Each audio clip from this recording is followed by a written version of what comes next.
Big bucks, Bronco.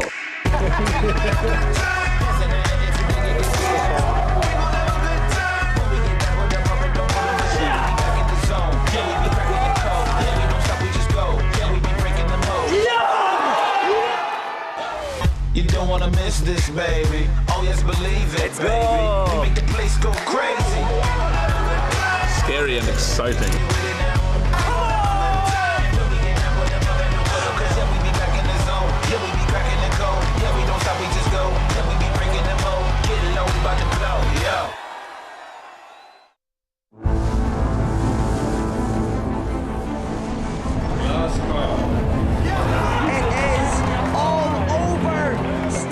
Takes the win here in Barcelona.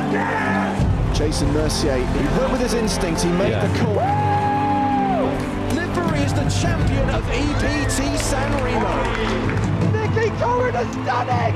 2 main event titles! Sebastian Mullins has gone from poker fanboy to poker champion. I have no words, James. No words. Giuliano Bendanelli bounces back. It is Simon Vinciak who takes the trophy. Goat man, the goat man. This part, this right here, never gets old.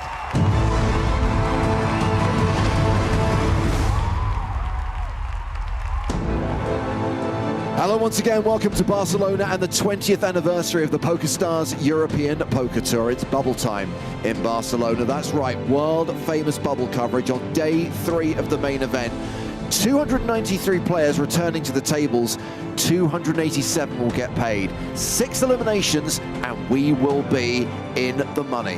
It's James Hartigan alongside Joe Stapleton. Hello, my bubble babies. And we are joined by Maria Ho. Hello. Bubble coverage, very exciting. We ended play early last night to come back today to play into the money and beyond. This, the 4th day of coverage from Barcelona. That means 4 more to go after this, up to and including the final table of the main event that will be on Sunday, live at 12:30 every day except Sunday, when we're live at 1 p.m. local time. You can hit us up on the live chat on Twitch or on YouTube, and also check out what we're publishing across the PokerStars X, Facebook and Instagram pages. Hope you enjoyed the action so far. We started our coverage of the main event yesterday. It was day 2, which saw hundreds of hopefuls arrive, including many famous faces. EPT legend Luca Pagano, he was an early casualty, hit the rail during the first level of the day. From hit the rail to hit the hole, he was one of 2 EPT Barcelona champs on the main stage. Tom Middleton, the 2013 champ, and the reigning champ, Simon Vinciak. They fared well.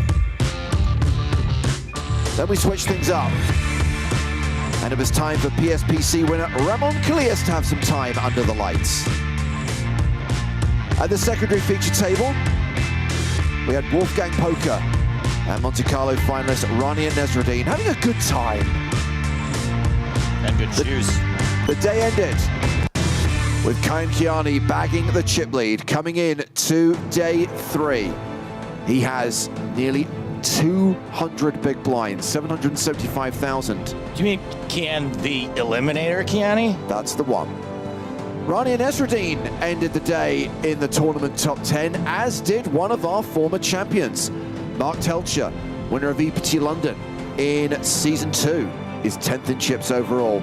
But Bubble Day isn't just about the big stacks, it's also about the short stacks. All of these players are in the danger zone. Danger zone? None more so than Aniel Insua, who has just 3 big blinds at the 2K, 4K blind level. He is in the hyper extreme super danger zone. I can't do it. 287 will make the money, and min cash is worth 8,700 euros. Of course, once we get to the last couple of days, we start looking at 6-figure scores. Up top, a 7-figure score. The winner of this year's EPT Barcelona main event gets 1.5 million euros. Players arriving for day 3 include Wolfgang Poker, the YouTuber. Thank God he's got his hat again. Spanish commentator Guillermo Sanz, Willow, looking for his first EPT main event cash. Hey, Willie. Simon Vinciak looking to go back-to-back, win Barcelona 2 years in a row. No way. Nicholas Ostet, Lena 900. Huh. There's still a chance for us to follow Ramon. He's bringing a middling stack into day 3. On a Wednesday. And one of the biggest stacks in the room is this guy, Griffin Benja. Not in the booth, not behind the mic, but on the main stage. Griffin is headlining our feature table today. I always thought it was Benger. So Griffin is the table chip leader with 85 big blinds. Army Bearer also up on the main stage. No super short stacks at this table. Mats Ullberg, I think, is the shortest stack with 90k. That's 22 big blinds. I'd like to think, Maria, that with only 6 eliminations to go, you could probably fold your way into the money with 22 bigs. Yeah. Yes. I mean, the bad part about being Doesn't on the it just feature mean table is that you can't really hide the good I know, hands I couldn't that you find fold that you're playing I feel too like it maybe nitty would be something because that we you're would have this said close when to we were the money. when we were kids. You know, Like a but it's LAN okay. We yard. understand. We've all been there. You know, like if we're having a LAN in a yard, someone might say. I feel like it's like a... So here we go. This is level 15 of the EPT main event. Blinds are 2,000, 4,000 with a 4K big blind ante. Maybe. Yeah, I don't know. I don't know. And the red bubble is on screen. It will burst once we see the 288th place elimination.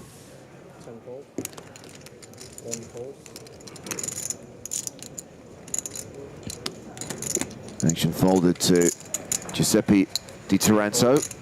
Now Mats Ullering on the button with Queen 8.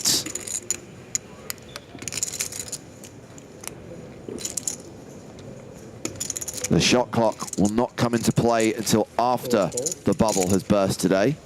Probably from the start of the second level. Griffin just picks up jacks from the very first hand. Action folded to him in the small blind. Looking at Emo Kosk's chip stack, it's around 30 bigs.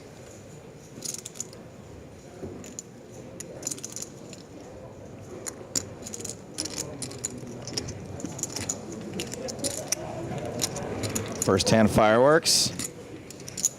5 raise, 13K. Raises to 13,000. Queen 3 offsuit for Kosk. Nah. Griffin closing in on the 90 big blind mark, more than 350,000 chips.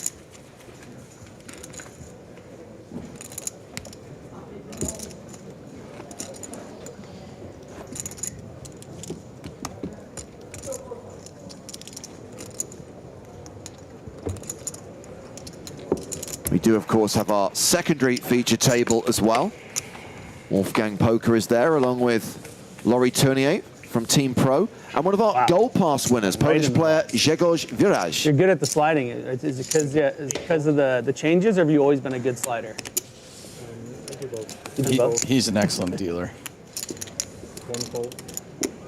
I mean, he wouldn't be dealing to feature table if he wasn't an excellent dealer. So what kind of question is this, Griffin? Obviously, the guy knew the slide. Griffin's like the guy that holds you up in line at the coffee shop because he wants to prove he's a man of the people and talk to the barista. We just Ask saw them who their favorite Doctor Who is. We just saw Di Taranto folding 8s there, by the way, out of a 30 big blind stack, which is a sure sign that the bubble is looming.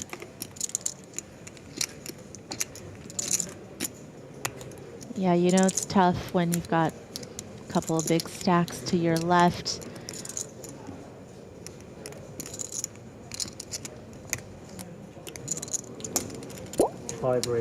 And we have ticked down to 292. We've had our first elimination of the day.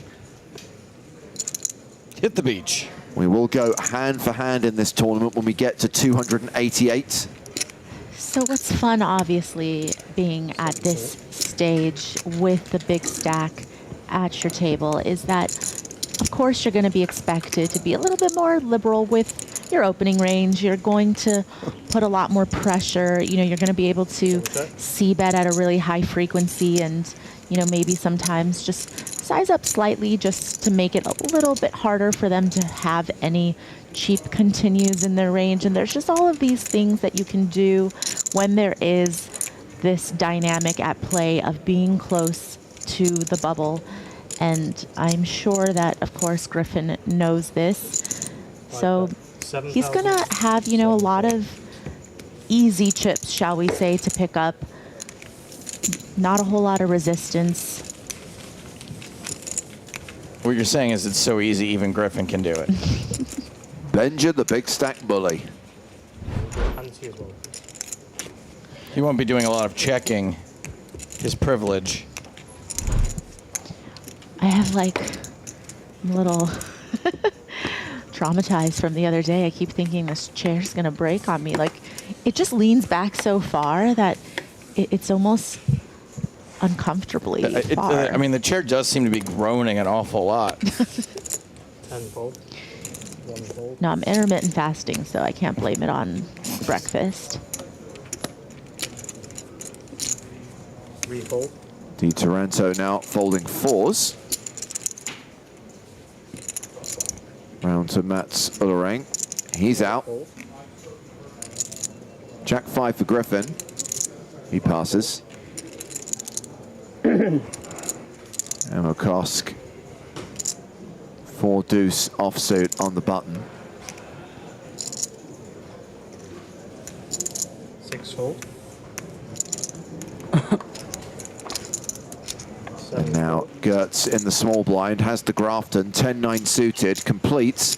Yellow Mona has Jack 7 in the big. That's not all he's got. He's got Riz. Checks his option.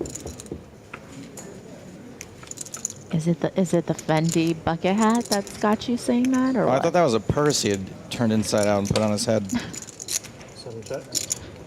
So it's a 10 high flop. It's top pair for Gertz.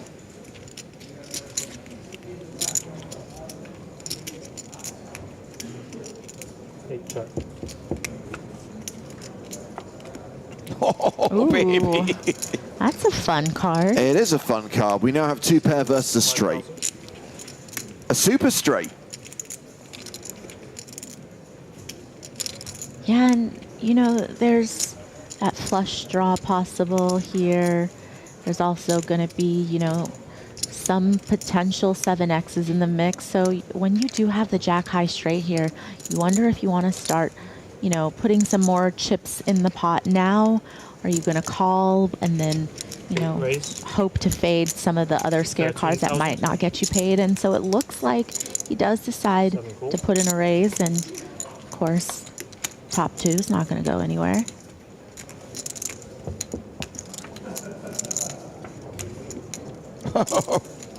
I mean, that's got to pay something, right? 7 cards straight.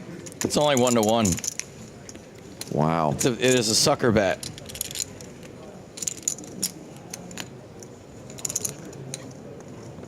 I think with 10-9 suited, obviously calling that raise on the turn, you would start to think that you might want to go a little bit bigger here on the river. It feels like hands that can call, like hands that can call a raise on the turn are going to include a lot of the 2 pairs. Are going to include, of course, some of the 38,000. smaller straights. Damn it, I forgot to put my $5 down for the envy bonus. Looks like he's going for pot here, and the problem is does anybody really raise the turn with a weaker 2 pair, right? I mean, that does become a little problematic if you think there's not really going to be a lot of semi-bluffs or, you know, those types of hands that 10-9 has beat that's going to raise the turn. But it also almost feels like you got to cry call sometimes. It's definitely worth thinking about, that's for sure. How do you decide your sometimes? You got a die in your pocket?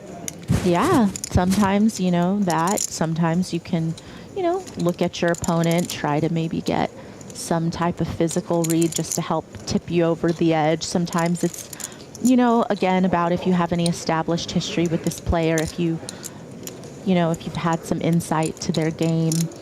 I mean, seeing as how this is the start of the day, unless you played with them at a table before, it's hard to really know. But it does feel like a spot where sometimes you are just going to have to pay off, and you will be wrong some of the time. Does make the call and loses the pot. Meanwhile, Lally all in here against Wolfgang at the secondary feature table. 2 pair against a set, because in Barcelona it is always coming 7. That is very unfortunate. We have seen 2 more eliminations. We're down to 290 players. We could soon be down to 289.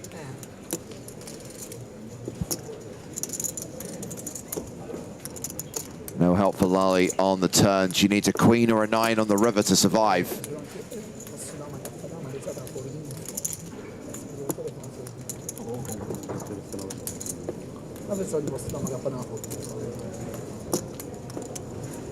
The river is a 3. Lally is KO'd by Wolfgang Poker, and we are now at 289. We are 1 off the bubble.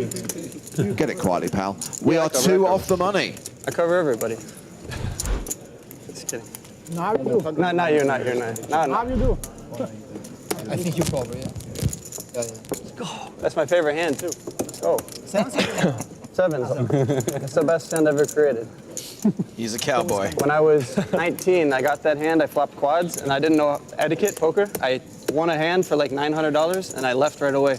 I hit and ran. Ever since then, it's my favorite hand. Because now I think it's funny. I'm like, I'm like, why did I do that? That was so bad. Do you have a name for it? Pocket sevens. My hand. I don't know. In America, we call it the hockey sticks. Hockey sticks. The hockey. You know hockey, like the. Okay. Hockey sticks. Is he going to act out hockey sticks? That game? Yeah. That more like golf. Stick. Like a hockey stick. Hockey stick. Yeah, stick. Not six. No, hockey stick. Because if you turn them upside down, they kind of. Yeah. Well, you could just call it the Wolfgang hand. It's easier. The Wolfgang hand, yeah. Yeah. Giù che sei merda di sbollare, sei proprio merda. Simbolo di flattare fantatanto per la pressione che c'hai da manovra, da terza, quello che stai facendo. Maria's just writing good for poker over and over again on a piece of paper over here. C9. No, non mi ero neanche io, sincero. 9-9 ogni tanto da madama. Can you tap? I was actually writing how nice to run pure. So focused. That was so good for you. I took a really, really long time. Yeah, dude, I loved it. And I knocked the player out. At first, I was like, shit, I'm at the TV. I'll take a beer on the next break. My mom's gonna see me bust. Now. No, I got you. Yeah. I got some assistance. I got you. Give you a beer. So the clock has been paused, and we're just every 2 minutes of decisions is a beer. double checking, and yet there was another elimination.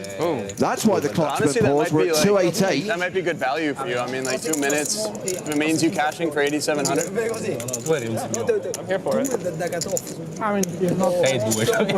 Some of the early bust out todays included Matthew Franklin and Paolo Boy, who we saw were on those lists of short stacks at the start of the day.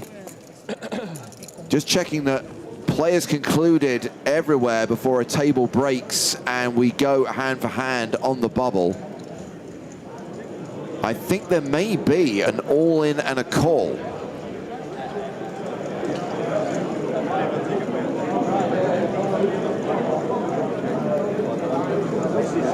And if that is the case, they will wait for play to conclude everywhere before dealing out that all-in hand.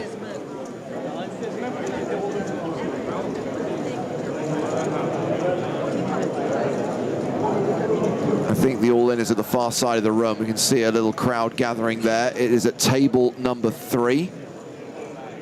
Are we going to have a super fast bubble to make up for all the weird ones we've had? I mean, if there's an elimination on this hand, we don't even have hand-for-hand play. Red triangle of death is in front of Theo de Graaf. He is not actually the at-risk player. It's Oscar Pons in the white hoodie there in the 4th seat who's the at-risk player here.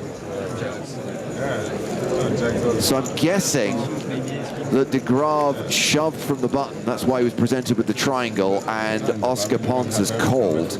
We do have a full board out there. Let's look at the board. It is the 10 of clubs, queen of spades, 6 of spades, 2 of diamonds, king of spades. So it is a straighty, flushy board. King, queen, 10, 6 deuce with 3 spades. Do either of them look sick? We guessed well. We guessed well. And again, waiting for all hands in the room to finish before dealing out this all-in. You'll notice the players have not revealed their cards. They will have been told to keep them face down at this point. Theo looks pretty sick.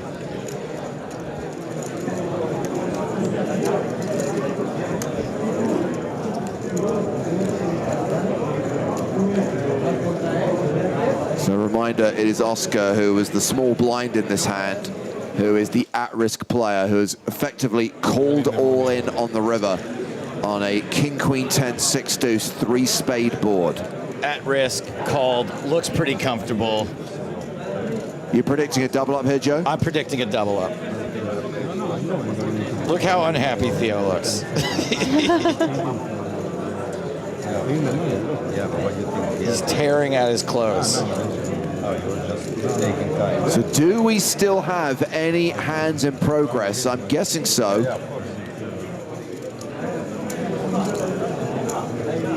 Before Toby Stone can make his way to this table.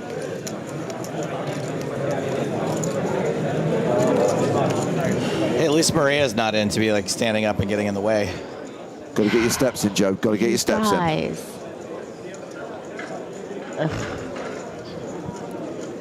I wonder how many hours Maria's added to the bubble over the years, not being in her seat.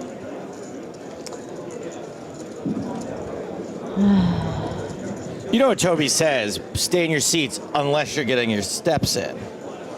Right. Well, we can confirm that hands are finished everywhere, so just got to make a path for Toby to get to the table, and we can run out this all in. If, as Joe predicts, this is a double up for Oscar Pons, what will happen next is a table will break, those players will take their new seat assignments, so we'll have even tables throughout the field, and then we'll go hand for hand on the pure bubble. You're all in, Theo, right? Who's all in?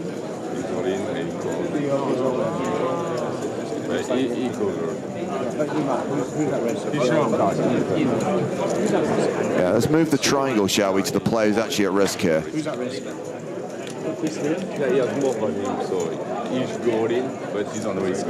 Yep, that's why you move the triangle. There we go. Smooth and controlled.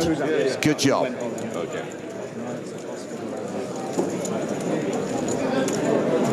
Is there another table that's all in? It's the red triangle of death presented in front of the at-risk player. Don't worry. I'm calling it the clear triangle of double up for Oscar.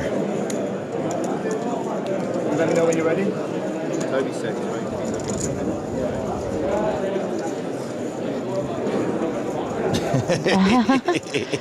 Yeah, He having is a good not old time, worried. right?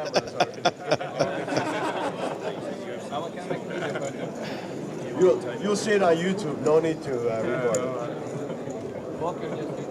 It's being captured from multiple angles, but if you really want it on your phone, buddy, you'd go for it. He doesn't want to wait 8 months for it to get color graded.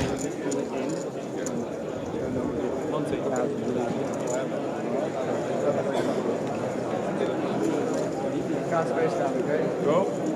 Oh, yeah?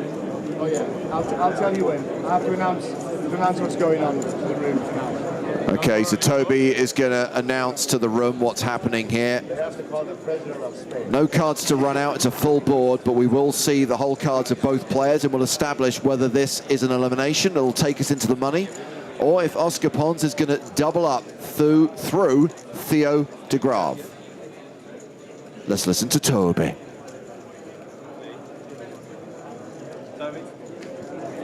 All right, attention, main event players. We are 288 remaining. We're on table number 3, and we do have an all-in call. So if we lose a player on this hand, you are all going to be in the money.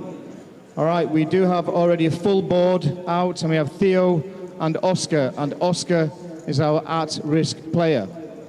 So as we have a full board out, we're just going to ask the players to turn over the cards, and we're going to announce the winner. So turn over your cards, please, guys. Oh, set over set. Wow.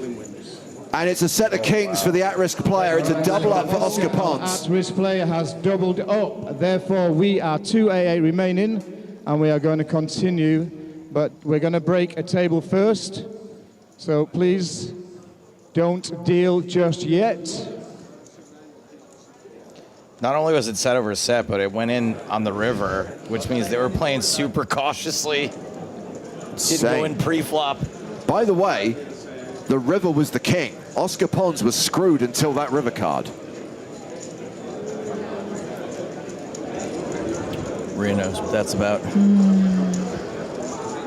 So it's going to take a short while to break a table and give those players their new seat assignments. Just make sure that everyone's in position, ready to go for the start of hand-for-hand play. The clock will remain paused throughout.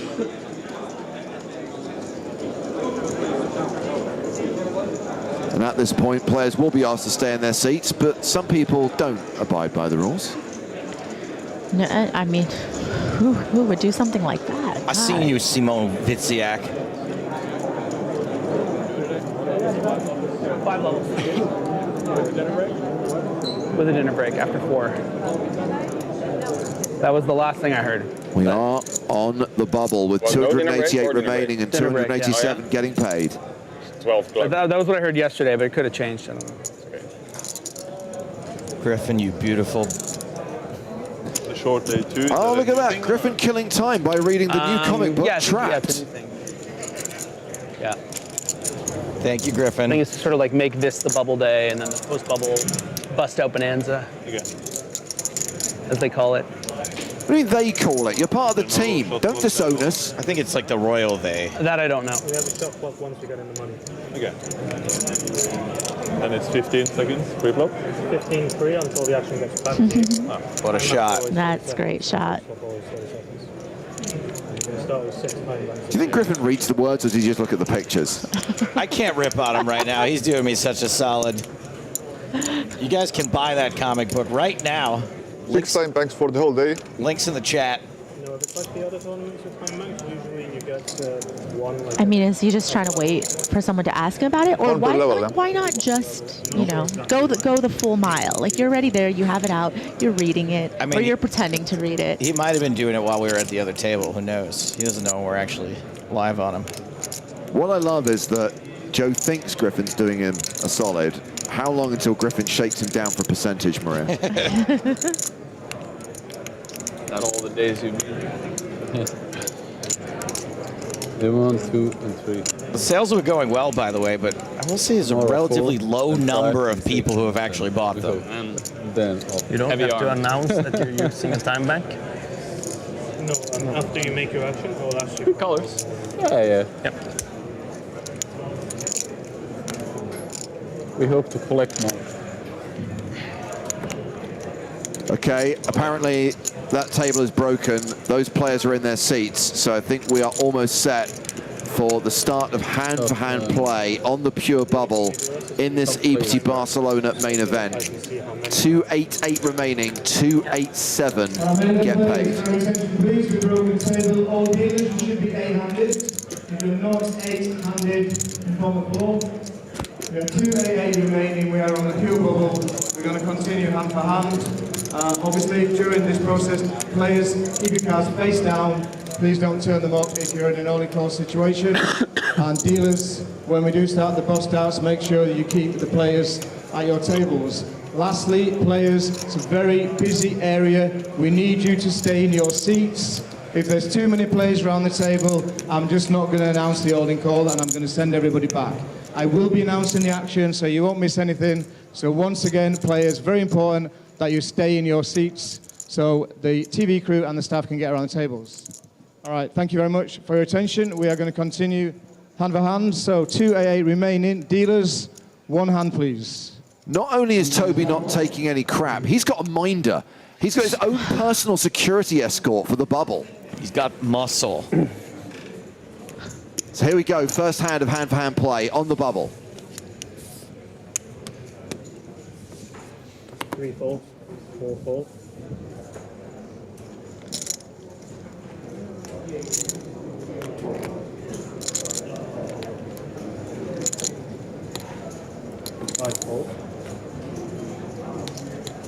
I like how he made him think he might raise that hand.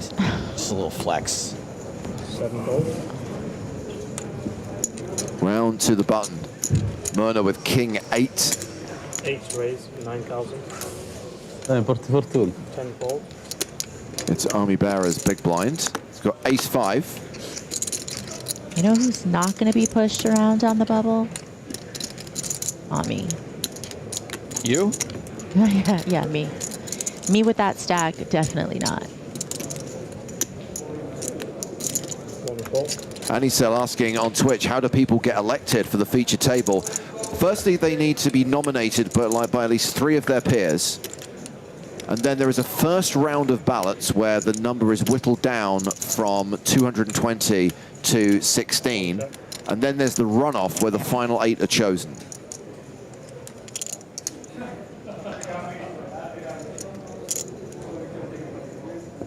8 bet, 5K. Trips versus 2 pair here. And Barry, you know, of course, has to at least call once and then decide on later streets. Run out dependent. I mean, now it kind of feels like it might be 2 streets. One check.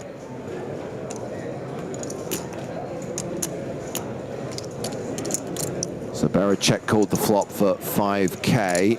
He's checked the turn.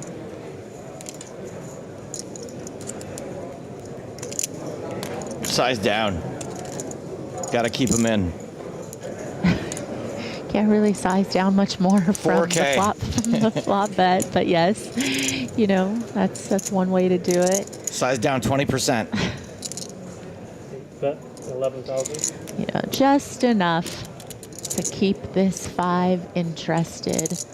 I mean, of course, against a button range, you're not really going to give them credit for having trips.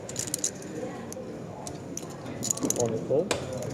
If the question about the TV table was sort of, oh, it was a call. Sorry, I thought that. Oh yeah. Called it. No, Army called the 11K, and we get the Queen of Clubs on the river, and Army was drawing dead on the turn. One check.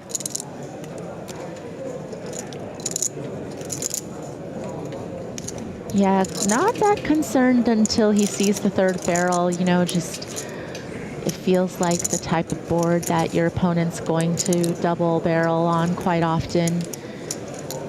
Little, big. 56,000 in the pot. That bet 54,000 from Myrna is near enough full pot. 54,000. Out in the streets, they call it Myrna.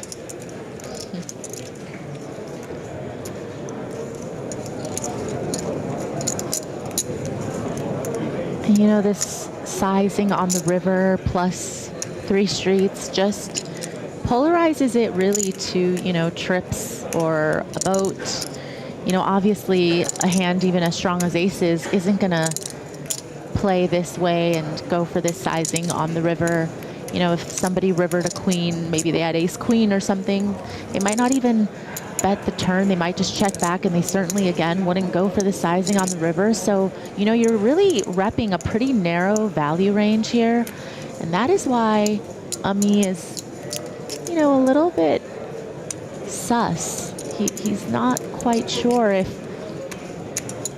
the button opener could possibly have a hand this strong. Well sus, isn't it?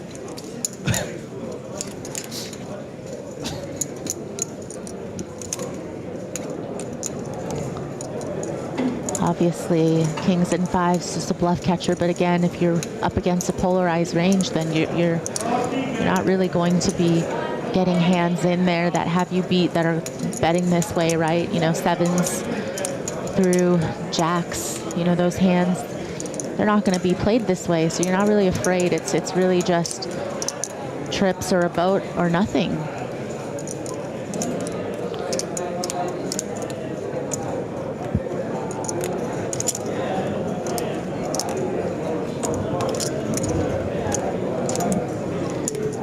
Listen, it's ballsy to go for a triple in this spot without it, right? I mean, I'm not saying people don't do it. I'm just saying that sometimes if you think about population tendencies, you know, you're not going to get a lot of triple barrel bluffs, you know, button versus big blind on this paired board.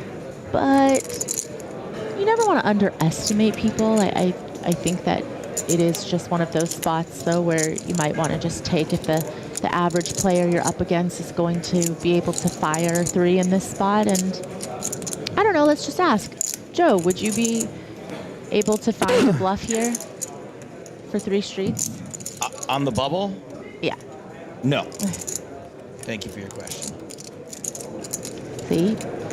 Part of the Gen Pop says no. Yeah, no. So then you might have to find a fold, even though, you know, sometimes you might just be up against someone who's willing to pull the trigger. And one thing that we haven't discussed is potential history between these two. Based on Ami's body language, it seems like he might not have a lot of history with Myrna, but we don't know what this dude's reputation is. I think I'm also going to get a lot of credit. Page turner. Quiet. He's talking about draft. Surprised you're not hurrying it up to get back to it. You know? Hanging back for a while.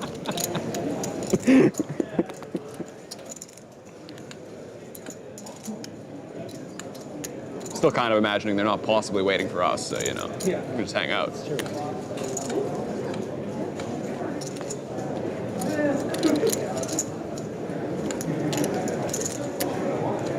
Bro, WTF, just pay, you have a K.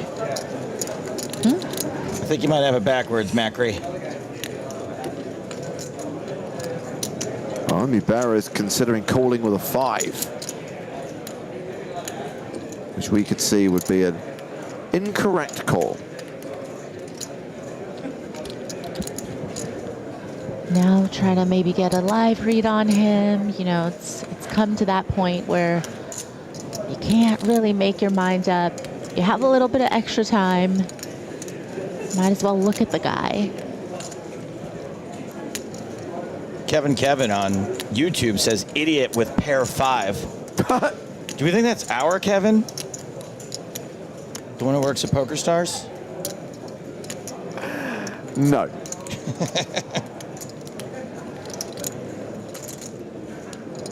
You know, Bear's been around for a long time. He is a very good player. He plays a lot online. He definitely has made big calls like this and has been right.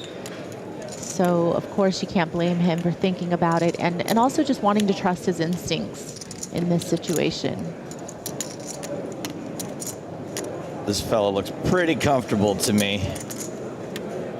Maybe he looks laxed all the time, but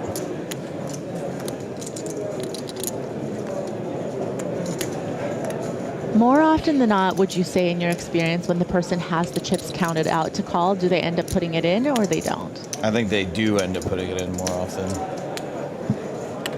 I think Ami's also just like taking advantage of the fact that there's other action in play and can really just make a meal of this. I think he just referenced to Griffin that I doubt they're waiting for us, and guess what? He's not wrong. There are still other hands in progress.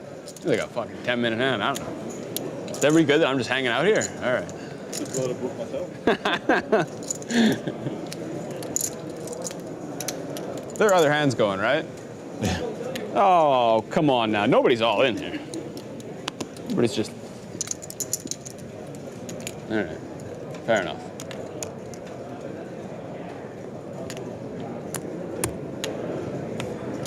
For one, I'm grateful I get to spend this time with Ami.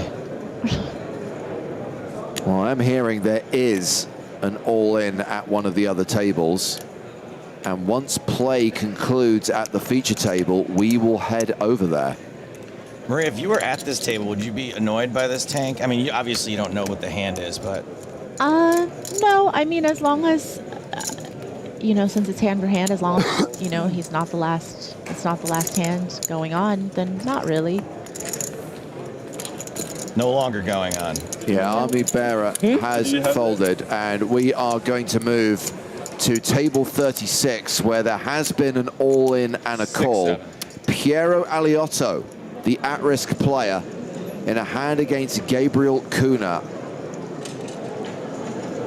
Not sure what stage this hand is, if it's all gone in pre, or if there's any board cards dealt. I like it. Aliotto versus Big Kuna. Pre-flop, all in.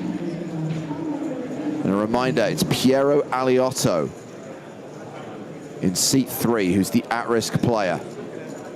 His opponent, Gabriel Kuna, who's in seat 8. Let's listen to Toby. All right, main event players. Still 2-8-8 remaining. We are on the pure bubble. We do have one all-in call. During this round, we're on table number 3. We have Aliotto and Gabriel. Aliotto is our at-risk player. There is no board, so we're going to ask the players to turn over the cards. I'm going to announce what they are. Aliotto, our at-risk player, has 2 red jacks, and Gabriel has ace king of spades. So once again, Aliotto, our at-risk player, 2 red jacks, and Gabriel, ace and king of spades. So let's see the flop, please. Classic race.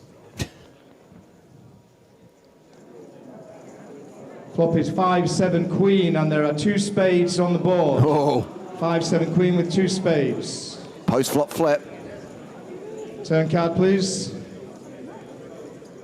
Turn card is a 9 of clubs.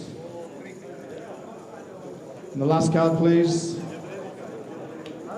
And the last card's a 2 Jack's of hold. clubs. So we do not lose a player here on table number 3. We're going to continue. Jacks holding there means no one should play jacks for the rest of the day. All right, players. We're going to continue next hand, please. And let's start clock. Second hand of hand-for-hand play getting underway. But like, don't give anyone the spark. They need to buy it themselves and read it. Yes.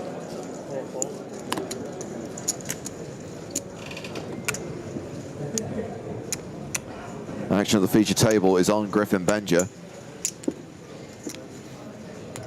I think Griffin should read aloud from the comic book and see how long it takes for someone to call the clock Back, on. honey. Like when the action's on him.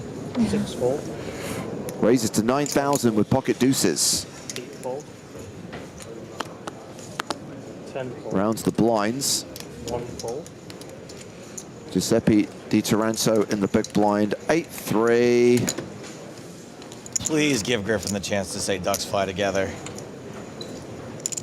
It'll make him so happy.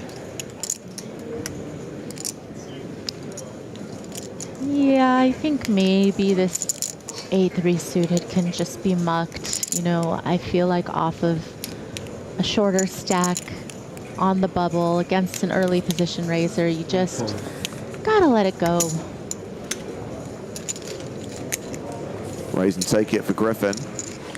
Now, second in chips at the table after that big hand between Yellow Myrna and Army Bearer. Myrna now playing more than 100 bigs. So action concludes on the main stage. Let's get over to the secondary feature table.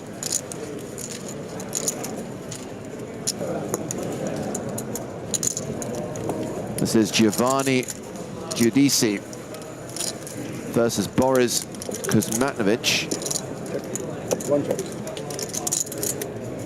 And a pair of 5s for Kuzmanovic. He has the advantage. You win, you win. Wins with that bet on the flop. Worst flop. No check raise? No, the worst flop. On the bubble, no check raise? For sure not folding pre-flop, I mean. Yeah. But the flop is not that good. No, not good. I think that's 14. So both For me, it was okay. our feature table and secondary feature table completed their hands quite quickly. Obviously still quite a lot of hands in progress out in the field. It's for two then?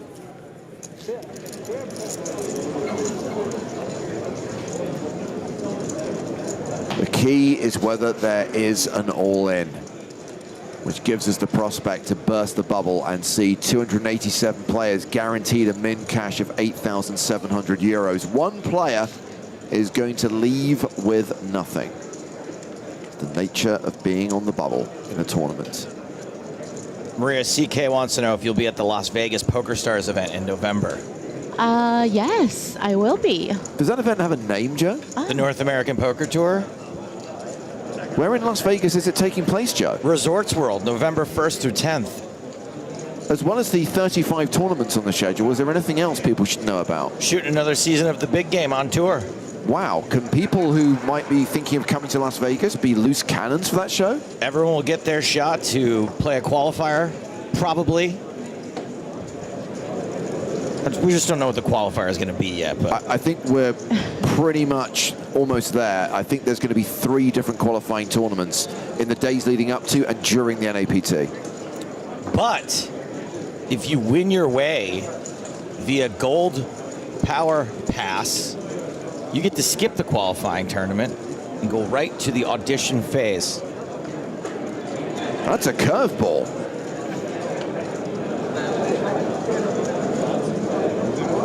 I get it. The curveball.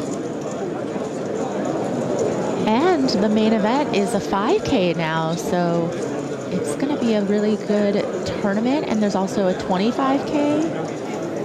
Fun times in Vegas. I like the fact that the bookends the 2 weekends, the first weekend of the festival and the final weekend, also have some like low buy-in events as well. The fact that it opens with a $550 mystery bounty and there's a $550 cup at the end. I like the fact that people like me are being catered for, as well as people who play 25Ks. Do you think there's any shot we'd be able to play that 550 mystery bounty? I'm hoping that it will work out. That would be so fun. Meanwhile, we do have an all-in. It's Alex Raymond.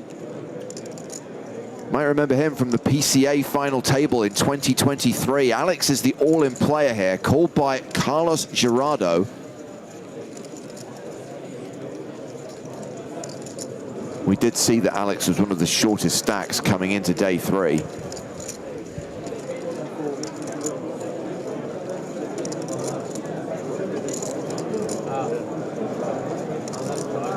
But as ever, the all-in will not be dealt out. The whole cards will not be flipped over until play has concluded everywhere. Let's see Howard Swains from the PokerStars blog in position, poised to jot down the details of what could be the potential bubble hand. Hurry up and fold, Ami.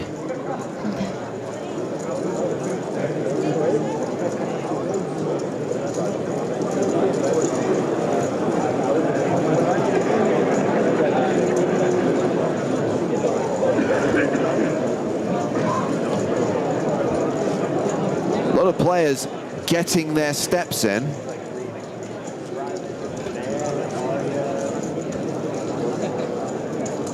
I would have a note from my doctor that says I need to stand up every once in a while.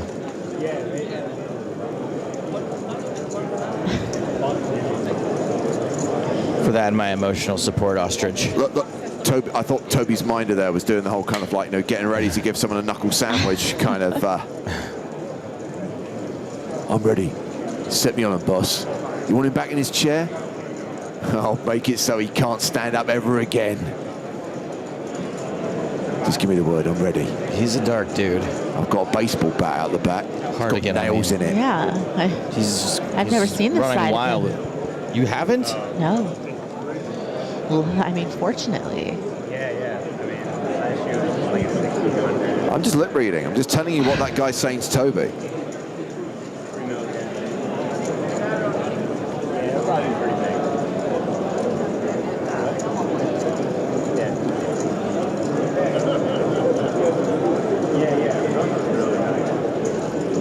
Still have a couple of hands still playing.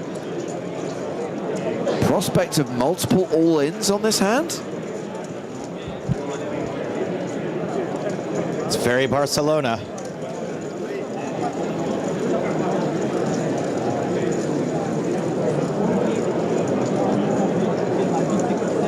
So it's table 5 where we have the all-in. 1, 2, 3, 4. Which one's 5? Way over there? Yeah, and Toby's making his way over there. So it looks like we're almost ready. A reminder that at table 5, Alex Raymond is all in and at risk. His opponent, Carlos Gerardo, we don't know the cards yet. And it looks like it's all in pre.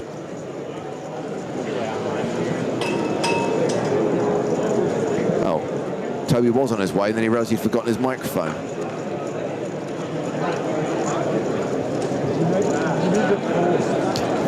He really does have some muscle with him. That's amazing. Here, Toby, that bloke over there, I don't like his face. Want me to deal with him? Good luck riffling chips with no thumbs, mate.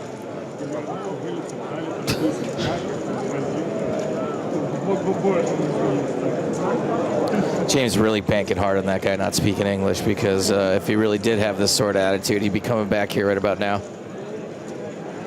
You got about 28 minutes, buddy. That's right, Lobster. I can lip read even when someone has their back towards me. It's quite the skill. Let's listen to Toby.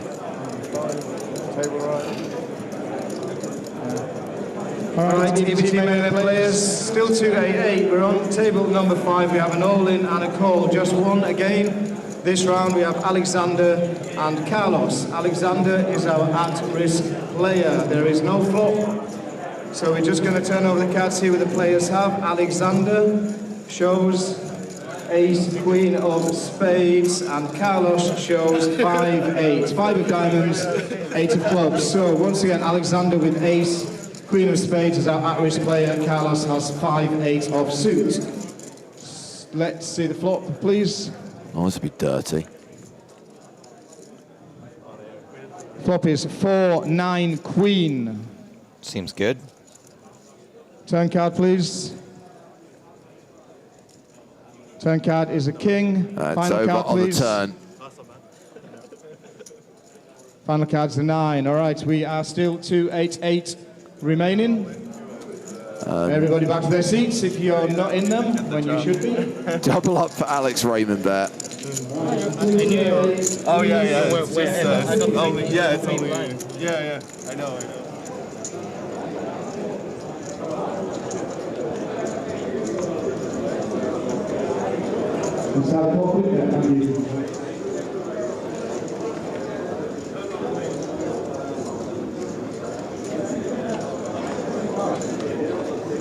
So I guess we can head back to the feature table. Take off the serious face, get back to smiling, get back to reading. This bubble goes on much longer. Griffin's going to be able to read that from cover to cover multiple times. Better start working on the sequel, Joe. Oh, I have ideas. We got to sell about 10,000 more copies of this one first. I'm in the rears right now. Think that glossy paper is cheap? So Kosk has opened in early position with ace, king of diamonds. Round to the blinds. Di Torrento in the small. Jack 6 folds. And Ullering folds the big blind. Easy. Over to the secondary feature table.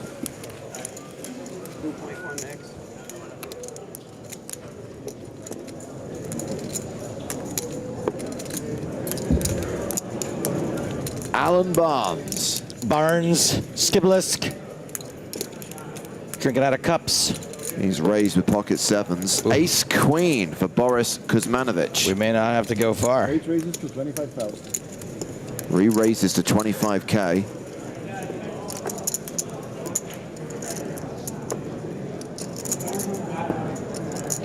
The buy-up's pretty short.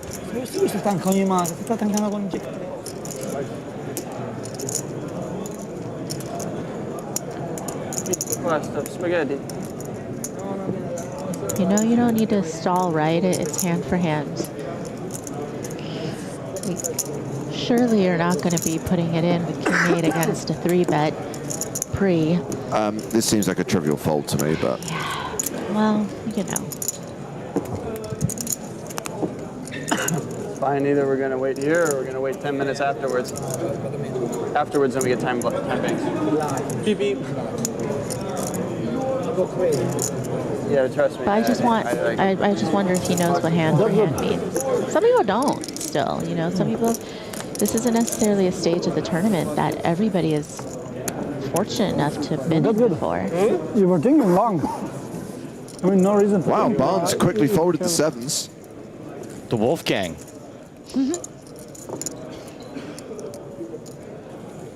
And play has now concluded at the secondary feature table.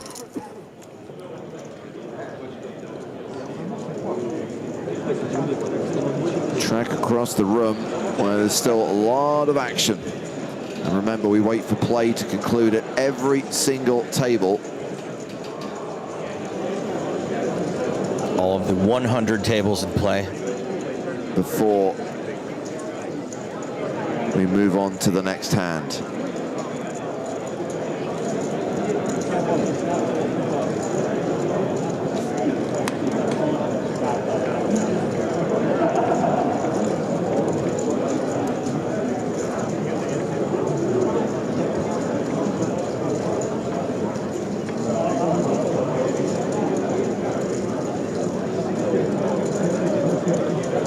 So far, granted, there haven't been that many of them. Every hand of hand-for-hand play has had at least one all-in.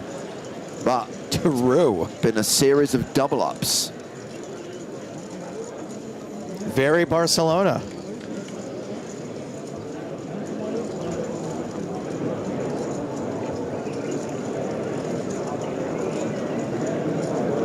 In fact, I can tell you that there is at least one all-in on this hand. There has been an all-in and a call at one of these outer tables. We'll head over there shortly.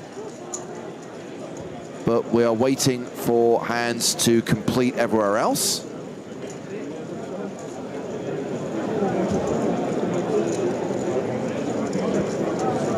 I think you can tell which table the all-in's at.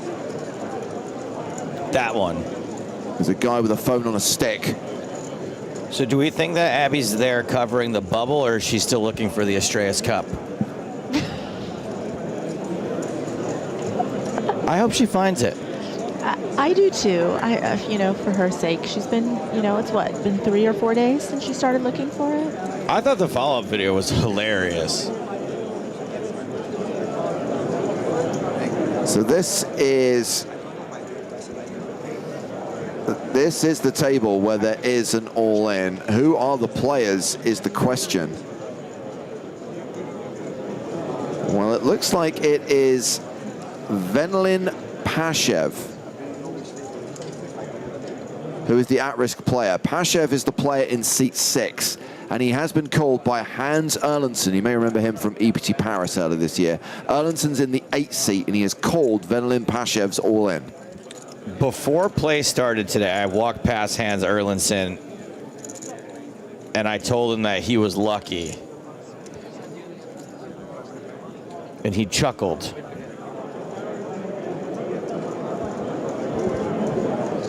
I guess we'll find out if you jinxed him or not.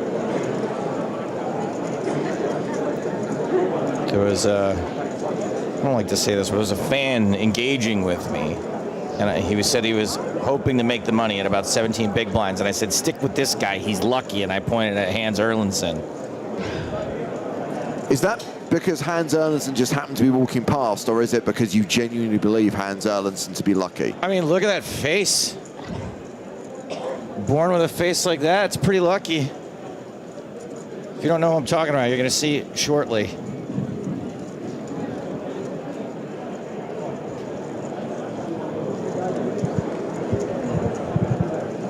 Toby moving over the room. Looks like he's heading towards that table, but we have Pashev all in against Erlandsen. Again, looks like an all in before any cards have been dealt. Well, the whole cards have been dealt, obviously, but no board cards are out yet. I think I made out with a girl at Pashev here a few years ago. Bet you did. A few years ago, more like 10. Yeah, I was gonna say a few years ago, then I'm in trouble. Exactly. I'm gonna have to text Raquel.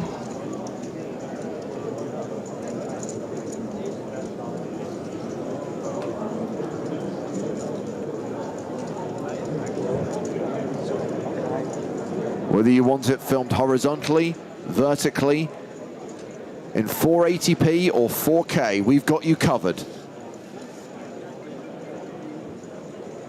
And Toby is down at the table. We're going to find out what happens with Pashev all in against Erlandsen.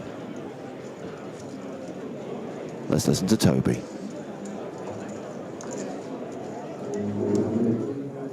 EPT main event players, table 22, 1 all-in call again on this round. We have Venelin and Hans. Venelin is our at-risk player. There is no board. So let's turn over the cards, please, and let's see what we have. So Venelin shows 2 black aces, and Hans shows ace, king of hearts. Venelin with 2 black aces is our at-risk player. He does not look like a guy who just got it in aces versus ace king. Flop is 7, 5, 6. There's 1 heart on the board. Turn card, please. Everyone loves her. Turn is the queen of diamonds. Final card, please. That's going to be a double up. And the final card is a 9. We are still 288. And we are going to continue hand for hand. Keep it going. Dealers, next hand, please.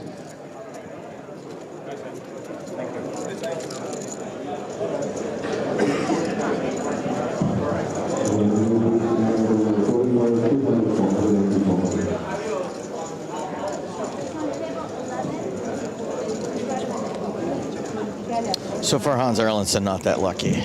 No, apparently not, and it's all your fault. Had that board come out heart, I would have been like, Joe, you're right. You're supposed to be paying attention to them announcing the hand. Yeah. 8 raised to 9,000. Imagine none of us get heads on TV. 10 fold. 1 fold. All right, Dr. Stapleton, I've got the chance for you to help one of our viewers in just a moment. 4 fold. Let's see how these hands play out at our 2 feature tables. We've got Yellow Mona opening with ace-9 in early position. Griffin with 7 deuce of diamonds in the big. Griffin does love a meme. 5 fold. The hammer, he's in. Sorry.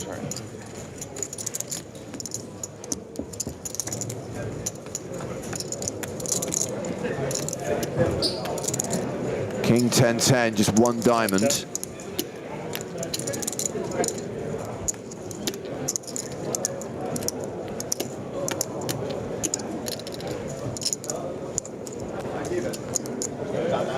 Bet 5,000. Continuation bet and a fold. Play concludes on the main stage, so we will head over to the secondary feature table.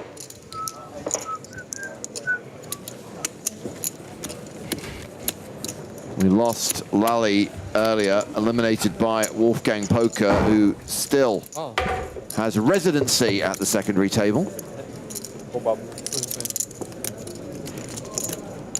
And Wolfgang in a hand here against Ricardo Saraniero. King Deuce versus 7 tray on a Queen 8-8 flop.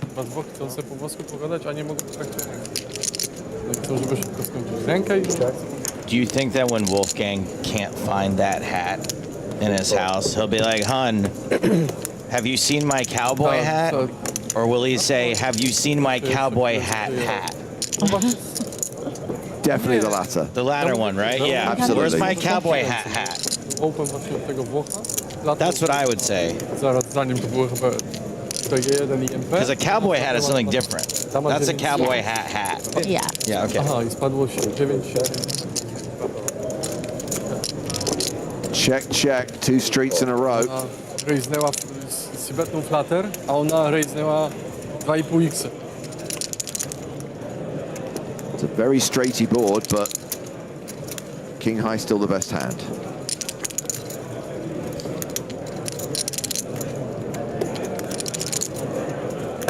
You know, it's a pretty small pot, but Saraniero in position with no showdown value.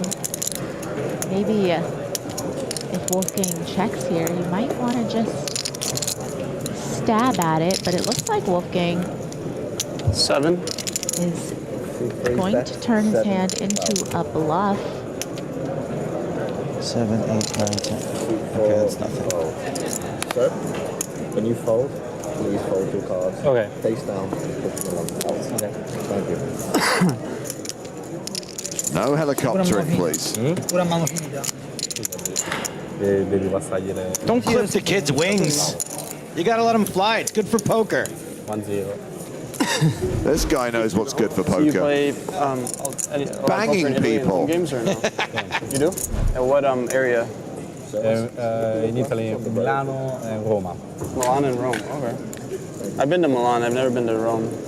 But and like what stakes do you play? No, Texas Hold'em or pot limit Omaha? In this year, Omaha 5 and 6 card. Omaha? Omaha and 1 and double board. Oh, and double board. Yeah. Okay. In this year. And what are like stakes? What are the buy-ins? 5, 10, 20, Wow. 2K. Euro? The start with 2K. That's good. Franks. Yeah, good match, yeah, good game. And all them this year start from up. Last year, next year, past year, every time play Hold'em. Past 10, 20, same like this. And they go like all night from like 5 p.m. to like 5 in the morning? All start 3 p.m. and 5 morning. Yeah. All start 9 p.m. 9 p.m. and finish 10 a.m. Yeah. Yeah, okay. That's fun. And drinks and food and stuff? Yeah. Yeah, that's cool. Love food. Big food fan. Cool. So plays concluded at both feature tables. So let's get to this post from Casanova Frankenstein 93 on YouTube. Help this player out, Joe.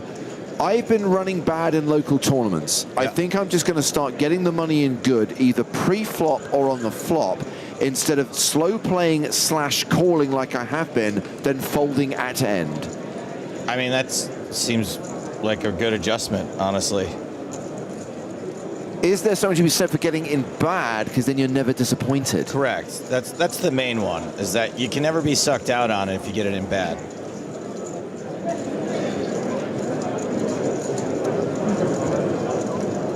Pessimist is never disappointed.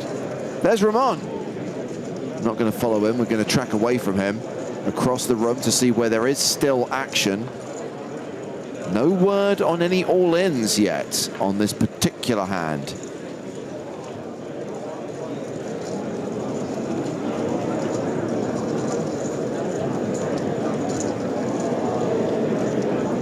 Has this bubble been meaty enough for you, Maria? Yeah.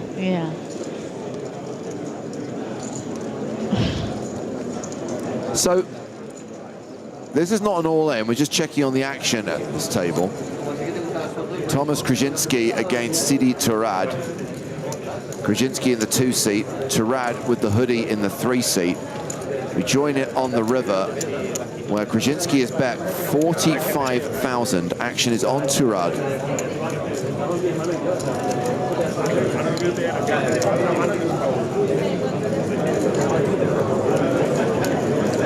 I'm a big fan of the bright yellow cards. Not a big fan? I am a big fan. Oh, you are a big fan. Yeah. It like wakes me up a little bit. It reminds me of banana. It's like staring at the sun. Banana now and laters. Remember those? Yeah, but nobody ate those. Those are disgusting. Sometimes. Not now and later. It's the banana flavor, to be clear. Yeah, but sometimes when you're like a kid in school and you, all the popular kids get all the other flavors of the now and laters, and sometimes you just have to get the banana ones because that's all that's left, and you just want to be a part of the group, and maybe you'll just like eat a bunch of them while people think that they're really gross. Turad is folded. That hand concludes.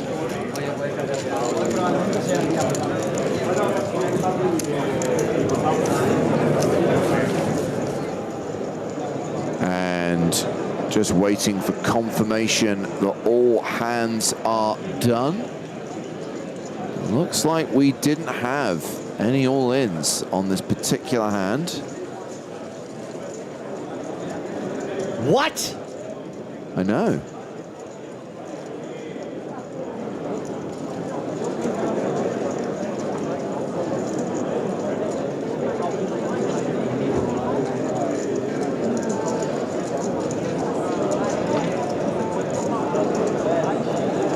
If I can give it up for chat real quick and just congratulate chat that no one has asked a question about taxes yet today.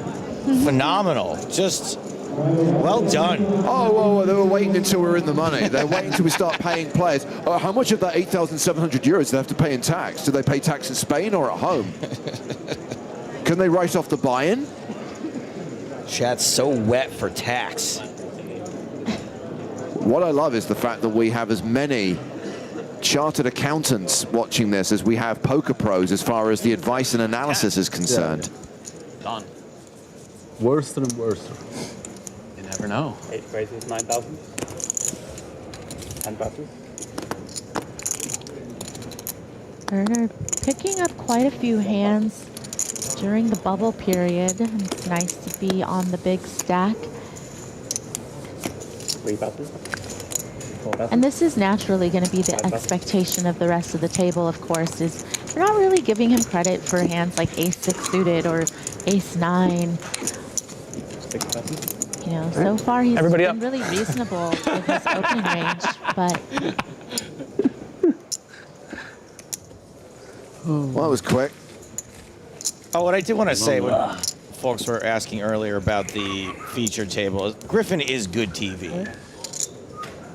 It's a little weird that we can't stay on that table because we're doing world famous bubble coverage, but if we were just featuring that table exclusively, he's a fun dude to watch.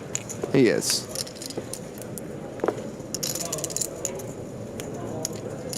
Wolfgang on the button with King 8. Gone over to the secondary feature table now.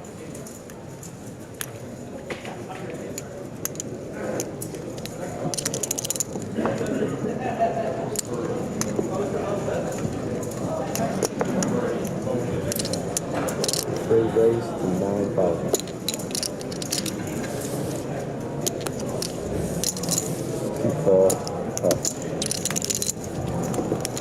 Wolfgang has raised it to 9K. Actions on Alan. Wallace says, tax discussion might be more interesting than your bubble banter today. Hey, Wallace, why don't you check back in with us tomorrow then, because you're banned.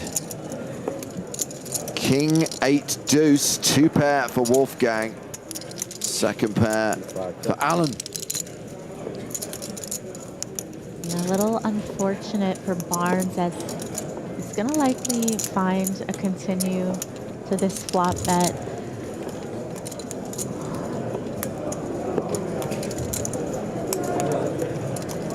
Drawing practically dead.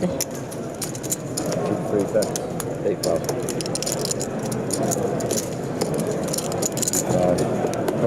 Yeah, that's pretty brutal. Barnes, Skibblisk. I'm the Tree Meister. This turn card is going to probably save him some chips, though, because, you know, there's going to be some portion of Wolfgang's range that contains an ace-x that's going to go ahead and c-bet the flop, and of course now has top pair.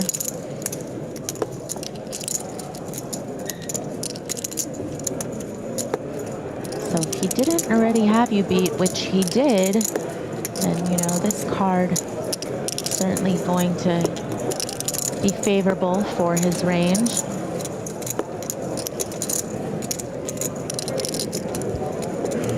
Interesting check from Wolfgang.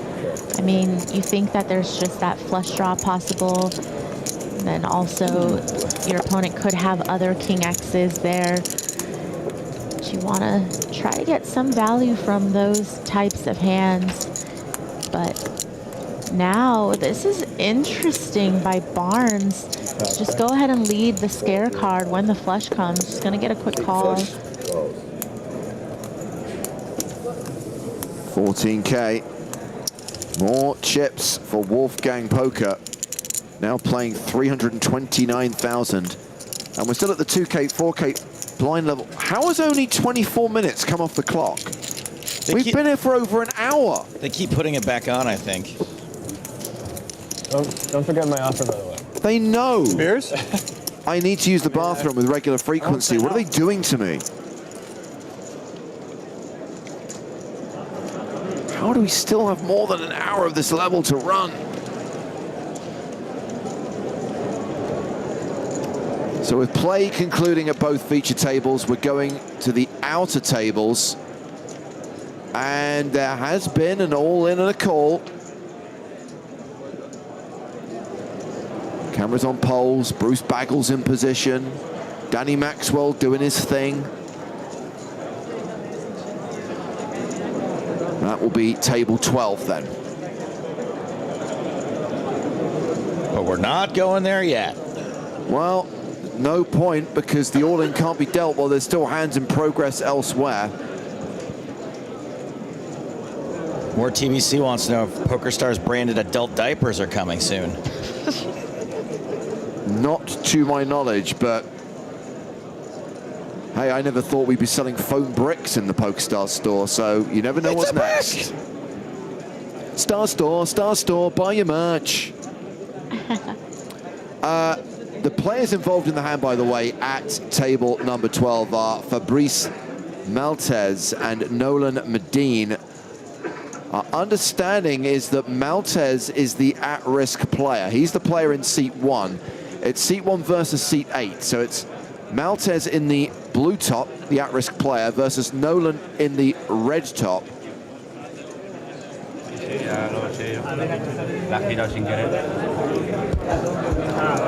And a full board is out. King, Jack, 6, 5, deuce.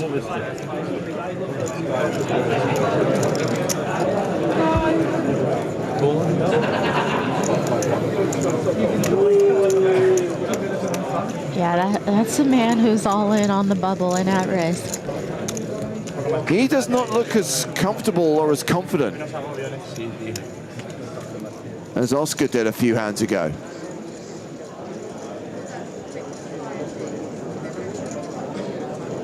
No, he sure doesn't.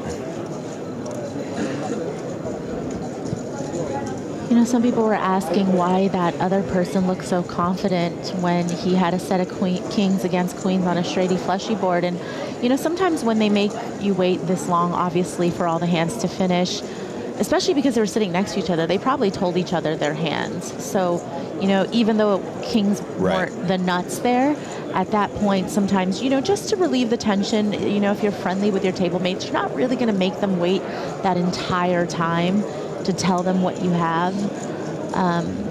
So, you know, those exchanges happen quite regularly. In this situation, I mean, maybe he looks very uncomfortable because he already knows that he's beat, or, you know, maybe because he just doesn't have it, doesn't even really have anything that's potentially going to be the winner.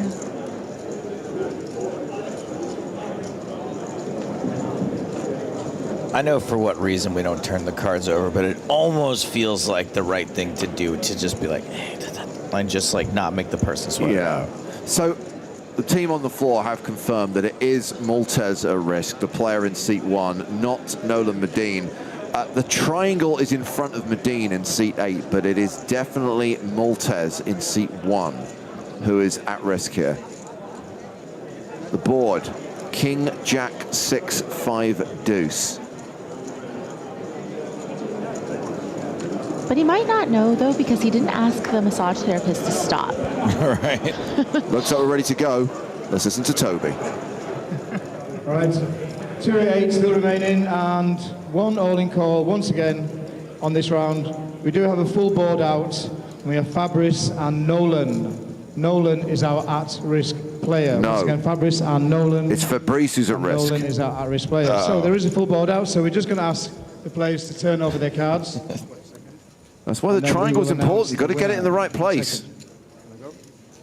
All right, turn over your cards, please. Nolan shows a pair of 3s, and Fabrice shows 2 jacks for trick That's a double jacks. All right. All right, we are in the money. Congratulations, everybody. No. Oh, I'm sorry. Apologies. Apologies.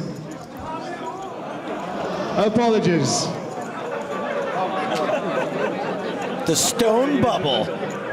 Smooth and controlled. Poor Toby.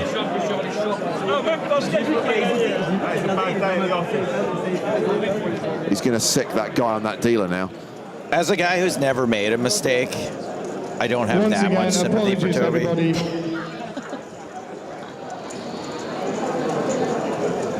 Yeah, the bouncers clocked that dealer's face.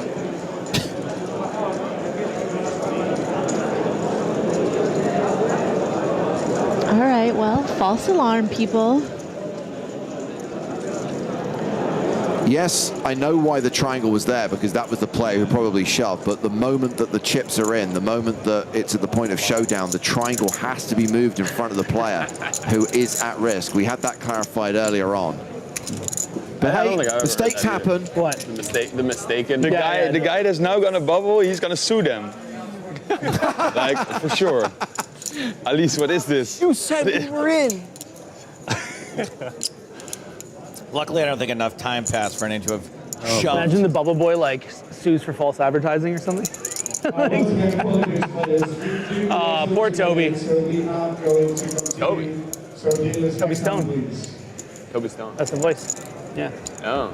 And by the way, I've always felt like they should really market that more. The fact that his last name is Stone and call it the Stone Bubble, like, come on. I mean, he's always the guy. At least Griffin only ever does original material.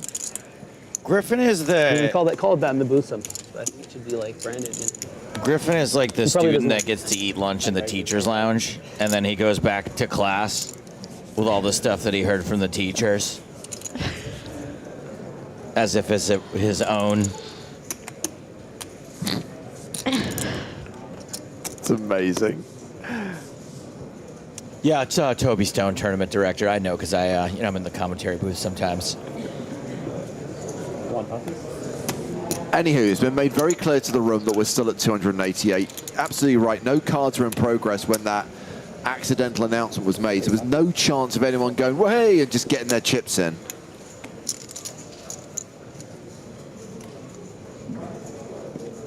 Very playable hand for Griffin here with the Queen 10 suited against the upfront opener. How is there still 65 minutes on the clock? Barcelona bubbles, by the way. This is classic. Classic Barcelona bubble shenanigans.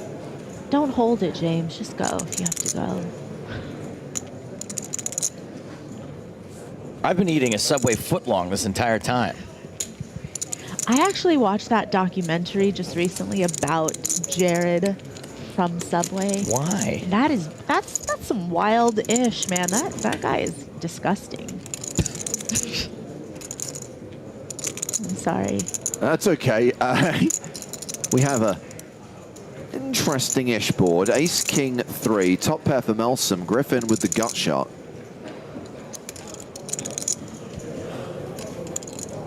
One pair is only the half Melsom. Two pair, full Melsom. All right, you got me. Oh, full Melsom.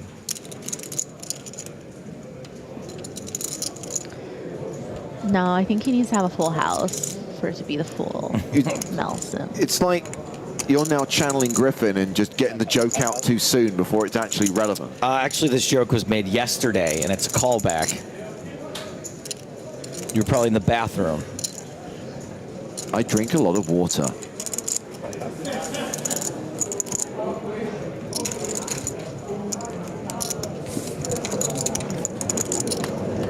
So Griffin folds on the turn. Play concludes on the main stage. That means we go to the secondary feature table.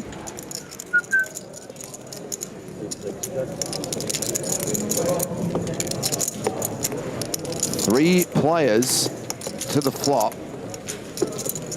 Short stack, Zachary Habayeb with pocket 8, which is currently the best hand, but a lot of equity for Ricardo Saniero with 2 overs and the nut flush draw.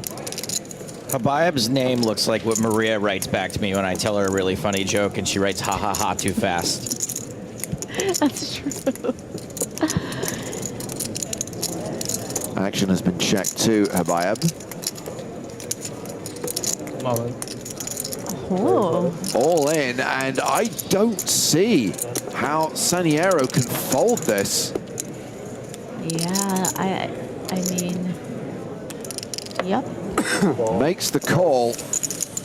Well, we're not going far for this one, are we? Queen 10 will get out of the way, but cards will remain face down until play concludes at every other table. So we know there is at least one all-in to be dealt, and it's at our secondary feature table.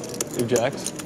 You have jacks? It's jack pair of clubs. You have kings? Yep, see, this is what happens. But this time they're mic'd up. And that's how we know that people already do know. They don't wait.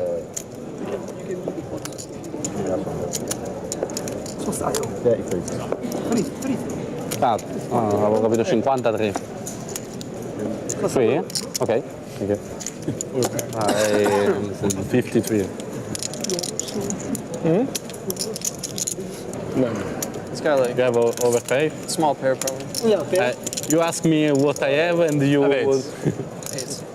Yeah? Eights. 8. Ochos. It is a post-flop flip. 8 of a club. Flip. 8 with club or without club. It's Tanto lo sarei altarli. Boom, boom, jack. Questa fimbola fa una roba. Okay. Una spot che deve Is it a, for the smart people, is it a flip here? That's a flip? Yeah. No, just keep the information to yourselves. Everyone will see it in a minute anyway. Oh, okay. I think I'm a little ahead. A little bit ahead. Are you crazy in the bubble, bro? Well, we'll come back to the secondary feature table, obviously, when it's time to flip the cards over and deal out the turn and river, but we have still got hands in progress at other tables, and I believe there might be another all-in at one of the outer tables. In fact, it's over at table 5. We saw Alex Raymond double up a short while ago. Alex Raymond is all in again. No. No, he got his double up. What's he doing? He's all in against Victor Jensen.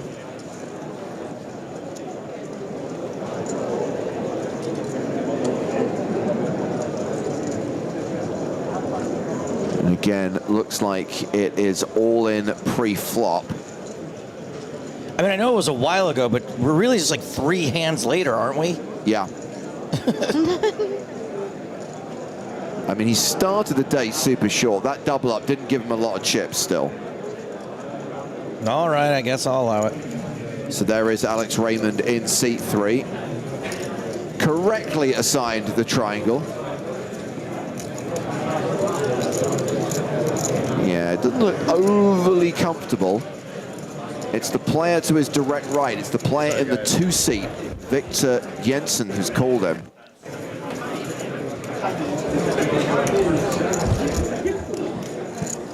And I'm guessing we are going to deal out the all-in at this table first before Toby makes his way over to the secondary feature table, where we have Zachary Habayev all in against Ricardo Saniero.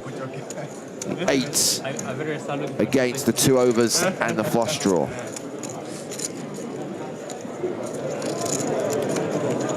Actually, she just texted me and said, how are you doing? Doing all right. Are you coming back home with a lot of money? A little bit. So far. Well, so far, at least it's going to be easy, right? The two.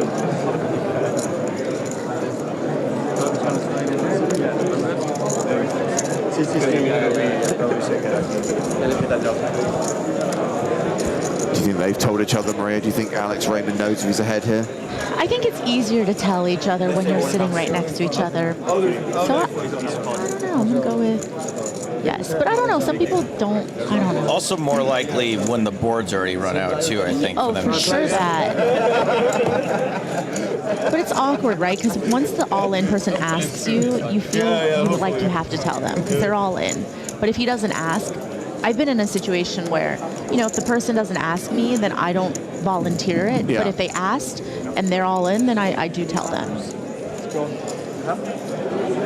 Toby making his way over to table 5. This will be the first all-in to be dealt out. It is all-in pre. It is Alex Raymond who is in seat 3 right now, who is at risk, called by Victor Jensen, the player in the red t-shirt with green hoodie. Toby, you're going to nail this one.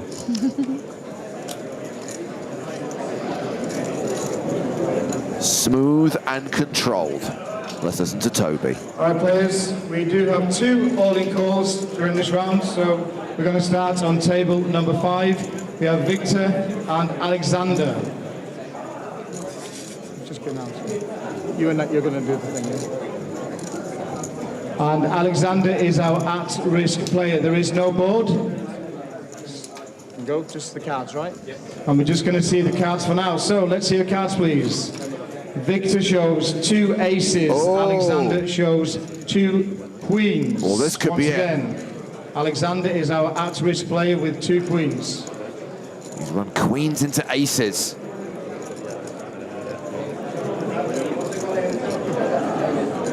All right, let's see a flop, please.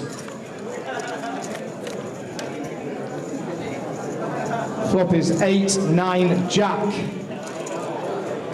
Got a shot.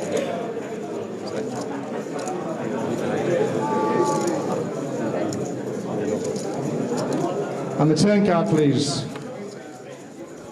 Turn is a 6. So unless there is a queen or a 10 on the river, we have burst the bubble in the EPT Barcelona main event. And the final card, please. The final card is a 10. It's a 10 for the double up. We do have another all-in call. Well, we are still 2-8-8 remaining. Incredible. What a squeaker. Alex Raymond gets lucky to survive. 2 double ups during the bubble, and Toby now heading over to the secondary feature table where we have our second all-in and a call. And we saw this hand. We saw it get to the point that it's at now. Zachary Habayeb is the at-risk player. He's ahead right now with 8, but he has got to fade a lot of cards. Ricardo Saniero has ace-jack of clubs. He's got the nut flush draw, aces and jacks working for him as well. The great migration.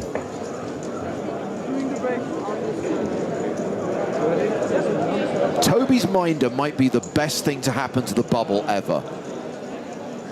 I wonder at whose request that is. At his? The casino?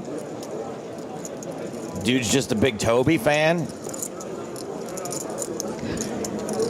I want to start seeing like a compilation video of ways in which he's like able to like get people out of the way. You know those that video of Messi's bodyguard like just doing the most insane things, like running after somebody before they get to Messi on the field. It's just like stuff like that would be so great.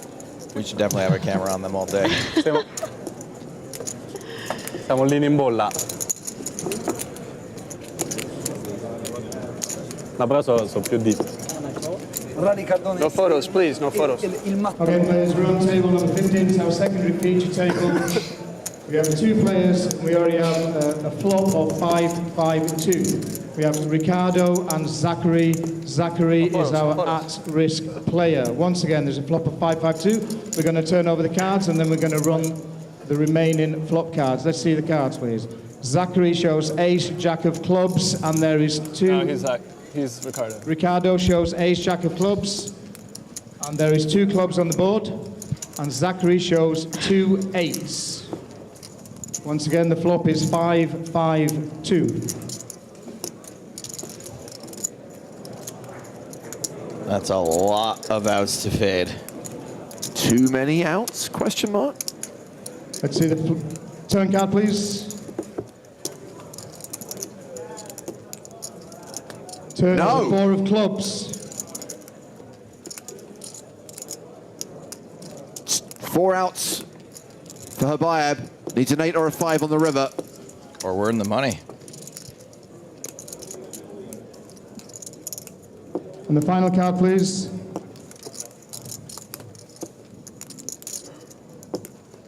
And the final card is a 6.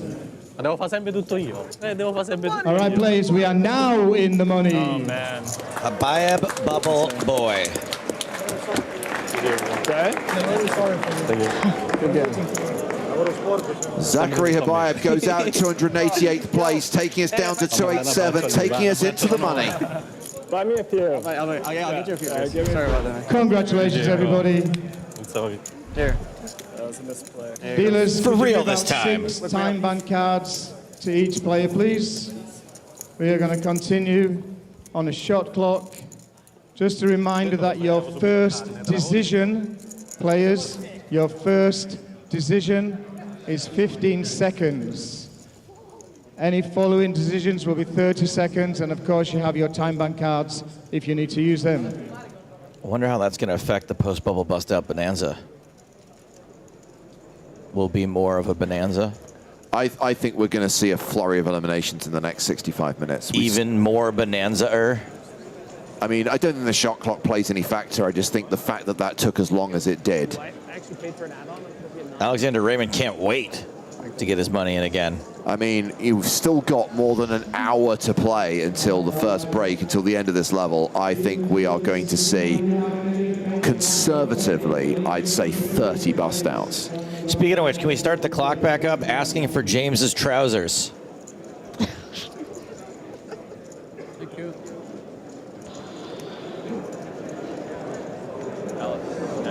I feel like I'm at high altitude or something because everything you say today, Stapes, is funnier than usual. So everyone is now guaranteed a min cash of 8,700 euros. Most of the 9.57 million euro prize pool will be paid out in the last 2 days. The single biggest slice of that prize pool is the 1.5 million for the winner. Very dreamy stuff.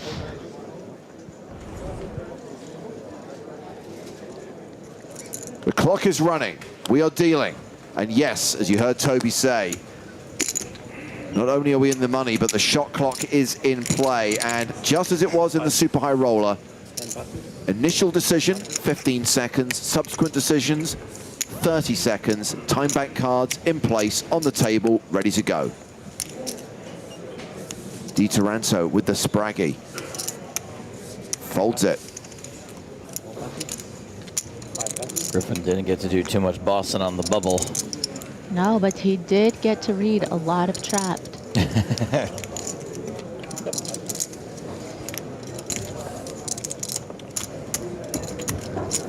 Well, it was a walk for Yellow in the big blind. Out in the streets, they call it Myrna. You're not a hockey fan, huh? I was as a youngin'. Like through my teenage years, I loved the Canucks. Long. So I mean, you would know all the players. we've still got most of this level to play. A long time to go till the blinds go up. The shortest stack at the table is Olin with 20 bigs. Yeah. Myrna has 111. Oh yeah, Luongo. Burrows. Oh yeah. And the city almost burned down when you lost Game 7 against Boston. Right? Yeah. I was. Were you on the, or I guess? I was sitting at home watching on TV and then like watching this footage of the riots, which is like, you know, it's like 10, 15 minute drive from my house, and I was just like, what the fuck are we looking at here? 9,000. That's pretty wild. Pretty fucking carnal. Yeah. You? Yeah, I actually didn't actually become a hockey fan until my like late teens, early 20s. So I kind of missed the Sundin era of the Leafs. I don't know. I guess you're not that familiar with it. No, I was. Yeah, I wasn't really into it. Like all my friends were at school, but I just wasn't. That was the only thing I cared about was video games. Like Counter-Strike, I was like, that was my sport. You had a different path. Yeah. But then when I was in my early 20s, I got really into hockey through like just the social circle. My friends that I would play hockey with were like really into it, and then I became a diehard Leafs fan, which I still am. Okay, and unfortunately. So ever since I've been a fan, they've been bad until they were good, but now they're just they can't win. How's that with your living in Montreal and all? Oh yeah, I've befriended like my one main man like Leaf fan finally after like probably 3-4 years of having no one, and so we watch games together sometimes. But I've stopped watching regular season games. It's too frustrating. How do you feel about shootouts? All right. Yeah, I'm not a fan. I just mean as opposed to what it always was when I was back. Yeah, no, running overtime is just way more interesting. And especially because they have the 3-on-3 overtime now, like it's the reason why they instituted the shootouts is because sometimes there would just be these crazy long games. Even 4-on-4 could like go pretty long, but 3-on-3 it's gonna end. That was so much fucking fun. They should just do a 3-on-3 until it's over, basically. I don't even think I know anything about this 3-on-3, by the way. This is news to me. Yeah, they changed it probably. It's always 4-on-4. Within the last 5 or 10 years, they changed it to 3-on-3, and it's really exciting because it's like it's almost like shinny puck. Well, I remember someone would get a penalty 4-on-4, and it would just be like, yeah. shit. If there's a penalty 3-on-3 though, it's become 4-on-3, not 3-on-2. Ah. yeah. That'd be crazy. Okay, interesting. Yeah. Yeah, there's just so much more space. It's beautiful. But it's funny how like the kind of the GTO changes like as they kind of like learn 3-on-3 more. Because when it first started, they were just kind of playing like it was like just normal hockey or normal 3-on-3, however you would describe it. But now the GTO basically is like when you go across the line. Here, I'll tell you after. 9,000. Griffin has a hand to play.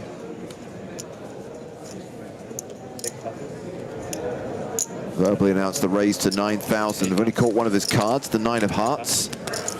Okay, so could be the Grafton, could be ace-9 suited, could be pocket nines, could be 9-8 suited. We'll never know. So basically the way it's changed, which is quite interesting, is that like... Oh, good. Normally when you get across the blue line, you're like trying to stay in there and like cycle or whatever, but if there's ever a situation where they think they might lose the puck, they just leave the blue line. They just go back out. You know, with the puck, you come in, normally it's like you're trying to get, but now they just like, they reset up. Like puck possession is like the only thing that matters really, because it's like so hard to get it back from 3 NHL players, you know? Yeah. So like, there's more like the meta changes. It's pretty cool, you know?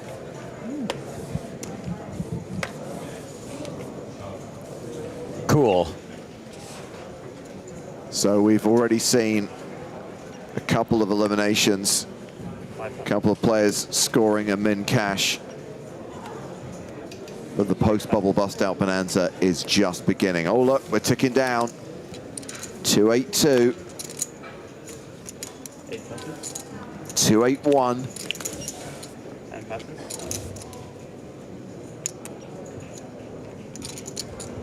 Action folded to Army Barra on the button he raises.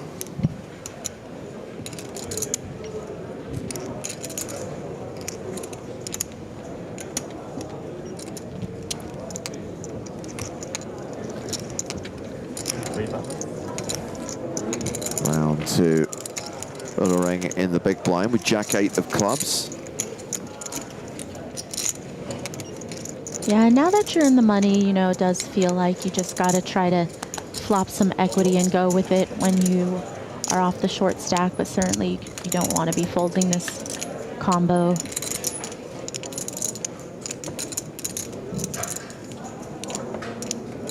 King 7-6.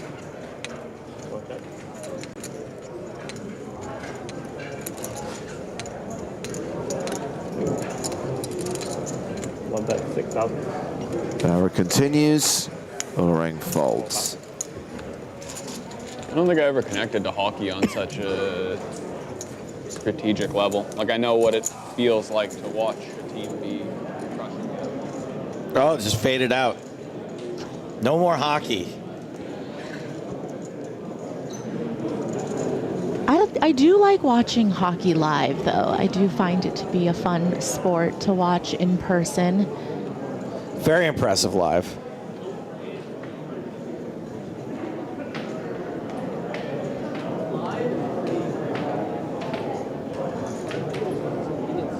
I think you really need to like play hockey and love hockey. Oh no, really, it's like, back.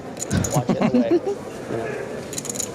I didn't get the fucking NBA when I was younger. Like, I was a hockey fan, and I was just like, how can you give a shit when it's 100 fucking points? Yeah. Because hockey was like, every goal is so big. Yeah, important, yeah. Even in a high-scoring game, which is more rare than not, or was, but like, it was still like, a goal was such a big deal. Yeah. Not quite soccer level or football level, but close to it. But then I've got. Are you an NBA guy now? I'm not an NBA guy, but I've watched some games, and it's good. It's good. It's funny, the one sport that I've like never been able to get into, and it always like surprises my friends or people that know I'm into sports, is just never been able to get into football. Like soccer football American or football, NFL? American football, American. Yeah, I got nothing for it. But I understand why it's such a good TV great. product. Like for people like watching from home, I understand why it's like kind of the best. But it just doesn't interest me. I tried playing like pretty high stakes fantasy last year to get into it. Finally, I was like, I'm really gonna try. And did it land? Couldn't do it. It didn't land. No. Maybe if I had a better team, it would have landed. That's the thing. It had gone well. That could have, that would have been the you. entry point, but yeah, losing at gambling doesn't help to get into it.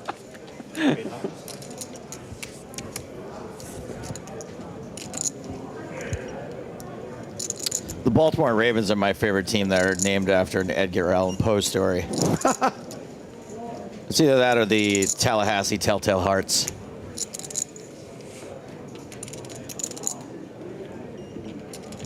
Am I right in thinking that the Baltimore Ravens were the Cleveland Browns who moved from it's probably Cleveland our to 15th Baltimore, anniversary coming. and then a new Cleveland Browns franchise started in Cleveland? It's something like that, yeah. Like 2009, 2010. This is after the Baltimore Colts had already moved from Baltimore to Indianapolis like 20 years beforehand. Yeah, I started playing, like, I was just playing like sit and goes on full tilt until like 2009 probably. Okay, all right.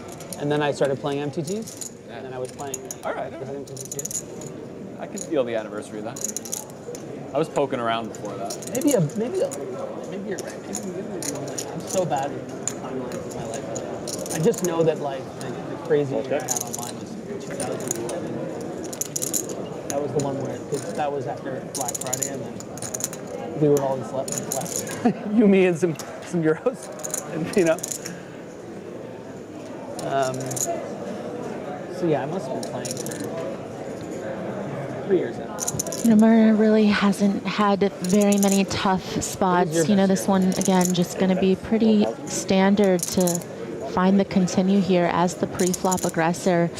You know, if there were a heart on board, perhaps Ulrich might consider. But, you know, just off the short stack, not much backdoor prospects. Got to fold. Just a lot of determination. Yeah. Thank you, John Pullman. Yeah, you were always someone that kind of stuck around but had no finish. Yeah, how we would describe you. Confirming the story of the Colts, the Browns, and the Ravens. Now, do you remember at the start of the day we told you that Aniel and Sua had 3 big blinds? How happy do you think he is to have made it to the money? Cashes out for 8,700 euros. Very happy. When my name became my name. So, like, what do you mean? Like, you were always on me, no? Since I turned 18 on March 4th, 2009. Okay. Before that, I was playing a different name. Oh, okay. Interesting. So I didn't know that. And I like made it public when I did it too. Oh yeah, okay.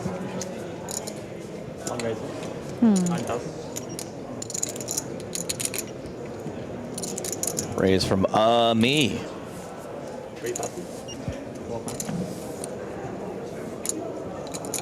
How do you feel about post-conversation 3-bets? What are they? Strong? They're weak? Kosher. Not mid-conversation 3-bets. Okay. Post. But like, yeah. Fair game. Welcome. Griffin does not 3-bet. Okay, Cost, however. but yes, there will be. Koska's an anagram for so KK. Well, the good thing about this player is he is If you're not accurate. in the conversation, then it's just fucking. It's a +4 Yeah, minus it's 2 just- seconds per day. That's it. It's a cost That was a good spot. certification. That was a good spot, Chris. I feel like I should get like 5K of that. Sorry, that went over my You head, can have James. it.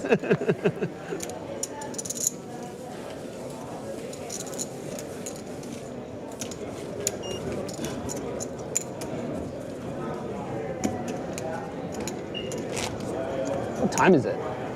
I was thinking that a minute ago. I have no Chico idea. time. Got to watch here. Not too many watches here. Or just 1:40. Kosk. In 10 minutes, it's 2 o'clock. Not bad. In 10 minutes, it's what? 2 o'clock. 2 o'clock, okay. So 1:45. 1:50. 38 minutes off the clock, and it's been 50-something minutes. Don't worry, we've all noticed. Not bad. I mean, we were doing 2-hour breaks on day one. I mean, 2-hour levels. Our bladders can handle an extra 12 minutes. Struggling over there, bud. I just chugged the whole water, that's why. See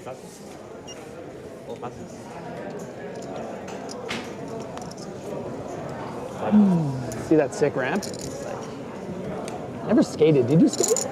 No. I wish that is something that really eludes me when I get on a skateboard. It's like, it's not intuitive to me. It's just, it feels like I'm just gonna fall right away. And that's not, I don't even feel like I have bad balance. It's just like. Tried, sir? Yeah, I have, but it definitely didn't take, you know. Oh, but did you ever like get up though? Not really, no. Oh man. Yeah? Yeah. Okay. I mean, you're a snowboarder, so you know the feeling. you really know it though. Yeah. You're a proper snowboarder? Say yes. I was Say yes. playing with snowboarding. Did you play? Both players hit a 7 here. Yeah. You is it? Or? Yeah, blind versus so blind, so you're not really going to see this When pot I like get retired, it was too really big. hard. I like did it. It was hard retire. Both players with showdown. I was on Yeah. 3D. Okay. That is one. That is one, and also flush possible now. I was on.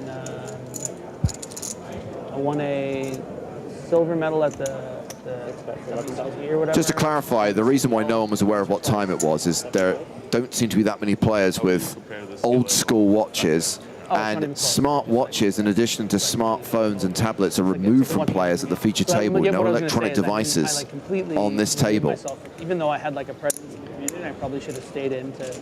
There were ways that I could have made money, like through coaching, managing, commentating, but I just was like very over it, and I've just gone into poker.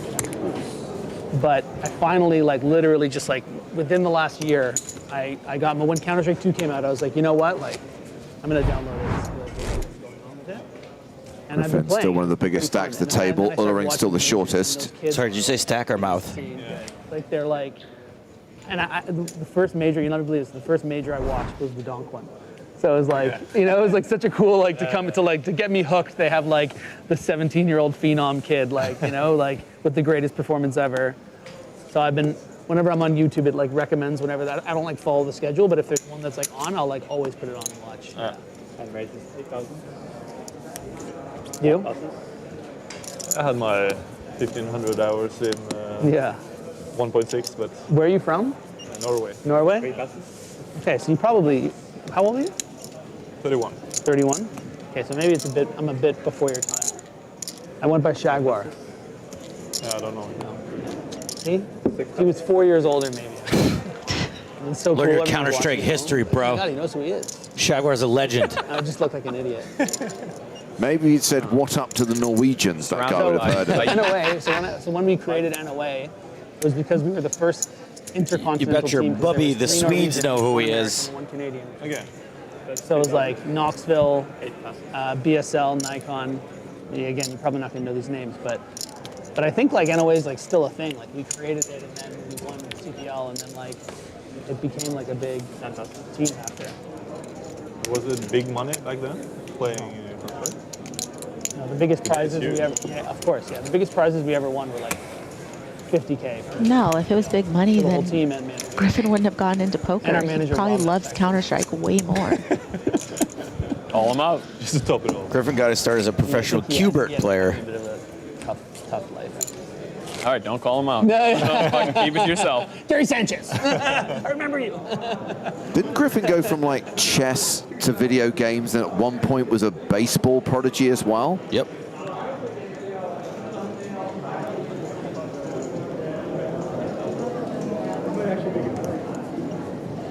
He almost went pro Goldeneye, but he kept picking Odd Job. Got kicked out of the league.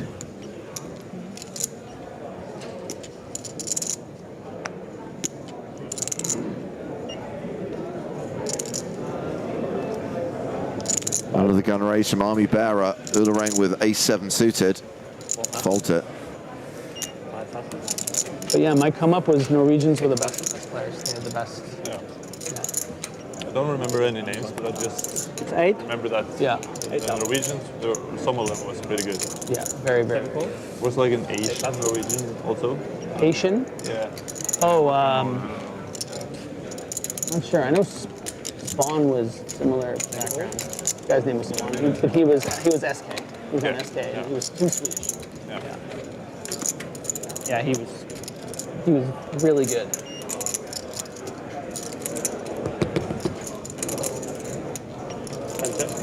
That wasn't a check. He was tapping out of the conversation.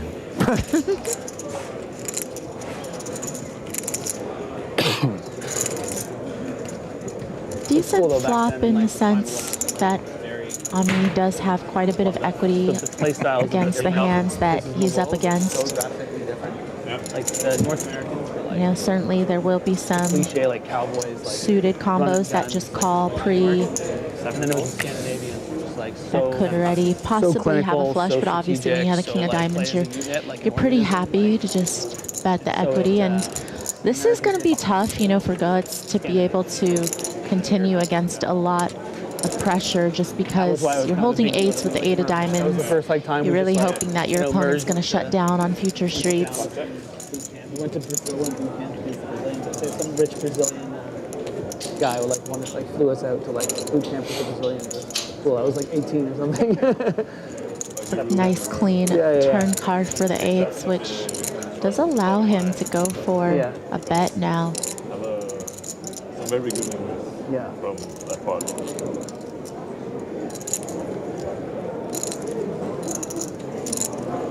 All the long parties, then you have to go to what's called here, or ERC or something to find matches. IRC, MIRC.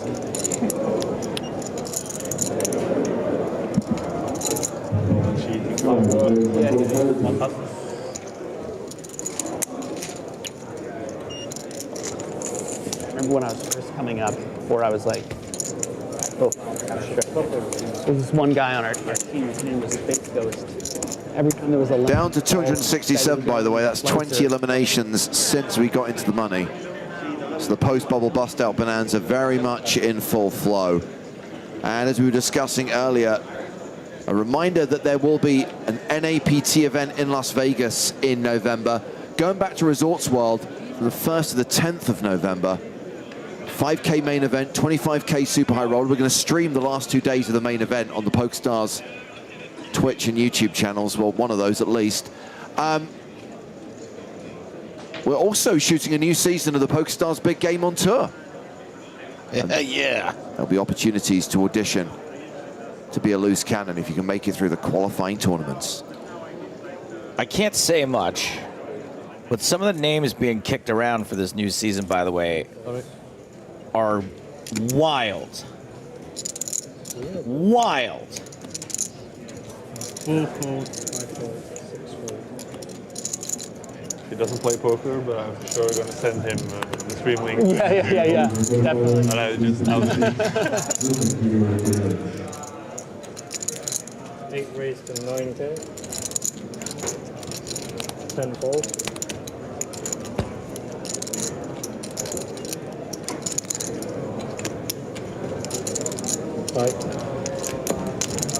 One call.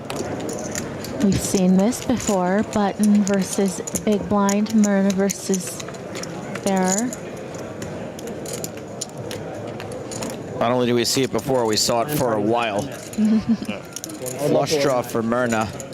Yeah, this one old friends might be a 4 for bear. Actually, yeah, there's some potential, but I'm too old, really. But it's not going to be as long of a idea in my head hand, is great. probably. And, you know, on most turn cards, probably not going to be many continues. I also checked. In Norway, every Easter, there's always been like this big LAN party called the Gathering. Checkity check. And I think it has to be around. Myrna to the turn, Queen of Diamonds. Yeah, well, Coming here. I think Myrna has enough to bet now on the turn, pair and a flush draw. Sleep away from home with all your Me with bottom pair and no real ways to improve other than trips to 2 pairs, but 2-tone on the board, a couple of flush and straight possibilities out there. He does unblock all of the flush draws, but does block some of the straight draws, you know, the King 10 type hands.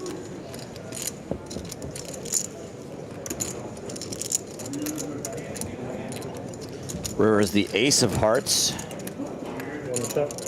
Pair of queens is going to be good.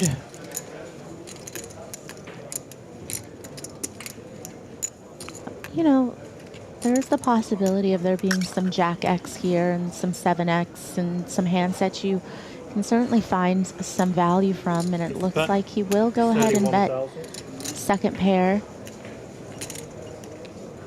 Good for him. Yeah, good for him. Do you watch much of the tournaments these days? No, not really.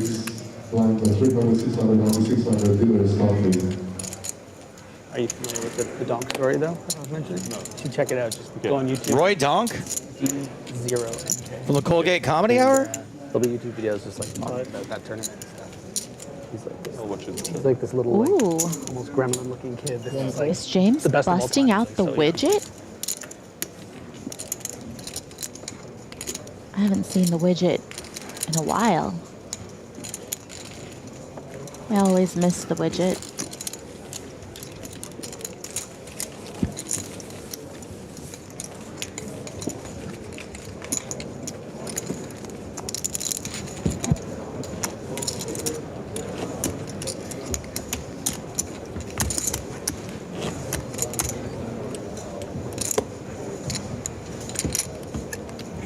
That's right, we're still in the money.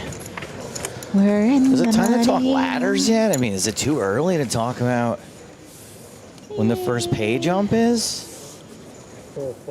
If it's a bonanza, people are busting all over the place. We should be close, but we're not. Not even. Not even close. 224 or 223. 8 fold, 9 fold, 10 fold, 1 fold.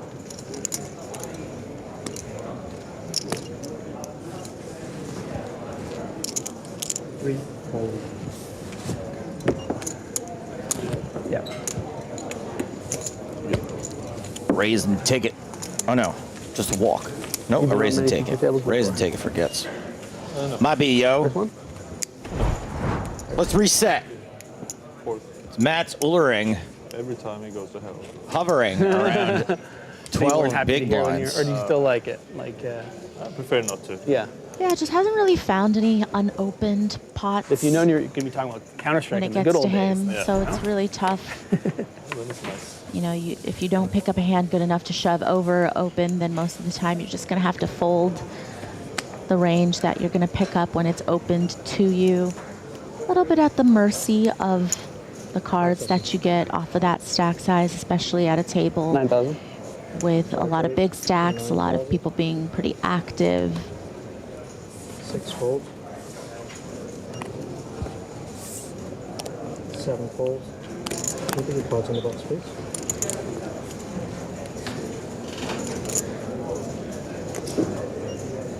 Bunger with the king 4 suited under the gun. 5 seconds.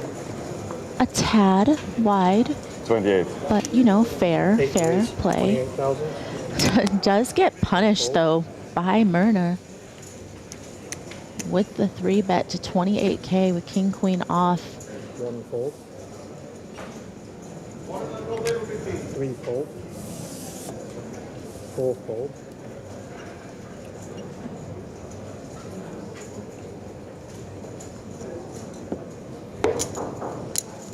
I love a king queen 3-bet. You're definitely the type of hand that you're going to want to mix with.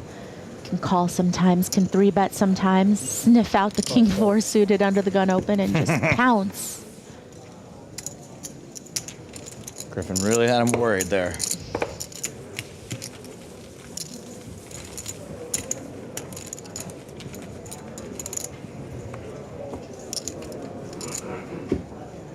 .262 players remaining with near enough 40 minutes still to run until the first break of the day. Over at the secondary feature table, we've got 2 players all in. Viraj all in with ace king. Duthie all in with king queen.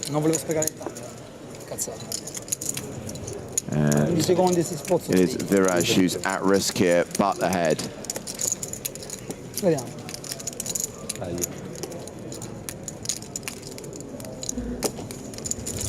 Not helpful. Do the same thing. Just has to fade a queen. It was wrong. Yeah, that annoys me. Okay, I have a bad look-alike. That was one of your outs. Never easy. Jeremy Strong. Always a sweat.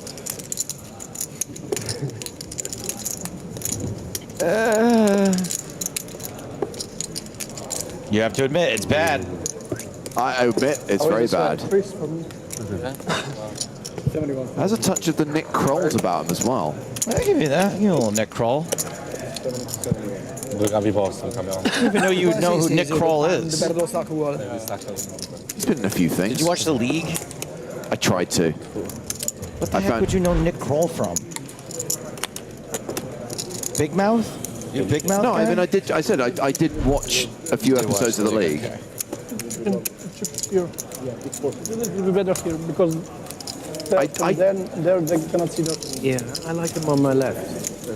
I do have problems with TV shows where every single character is utterly unlikable and devoid of charm. And unfortunately, that's the problem I have with the league. I like him to my left.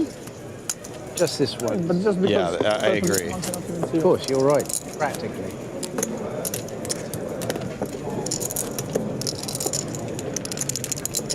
You see, they're closer to you. And they will eventually come to me. I have to put this. I'll work my way. Have to put this time delay between yours. We're gonna get rid of this, and then pass this. Keep your hands off my time. Okay, I won't touch your time, but take your chips. So, James, did we end up seeing the pie chart of what countries are represented here We in did. the main event? Okay. That So, information was dispatched yesterday. was there an uptick in Americans? I think it's pretty level. I think it's 5% of the field. Felt more American-y. Yeah, it did. 9,000, right? Enough left? Yeah. We can Maybe fight. up a little bit year on year. This one's not a sweat. You just win. Is there a time when you get any more? Tomorrow. It's interesting if you're the person in charge of putting that pie chart together. You'd be like, nobody reads this. You just copy and paste it from like another event. Oh, so we got 6. Well, That's what I now would they do. know that You don't get a full refresh. there's at least Maybe one you'll get person some that more cares. The final table. Wolfgang Poker is chip leader at the secondary feature table right now. You got a new one every day. Not bad for a day 2, Reg. When? But this is very good. The end very play. I like this. I will double check. Nice table. He seems to know. 2 more at the end of the day. 3 more at the start of the next. 3. At least it's written in the app.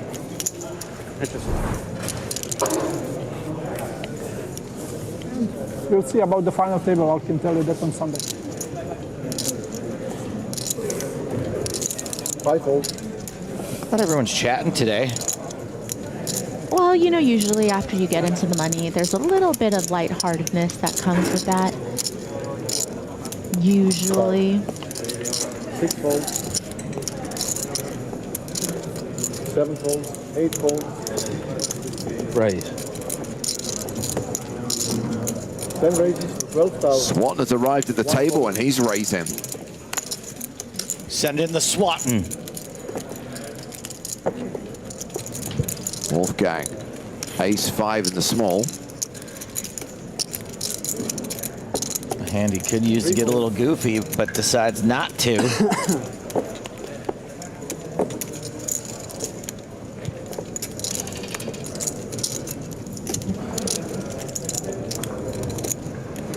And then we have Saniero with ace-9. Saniero, the player who burst the bubble. A hero. Saren hero. Yeah. That was raise and take it for Swatton. Yeah, kind of surprising that ace-9 didn't get involved, but, you know, perhaps Swatton, new to the table, don't know that much about the guy, and just decides, you know, we're going to give him credit for just having a strong range. Maybe he looks like a guy who doesn't raise too wide. Respect the scarf. I thought it was a hand towel. He just came from doing the dishes. Oh, one time I was in Pittsburgh, and I guess someone gave me a terrible towel, and I didn't know it was a terrible towel, and I put it on the floor, and I got yelled at. Wow. Yelled at. And that is why Maria can't go back to the city of Pittsburgh. 6-fold. 7-fold. 8-fold. That and her rabid anti-steal stance. 10-fold.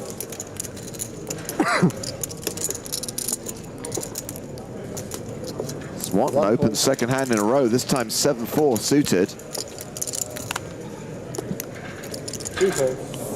Rounds the blinds. Saniero. Oh. 8 deuce of clubs. 4 calls. Option. Alan has 7-3. So you're going with Allen, I'm going with Barnes. 3 players to Whose chair is that? Not my chair.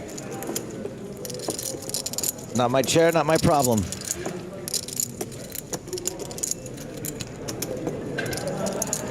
3 checks. Sorry, 4 checks, 5 checks. Action check to Swanton. What a flop for 7 trade. I know, right? How annoyed is Swanton going to be about this hand? 14,000. How does 7-4 get done by 7-3? You know, the man did limp in pre, so he might have been asking for it. Big bet on the flop. Just gets a call out of 7-3.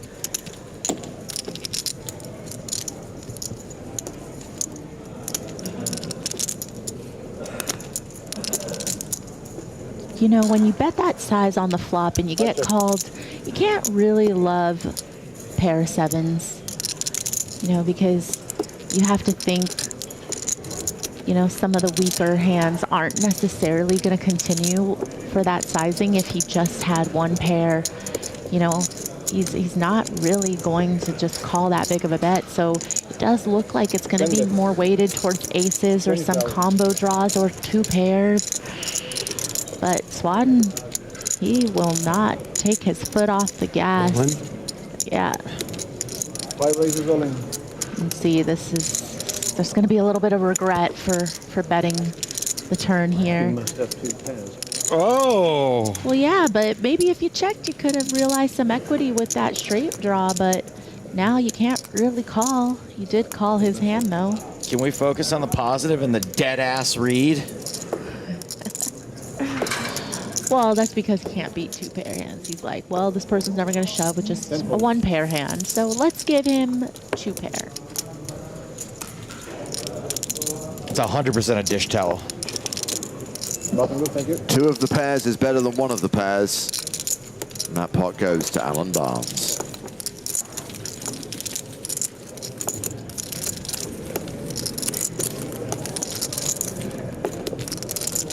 Is that a tattoo of Andrew Santino? Well, players are falling at a pretty rapid pace. The bust-out bonanza well underway and has claimed the scalp of Eric Seidel. No. GG, Eric. Seidel. Oh. How many times have you done that one? I don't know if I've heard it before. It's been 20 years, Maria. Oh, okay. You use it sparingly then, because it's the first time I've heard it. He doesn't come to every event.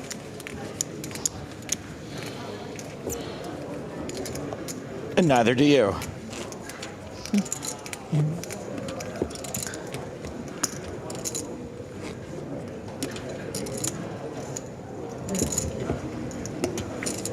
I know when you're not with us, you watch the broadcast just because you get a kick out of me. I do actually watch the broadcast fairly often, like when I'm at the event, when I'm not at the event.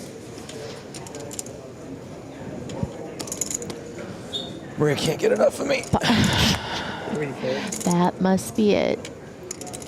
Obsessed. Real big stape stand. I'm gonna need you to take that that pin out of the voodoo doll that you have in my right hip lower back region. Yeah. Well, maybe you shouldn't have said what you said. 8,000.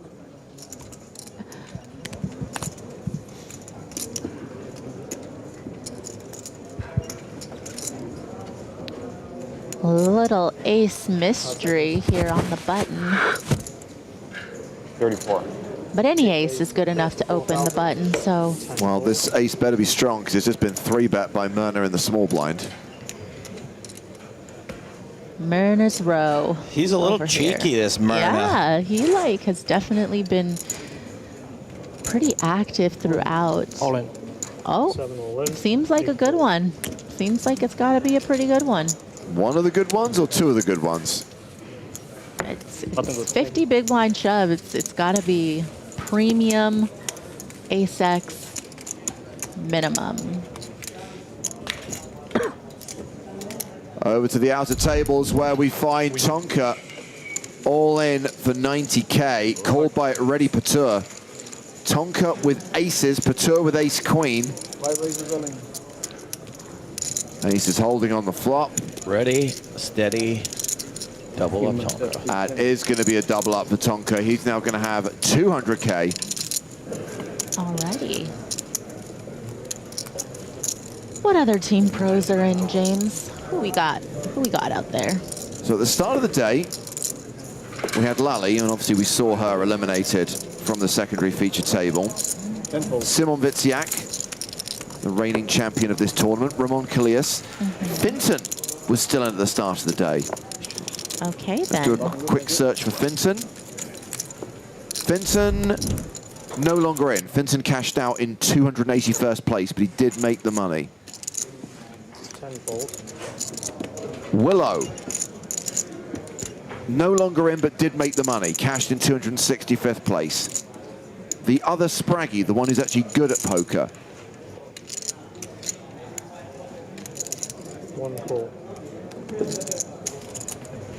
Is still in.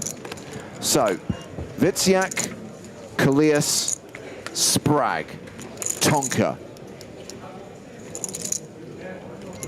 One check.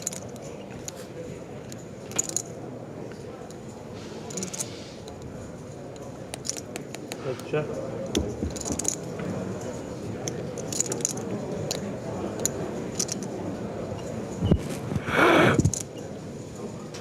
Werner has paired his 7 on the turn.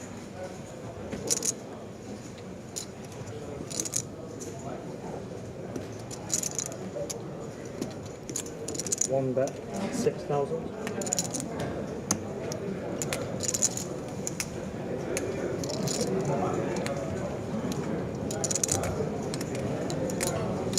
Big call. Yes, Paul, I specifically said the Spragg who can play poker, so obviously I was referring to Marley. Marley is the Spragg still in the main event. Bear does hit one of his outs on the river and now has jacks and 9s. So trying to get a little bit of value from some ace-x, from some smaller 2 pairs, like 9s and 7s. You know, just this sizing is just really begging for a lot of other hands to be curious and pay it off. We'll see how Murner feels about his 9s and 7s.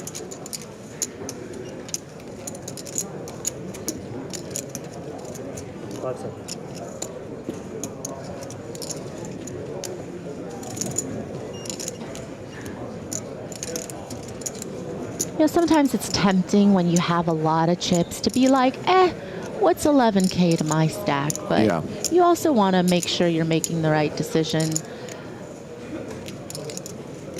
You want to make sure you're making good decisions and, you know, not just flicking it in. All right. That is some discipline. He took a time bank and then folded.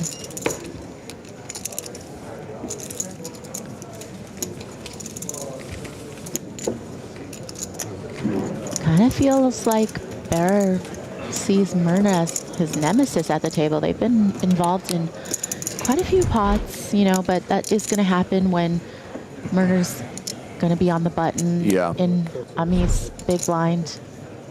Classic dynamic. This has been a long session, and we still have 20 minutes until the break. I know. I've been holding it, James. I'm not going to leave you all alone here. I appreciate that, Maria.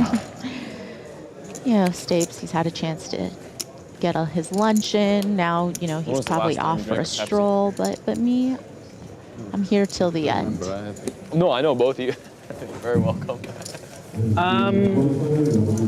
Within the last couple of months, I was like fast food place, and which I rarely go to, and they when I do that, I always get a Coke, and they only had Pepsi. It must have been a Okay, Wendy's. When was the last Canada? time you had a Coke? Freaking love a good 3 days ago at Five Guys. What? Oh, probably the last time I went to a movie, which was 2 weeks ago. What? You get Cokes I'll at have a Coke movie at a movie theaters? theater. I love a You? good icy. You hardly ever see those Can't around remember. anymore, except at movie theaters. Food and drink should be banned from cinemas. Why? You hate the sound of plastic opening Yeah, you around want you? to go for a meal, go to a restaurant. If you want to watch a movie. Here's a great idea. Go and see a movie, then go out for a meal afterwards. It's a really good night out. I recommend it. You're gonna hate going to a were gonna say movie one with of me. them was his, Good for to know, sure. James. Oh, I won't yeah, invite you to the movie theater when I go. You're not gonna like it. Do you not like it when the person you go with talks to you during the movie, just tries to Let's try. comment on something that happened? Are you annoyed? Bear in mind, I've This just is a test and you said passed. vociferously how much I hate people who eat at the cinema. I've always I wanted would to do rather the one eat than card talk. button thing. But on a TV table. I couldn't even tell You're you, not oh on my TV gosh, table, that was you're very crazy, impressive. You know what I mean when I say the one card button? No, we talk about the movie afterwards over ever done dinner, it? Marie. You don't do a running No. director's commentary track while all I watching the film. But what if I'm gonna forget my comment? right? Yeah, no, you get that one card on the I know, button. but I No, mean, they you might play not the- all. They might be interested. All right, I'm sorry. The viewers at home, the one card button thing, viewers, is when you only get dealt one card on the button, but don't say anything and win the hand. And then you say, "Can I get a second card, please?" After you won the hand. After you win the pot. Yeah, after you win the pot, you say, "Can I get a second card?" You already have. Yeah. It's probably better designed for a cash game. Maybe not an EPT. I had a long conversation at one point with people about whether the hand would be dead or all this stuff, or there's been too much action now. Maybe it would still be fine. Well, That's why I'm saying you need to have the chips already. I'm pretty sure the hand's dead.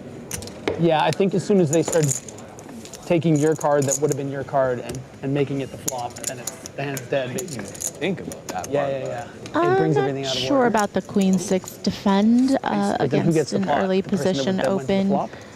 but Folded by the turn. you or know, whatever?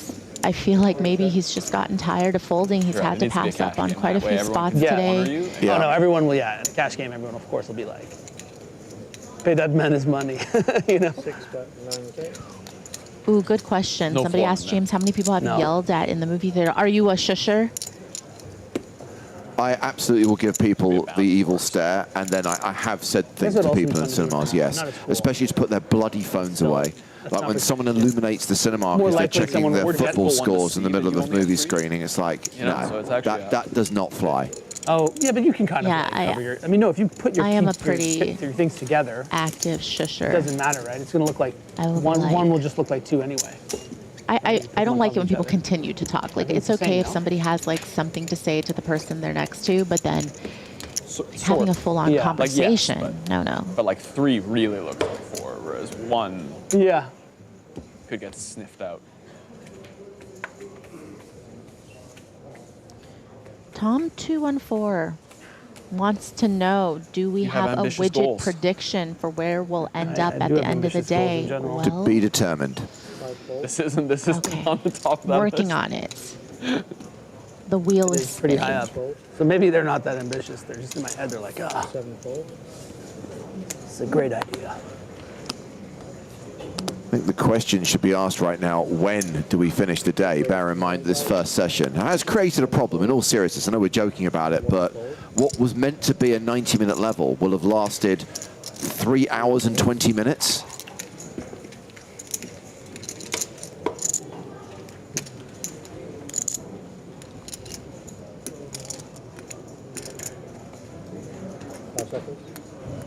Bernard back in action. Really getting quite short for Ullring here, but you know, does he want to make his stand with the ace-5 offsuit against the hijack open? You know, to be fair, coming from a fairly active player, you know, do you think that you're going to be ahead of their range? Do you think that, you know, they have some raise folds here, even though you don't have a whole lot of fold equity? But that would be a best case scenario. But in this case, he's going to get called, I think, by the ace-4 suited, and going to be pretty happy that he's actually ahead, has him pipped. Going to end up in a chop sometimes. Ooh. Yeah, there's a lot of chop opportunities here with 2 small aces. And I haven't sung the song yet this trip, so I'm ready. Haven't disgraced yourself yet. No, I'm really good live, James. It's when there's the whole I'll be the judge of satellite that. issue.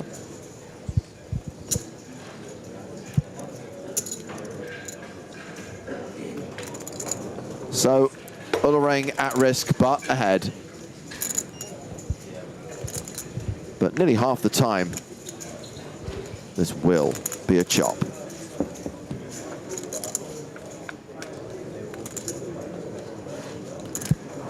Jack 9-4. Oh, domination rotation. Myrna pairs his 4. Very unfortunate that I won't get to sing the song probably. And that Ullering, who's been very patient throughout the entire bubble, is going to get pretty unlucky unless he could get a 5. I mean, it's one thing to say, Maria, that you're worried about the song. This guy's about to be eliminated from the EPT main event. It's more about the fact that... Yeah, I mean, I mentioned that secondarily, James. Yeah, I think he had the running order wrong there. The song is a secondary consideration to this guy's tournament life, which is now over.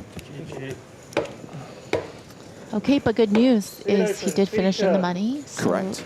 There's that. 8,700 euros for Mats Ullering. And we're down to 243 players in the EPT Barcelona main events. Thank you. Well, things have been going pretty smoothly for Myrna today. Has chipped up a lot since the start of the day. Come get it, you filthy animals. Good Lord. Me against the world. Say that every time it's my big one. Wild. Calling everyone a filthy animal? Well, pretty aggressive. It's kind of a Home Alone reference, you know? It's not really a, I don't actually think you're all filthy animals. It's more of a movie quote. Angels with dirty souls. You're giving me a nice reflection of my own. Come on, you must have watched Home Alone. That's No, of course. Yeah, but then it's when Home the Alone second you quote. go to defending it, then I want to be like, well, we actually are all fucking. Yeah. Suddenly you're on my side and you're like, Whatever side I you feel like take. it shouldn't be a reference. I think we should all acknowledge that, you know. Acknowledge the actual filthiness of all of us. Bold. One fold.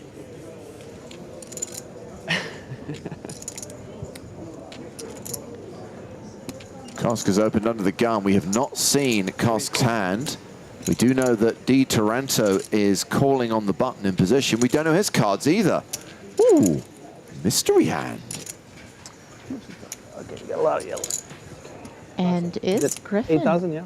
Yes. Call. All right, I was going to say maybe considering a squeeze there. Are we going to see anybody's cards? Nope. So tell us what they have, Maria. Just guess. 3 random hands, please. I'm going to go with deuces for Benger because, you know, he likes them. Quickly. We're Okay, gonna see a flop. 5s, deuces, 5s. It's going to be set over set for sure. And then ace 10 suited. All right, we're gonna play a game. Turn a poker term into a breakfast food. Send your answers to nuts at PokerStars. Oh no, we've got hold cards again. Yeah, we've gone over to the secondary feature table where 5s are all in against ace jack.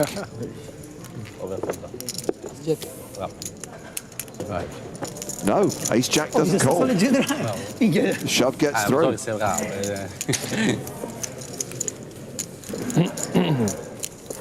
Noi sono per tankare tu, so che ci ha follato. Sì. Adesso già troppo. Già capita a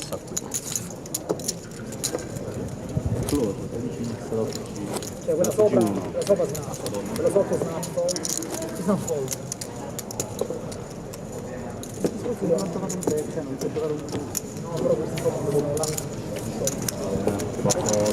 So sticking with the action at the secondary feature table. The slide is just so much cleaner anyways. I mean, I feel like it should have always been that way. The very first time I played an EPT and I saw a dealer pitch the cards like that, I was like, that is amazing. Why don't they do that in America? It's like when you're cutting wrapping paper and the scissors just slide right through. Love that. I'm the worst rapper. Oh, I'm pretty bad too.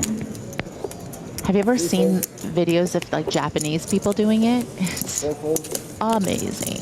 Are you talking about origami? No. No, but you know what? That probably correlates to why they are so good. Thank you. I need the money.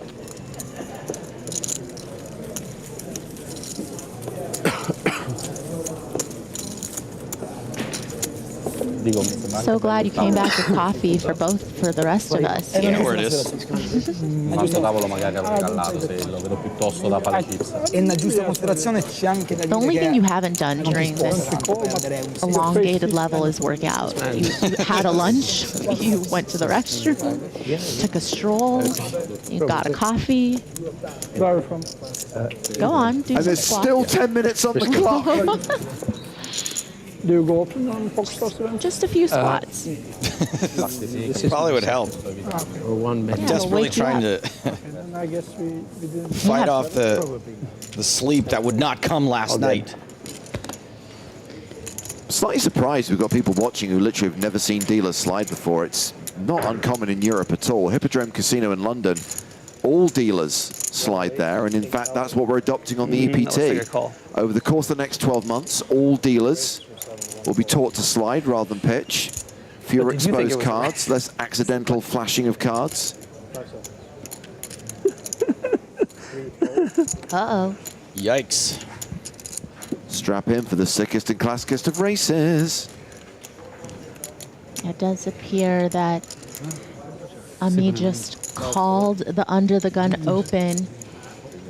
And, you know, he definitely would have been ready if anybody behind him wanted to find a squeeze. But now it is all the way back around to the big blind, who's going to defend. Sorry. With ace-6 off. Yeah. So actually three-way to a Jack-9-7 flop.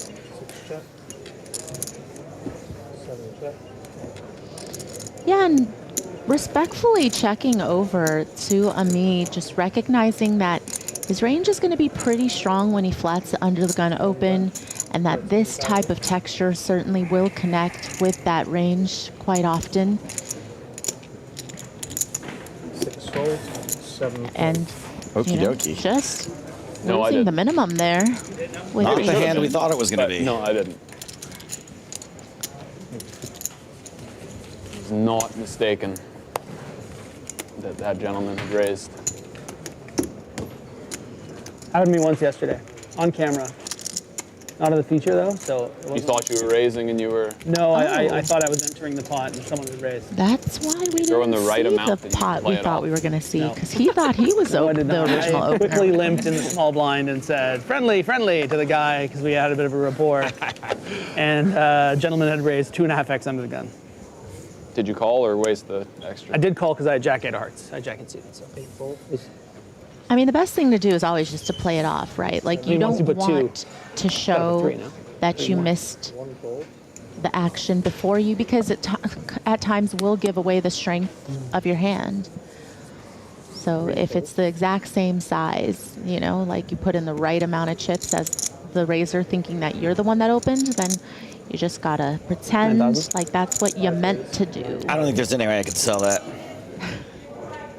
No, you couldn't. No. A poker player could. 7 fold.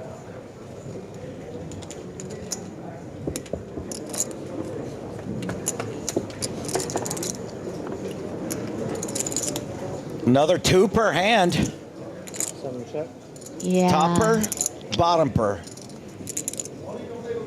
And there's not a whole lot of reason why Benger isn't going to think he has the best hand here. You know, if Guts had some stronger King X, he might have found 3 bets with those pre-flop. And Benger also does have some backdoor spade potential here. So bet and a quick call out of the 2 pair. Very clean turn. You know, and there's certainly enough out there for Benger to continue betting. There's going to be some of those gutters, this Queen Jack, Queen 10 hands, the flush possibilities, the 9Xs.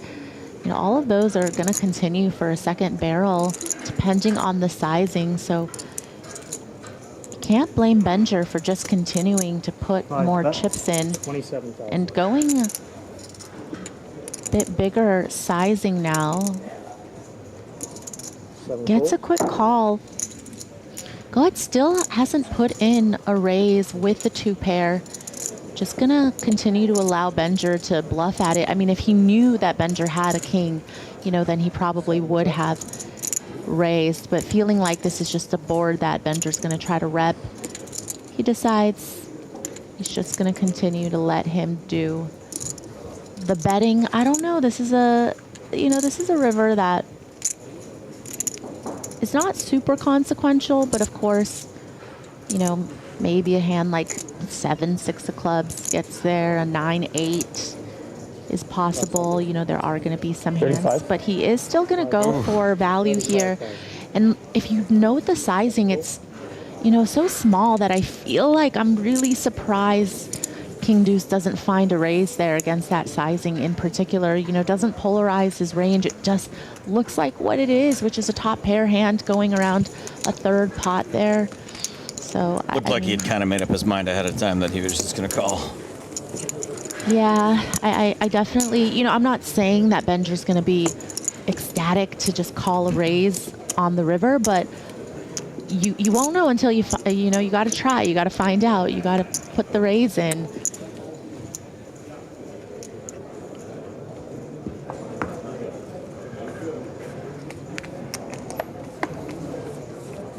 Probably going to get just 1 or 2 more hands in for the longest level of this trip so far.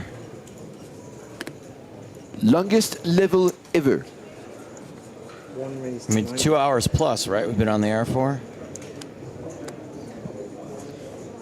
2 hours and 37 minutes, but who's counting? 5-4.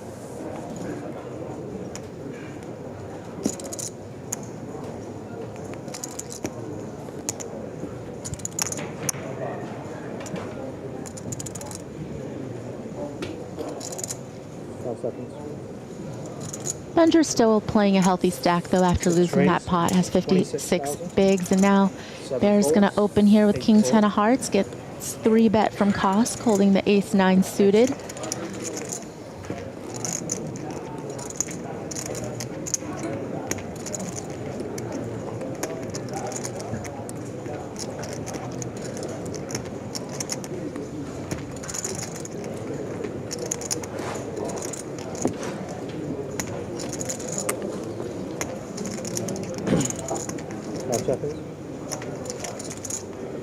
Tommy gonna peel a flop.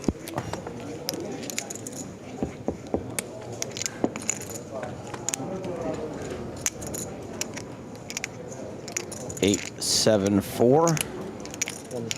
1 spade, 1 heart.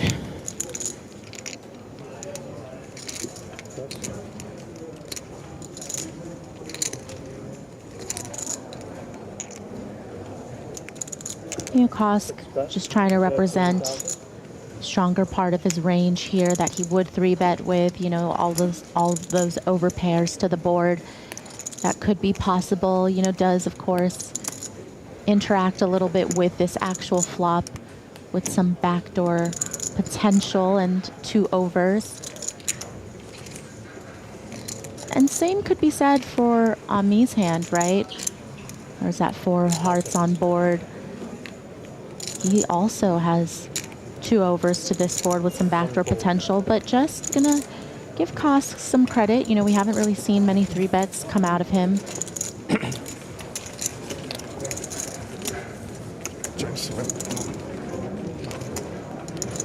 Thank you. Gotta take those little victories while you can. Ami Bear not gonna give up so easily all the time. He's got around 56 big blinds, pretty much the same as Kosk, Melsom, Benger, all within a few big blinds of each other.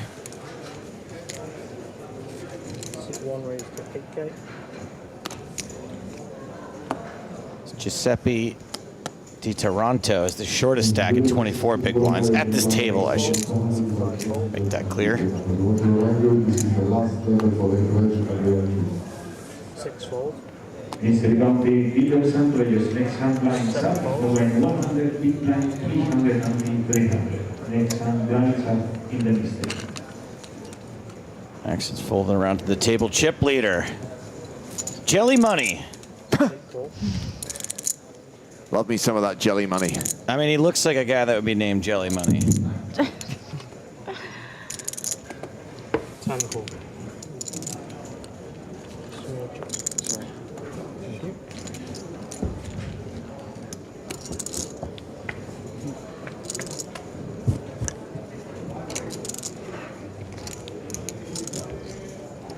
All spades on the flop. Oops, all spades. Check. 10 check.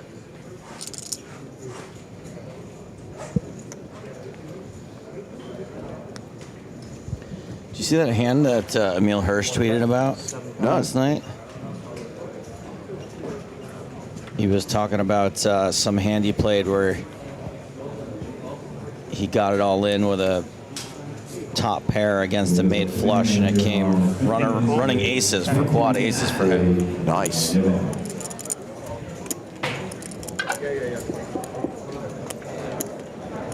So this is Bearer. Myrna heads up to the turn.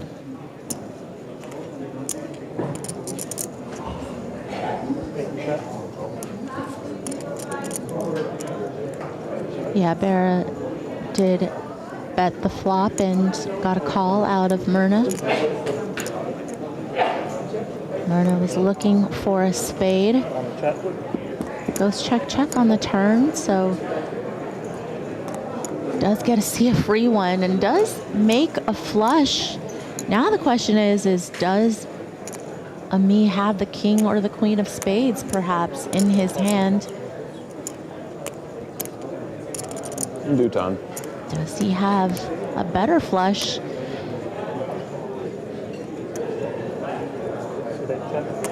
Myrna going for the bluff catching option here with the check over to Ami.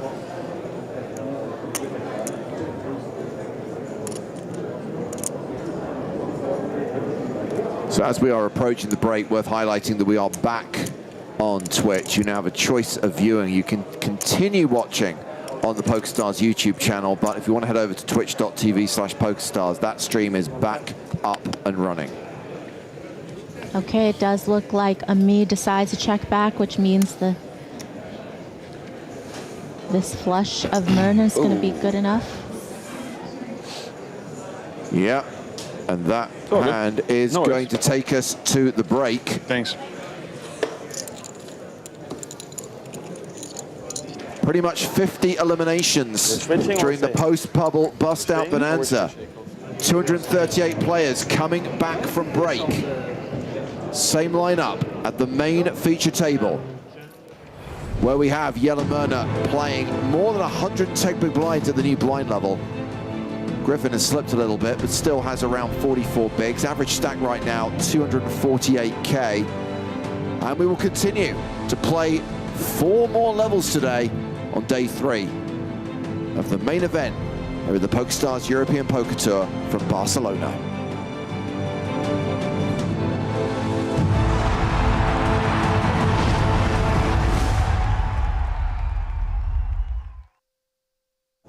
Blinds 2,000, 4,000 with a 500 ante. Action at the feature table is on Cecil Hansen. Pretty hand. Raises with Queen Jack suited. From under the gun +1, he makes it 10,500.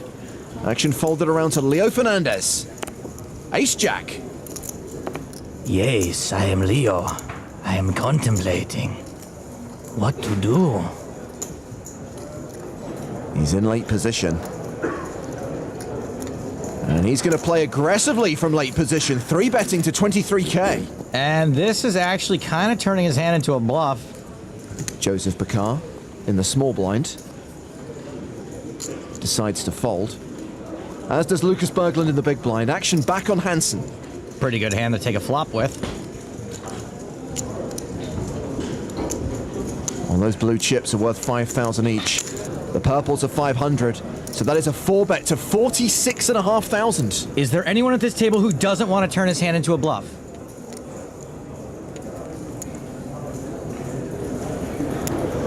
Leo folds the best hand. Hanson's play makes a little more sense than Leo's near the bubble, but it's risky. He did not have the stack to 4-bet fold. Hanson up to 156,000. 185 remain in the main event. We're 2 away from making the money, and we're hearing there's actually a player who didn't even show up this morning who's slowly being blinded out. Well, that's awkward.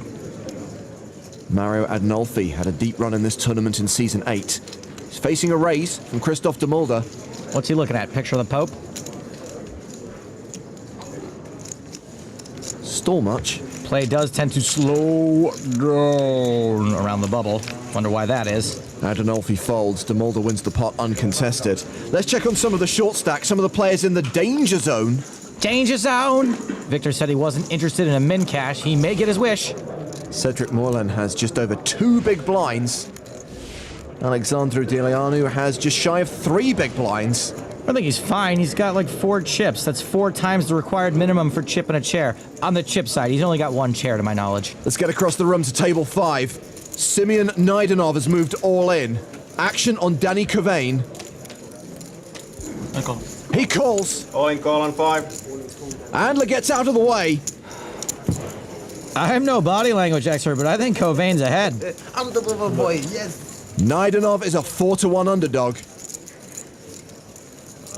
Bigger dog now. Needs a 9 on the river. Doesn't get it. But he is not the bubble boy. He's the bubble boy. We are down to 184. Stop the clock. We've reached the bubble. Okay, attention, main event. We have 184 players, and we're going to continue hand for hand. Dealers, if you have an all-in call, you must stop and call the floor, and the cards must stay face down. Let me take a photo first, okay? Hello, Kitty. Quo. Okay. Tag it, Survivor. Hashtag Survivor. So we're going to play one hand. We'll wait for play to conclude at every other table in the room before we start the next one. Berglund raising from the cutoff with 9 deuce of diamonds. Trying to go all thief here on the bubble. 7-5 of diamonds for Pasi Sormanen in the big blind. And this would be kind of a loose defend. He calls. And what a flop for Berglund. 9-9 deuce for a full house. Flops him deed. Sormanen checks. And folds before Berglund's had a chance to bet. One check. Luckily no diamonds. I had 7-8 diamonds. So 3 diamonds. Ooh. 7-8 of diamonds, huh? Lol. Remember, the next player to bust walks away with nothing. Yeah, I was thinking that this table would be the one who was like breaking the bubble. Like, yeah. There's always next hand. Over to the secondary feature table. There's been an under-the-gun raise from Albert De Hare. Petra Hruskova has called with ace-10 of hearts. Thomas Buttshammer in the cutoff has deuces, and he is counting out a re-raise. He 3-bets to 27,500. Bizarre choice of hand at 3-bet, but you know what I always say? When you want to burst the bubble, best to use a Buttshammer. Action folded back around to Hruskova. She calls. She's out of position, and she's got a hand that could be dominated to a 3-bet. Heads up to the flop, which is King 8-6 with 2 hearts. Nut flush draw for Hruskova. +1 overcard to the board. She's actually a statistical favorite. Since it looks like Buttshammer was turning his hand into a bluff no matter what, a bet here is expected. He continues for 24,500. She quickly calls. Certainly can't fold the nut flush draw. The turn card is red, but it's a diamond, not a heart. Hruskova checks a second time. Maybe giving a little something away with that check, by the way.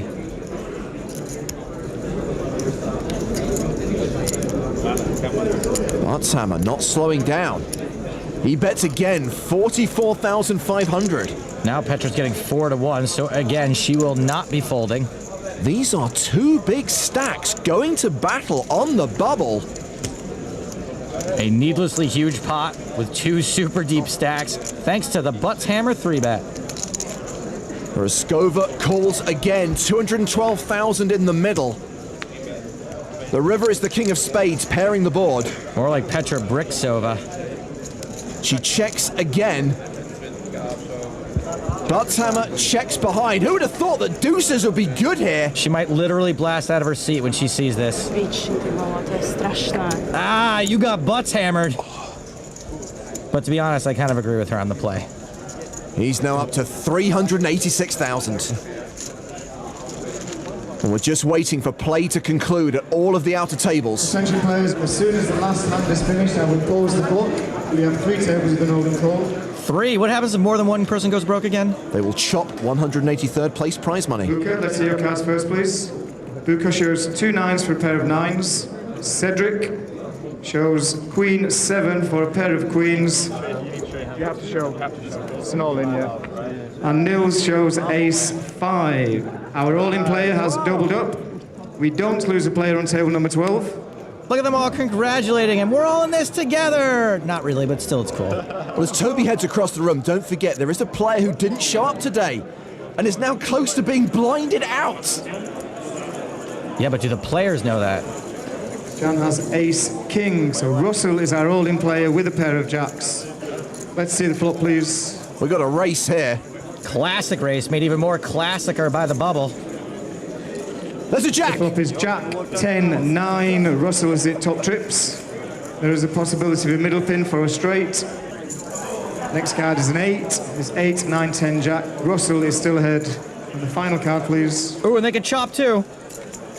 Final cards are 4. We do not lose a player on table number 21. 2 all-ins, 2 survivals. We're going to go to our next table where we have an all-in call. It's Stevich's table. Can we go 3 for 3?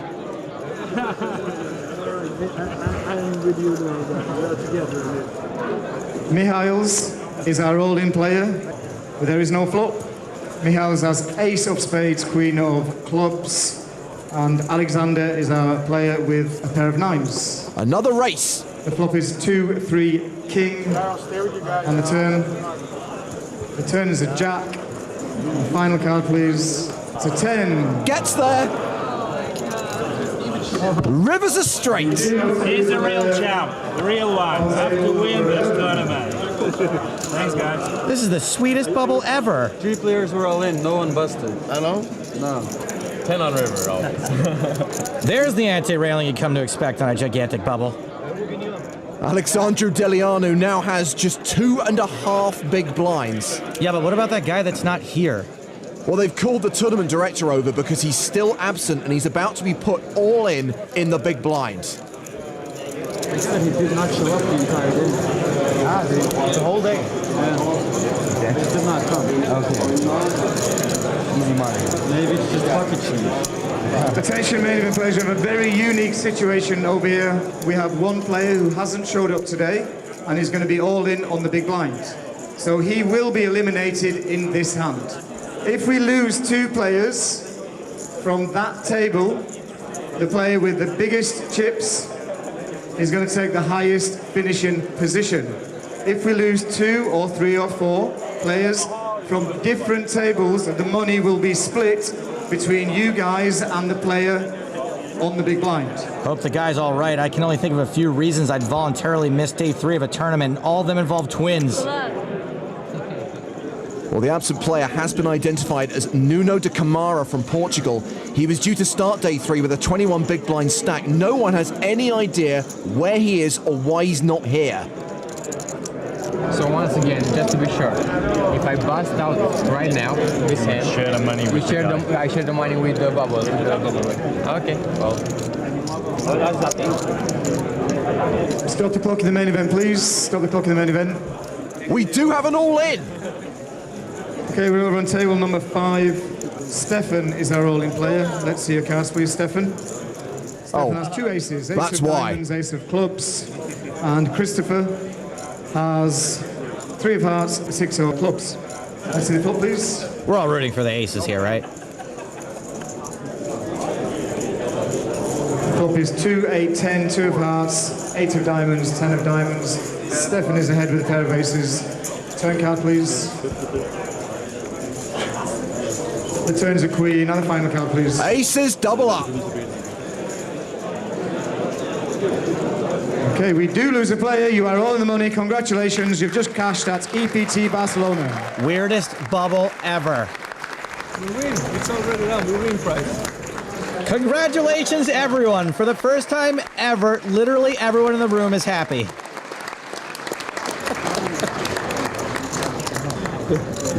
Now that we got to the money, we can fight. You gotta fight for your right to min cash. A strange situation. We've no idea why Nuno didn't show up for day 3, but he is our bubble boy, while Alex Stevic has cashed on his return to EPT Barcelona. Well, we're still waiting for all the hands to finish, but I can see a few red triangles of death out there. Attention, players. We have 6 tables with an all-in call. What? 6 tables with an all-in call. Wow, this is going to be epic. So I'm going to start from the lowest numbered table, and I'm going to make my way to the highest numbered table. Nice tweet, Andre. Would you sit on your phone? That's Portuguese. All I could see was all-in calls and nervoso. Tense. So we're on table number 1. We have 2 all-ins. Francois Charles Scapula at risk. He flips over Queen Jack. Probably not going to be the best hand. Daniel Studer also all in. He's got pocket queens. Sylvain Loosely has them both covered, and he's got ace king. So there's the potential for a double bust out here. Hope for Scapula. Right now, Queen's still ahead and a 62% favorite. Diamond, diamond. No diamond. And turn card, please. It's an ace. Loosely takes the lead. Hold on, Loosely. Studer needs a queen. Scapula needs a jack. It's a 7. Scapula and Studer both eliminated. Well, at least Scapula doesn't have to shoulder this alone. Studer, where's my cards? So we're down to 238 players. We are in the money. We don't know who's going to win the guitar and get the tournament ticket. And remember, there are still 5 tables with an all-in and a call. This could get messy. Toby's making his way over to the next table. Martin Finger has called the all-in of Farid Chatty here. Okay, we're on table number 5. We have a full board out. Farid is our at-risk player against Martin Finger. Farid, can we see your cards, please? Chatty has the nut flush. Finger's got a straight flush. Martin Finger shows 4, 5 of hearts. A straight flush. I almost didn't realize Martin had the winning hand. You don't see that every day. Nut flush versus straight flush, and on the bubble. Unlucky, bro. Photo op. Ka-chink. What a time to flop that monster. So we have now lost 3 players. We've got 4 more tables to go. No idea how they're going to split the prize money or the guitar. I shall cut the guitar into 4ths or more. Toby making his way across the crowded room where Randall Flowers is all in against Philip Dotai. Make a hole. You don't want to catch a Toby Stone elbow. He's got a very strong core. It's a race. Philip has 2 jacks. And let's see the flop, please. Flowers looking for an ace or a queen. Magic is 100% legal on the EPT. Flop is king, 5, 9, 3 hearts. No other player has a heart. 2 hearts. The turn is a 2 of spades. Flowers has 6 outs. Final cards are 3. We've lost another player on table number 11. Randall, don't run away, because we've lost quite a few players, so we have to figure out who gets which position, okay? Randall Flowers, showers. But joke's on you, dude. You don't win a quarter of a guitar. 4 eliminations so far, and Toby moving to another table. Remember, we're only halfway there. 3 tables down, 3 to go. Last year, the Bubble Boy got blinded out because he didn't show up. This year, too many people showed up. A huge crowd has gathered to watch the next hand play out. It's Pierre Name all in Called by Jose Lamarca. Name, tables queens, Lamarca, ace-10. The pair once again in great shape. Flop, please. Thank you.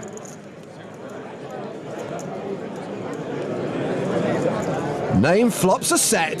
Flopping sets is his middle name or something. Lamarca drawing dead on the turn. So name will double up. That's the name of the game. So someone actually survived, okay? And Toby Stone is on the move again, over to the next table.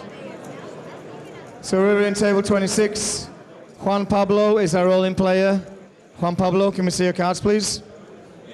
Juan Pablo shows ace-king. Asher shows ace-6. Let's see the flop, please. So Juan Pablo Gosson, the player at risk. He's hit a king on the flop. Ace-6 drawing practically dead. Asher Kramer's going to need running cards. 10 card. Thank you. Turns a king. It's over on the turn. So Gosson doubles up. And we still have one more table. The final all-in and call. Toby making his way over there right now. Cats and dogs living together, mass hysteria. It's Richard Dubini against Pavel Brzezski. So we're on table number 28. It's our final table for the all-in calls. Things looking dubious for Dubini double, dude.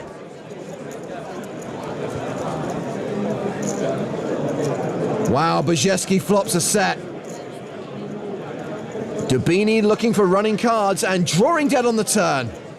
So, after 7 all-ins across 6 tables, we have seen 5 eliminations. Oh man, what a bubble. And in case you missed it, we are now in the money at EPT 100. For the remaining players, you've just cashed in EPT Barcelona. Congratulations, everybody. But with 5 players knocked out on the bubble, how do they split the money? And who wins the guitar and tournament ticket? I need to know!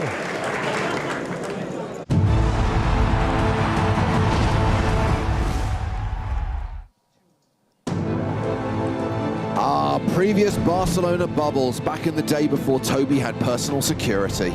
It is day 3 of the main event here at the PokerStars European Poker Tour as we celebrate our 20th anniversary in the birthplace of the EPT. As we come back from break with 237 players, these are the chip leaders. The Eliminator, still number 1 on the leaderboard with 886,000. And of course, still plenty of short stacks there. The lower end of the leaderboard.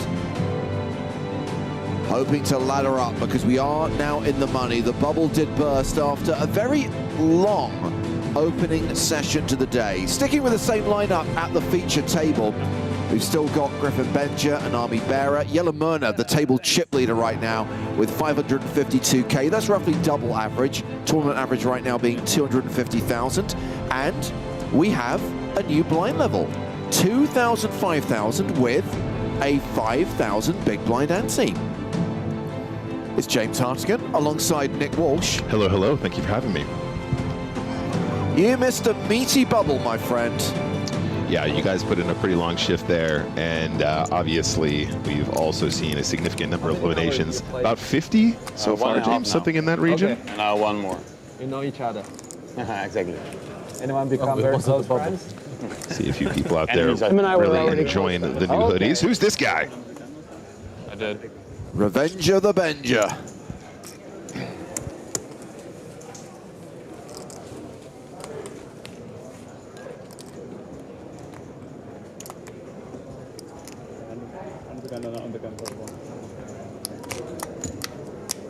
Say what?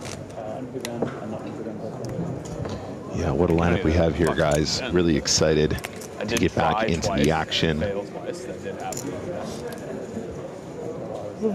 Feels like 237 players remaining as we return from break. Let's see what they got for us, chat. Hello, welcome. Yeah, thank you.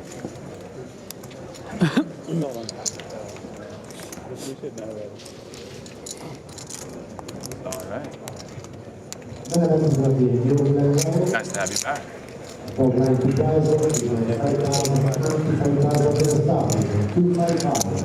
So action underway. This is level 16 of the main event. It is the second level of day 3 of the tournament. And we are going to play the full 5 levels today, even though the first level was double the length that it should have been.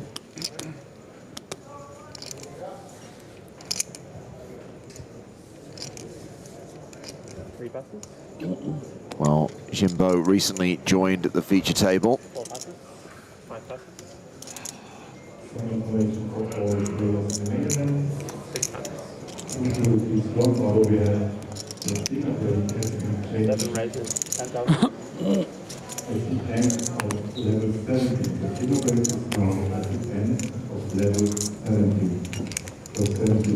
Gertz has opened here with ace-10. Myrna on the button with 7-6 suited.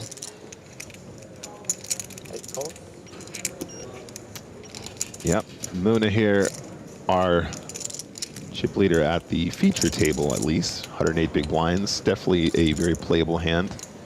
When you're in absolute position, Nelson is going to come along as well on the small blind. Yeah, and I imagine we might see something out of Army Bearer as well. Ace-Jack in the big blind could call and we could go 4-way to a flop, or maybe he's feeling squeezy. Yeah, I would certainly be considering a squeeze here. But flatting is also totally cute. So we are going 4-way to the flop. 3 aces out already.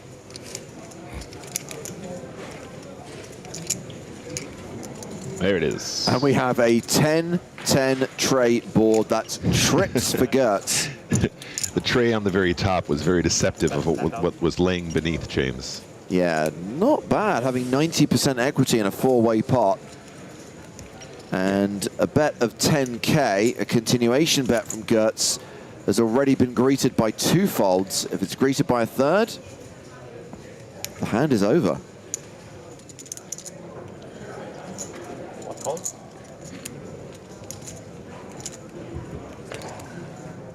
Well, Barrett makes the call. We have a double paired board now, which gives Gertz the full house. Barrett drawing dead. Might think his ace is good on that double paired board. Huh.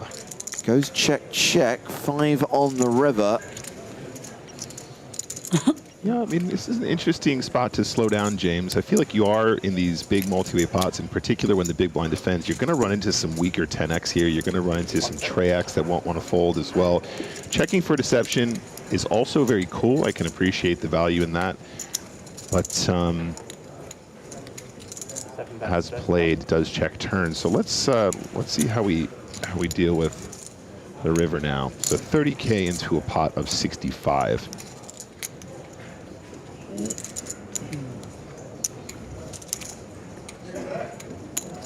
Interesting, the ace high on the double paired board here.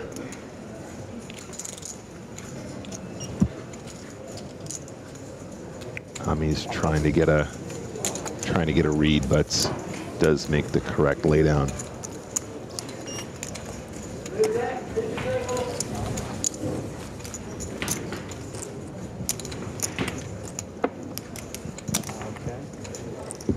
Would you mind taking your handbag cards over a little bit? Yep. It's not blocking him. Okay. Camera down. All right. Okay. It's all blocked. Now you're good. Gertz sitting 3rd in chips at the table. No. Around 70 big blinds. Camera there, they want. Oh, wow. Okay. You don't have to show the cards to the camera though. All right. Thank you. First time I play poker. First day. Actually not. My third day. Action folded around to the button. Alan Melson.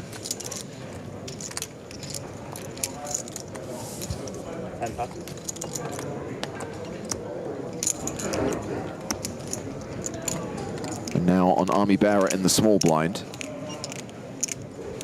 Yeah, this is not the hand. 5. 1 raises 11,000. And when one finds themselves in circumstances such as this,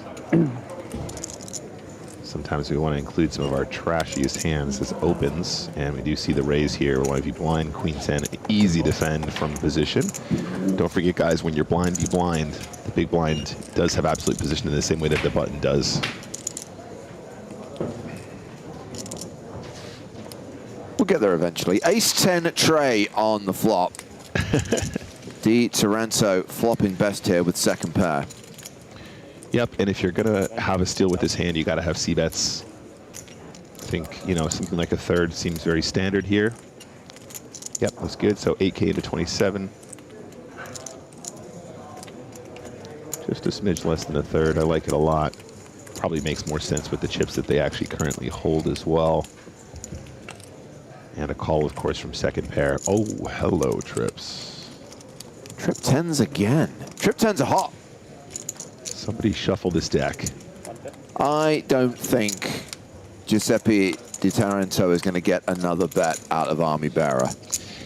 Yeah, it's problematic. I think c-betting ace-10 tray is very natural, but on this turn, he's not going to have loads of 3x combos. He will have some, of course. That's not completely out of the range because you do defend very wide from the big blind, but he's going to have aces. He's going to have 10s. He's also going to have other stuff that is like king X of clubs with the, you know, high card plus the flush draw. He's also going to have some queen jack and similar stuff that you are not going to really love to try and get off here on the turn. Well, just going to the outer tables to show you the man who is chip leader in the EPT Barcelona main event. Started the day on top, still the chip leader. He is the Eliminator. And of course, we needed to know, where did that nickname come from? Because of those sunglasses. People told him, they made him look like the Terminator. But he said, I didn't want to be called that, so I came up with the Eliminator. It really is that simple. Yep. Kyan Kyani, the Eliminator. I don't think that's how nicknames work, James. I don't think you get to just amend. It works for him.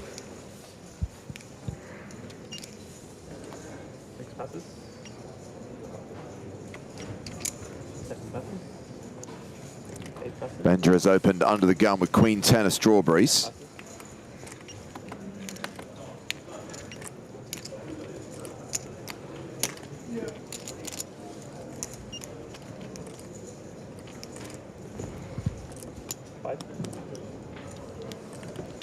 One call.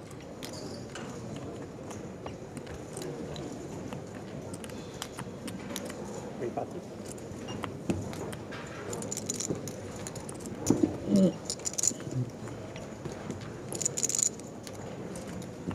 Army Bearer has flatted on the button. Bojin in the big blind with 8-7. Yeah, why not? Let's come along.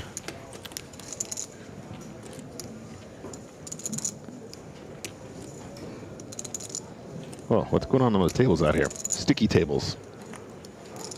Again with the 10s. Yeah, I'm now, if they turn trips here, James, I want a new deck.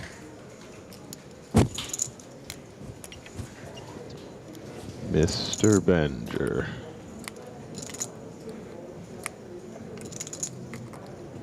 Griffin continuing into two opponents with top pair, solid kicker.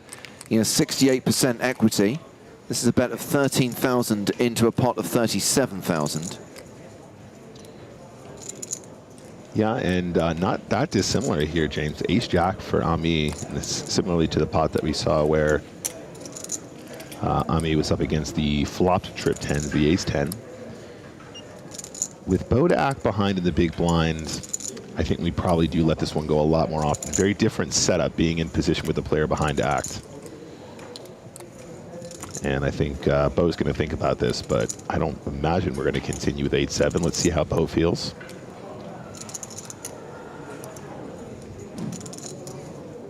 Yeah, pretty straightforward stuff. Nice work from Griff. Griff and Benger now sitting on around 40 or 50 big blinds. 48 after he puts in the big blind here with the ante. So Griffin, a regular member of the EPT commentary team, won a high roller on the tour back in 2013. Of course, made the final table of the World Series main event in 2016. Is also an Irish Open champion. Won Shark Cage in the very first season. I know you do. I like yours too. I remember he made a deep run in the first PSPC. When are we going to stop fooling around and run away together? All the way back in 2019. This song and dance, 15 years. They will, they won't they? And if Griffin can do it, anyone can, James. Once a year, Benja. All right, Mr. Melsom, hijack, King 3 suited. Giuseppe here, Ace 10 suited. Decides just the flat here. I think perhaps, James, there was an opportunity to do something a little bit more spicy, but the flat also completely approved. Raise 40. 4 raises, 40,000. 5 passes. When was the last time you had a Kit Kat? Not that long. Yeah. 10 passes. And now, obviously, in the blender, the flat there does indeed open up an opportunity for squeezes, as we see here. We don't know what Bo's other card is, unfortunately, but chocolate is different here. as played, just going to fold now. No, I don't want one, but you're... By the way, I eat Kit Kats like this. Very sacrilege. Aren't you a fucking rabbit? In a lot of circles, it's very sacrilege the way I eat Kit Kats. 2 at a time.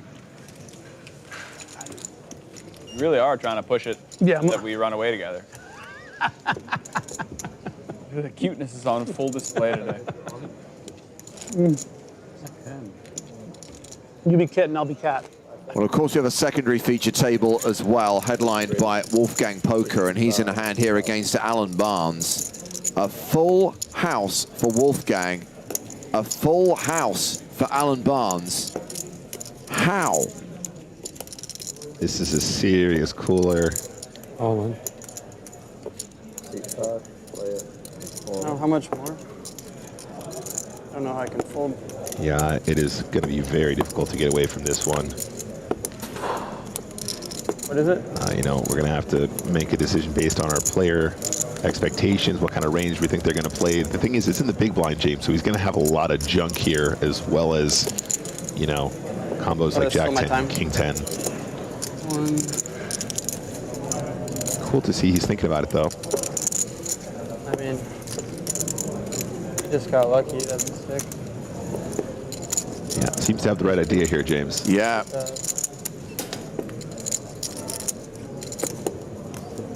You got full versus full force. Oh, man. So rough. And you must have been loving that flop as well. Just got worse on the river here. Yeah, unlucky there for Wolfgang.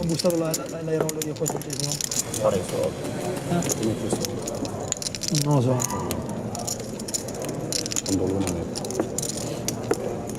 È sempre Jack pick up a te? Perché? Che cazzo deve avere? And that will see Alexander Wolfgang down to 17 big blinds. Still not panic time, but certainly needs to do some work to get back in the game and get competitive with the stack. Very brutal spot, though. Not a whole lot he can do differently, I imagine. It's just one of those. Boat over boat isn't really a thing, James. Doesn't happen that often. 6th spot for Wolfgang Poker. Gioca. Solo gli danno jack. 234 players remaining now. River jack. Se scivola sto folda. Betto 2,25. Scivola 4,50. Devo mettere 2,50 per un Yeah, maybe if the positions were slightly different there, he could have got away, but when your player is defending the big blind there, going to have a lot of random stuff. Definitely didn't put him on a pair of Here's a look fours. at our secondary feature table chip counts. Wolfgang, not the shortest stack, but very similar to our 8th place over on this table. As I said, about 17-ish big blinds. Best of luck to Wolfgang moving forward after that.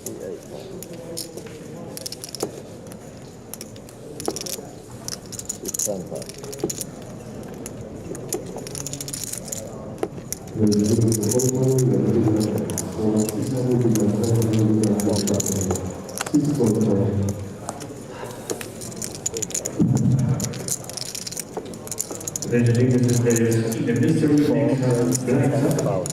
on the button here. Let's start with the min raise. Serraniero. And Lee is going to just smooth call big blind here with the Ojos. I think you can I was kind of surprised to see just the flat here from the big blind. Lee doesn't have a ton of chips behind. Blinds are 2K, 5K, so he's got, you know, 15-ish big blinds. I think just shoving the eights pre-flop versus the open is better. You probably still get called by sixes as well at some frequency. Might have cost him chips here. And obviously the opportunity to get bluffed on boards like this as well down the streets. Lee might decide to lead the turn now, though. So 27K in the middle. You good to make it like 60% pot here or something like that, I guess. 27K in the middle. What's the bet? Yep, 10K. Story checks out. Sixes calls.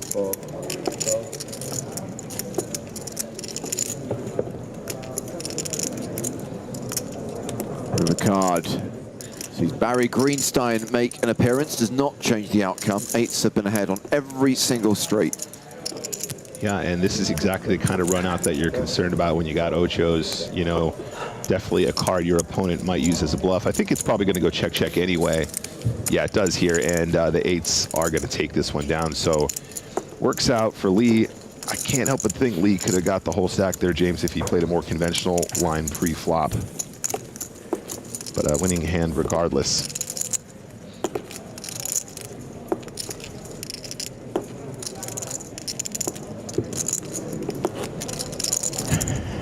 What a face.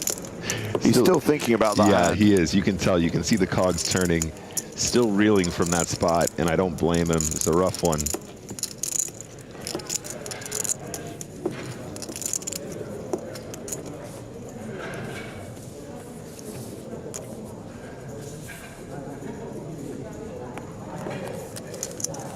More action from the secondary feature table.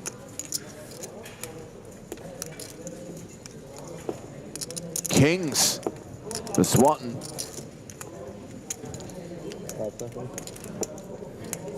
So Swatton here got about 20 big blinds, I think. Probably just a straight min raise, something like that. Oh, excuse me, sir. 16,000 to go. That's more than 3x, That's right? more than 3x, and it sounds like you don't want no action, Mr. Swatton. Well, he's going to get action because Lee's got ace-queen suited in the small blind. Yeah, but I don't know if maybe that size is going to discourage him. Does not. He's all in. Hand kind of plays itself considering the cards and the stack sizes.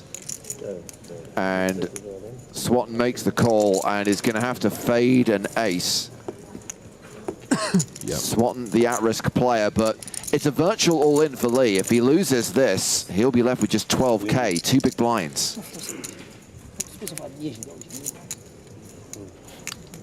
Yeah, it is interesting that Lee decides to ship this one and not the eights in the previous spot when he was more shallow versus the wider range. But in any case, as you say, James, feels like kind of a cooler regardless, despite the more unconventional sizing there from Swatton pre-flop. Good luck to me. The alarm bells are going off, but you just can't help yourself. Of course, that's why you 3x'd it. Yeah, exactly. And the flop. Oh, it's crunchy. 2 clubs out there. It's practically a post-flop flip. Lee can spike an ace or a club. Plenty of other backdoor stuff as well. Don't give up. Don't give up, Lee. It's a club on the turn. And that will have Swatton drawing dead. Kings cracked by ace-queen suited. And Swatton is KO'd.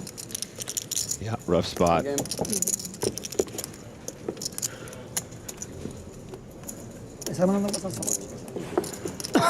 have I got? We've got 100 left.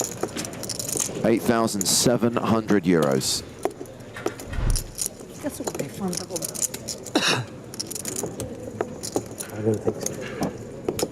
Well, our calculations, Lee had him covered, and the dealer's just verifying that. Good luck. Would you like these as well?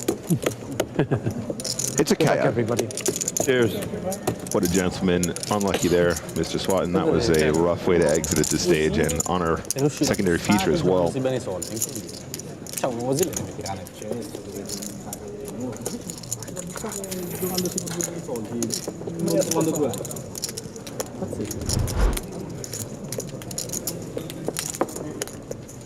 Young Lee now playing Outer feature.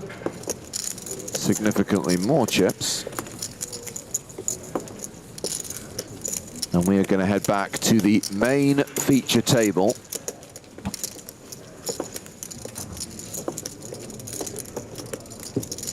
Miguel Murner continues to have the chip lead of the 8 players at this table. He's got more than 100 big blinds. Griffin hovering around the 50 big blind mark. Army Bear has dropped down to 26 bigs. The shortest stack of the table is Giuseppe Di Taranto, who's got 20 bigs. So the hand here is between Army Bearer and Bo Jin. And with Jin betting the river, Army Bearer folds. So he is second in chips at the table with around 80 big blinds. Blinds currently 2,000, 5,000, and will stay that way for another 68 minutes. He's rocking that sweet 20th anniversary jacket that we all love so much. He's rocking the Spraggy. So I'm going to take a counterpoint to some of the stuff I'm seeing. Okay. Because, as you know, we get a lot of armchair analysis from our glorious viewers on Twitch and YouTube. Okay. So Lucifer says, I hate people who open 3x, 5x, 7x. WTF is this joke? All I would say is there is no rule and the game is no limit hold'em. I mean, you can hate it, but it's completely allowed. And here's a counterpoint. He likes to stare back. If you start staring If you at him, don't like playing post flop, if you just want to take it down pre, So I had to honor you. that's a way of making sure you don't get called light out of the big blind. Yeah. That's story checks out. That doesn't make it optimal, but it's certainly, but if that's what you want to accomplish, it's a good way to go about doing that, absolutely. I would say it's exploitable, Nick, when people play like that. And I think sometimes adjusting your sizes is you exploiting others and their tendencies as well. Absolutely. It's important. It's important we can do it sometimes. The point I'm leading up to is, as Nick highlighted, it's allowed, but it's suboptimal. Therefore, it's perfect for you because you want people at the table who are doing suboptimal things because you can exploit them. So don't hate it. Learn to embrace it. Yeah, and learn to adjust for it as well. I had a big old rant about this on the stream the other day. Why do I get a lot of respect?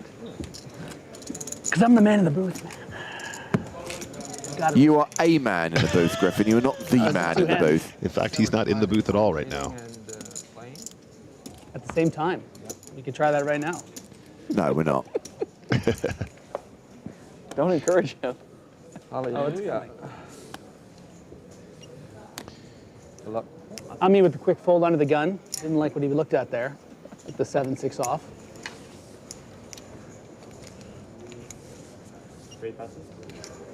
Very suspicious fold from C2. Over to our first time poker player. Yep. Quick fold to the commentator. Sounded a pretty interesting hand. Here at the hijack. Makes it 10,000. Oh, Griffin.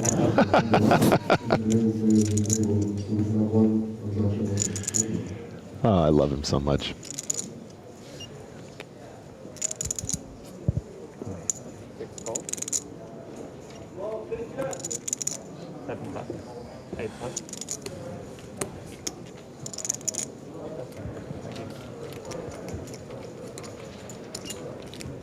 Nelson's got one of those spots here, James. Possibly a squeeze scenario.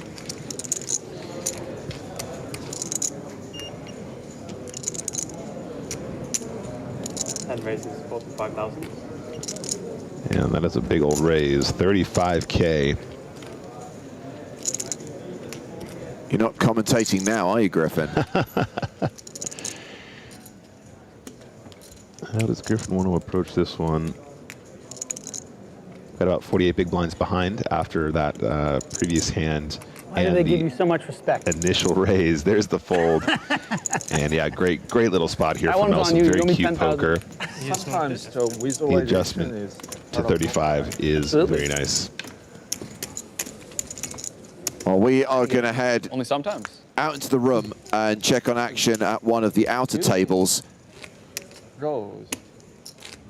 It's a hand between Ramon Kalias and Farid Jatin. Now, these two were both at the final table of the PSPC in 2019. Spoiler alert, Ramon won. Jatin bet 80K on the river. Ramon raised to 252K, leaving 20K behind. So it's a virtual all-in from Ramon. And Jatin considering what to do. The board is Jack 10-9, deuce-deuce.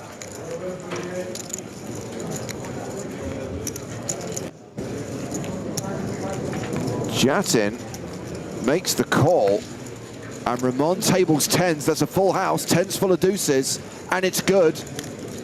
And that will mean Ramon is now playing a stack of more than 600K.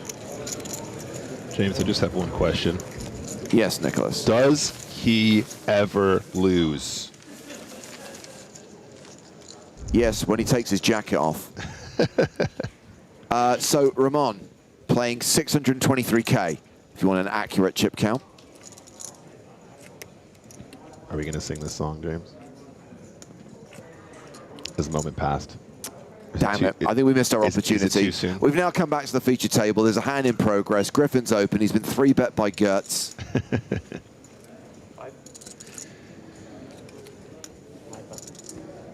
And puts it down.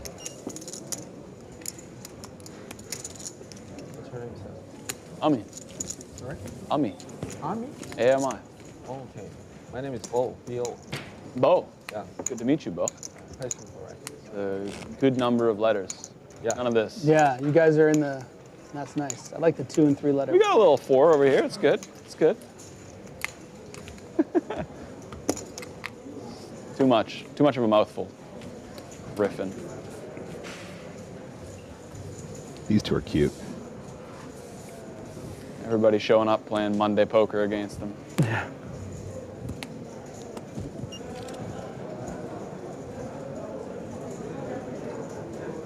Raises 10,000.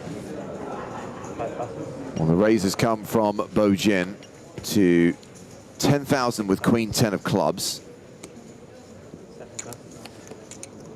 Dyslexic Potato says, when it's an all-in call, do both players now have to table their cards? It was not an all-in call. Ramon bet most of his stack, but not all of his stack. He left 20K behind, so Jatin can muck at showdown. That Ramon, tell you what, real talented player. Does the big blind want to come along? No, it's really easy. You just raise and take it down. But yes, had it been an all-in call, Jatin would not be allowed to muck. The hand would be shown. Are you leaving Vegas? No. What's that? It's like we got it. From the main feature table to the secondary feature table, I think he's open. Boris Kuzmanovic has raised the button with 4s, and Wolfgang has moved all in with King Jack of Diamonds. Yep, this is definitely correct. This is definitely the GTOs. Maybe I save some chips because if I And- knew the exact stack, I would jam pre-flop. I only use those so I can pay jump. Yeah. As soon as I looked, I was shoving. I knew I was shoving as soon as I I looked. thought you were taking. I was just waiting because it was at 220. 224. I'm like, well, these are worth nothing if I don't use them. Could be worth 1,300 if I bust. Do you call if I open jam? If you open jam? Yeah. I mean, I think so. I think so too. I mean, I don't have aces or kings, so that tells you that much, right? That's true. I think so.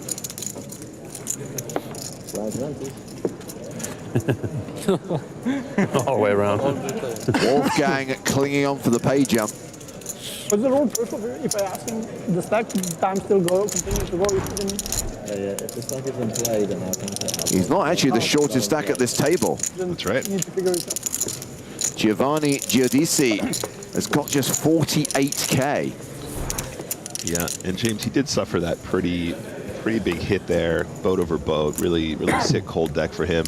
But Wolfgang's the kind of player, he's going to come out fighting. 20 big blinds is nothing to sniff at. I'd love to have 20 big blinds at this stage in this tournament. Just needs to get a couple more of those spots through, maybe a little double up, and we'll be right back in the action. No problem at all. Grzegorz Viraj is a gold pass winner. That's right. He won his way to EPT Barcelona via Power Path. And with ace-8 of diamonds, he is raising from the hijack. Wolfgang with king-queen in the small. Yep, I think this one can go again. I think we're all in. Got about 20 big blinds effective here. There we go, a couple more like this. Is ace-8 gonna be good enough to call here in position though? We're definitely getting close to combinations you need to start defending.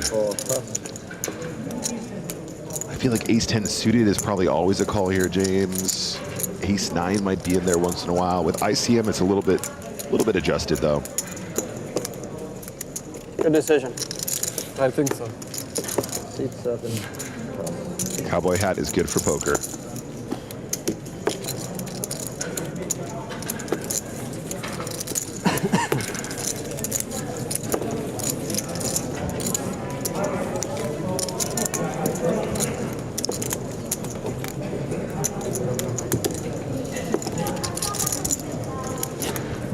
So Wolfgang still on the short side.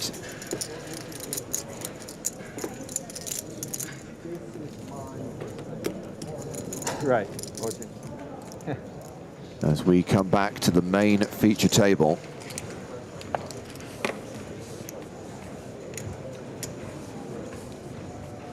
Yeah, Lobster, you're absolutely right. Cowboy hat You know, is they say the established. I greatest heard that. athlete ever was named Bo. Bo Jackson. You know who that is? He played baseball and football. He was like, wow. People often call him because he's like one of the only people, pretty much the only person that did that, professional at the same time. Wow. That's amazing. Yeah, it is amazing. That's right, Lobster 667 pointing out that Wolfgang's hat is actually the cowboy hat. Yeah. No, I did hear that discussion earlier. Glad we clarified that. Yeah. If it's going to be a persistent feature, it's important we establish these things, isn't it? Branding is important. Absolutely. It's good for poker. Okay, cost checks back here. I mean, it's 9 tray off. That's not a surprise, but also a lot of this weak stuff can be included as a raise when you have a little bend your limp. Interesting texture here now. These are really tricky to learn how to do correctly. Queen Jack 5 feels like a board we can bet and take down a lot of the time. When you have King High in a limped pot where there's a check in the big blind, however, King High ends up actually having significant showdown properties, and therefore you might not necessarily want to turn that hand into a bluff, as we see Griffin checking here pre-flop. Sorry, on the flop, excuse me, as well.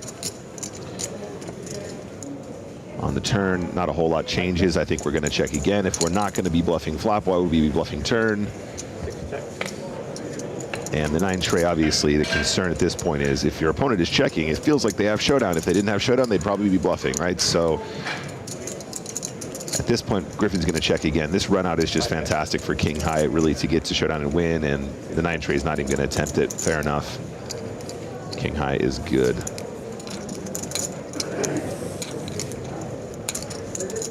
So Griffin hovering around 50 big blinds.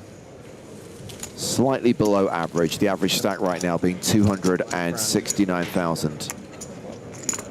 And an elimination to tell you about from the outer tables. A few hands ago, we lost Alex Raymond, a player who doubled up twice on the bubble. Made it into the money, but did not make the pay jump. One of the last players to cash for 8,700 euros. Oh. But I've been to. I thought you were only giving me one there. I was going to do the thing. Yeah. Welcome to China in the near future. So right now we are at Very good. 220 players, and that means it is a min plus cash being paid out of 10,500. Let's go. I mean, every little counts, right? It feels like such an uphill battle to get to the money, James. And then once you're in the money, really you suddenly realize there's so much more work to be done if you want to get any real respectable multiplier. Spent a month in southern China. Oh, really? As the wise philosopher once wrote, now is when the real poker starts. Absolutely. Yes. 10 years ago? And this like Fendi bucket hat is I also spent a month in China. super drip. Really? Yeah. Like 2005, 2006. Holy shit. Yeah. Nelson with 4s. Counter-Strike Tour. We're there for video games. Not We playing did it. like That's 10 different cities or something. Don't hate it. I think that's So fine. you were 40 big blinds video game effective player? here. Yeah. Yeah. They had Maybe posters up maybe on he the sneaks in there when we're on the billboards. deeper side here, but Yeah, it was cool. just decides Little he doesn't feel documentary it. on YouTube about it.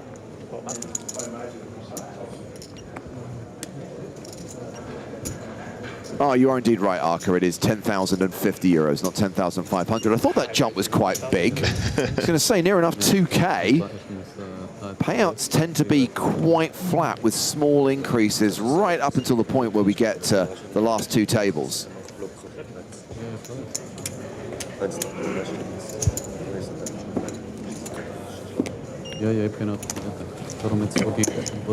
So Audio 3, when Nick refers to Yellow Myrna as being super drip, just to translate for us old folks, he means he's super rad.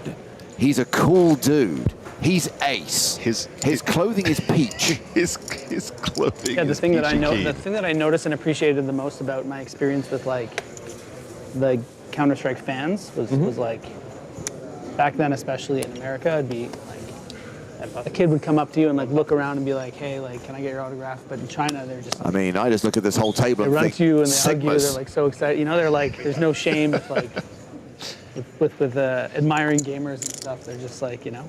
Then I it was look all at love. Griffin and I think, Skibbity Griff.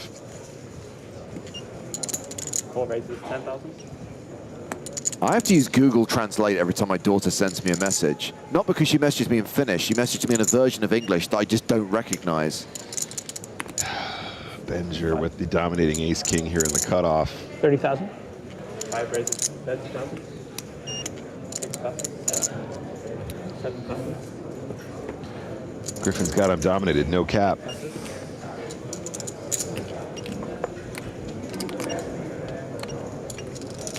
Yeah, Jin's got one of those hands though, loves to defend.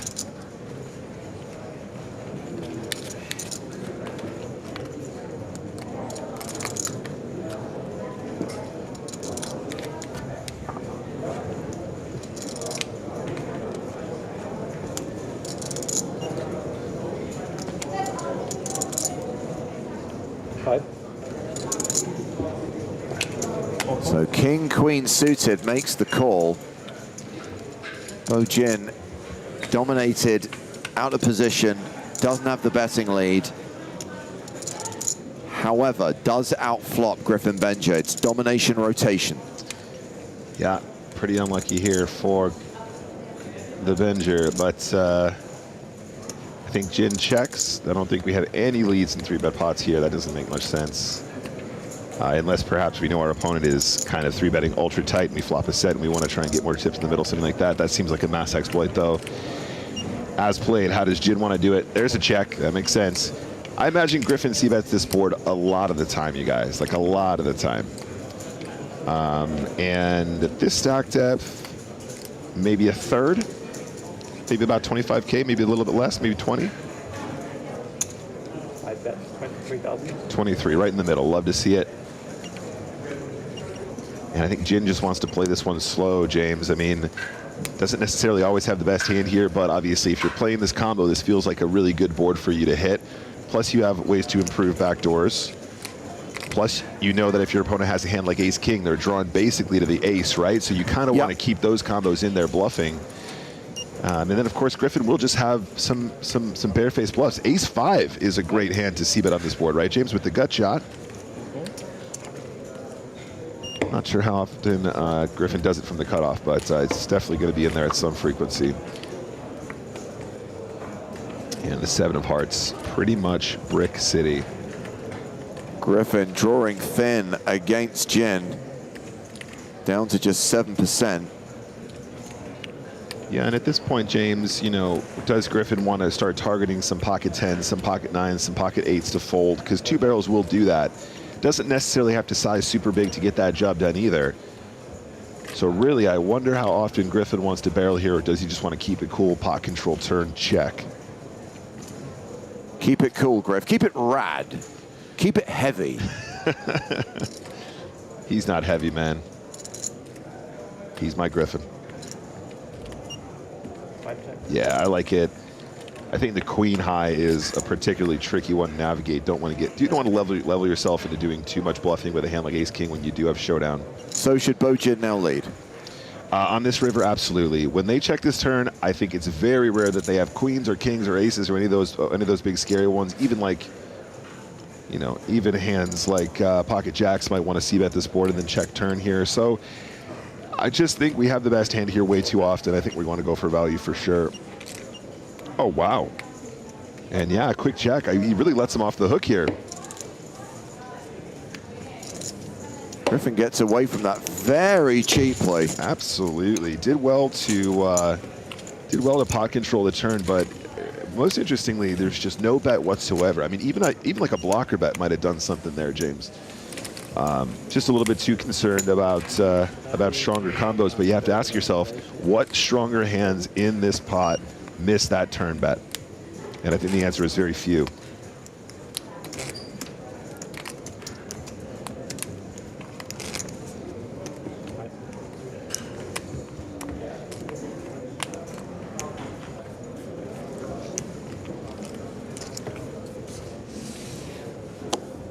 Griffin going back to his comic book. Question is it making him better or worse at poker? Well, it was written by Joe Stapleton. I'm going to say no. I'm going to say worse. I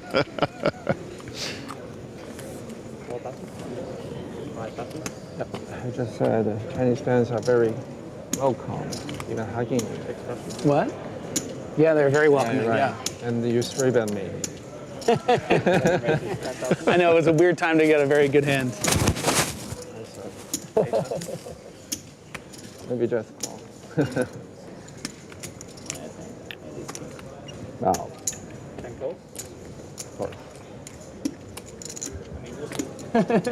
Yep. Nelson defending his big blind with king 9 against the button open from Gertz. King high is ahead on this 10-10-4 flop. I'd rather lose to you because I know at the end you'll hug me. When you knock me out, you'll give me a hug. It's too early to hug. Maybe on the 5. Yeah, okay, perfect. Hey, heads up. There's an argument that we're supposed to have some floats there, James. If you want to lose the ball to me, I'll definitely hug you whenever you Folding like. is fine. No, you have to knock me out to get the hug. I'll give you a pre-hug if you want. Like, I don't give those away for free, man. The hugs and the chips. The hugs. Oh.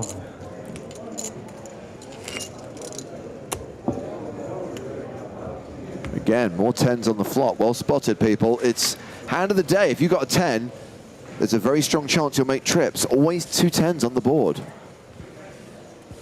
Not always, but you know what I'm saying. Frequently. Frequently, and that's important. 10s are hot today.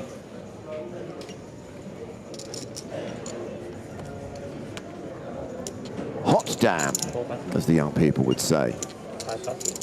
So how many years you played the Counter-Strike professionally? I played Counter-Strike professionally for like 7 years. See, obviously, 5 years, 6 years? drip is a thing, Riz is a thing. I like to merge the two and talk about people's drizzle. Yeah, I was top. I like that if you can make it something like, you know, how's the field looking? It's drizzling. Yeah. You know, like they're all out there dripping, some serious Riz. The whole field, all we got are heavy hitters looking good. That's right, official Craig. Skibbity toilet. That was one of the ones that had to go onto the internet. It's like, what the hell is my daughter talking about? It's Skibbity Griffin for this tournament.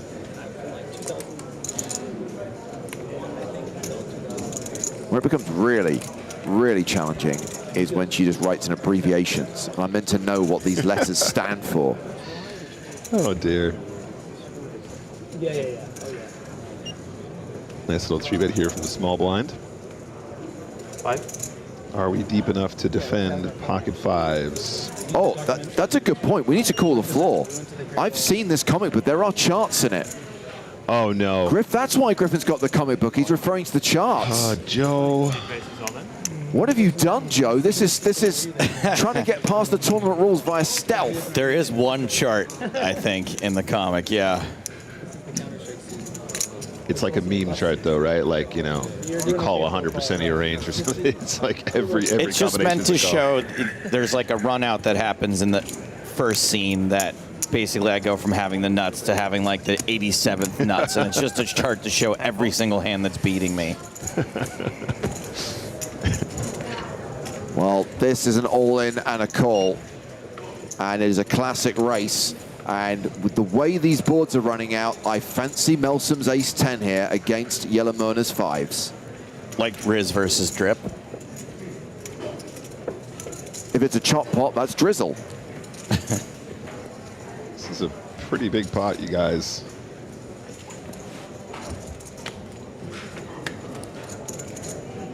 Oh. 10s are hot, but 5s seem to be even hotter. That's a set for Murner.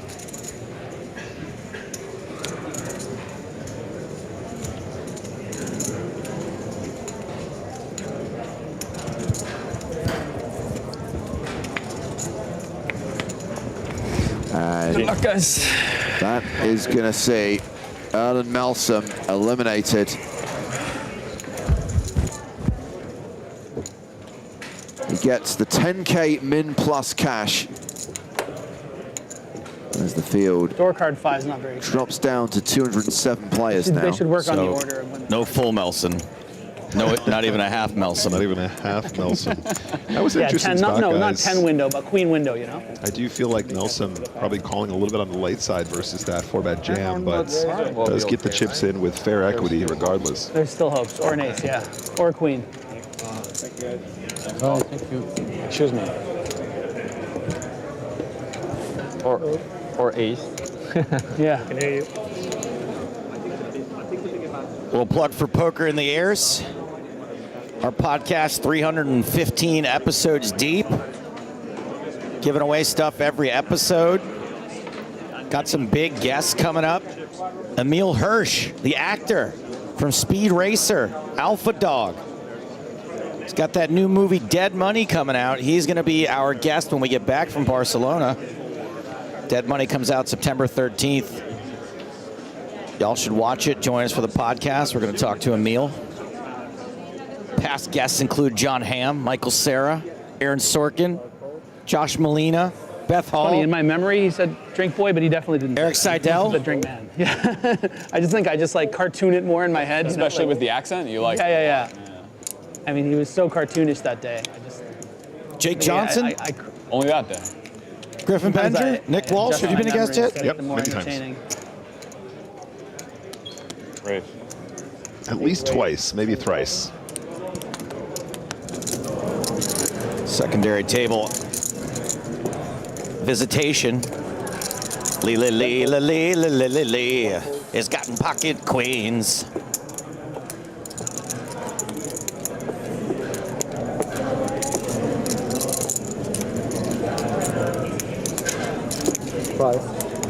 Wolfgang with the 5-5. 3 calls. 5-5. Gonna invest 10,000 of his remaining chips. And it's pocket 8s for Cernero. And he's all in. 4 calls, 10,000. Nope, just gonna play it cool. And Barnes is gonna come along for the ride with 9-6. Yeah, to be fair, these guys are on the deeper side, so I appreciate the flash here with the Ochos. Barnes, Skibbolesque. I'm the tree meister. I'm the meister of trees. King, deuce, deuce. Man, we have pocket queens. You just assume someone's got a king here, right? And then you always give the big blind the deuce as well, just for good measure. Yeah. Blinds always got king deuce here. And Lee's going to have a little bet here regardless. 12,000. Yeah, 12K. So it goes around 1/4-ish.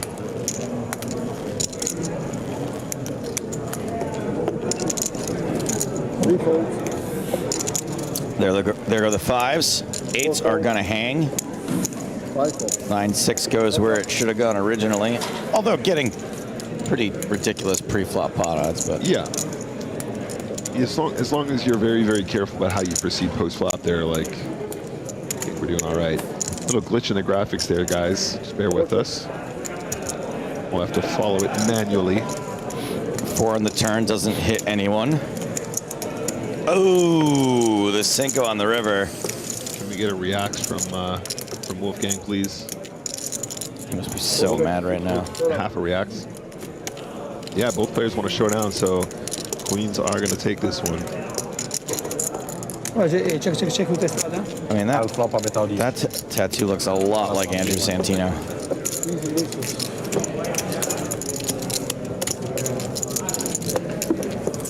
Back up on the stage. Shiny floor. There's no time for satellites. Gin with a pair and a flush draw. And just about all of the equity. Yeah, we gotta go find that floor polisher, give him a raise. It's a very shiny floor.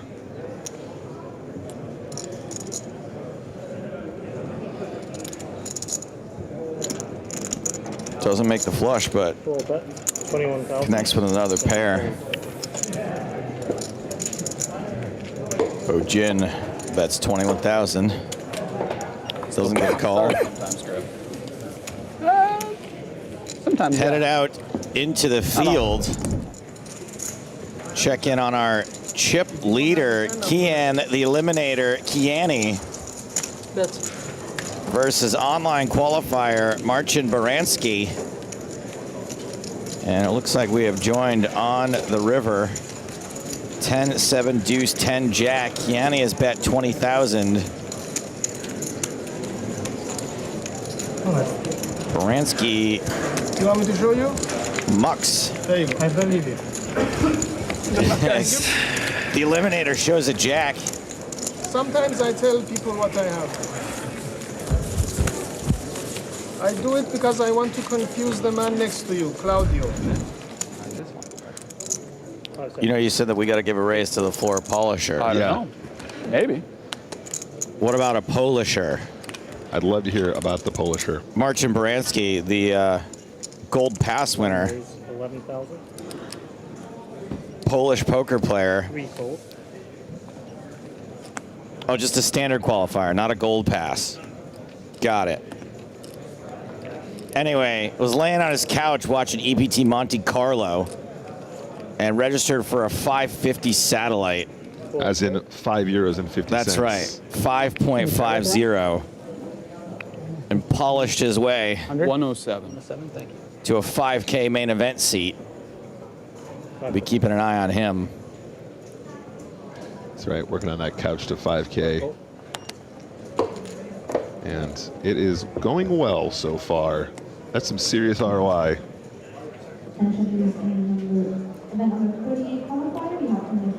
Guaranteed 10K. We said couch to 5K. He's already made it to the 5K seat and now guaranteed 10K plus. He might start a whole new regime. We don't even know. All right, we were zoom action here, guys. 3-way pot. Griffin's got 2 overcards and a gutter ball. I don't know what kind of gut shot I was going to talk about there, but it's a gutter ball. Gutter ball for Ami as well. 5 bets, 14,000.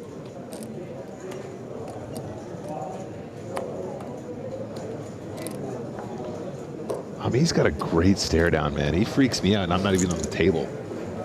Just really looks like he's seeing straight into your soul, right? That would get to me. I mean, if you consider the reads he can get off you online, imagine what he can pull live. And did he say all in? He sure did. Should be 96. He needs a count. What do you need a count for, Bo Jin? Jin asking for a count. Bo Jin, by the way, sounds like a Jedi's name. Yeah, it does. 96,000.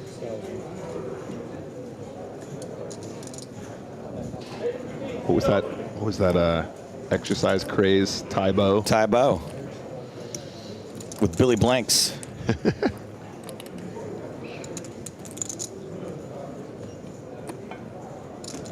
This would be a heck of a call-off. Thanks. Neither player calls. Don't excite me. Okay, maybe a little bit.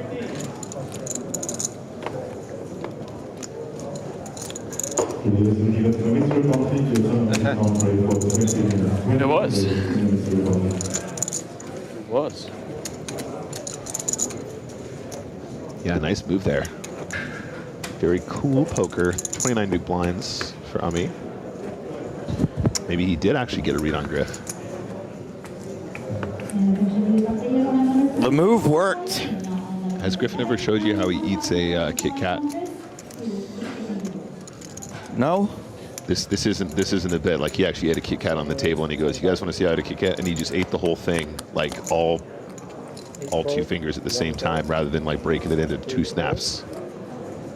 All 4 of them? Well, he had like a mini, so it was like a see. tour. But yeah, I think his point was he doesn't respect the snap, and he doesn't break them apart. Yeah, I mean, it's pretty uncouth if you ask me.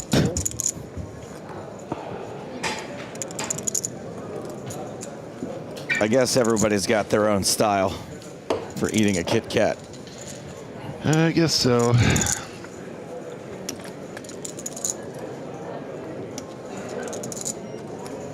All right, pocket queens and 6s for Jin.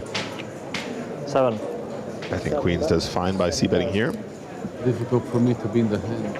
Difficult for me to be in the hand. Sounds like he just bet 7K. Quite a small continuation on this texture. I think we're supposed to be betting a little bit bigger, but oh, it's not. Doesn't work on the flop. Doesn't work against the 6s. Hi, Doubts. Mai on YouTube says, "Samples, please shut it. You don't know anything about tournament." 0.1. I can assure you, sir, Samples will not speak again.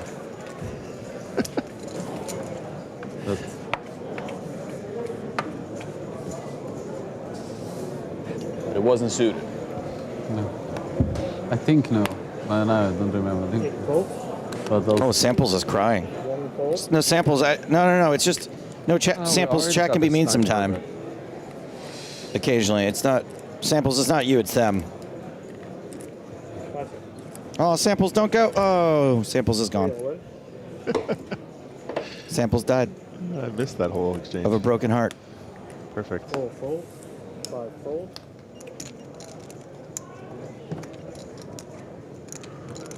Oh, there's someone in chat named Samples. Says, "Thanks, commentator." You're welcome, Samples. 65. D. Taranto all in with ace-10. You're killing me, Smalls. 75. You're killing me, Samples. He's good. Gets it through. D. Taranto at 16 bigs now. Sometimes you raise, sometimes you take it. 7 deuce. You ready for Kian, the Eliminator Kiani versus Marcin Baranski, round 2? 75,000 chip bet from the Eliminator. If you're wondering who the Eliminator is, it's the guy that looks like the Eliminator. There is only one. Kian's bet 75,000 and Baranski has shoved on him. So round 2 goes to Baranski. And there were 3 queens on board. Baranski shows the 4th queen. I need one time bank peso. That's 4 queens. Strong hand. He wins money. Well, actually, maybe. He got 6 raised to 11,000. 7 fold.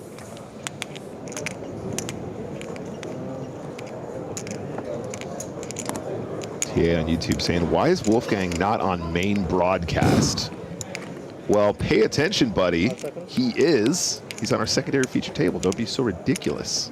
You think we're going to miss that Wolfgang action? Also, there's 200 players left in the field. We can only show so many of them. Yep. We're trying our best. Kosk has raised the button Ace-7 off. Myrna 43,000. is getting a little funky. 3-betting with the big little combo. And yeah, gets cost to lay down a better hand.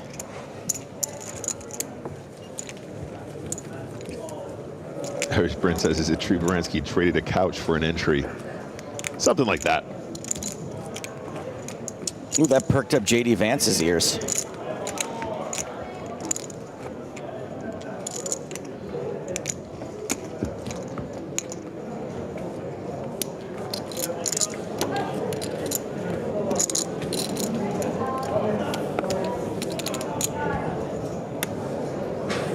$30 minutes left on this level. 3-4. We have laddered at least once today. I know that much. Now that we're down at 200. That's right. 5-4. Everyone guaranteed 10,050 euros, I believe, unless I'm grossly mistaken. Harold on YouTube asks, how many paid? Every single player in this tournament paid 5,300 euros to enter. Thank you for your question. All right, KJSB Moen here, one of our chip leaders. Indeed, the chip leader here at our feature table. And does decide just to limp. And Bear, big blind, 7 tray suiting. Ami's got 27 big blinds. Joe? 1 raise, 16,000. King Jack for me, this is a limp call. Keep a lot of those bluffs in there, especially if they got sort of King X ISOs, Jack X ISOs. Those are very common, Joe. So why not play it cool and take a flop here? That flop is ace, queen, 9, 2 clubs. Gut shot draw for Myrna. All right. Myrna's going to check. Bear is going to bet 10K. Official prediction. Okie dokie. Oh, okay, fine. I'll take the hit on that one. Tray ball on the turn. It's a pair of 3s. It's the best hand. It's the best hand. And now a bit of a tough spot for Mona. Does he want to kind of start semi-bluffing his gut shots? Maybe he can bet the turn and then maybe rep clubs on the river with the king of clubs in hand, something like that. Does have showdown with the king jack though as well, so doesn't necessarily need to get out of line. I mean, if Ami is going to be checking back stuff like 7 tray on this flop, then, you know, we might still have the best of it right here, right now.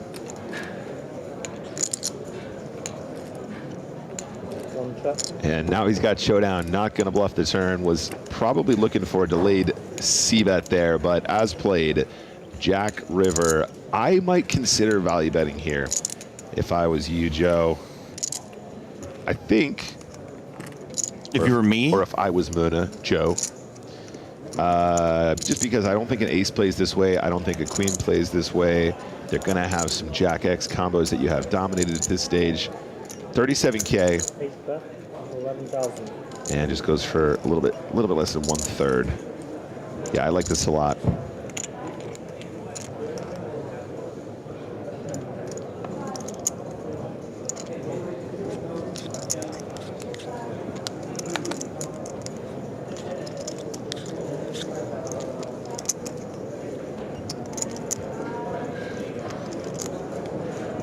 Seconds. 1 call. Lays it down. Was very surprised to see Ami missing that flop c-bet, but he's the GOAT, so. I'm sure he had his reasons. I'm sure he did. Ramon Calias out in the field calls the all-in of Ian Hunter. Ramon shows ace-jack, ace-5 suited for Hunter. Jack high flop, Hunter's got hearts. And I believe that's over on the turn. Hunter, hunted. It's open 24. cashing for 10,050 euros. And Ramon is at 635,000 chips. I've just got one question for you, Joe. Yeah. Does he ever lose? Not often, it seems. Not very often. Yep, Blue Jays. Toronto Blue Jays. Glad we get to still follow Ramon. Yeah, we'll get a song in eventually, guys. Still just shy of 200 players remaining. Might not be song time just yet.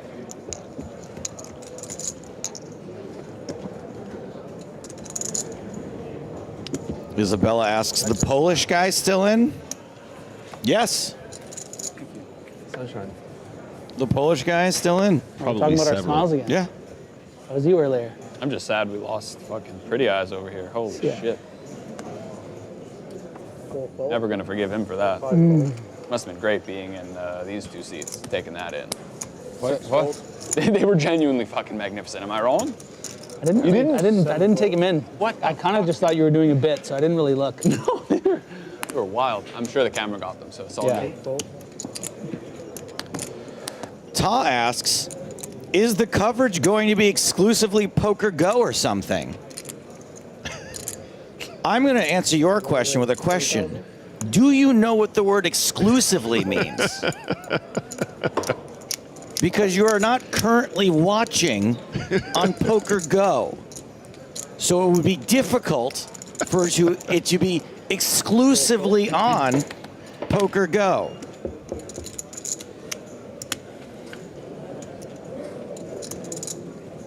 $10-7 versus Queen 9. Pair of 10s for Jin.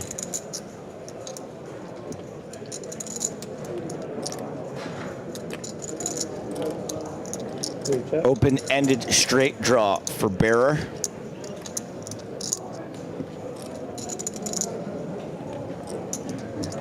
One bet, 8,000.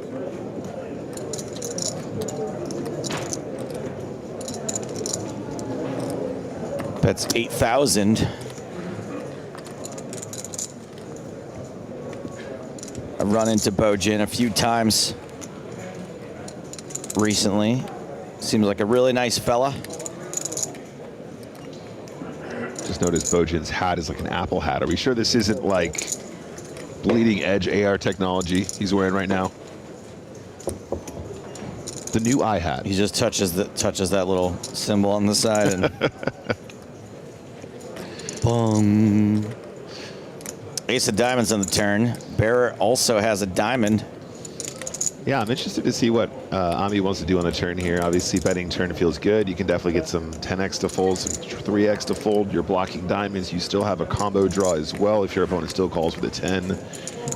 Without the diamond in particular, that's pretty good. We got lots of equity with that one. I think we probably just two-barrel here a lot, but let's see how Ami feels. 21 big blinds behind. I'd like to see this go like 30K, something like that. One bet, 21,000. Goes a little bit smaller, closer to half.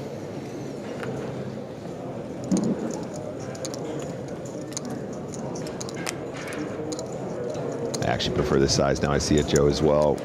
If it is called, got just a round pot behind, which is very nice and geometric.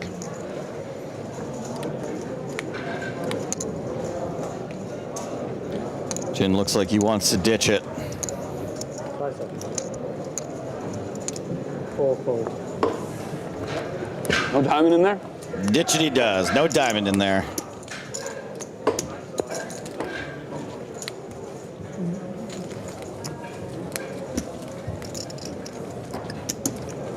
Too much. Too much. Too much. Too many. Might as well get a couple of plugs in while we can. Tonight, here in Barcelona, 9 p.m. in the Players Lounge, a little comedy show. That might be it. I'm going to give away and sign some comic books as well. Hired a couple of local comics to come I out. have an eye fetish. That'd be it too. Should be a good time. That, definitely. But now we're just back to what we were talking about earlier, you know? Yeah. Did you manage to find out warm up? It's a different angle. I did, yes. Oh yeah? Is it a secret? No, no. I hired. One raised to 11,000. What's the fellow's name? 3 fold. James Regal and Hector Ayala. Oh wow. I think there's a chance I'm going to miss the show, Joe. I think we're doing commentary. Yeah. Oh, bro. The bubble kind of screwed us over. Yeah. Now the thing is, I probably won't go on until close to 10. Ah, okay. Well, maybe I can sneak up there for it then. But yeah, as you say, the bubble probably still screwed us. I tried to get a female voice on the show, but man, the lady comics are in high demand. Hard to get them. Hard to book them last minute. Sure. 40,000. But I did get one local, Hector Ayala. So. Griff getting spicy here, Joe. Getting spicy. Ace-4 offsuit.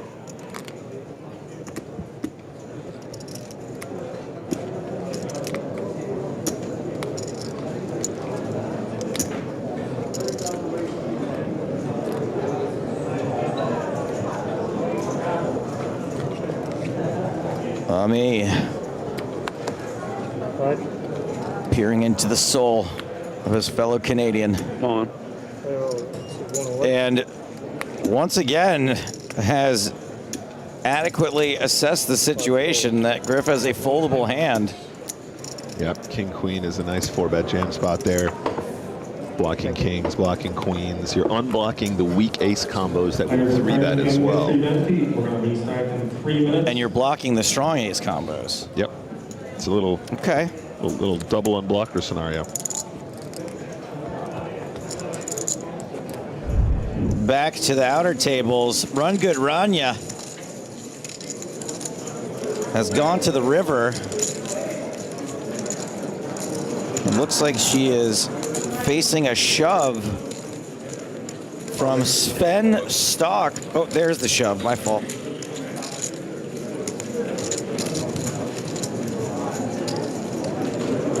You might have a set of 9s, I call. Calling in the call. Rania makes the call, gets shown ace-9. 2-pair. Rania had ace-4 for a worse 2-pair. Nice hand. Rania stacked by Stock. 232, 150. She's still going to have 350K, though, which is still a really decent size stack herself. Stock must have been fairly short.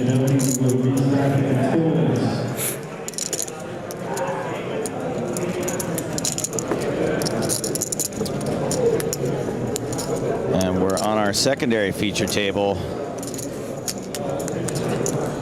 Viraz all in against the 2 9s of Toledano. Today and tomorrow you can. We are flipping like cardio versus weights. One of these two things is a slight mathematical advantage.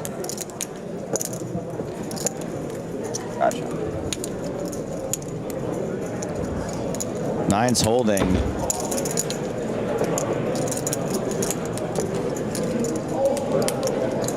And could more or less lock this up.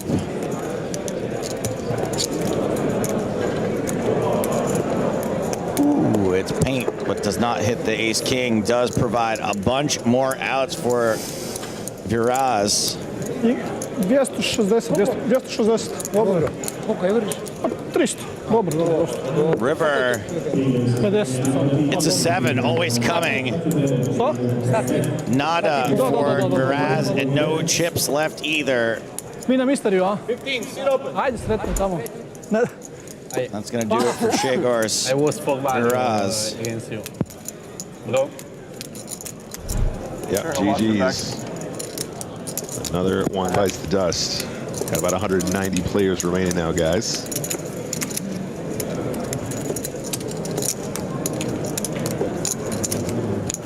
Quite the bust-out bonanza we've seen, Joe.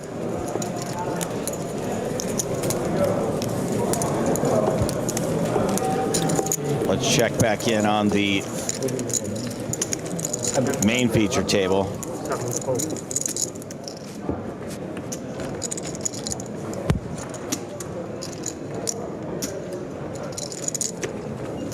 Looks like Griffin's having a little wardrobe change. Yep, that's his mic. Gabriel Cunha, chip leader here. Big Cunha. Big Cunha. Hmm? You're cold? No, hot. I was trying to take this off, but the mic's on it, so. Okay. Good boy asking, how many players is paid? We're already in the money, bro. In fact, we've already seen a pay jump.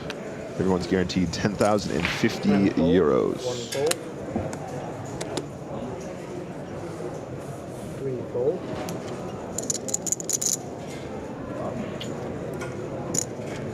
4 fold.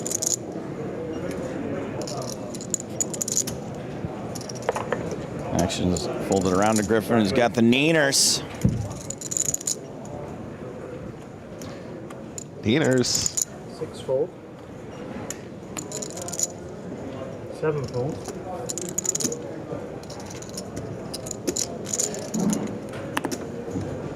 Over to Myrna in the big blind with Queen 8 suited. This feels like a Myrna defend. It does to me too.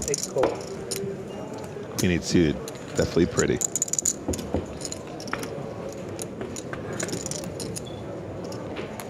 Hello, Neener. 999. Yeah, right in the window. Myrna checks. Bender continuation bet incoming. 9,000 is the C bet.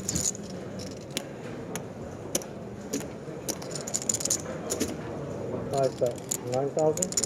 Oh, drilled it that time. Yes. You know him so well. Yeah, I just happen to know Bender's game inside and out. He's an open book to me, chat.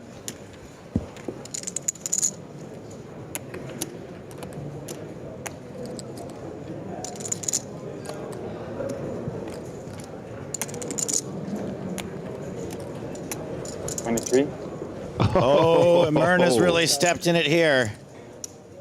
What a time to find the check raise. Makes it 23,000. Plenty of decent turns that. This is like a pre-semi bluff, I think. That's a great way to describe it. I think you're absolutely right, Joe. He's looking at the backdoor properties here. That's why he's using this combination, right? He, you know, 10 of clubs, 6 of clubs, something like that gives him the opportunity to semi-bluff continue representing, you know, 2 pair plus. Griffin going nowhere. Griffin's licking his lips at this point. Are we going to see one of those action cards on the turn? Yes. Well, it improves at least. You know what I hate, Joe, is when you got a very clear like bluff line in your head. Yep. And then you actually turn where you're like, now I actually kind of show can't down. bluff, It's weird now. Yeah. This is definitely one of those spots. Yeah, certainly. If you were going to improve, it's not really the card you wanted to hit, is it? You wanted something, what, like the 10 of clubs? Yeah, 6 of clubs, you know. 6 of clubs, some kind of a straight draw, flush draw scenario. And once you get check raised here, you're definitely not going to miss a turn bet if you're Griffin. Just want to figure out how you're going to get max. Bender's got 78K behind Joe. You know what? Actually, I wouldn't even mind a check here. Just because we have approximately pot remaining. But generally speaking, I think we do lean more towards betting turn. I think also if Myrna had a genuine semi-bluff there and not the pre-semi-bluff, you might want to charge a little bit more. Yeah. For diamonds or... That's it. That's it. And actually, I love Griffin's size here. He goes 25K into 73. It's 1/3. Keeps some of those speculative hands in there. You're still charging some of the draws. I can see an argument for checking turns some of the time, but I think generally speaking, what Griffin is doing is what we want. And yeah, just going to take it down. The queen doesn't get too spicy there. Not enough of an... No draw, really. So what we're really hoping for there. Well, he's sized perfectly to get action from the exact hand that that he had, but as played, gonna pick it up anyway.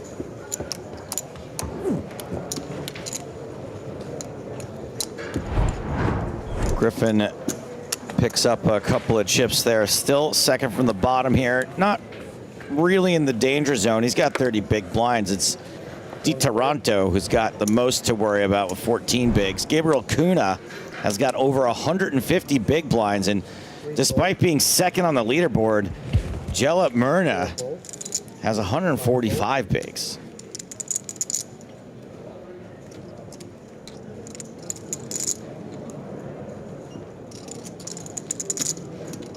Six raised to 10,000. Whoa. American Airlines. 7 fold. 8 fold. See, for my money, ace is a good hand. Yeah. I've read all the books. I've seen, you know, I've done the research. Sure. There's some people out there that don't think aces is a good hand. Look, it's a compelling argument on both sides. I think that aces is a good hand. Yeah. 10 raised. 42,000. It's good. Solid analysis, Joe. I love it. Kuna attacking this open from Kosk. There we go. Yeah, we're just so used to Myrna being in hands. Yeah, and again, a little bit of a misstep here in timing, but I think this is a great combination to throw in as a 3-bet. The Brazilians love it, bro. And also, as we said, Kuna has plenty of chips to throw around, too. So, as played, it is a jam for Kosk. I think perhaps this was an opportunity to maybe find some flats, especially against the super aggressive Brazilians. Maybe an opportunity for some 4-betting, excuse me, not all in. Didn't quite spot it, went quite quickly there. But Kosk is going to win this pot. Still a nice pickup. Kosk is sitting at about 48 big blinds now. But he had that nice, interesting kind of stack depth where we can start mixing in some of those other alternatives.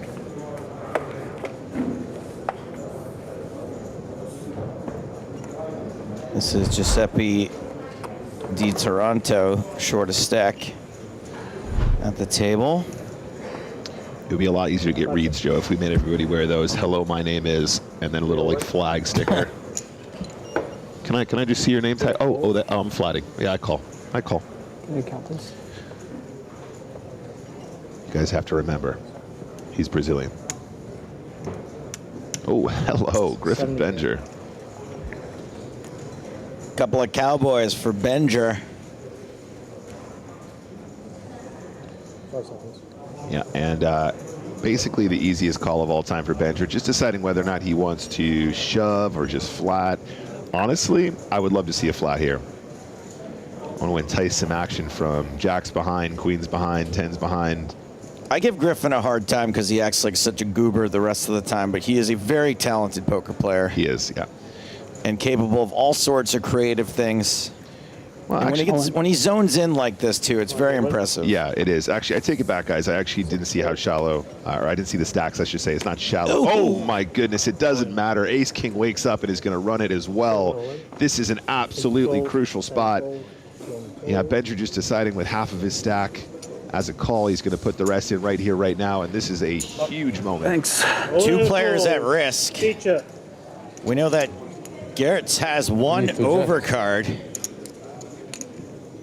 to Benger's Kings, and yes, good news for Benger. Di Toronto also has an ace. Huh? How many aces in this deck, This Joe? will be fun. Huh? Can It's a bit- Griffin fade the Whatever bad happens, beat? I love you, Mom. Oh. Me too. You love my mom? Hi, Mom. I love your mom.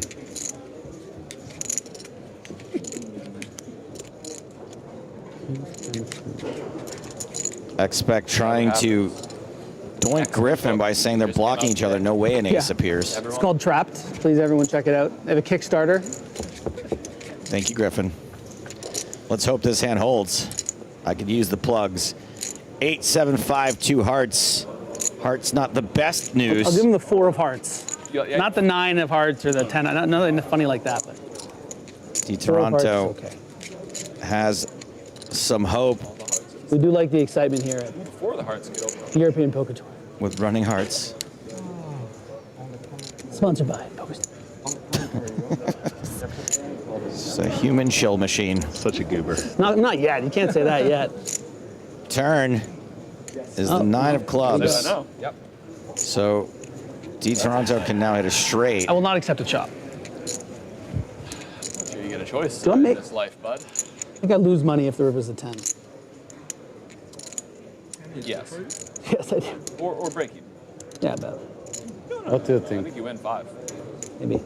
Most of the deck good for Griffin. 10. River Oh, is no. a 10. Baldo. Oh, no. You win. Toronto survives, triples up. 151. You win 11K, dude. Griffin least I will will la profit bella. in the hand. Yes, you did. Barely. What? You couldn't smell the 7, 8, 9, 10 like I could, huh? I told you. My God. Unreal spot Look there, what he- Joe. It's a massive cooler and I 44 made big chips. blinds How can I be upset? Got a chance See to that tell Mama reaction that How can I from be D. upset? She's the Toronto best. again, I'm fine. thanking the poker Go here, gods. That didn't bother me at all. Everything is fine.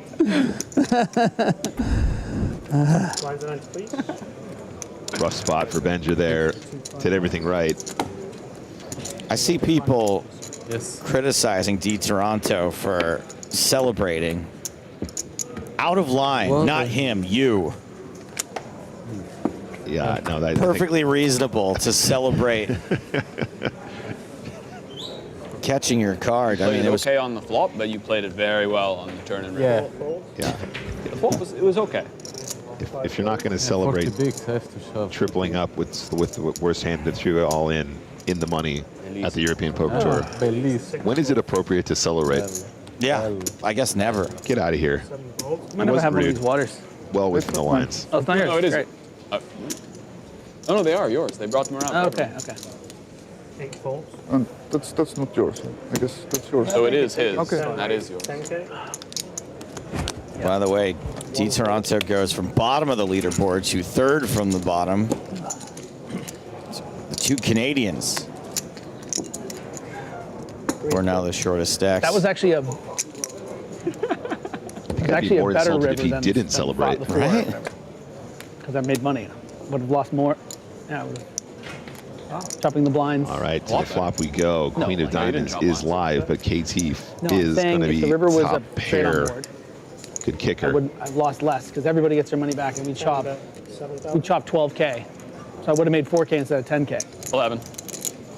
I made 11K? Don't fucking shortchange yourself, boy. 75? 7 on top. I would have no idea how much money I'd won or lost in that pot. There'd still be smoke coming out of my ears. Yeah, you're right. That's a rough one. This would be me. Oh, I guess they don't have their phones. I would just be like off the table, just texting people the bad beat. Jack of hearts on the turn. I don't want to say that, but Gives Kuna another draw. theoretically, if you got busted, you will go back to the commentary. Yeah, yeah, I would. Yeah, I would. I hope not today. Thanks, dude. I appreciate it.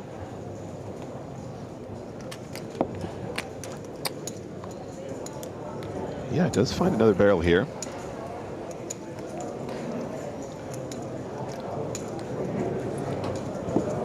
The Toronto does have the best of it. Yeah. It's getting And excited. lets it go. My bad. Yeah, and the second barrel will do it. I think we're probably going to go back with the normies after this. Checking in on the new chip leader. This is Timothy Chung. 900,000. Everybody's equally relaxed and talkative. And Timothy is going to be at really our feature fantastic. table when we get back from the break coming up in under 1 minute. All right. So yeah, put in a word. What are we talking about? We go hang out or what? 6-4. What's the use of having you here if you don't fucking hook us up? 7 fold. Are they moving us or we don't know it? Pretty sure. 8 raised to 11,000.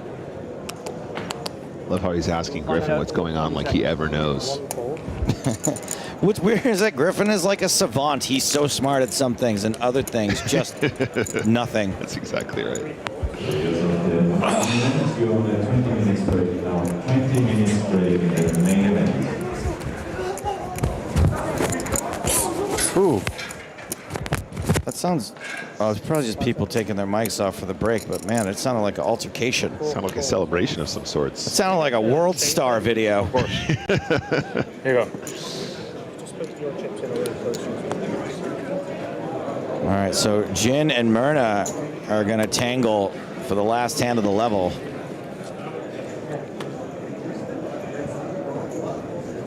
$6-5-5, 2 clubs. Yeah, we might just range bet this one, Joe. Better know that range well.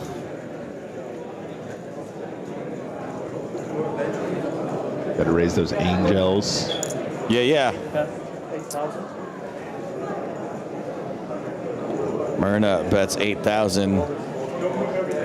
Myrna's a tough cookie. He's a tough customer. He is not easy to play against. Jin is going to float the queen deuce of diamonds. Cool.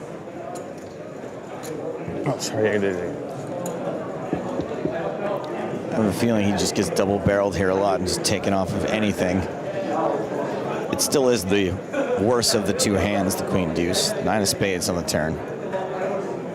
Yeah, I think queen deuce diamonds is also not the most ridiculous kind of hand to check raise with here. It doesn't feel like it's quite a super high frequency one, but having the backdoor diamonds and obviously trying to rep some trips as well is something we do. No action on the turn. River 3. River for 3, river for free.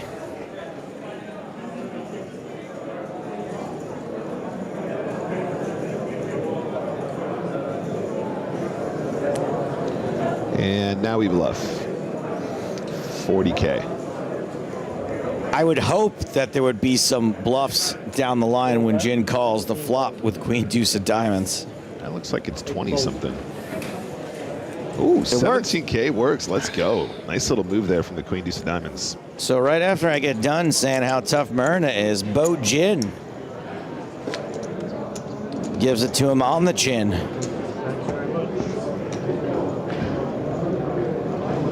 So we are going to have a new feature table when we get back, featuring Kian, the Eliminator Kiani, online qualifier Marcin Baranski, and Timothy Chung, who we just saw. These are the chip stacks we are sending back into the field. Big Kuna, Gabriel Kuna headed back out there with 123 big blinds. Gel Myrna, we'll keep an eye on him and Bo Jin. Griffin Benger, I'm sure we'll hear from him pretty soon. But for now, we're taking a break. More from EPT 20 when we return.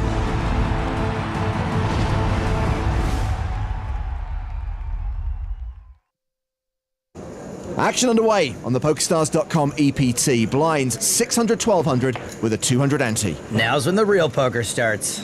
Action on Zoe's passed. He folds under the gun. Pavel plays of he mucks. Grinder raises with King 8 suited. Grinder never saw 2 cards he didn't like. Davide Katai with 9-10 of spades. Katai's almost as much a wild card as Grinder. He just takes longer to do it.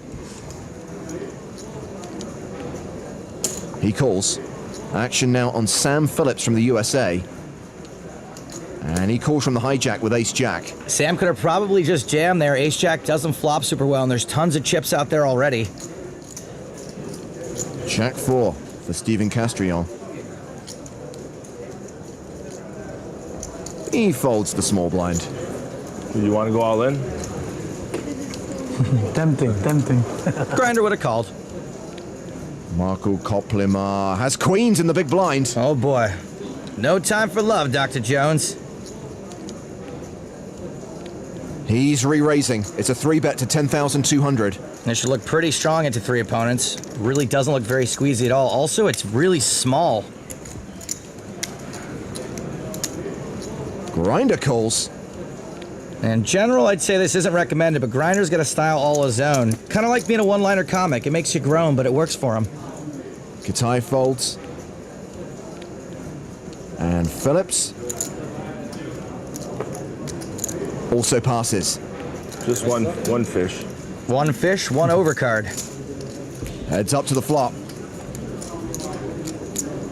which sees Grinder pair is 8. Koplimar still way ahead with queens. Well, good job getting Sam Phillips to fold.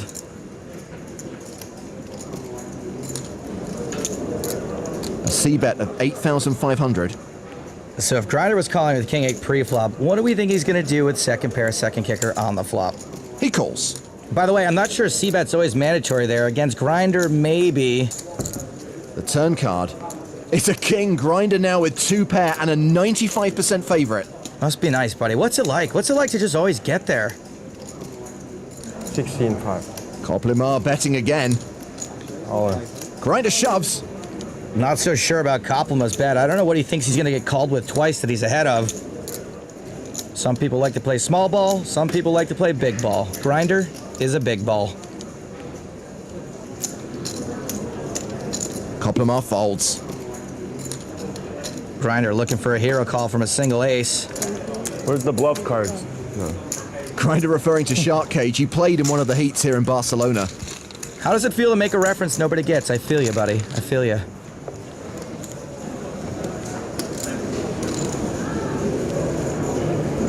Back to the feature table. And Michael Mizraki is under the gun with pocket fours. He raises to 2,600. Grinder, having gone through the motion of looking at his cards, raises. Action. Folded around to Andoni Larabe, who's got 10s. 7. He's 3-betting. Lol if he thinks Grinder folds to 3-bets. Also, he's got a 3-bet bigger. You got to punish the guy who always calls the 3-bets. Castrillon in the cutoff. Folds. It's Koplimar's button. He passes. Post and Placev give up the blinds. Michael never passes. It's so cute how he's talking European. Grinder calls. Heads up to the flop, which sees Grinder flop a set. And he's going to lead. I love Grinder. And he leads really small. Not only is this bet out of flow, but it's also for fewer chips than your girlfriend steals off your plate when she says she doesn't want to order her own. You know they do that. 85. Larabe raises.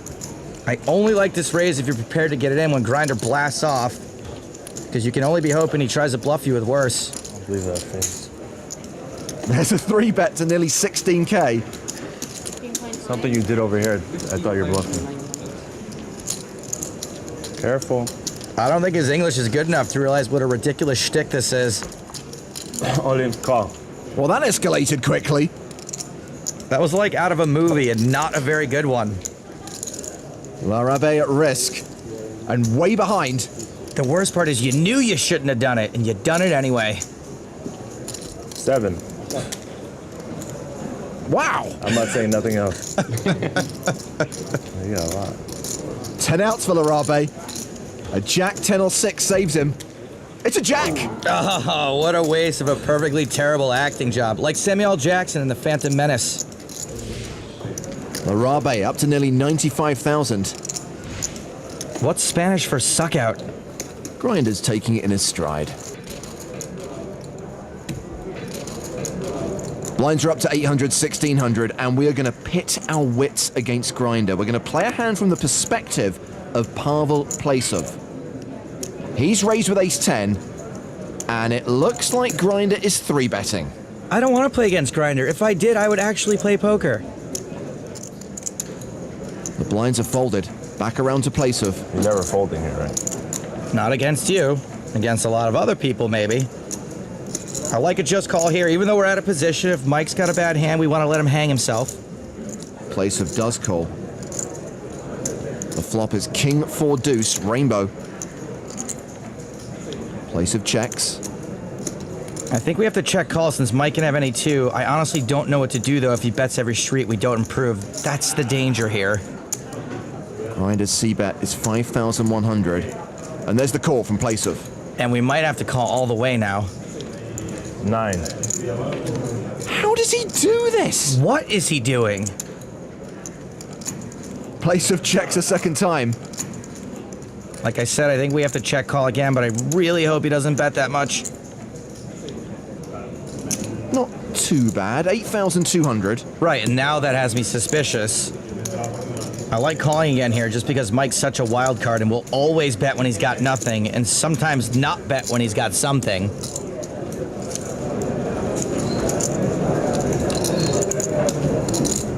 Place of folds. It's harder to play somebody they call cards, right? Of course. Yeah, it's harder to play against somebody like that. Grinder had ace-7. Place of had the best hand. Oh, man. Understandable fold, but if we were going to fold then, we should have folded on the flop. How do you think I win? Oh, I don't know. Bet constantly with junk and always get there when you get called down. If you could write a book on it, it would be an all-time bestseller. Well, the action's been folded to Pavel Placev. He folds. Do you reckon Grinder's folding? Nope. I once saw Grinder try to raise with 2 sub-sandwich loyalty cards from under the gun. 5-3 of clubs. He makes it 3,300. Pocket 8 for Francisco Perez. He's got just over 20 big blinds. Shove seems fine, especially over the top of Grinder. He's all in. And he's walked into aces. How much? Larabe just asked how much, but what he's really thinking about is Vegas and the bleeping Mirage.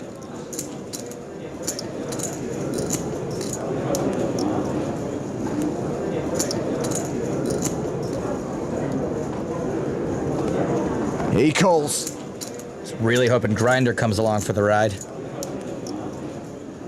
Koplimar in the big blind. Folds. Will we finally see Grinder fold? Yes!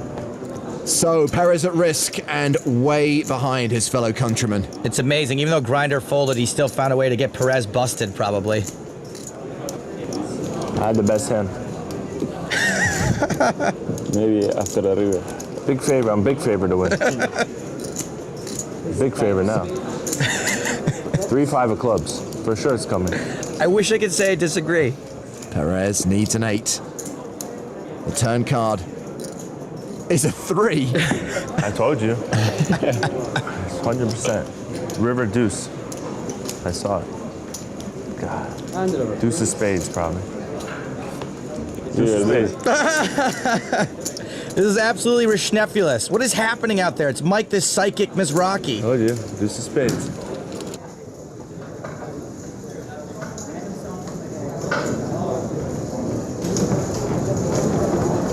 Blinds still 8 and 16. And action at the feature table is on Marco Koplimar with ace-4. Steven Castrione loves Flappy Bird. New high score. Koplimar raises to 3,500. Folded around to Grinder in the big blind. Oh, Michael. You know, I once saw Michael play a hand with a deuce and a SIM card. He calls, heads up to the flop. So never fold. Never fold. Especially to you, no. It's not personal. Mizrachi pairs his 5, 2-pair for Koplimar. Now Koplimar's really hoping you never fold. Grinder checks to the Estonian. Who's continuing for 3,600. So far, so good for this kid. There's the call from Grinder. Oh, Grinder improves to 2-pair, but he's still a 9-1 dog. Best turn ever for Koplimar. Grinder now leads for 8,000. I kind of like a raise here. The problem is he probably knows Grinder led with a set before, so maybe he doesn't want to get too nuts. He just calls. The river. Here's another 8. Grinder rivers a boat. This is beyond hilarious. How does he do this? Also, how does he not win every tournament? And you still love him.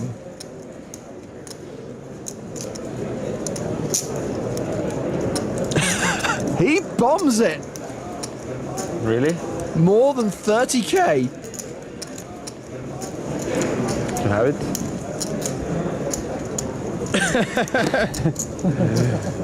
As long as you don't got it, then I got it. Not to rep. Huh? 6-7. I'm 6-7. I'm not folded yet. You will. So he wanted me to call. No, I want you to raise.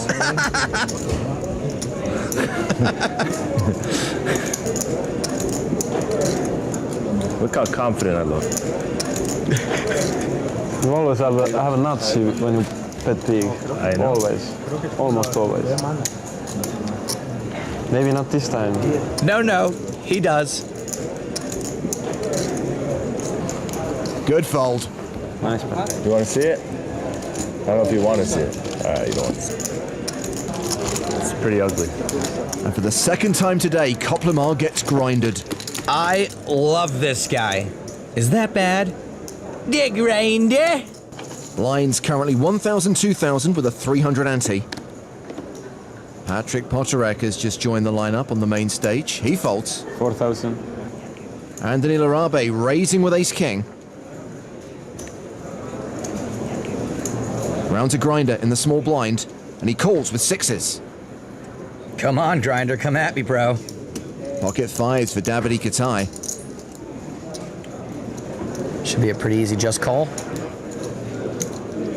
Sure enough, so three-way to the flop. Grinder still has the best hand. Everybody misses.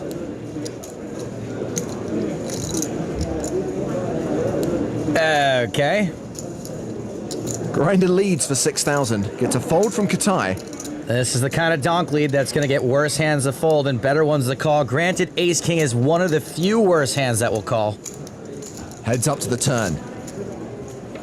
It's a 5. Would have been a set for Katai. As things stand, Larabe has picked up the nut flush draw and a gut shot straight draw. And Grinder's now checked. Figures he won't get Larabe to fold the spade draw, and he's right. It goes check, check, and both players river a flush. Larabe's is best. Grinder checks again. Larabe's got a bet. 15,000. And he might bluff at this sometimes, so... Grinder calls. Live by the sword, die by the sword. I never understood that, though, because whose house is near a sword? Action's on Emil Matson, who busted Daniel Negreanu on day 2. He's got pocket nines. All in.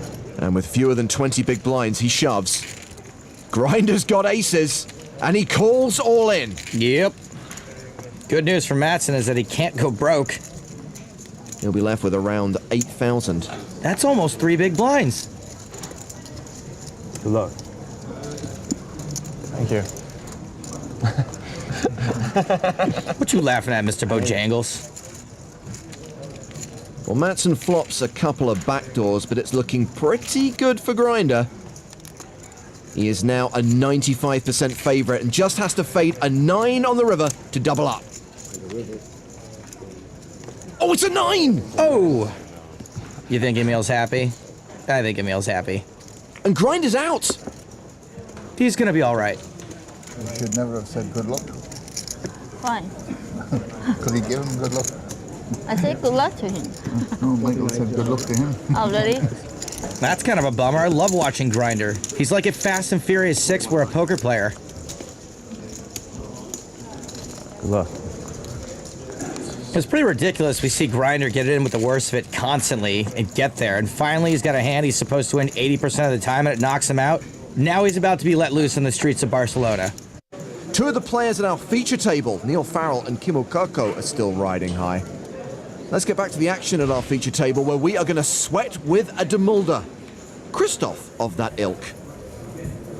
Action has been folded to Neil Farrell in the small blind. Oh man, blind on blind hands are tough. I'm rooting for a walk. Dang it. Not going to happen. Farrell raises to 17,000. What do we got?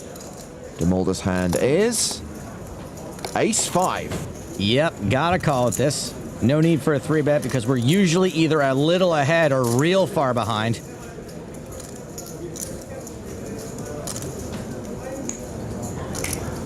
He loves his TV time, this boy. been on TV since he was like 6. He calls for an additional 11,000. We go to the flop, which is ace high. That's top pair for us. Farrell set to continue.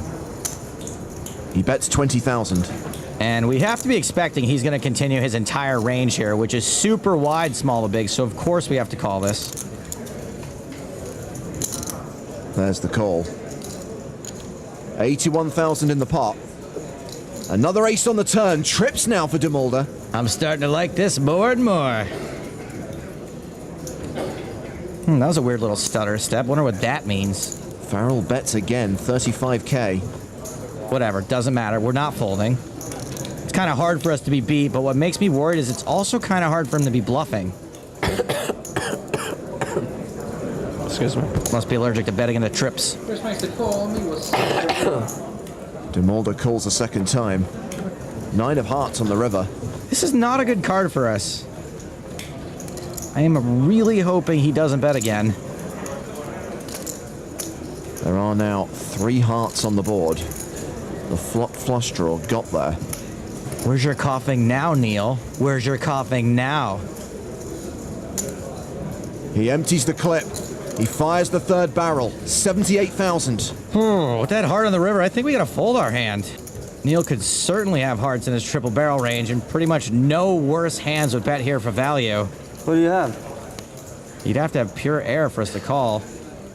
Matthias knows what Christoph has because they have creepy twin telepathy. Ooh. Full house? You have a full house? It's a good hand. Wait a minute. Maybe that'll give Christoph the info he was looking for. I don't think this is a bluff.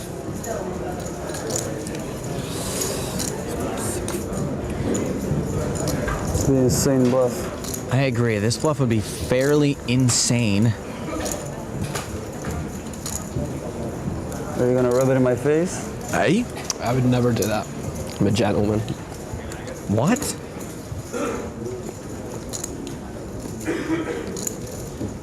De Mulder folds. Neil Farrell also had ace-5, the same hand. Ah, that's terrible. My ball just dropped under the table. What did you fold? I thought I knew what you had, and then I wasn't sure. Might have been value betting the worst hand then. That's probably not what you want to hear.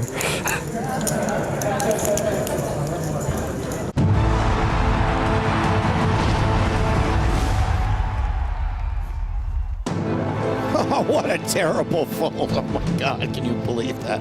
Hello, my babies, and welcome back to EPT Barcelona 2024, the PokerStars European Poker Tour here at Casino Barcelona, celebrating 20 years of champions. And this champion is going to take home 1.5 million euros and just a scant 944 for the runner-up. We won't be seeing these payouts for a couple more days still. We have, however, entered the minimum plus payouts. 184 players remain of the 1,975 who started. Joe Stapleton, Maria Ho. Hello. We just bring it 2 seconds and then we can put it in. New featured table. Sure. Is that better? Phone? Getting the phones confiscated. The microphones implanted. You want my phone too? And smartwatch? A little dance around the table here. Yeah, but it's Having a peek at Alexei Savinkov, seated next to Marcin Baranski. This is Kian, the Eliminator, Kiani. Bring back nicknames. Yeah. I'm bringing them back. Should we give a nickname to everyone at the table? Let's.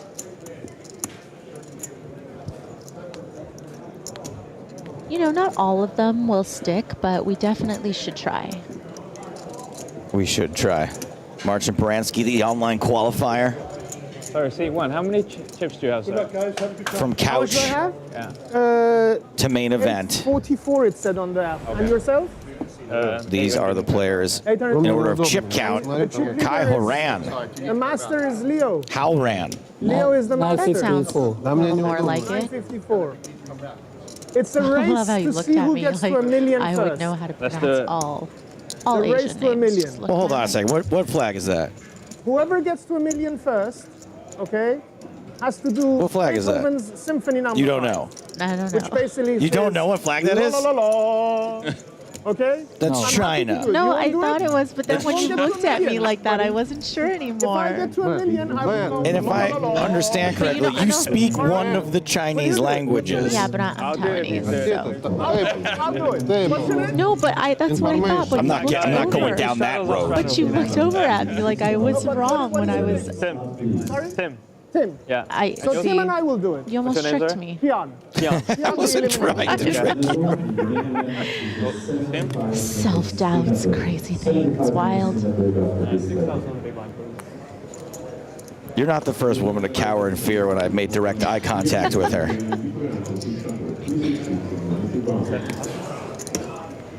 All right, action underway. Blinds 3,000, 6,000 with a 6,000 big blind ante. Brzezinski, just practicing that one. Schwippert with ace tray of diamonds. Schwippert's my favorite brand of ginger ale.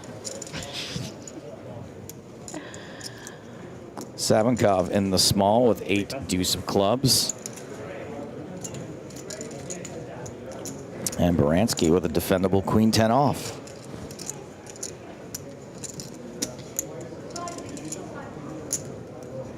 What's up, Eagle Eyes? Good to have you with us.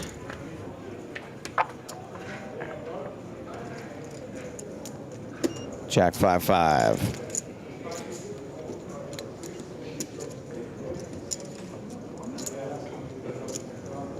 You know, surely this is a texture that Ace High is usually going to be performing pretty well on.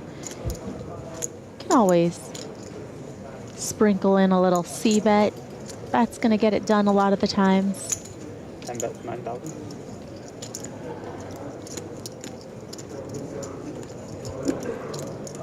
A couple of folks in chat asking about the status of Wolfgang. Hasn't busted yet to my knowledge, but I'm sure we'll get an update on him shortly. Baranski with a little float here, has the overcard, has some backdoor potential that does come in the form of hearts. But also, Schwippert with a gutter to the wheel. see, and I wasn't tricking you that time. Yeah, no, that's why now I know. Teeing you up. Like, we're a team. You're not trying to catch me slipping. Or Schwippen, who does make a pair in the end.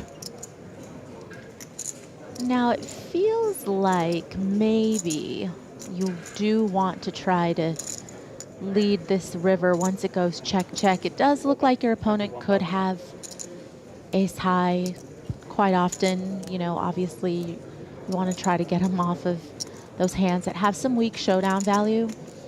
You know, sometimes trip fives on the flop will find a check raise. Sometimes, though, they might call. You know, it's not a foregone conclusion that if you don't check raise the flop that you have to have, you know, that you can't have trips now. And also the flush comes in on the turn as well. So, you know, certainly Nice. a nice little pickup there for our couch guy. You're a great dealer. You know why? Everybody thinks a great dealer is somebody who gives you a great hand or wins. But as important as that is a dealer that gives you such a bad card, you can easily fold it. Agreed. So I really appreciated the first cards you gave me on TV. You like it? Easy It was decisions, such right? an easy fold. And please continue doing that. I would be very happy with easy folds. Just don't make it difficult. Easy decisions, right? That's right. I think very happy is kind of an overstatement, but you know, yeah, you don't want to get in trouble. You don't want to look dumb on TV, but you really don't want to chip down to nothing either. So The trick is to not look dumb on TV or to look so dumb on TV that you make a career out of it. yeah, well, You know which one I do. Never looking dumb. Right. And you know, I get it. Some people, it's a long con as well. Sometimes it's just, you know, the looking dumb is all a ploy to get action in the future. I thought you were going to say that's what you were doing. Yeah, I don't know what kind of action I could be driving toward with this shtick. Gordon versus Halran. 10-7-4. Top pair, top kicker for Kai. A little something, something for Gordon as well.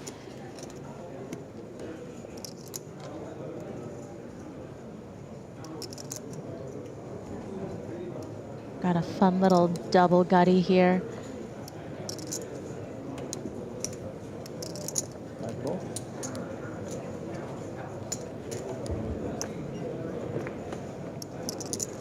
Top two now for the player from China. China. There you go. China. China. Improving to top two, and you know, there's going to be some of the straight draws, you know, in the form of the open enders from the flop, you know, some of these gutters as well. And it's kind of interesting to see Halran come with the 60. check back. I mean, you know, it does induce a bluff here on the river, but, you know, there are going to be some continues against a turn bet as well. Looks like. Quick call from the top two.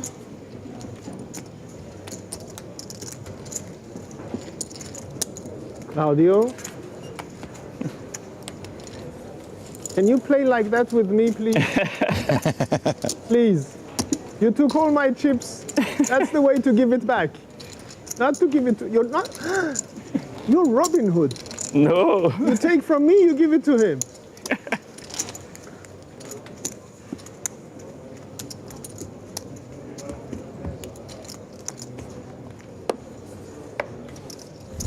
It's the Eliminator doing all that chatting, it sounds like. Okay, so I'm not familiar. Where? How did he get this? I don't know. I have no idea.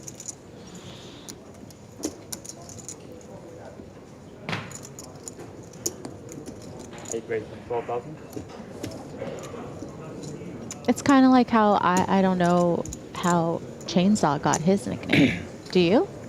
Yes, I do know that because okay. Gavin Smith gave him that nickname on our podcast a long, long time ago. R.I.P. Gavin. I believe back when it was called Poker Wire Radio.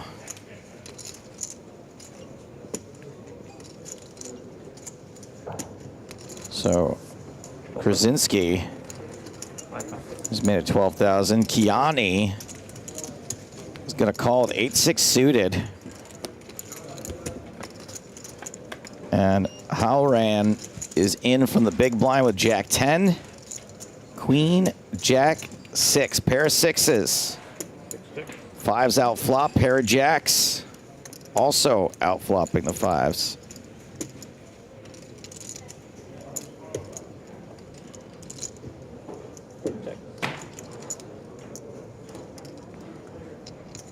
One bet, 15,000. Yeah, not a bad bet when check two with bottom pair with some backdoor potential. You know, obviously you just fold out some potential overcard equity. I am surprised to see the Jack 10 fold, though. I don't think that You really are a great dealer. it's going to happen very often when you see it check to the button. But That's why they call him the Eliminator. Just eliminated two better hands. Well, not two better hands, but two hands. Simon Witziak, last year's Barcelona champion, all in with King Jack suited. This is our secondary feature table. Ace Jack for Mohamed Lakal. you know, 20 bigs against, you know, a capable player, I think I'm definitely going to be calling there. They're never going to be just ripping for 20 bigs. They're premiums, right? They're going to be 3-betting those. So you got to feel pretty good about ace-jack, but anywho. These are the names of the folks at this secondary table. Pretty French-heavy. Vitsiak, Ren, Palvini, Medine, and Maltese all repping France. And Erilage. Hey, you get in on the action too, huh? It's fun to say. I don't do accents. I'm so bad at them. And you know me, like I don't like being bad at stuff. I only do stuff I'm really good at.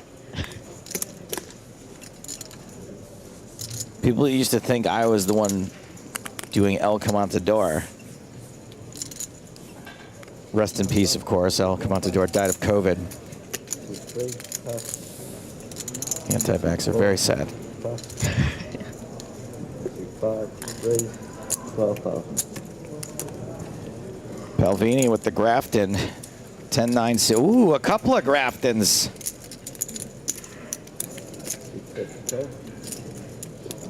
Who wants it more? So Simone going from jamming pre-flop with King Jack to flatting 10-9 on the button.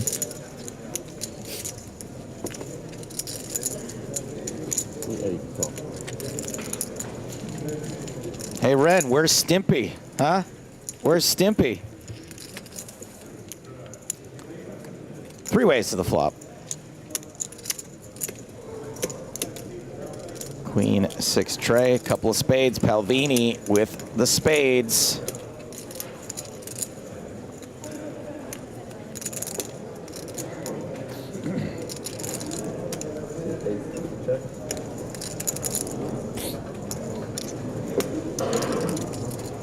You know, the big blind here, this isn't necessarily going to be their board too often. You are a little intrigued by the button flatting range, but you do have a flush draw, so I'm just gonna go ahead and put the C bet out there.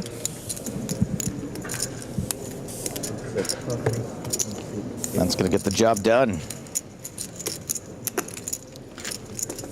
Maria always gets a lot of compliments about her voice when she's in here. Let me tell you, you gotta hear this lady sing. I thought you were gonna say something mean. You know what? No. Sometimes you are a nice guy. Sometimes. Look, I take it down a peg or two when you need it, and I will give a compliment where it's due. Yeah, which is why I always rush when I'm in the bathroom, because I don't want to hear any jokes when I get out. Just, you know, everybody does it. You don't have to be embarrassed.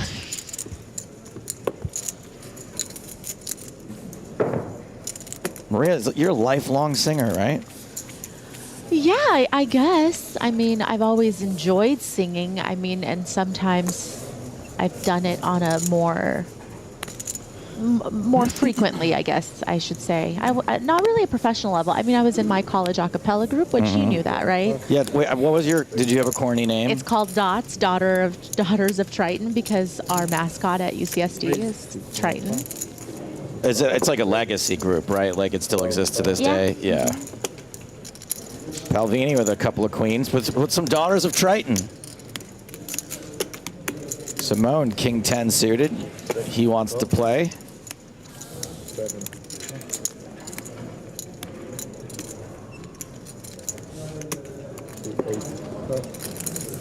Ren folds Jack 10. And Maden with King 8 off.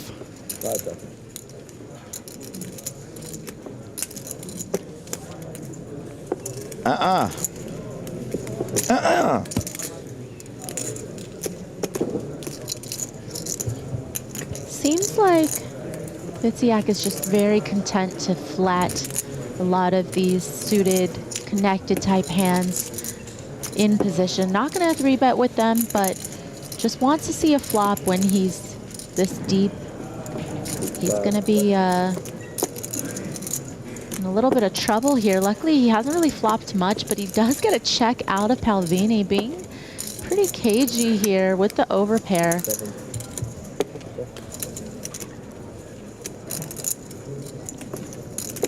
And Witziak spikes the 10. Excuse me, the king. Yeah, sometimes, you know, I did like that check from Palvini. It just is unfortunate that Witziak has connected now. 17,000. Got the turn for free and connected hard. We'll have no problem calling this 17K bet. Palvini's like, uh-oh. Final card, 6 of hearts.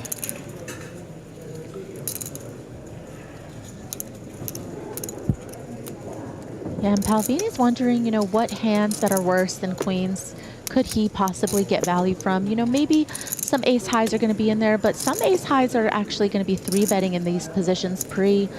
And then, you know, obviously the king X seems like a likely holding for Witziak, but you also can't blame him for going for this value bet, which taking himself to Value Town here. Whoops. And Witziak's pre-flop strategy paid off.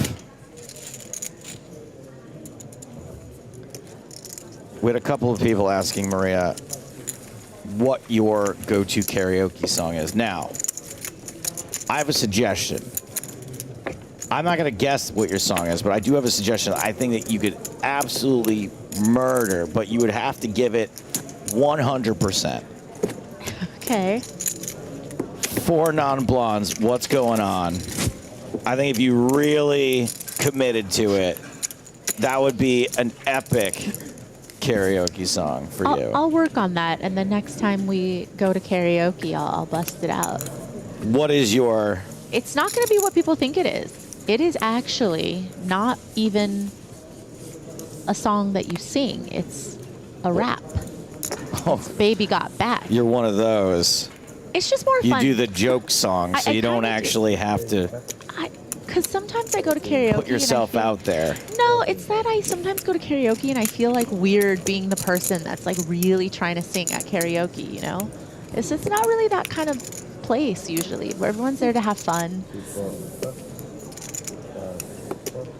You know, I don't need to bust out some Celine Dion or something.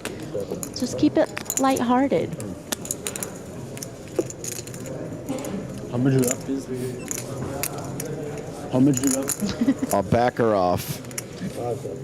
You're getting that song stuck in some people's heads, though, in the chat there. It's so good. It's going off. A backer off is opened with King Jack off from under the gun. Meden has called with King 9 suited from the small blind. So a couple of unconventional hands here for these two positions. Queen for Trey.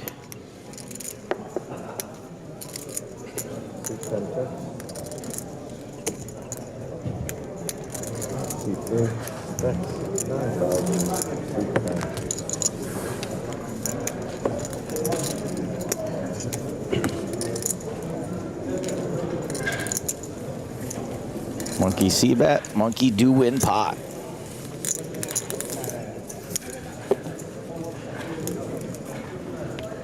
So we've got a plain old online qualifier up on the main stage, but let's have a look at the Gold Pass winners out in the field. Pablo Martinez here on a free ride. Bartosz Kolodowski also free roll in this one. Who could forget about Angelo Maroney? Still riding high on that $10,000-ish dollar prize of the Gold Pass. And Dionisio Vitti. Would love to see a Gold Pass winner make it to the final table. Top 10 spots all get paid 6 figures.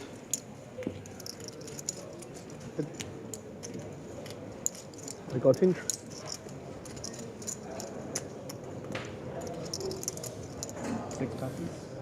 Halloran is open to Jack 10 suited. Krasinski 3-bets queens. Yeah, it's And that's going to do it. It's just kind of interesting, you know. Halloran has such a big stack, and we've just seen him You gotta take stop some talking, pretty man. You're passive giving me a lines. Some headache. I'm people sorry, man. might continue a Jack 10 suited and see a flop there, especially having that many chips. You're very so. much focused, huh? Almost as focused as Leo. Falling asleep. It's like you two, right opposite me. I'm all alone here, Claudio. You should come and sit on this side. Okay, I thought you already got the dealer on your side. Yeah. Ah, just because we go to the same hairdresser doesn't mean that he. I thought you just shaved each other's. No, we just share the hairdresser. That's all. You don't have a nickname to throw out for any of these people yet? We've played like 2 orbits already. So Kiani, My friend tells me when I'm on the button, I should.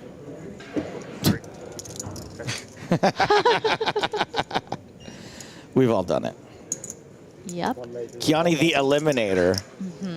So turns out he had some Terminator sunglasses and just didn't want to be the Terminator. So he's just made a lateral move to the Eliminator. All right. And that's it. That's the story. Bransky with a dominating ace in the big blind. And such a great story. This guy. Are you planning to get From the quads on me again? Ah. He's like, yes. I always say, Thank be you for your careful question. of the quiet ones. Thank you.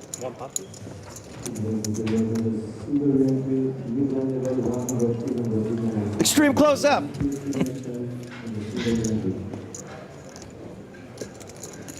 Thank you.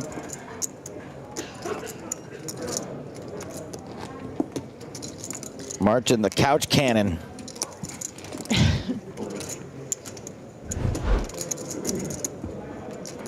Pretty Qualified, sick. yeah, from his couch for €5.50 while watching EPT Monte Carlo.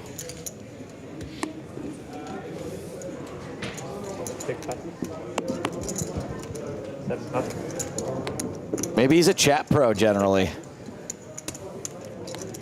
That could be you, chat pros. Okay, I got a bad lookalike for Schwipper. Okay. Like one of the many Ryan Reynoldses from Free Guy.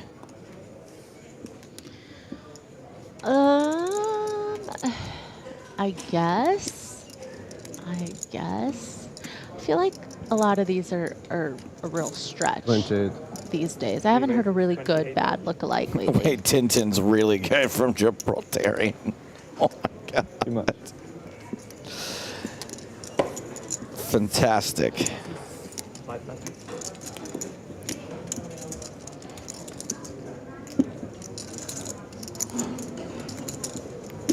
Come on, one of the Ryan Reynolds is from Free Guy though.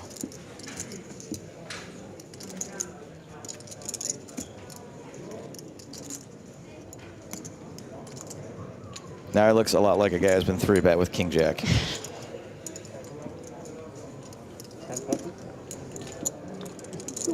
Yeah, I don't mind the give up there. If you don't have a lot of info against your opponent, there's no real reason to start, you know, messing around with the King Jack offsuit. Not yet, not yet. There's always a time and a place, though. You know, speaking of chat pros, here's a little something for you, you jackals. Today's free roll kicks off at 6:45 p.m. local time. That's like 50 minutes from now. Stick around. I'll give you the password during this level. $2,500 in W Coop tickets.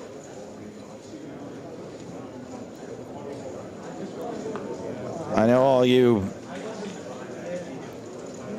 What's a nice way to say cheapskate? Cheapskates love a free roll. So hang around and I will give out that password. Like frugal. Frugal works, yeah.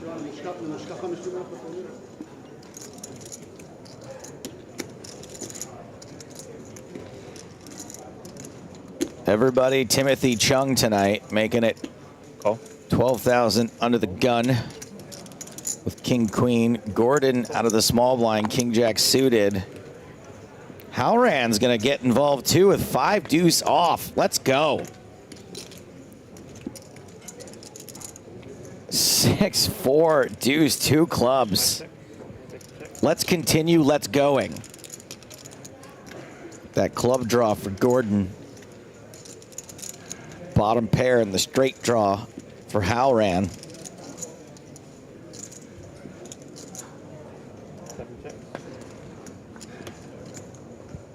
Checks through, and it's a king on the turn. All right, now everybody is involved. Yeah, well, Gordon thinks that his hand is stronger than it actually is. I mean, you still do have 45% equity, but at the moment, you are outkicked. 5 bets, 33,000. Yeah. Okay. Equity's updated. I was like, that did seem high. Gordon, the one firing with top pair and a flush draw.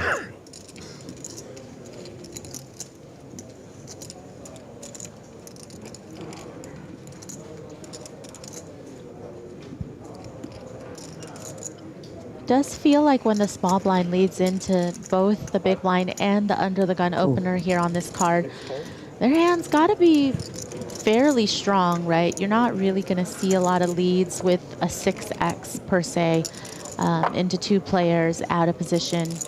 You know, even something like 7s through 10s or jacks, you know, some hands that don't 3-bet pre but is an overpair on the flop. Those aren't probably going to lead when the king appears.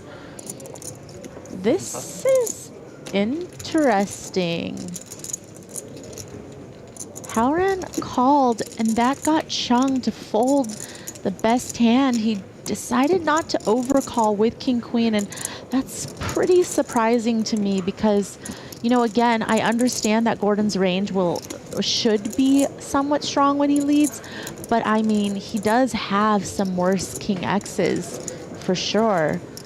So pretty surprising to see that. I'm not really sure why As played. Why you would do that. 65. You know. 65,000. And I also think that Halran, if he has a hand like 2 pair from the flop or something, he probably would have raised the turn. I don't think we can predict anything that a bunch of these players would do. I don't know. I don't know. I've seen multiple surprising things in the last few minutes. And now, oh, okay, all right, I see Also you. surprising. I see you. I can listen. I can get on board with this. I can get on board with this. Halran folded jacks earlier, second pair to just a single bet, check 2 on the button. But now, you know, gonna turn this into a bluff. Trying to rep the 5-3, does have a 5 in his hand.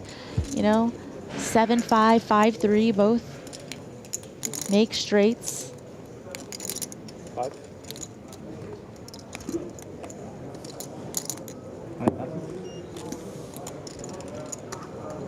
And it's gonna get through. Well done.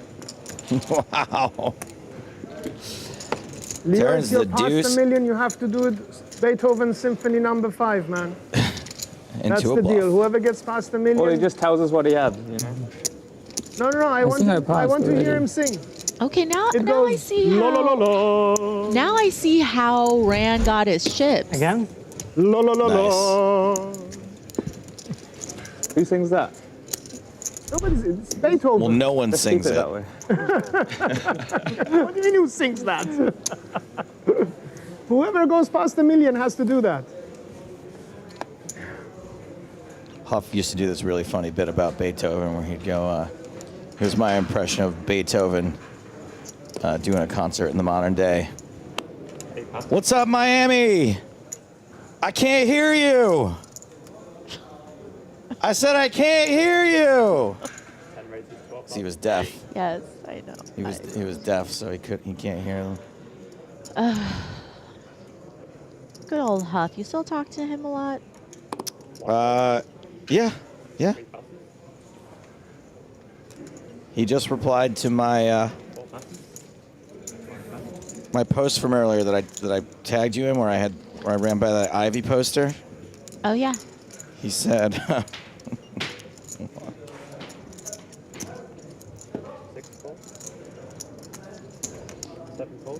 Phil Ivy poster looking like he's specifically not going to be asking for your autograph is cracking me up. You know, the first piece of poker content we ever did was something called the World Series of Pac-Man. We went to Barry Greenstein's house, and we filmed Ivy playing Pac-Man for like an hour and a half. And then we cut it together later to make it look like he was playing against Huff and losing. Jack 5 tray, 2 diamonds, 4 ways to this flop. Chung with the flush draw this time. A gut shot for Halran. Schwippert mostly missed. Some backdoors, some live pairs. Kiani with a diamond. And Ivy, he liked the video. He thought it was funny. I mean, it's hard to get Ivy's approval, so. Well, Ivy spoke to me at the airport in Nice after Monte Carlo, but he like asked me something about my connecting flight. I don't think he knew I was from poker. Like, I think he was just speaking to me like as a stranger at the airport. Yeah, there's, you know, Phil Ivey really doesn't know a lot of people in poker. I forgot, it was on probably Shark Cage, actually, when he had no idea who the reigning WSOP main event champ was. He had played against him all day or something, and he had no idea that the guy was the main event winner. It was pretty crazy. Kiani catches this 7. Okay, that's helpful for sure. I mean, he could have a set of 7s. Yeah, sure. He could have 8-7 of diamonds. Yep. 6-7 of diamonds. Nope, not that one. No, not that one. He could have Ace-7 of diamonds, though. That would be spicy. That would be spicy. I mean, this is a spicy turn card for Chung, giving him a straight draw to go with what could or could not be the best flush draw. Cool.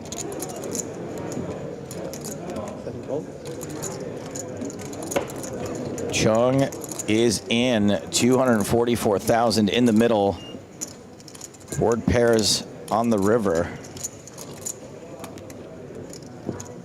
And let's say Kiani doesn't have, you know, a boat here or something, and he just has 7s and 3s, then he has enough showdown value, I think, where if Chung checks him, he would check back. I mean, Chung just bricked everything here and is left with King High, which most likely can't win at showdown, but it looks like he's just going to wave the white flag. Chung checks. So we know that Kiani's going to win if he just checks.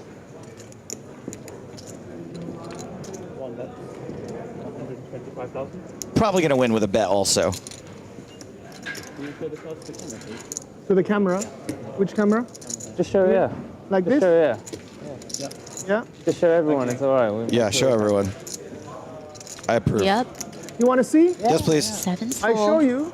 Wow, it And was then you pocket only 7s. Did you do that? I'm not that interested. I really There thought we it was go. 6, There 7 we of go. diamonds. You see, it's a two-way thing. It's fine, just not It's a this one. two-way thing. It's not this one. This one's not that interesting.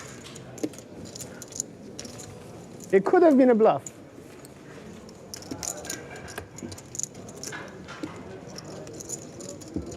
Or maybe my hairdresser said something to Adam earlier this morning. The Eliminator.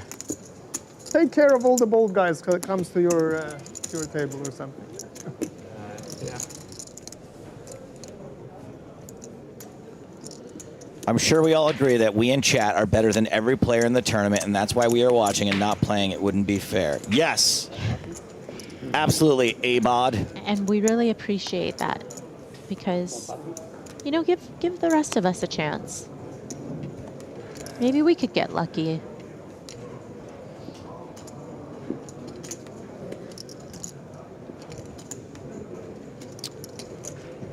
Vitauta says 6-7 of diamonds. Wasn't the 6 of diamonds in Chung's hand? I don't think so.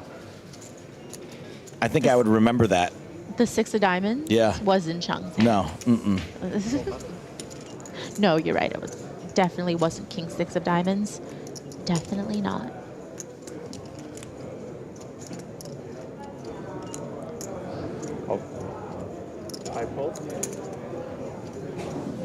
Why do I have everybody was kung fu fighting stuck in my head? Well, I think because I said everybody Timothy Chung tonight. Oh, okay. Different songs, but same era. Yeah. I was like, where did that come from? Savenkov opens 7-5 a dime. This is a fun table. Yeah.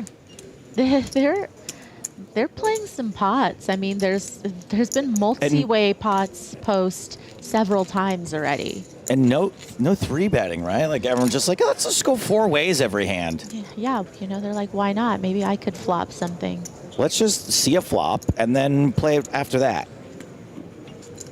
All right, so 10-9 of diamonds kind of disappointing here. 6 tray, all right. We got a little something. Pair of 5s, better.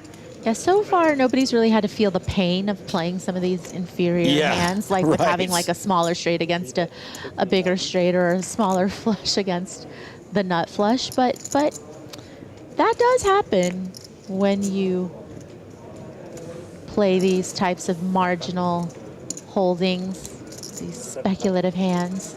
You know, on the face it looks good, but hey, what happens when all the flop was all diamonds, Then Savenkov wouldn't be that happy to have the 7-5 of diamonds against someone else holding the 10-9 of diamonds. But here,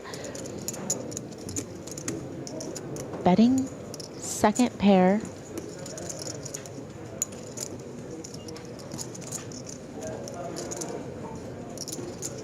$16,000. Nah. I ain't about that. I ain't about that life. That gutty life. So, Joe, I hear you have a comedy show here tonight. I do, yeah. In the Players Lounge at 9 o'clock, and it's been rainy here today. So, one, I'm glad because it was pretty hot in that room the other day. And when I sweat, it's really... Do you remember that time you came to see me when it was super hot in, like, Brea? Yes. And when I sweat, it triggers something. And when you see someone sweat, they look uncomfortable. Mm-hmm. And it makes it harder to get a laugh out of them. So that's one thing. The people will be more comfortable also, which is good.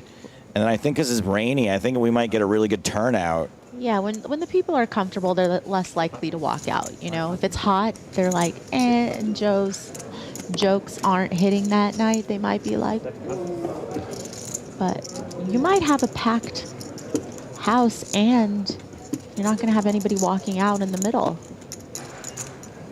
I mean, they still might. And I hired a couple of local comics too to get things going. Oh, lovely. How did you find them? Did you already know about any of them? My friend Sam, the comedian out of the UK, he does a lot of comedy here in Barcelona. So I said, hey, man, can you hook me up with someone? And got me a fellow named James who got me a bona fide Spanish person as well. Oh, nice. Yeah. 9-6 tray, couple of diamonds here. Pair of 6s for Schwippert.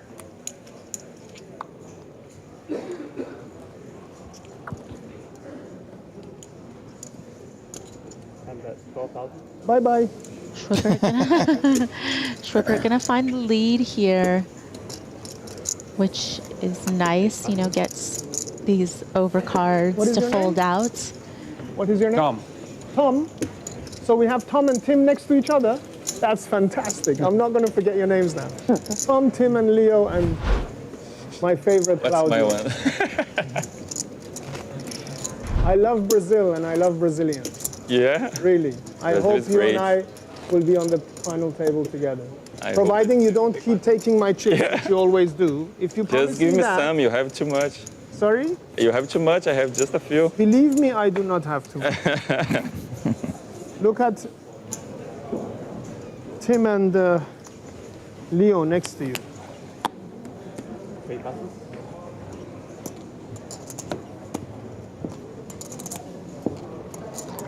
Ooh, that's a beaut. Yeah.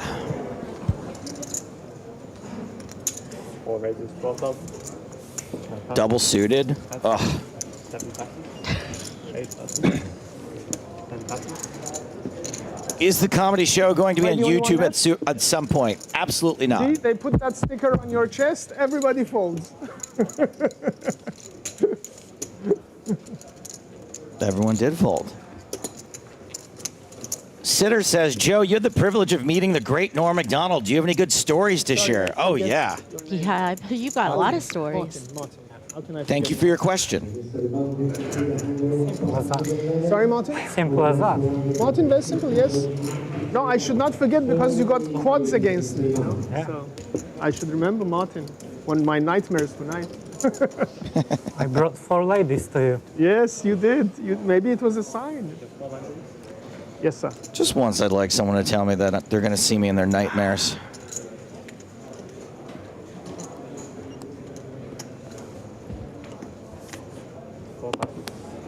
Oh, look at this. Jing took a job with Aristocrat Gaming. You know what Aristocrat makes?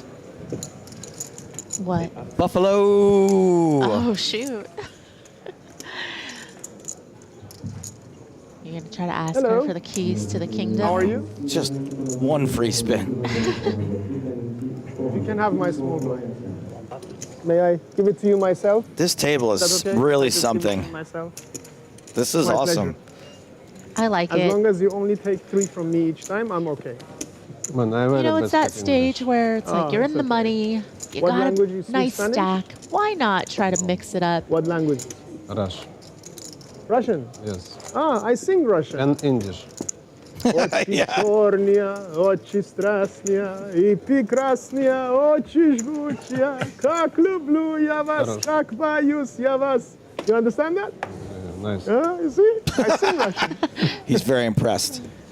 God bless my All grandmother. right, next karaoke night, me and Keon. Who else is in? 5 raises, 12,000. 6 passes. 7 passes. 8 passes. 10 passes. Gordon opening with the ace-9 suited. 1 passes.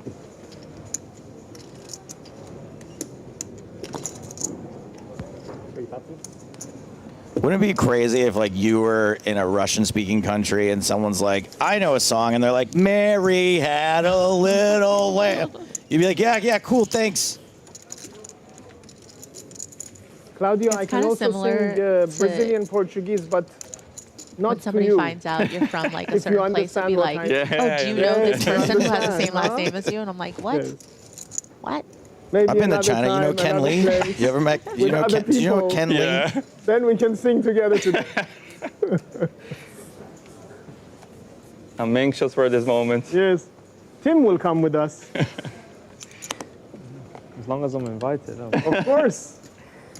You look Already invited, right? 6 passes. 7 passes. Tim has the charisma. AKA. Riz. There it is.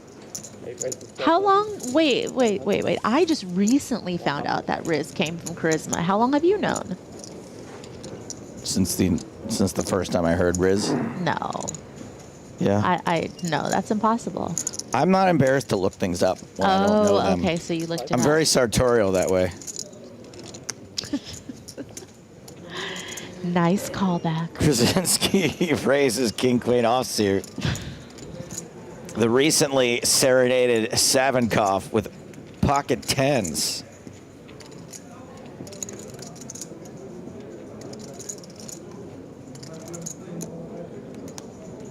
You know, can flat here, can opt to 26. 3-bet.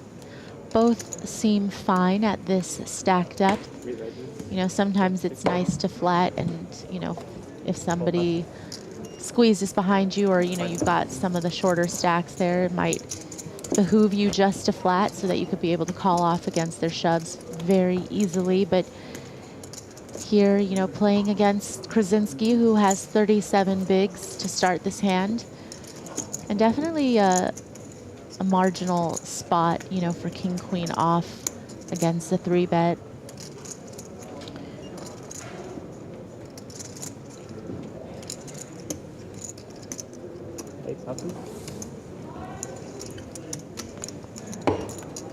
No, thank you. Says Krasinski. Do you speak Russian or you are from Russia as well? From Russia as You are well. from Russia. Where in Russia? Moscow or Moscow? I've never been to Moscow. I hear I should go one day.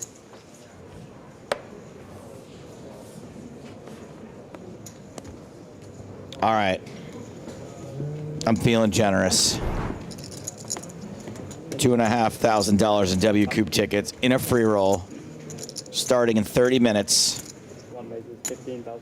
Who wants the password? If even one person says they don't want the password, I'm not giving it out. It's McDonald.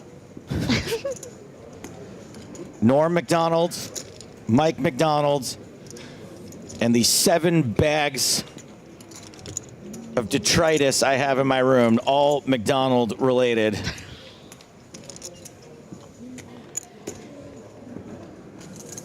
Okay, so when you eat McDonald's in other countries, because I know you do that in every country you've been to, Pretty much, yeah. do you order the same things that they have on the American menu, Yeah. or are you trying No, the no. local special? No. Okay, all right. The reason I'm getting McDonald's is because I fear change. If I wanted to eat something local, I'd get a paella. Ooh, that sounds so good right now. 3 ways to this flop. 9-6 deuce.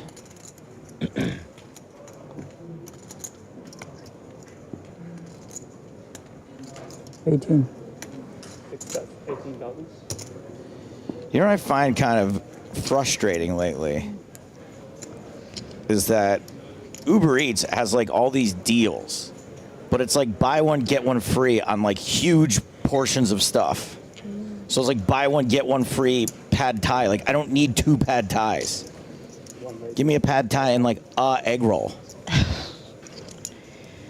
Yeah, but then is that really a good deal, though? I mean, just one egg roll? I feel like they can't really advertise it as a good deal. No, I know, but you know when you're just eating alone in your hotel room like me. Excuse me? On your bed. On my Tonight bed. on TV, you will find out. Your lucky number was there, right? My lucky number was there. Yeah. My ruling number. I wouldn't call it Yeah. my lucky number. I would call it my ruling number. Kiani finds the raise and takes it down. So if you want to order McDonald's from various countries around Europe, why not join us for a stop on the European Poker Tour? 2 stops left here in the year of our Lord 2024. Cyprus, October 9th through 20th. In EPT Prague, December 4th through 15th. There's a McDonald's right by the Prague Hilton. Right there. Have you had the Burger King that's right here? I have not. Have you? No. I just wanted to know if it was any good. I'm feuding with Burger King. Oh, why? You don't know about my long-standing boycott of Burger King? No. I'm gonna check in the Really light. secondary table real quick here. We'll open the Also chatty. okay, I understand. You open, 8.5 big blinds. It came strong, very strong. Yeah. I remember. That's the difference. That must be a really weekend. Oh, il pense au triton. Dis-moi que t'avais une main de merde pour une fois. Non. Ah, fuck. Moi, je vais te dire ce que j'ai. Tu vas regarder, j'ai 2 Là, il y a 10. une vraie main. Tens, ok. J'ai 2 10. Une premium, mais... Ça faisait un flip? Hein? On faisait un flip? Remember, a lot of Yeah. French Flip en folk arrière. here. Ah, il a 7 et 8. Il a attaqué 7 et 8 par les... 8-9. That's great. J'ai 29. Tu connais? Je peux pas, si direct ça va, il y a 3. Non, pas si bien, non? Qu'est-ce que ça dit, Simon? You have 50k at the beginning? 8 blind. J'ai dit, j'ai 2 10. 8.5. Ah, So you have 6.5. Colle à sa place. C'est cloche, mon frère. Je colle. Yeah, that was a good joke. Go ahead. I would have. Then I Oh, don't yeah. say it. Photo guy saying, I bet this story's going to be a real whopper. It's actually, it is Whopper related. So it's collusion. So I'm in.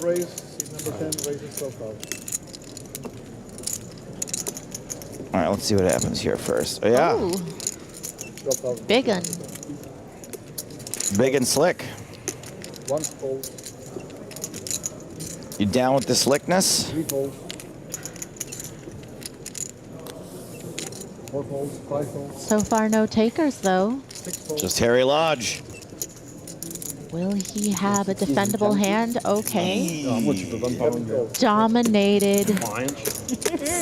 And will be in a lot of trouble if an ace comes.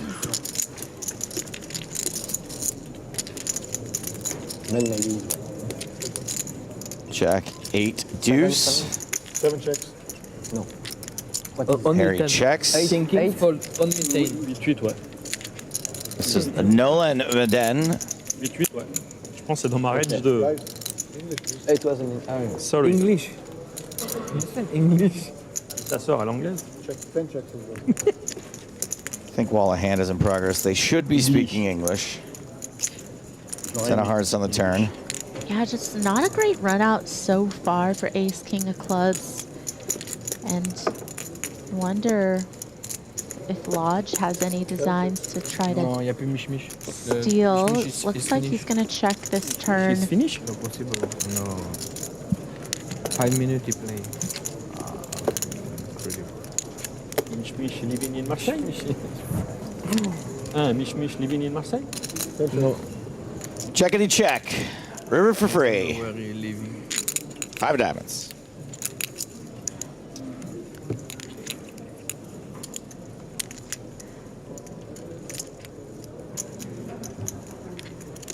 Ferdinand, if you can't find the free roll, you may live in a place where the free roll is not available. It is available in the shared liquidity market. However, there are some exemptions to that. How many levels? The places where it does work are EU, Bulgaria, Denmark, Estonia, Greece, Switzerland, and the UK. If you're not on a .eu or one of those named countries, it ain't for you. normally 5. Sorry. So I'm in London. Okay.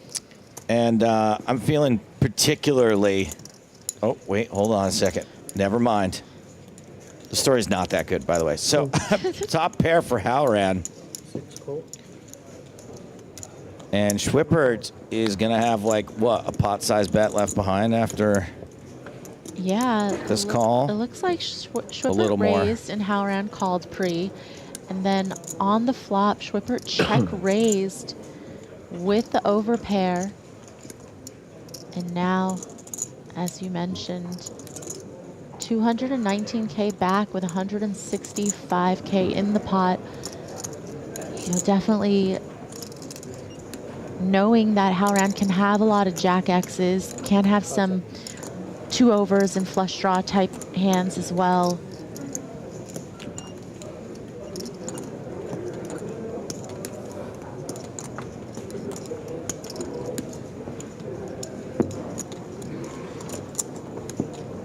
Certainly enough value hands that Schwippert beats. You know, sometimes if you just get unlucky to be up against a set, you know, it is what it is, but you are pretty happy to have kings in this spot. You just want to get more chips in the pot. And he does go all in. All in and a call, feature. And oh, we've seen Halloran be pretty tight in other spots, and this time just snap calls it off with top pair okay kicker. I think he just didn't believe the check raise line on the flop and was just in his mind committed to the idea that he has the best hand. I mean, even the Jack 10 offsuit call pre-flop against an under the gun open seems a little loose. So, you know, as played, got himself in a world of trouble.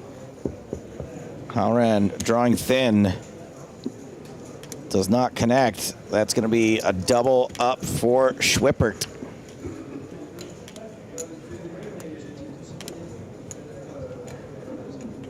We're going to bounce back to the other table where Abakarov is all in with pocket queens. Has been called by Witsiak. Danyar Abakarov, Simone Witsiak. Il va arriver 100% maintenant s'il gagne le coup. It's okay. Happen. Baccarat in for just 10 bigs. Safe flop.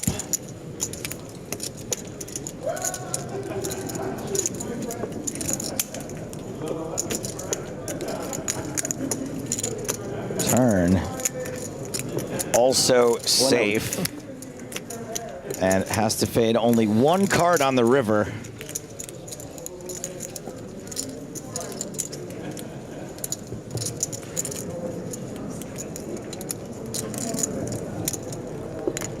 That wasn't it.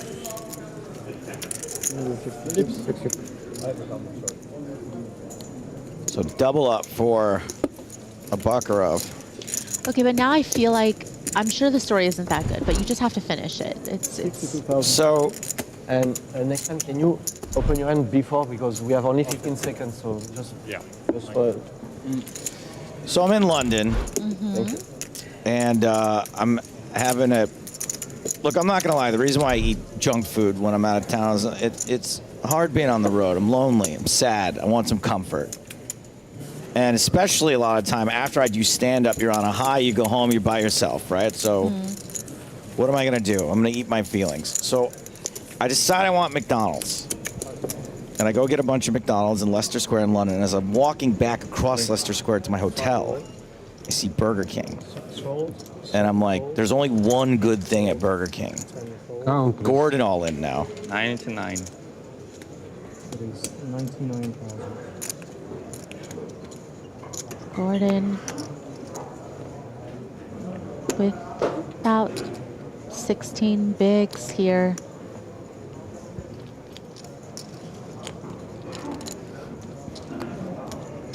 Shoved against the open from the eights.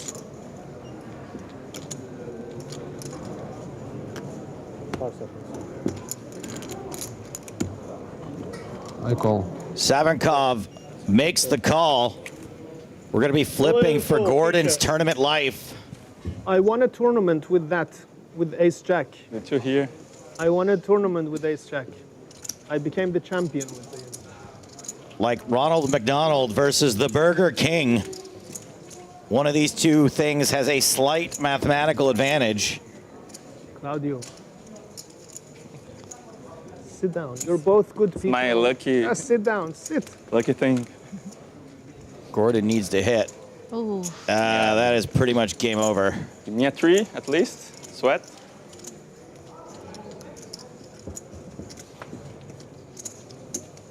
No sweat. GG, good luck, guys. Thanks. That's going to be a Claudio. goodbye to Claudio Gordon. It was Good nice luck. meeting you. Hope you get to the final table. Thank you. Send me your WhatsApp. 696-999-999. I don't have my... No, just remember. How is it? 696-999-999. Okay. Okay? Does he really have that phone number? I mean, Thanks. Congratulations. Try it. He just, Try he it. just gave out his number on stream. People try to refrain from prank calling. But Gordon definitely You know, I isn't tell you gonna something. say I that think I'm number. the only one that has brought a smile to your face, huh?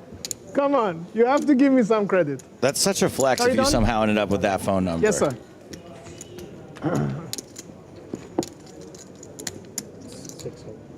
Oh. I thought you would give me a discount, Don. No discounts? No. Just for the haircut.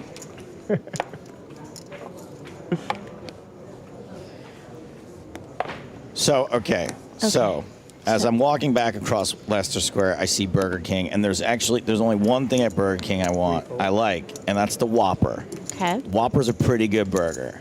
Flame broiled, onion, lettuce, tomato, mayo. Very good in my opinion. Yeah. So I go inside Burger King to buy a Whopper, and the security guard stops me. And he goes, "You can't bring that food in here." And I'm like, "No, I'm not bringing it in to eat it. Like, I just want to buy some more food and leave." Martin, we're all And very he's scared like, of you. "No, you can't come in with that." And I said, all right, well, you're just going to turn away business? And he goes, I don't give a shit. And I was like, I will never eat a Burger King ever again. I feel like and I you haven't. took all the money away. And they're hurting because I would go there a lot. They're feeling it. They're closing stores all over the world. That's not true, Martin. I'll play with you. I mean, listen, I get where he's coming from, you know? Yes, like, even if you're not going to eat it in there, play you with can't really everybody. be advertising their direct competitor What are you talking? Who inside their cares? store. But also, I don't feel like this is all Burger King's problem. I feel like that you just found a security guard that really cares about doing his job, because most people wouldn't care. But what would it take for you? But he was doing a bad job. He was losing them money. But like, What do you think? I was going to go in there and like people were going to see the McDonald's bag and walk out and go to McDonald's? Jan is going to give my chips back to me. What would it take for you to go back to Burger King? It's the ones I gave to Claudio came to you. They're going to Burger King, my DMs are open. My DMs are open if you want to apologize. It's been like 8 years.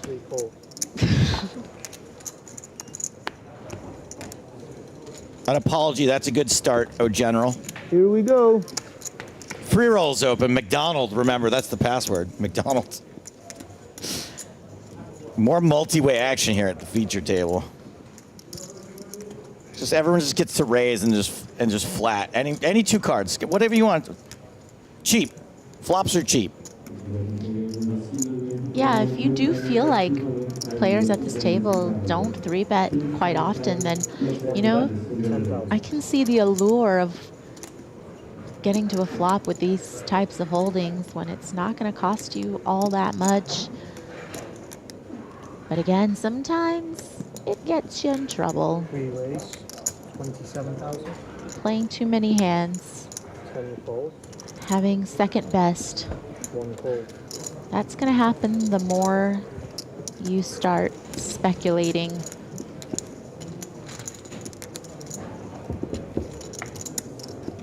Down to 2 players, 7 on the turn.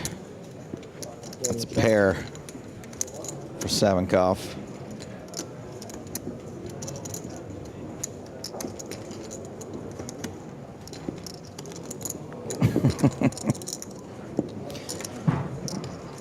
I like Pie Face Poker. Hey, Pie. What's up, buddy? Good old Mason Pie. He's a good kid. Free check. Check, check.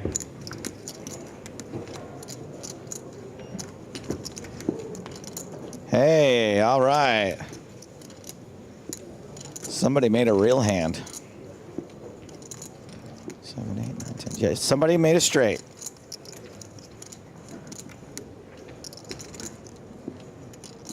Yeah, and I can see how Kiani's a little tempted here to try to bluff. You know, he could potentially have a hand like Queen 9. That would make sense. Queen 9 suited would call in the small blind, you know, call the flop bet and get there on the river, not to mention some of the flushes, but it does feel like you can't exactly fold the straight. I think you will run into some of these types of bluffs, right? The Queen 10, you know, maybe the King X of clubs, like those type of holdings that would sometimes float the flop.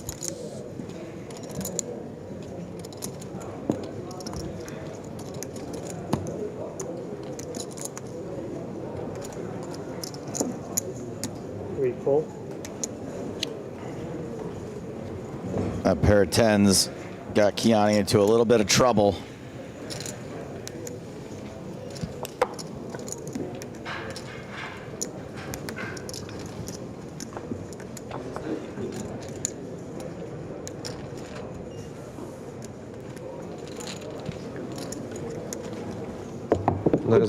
Nice bluff.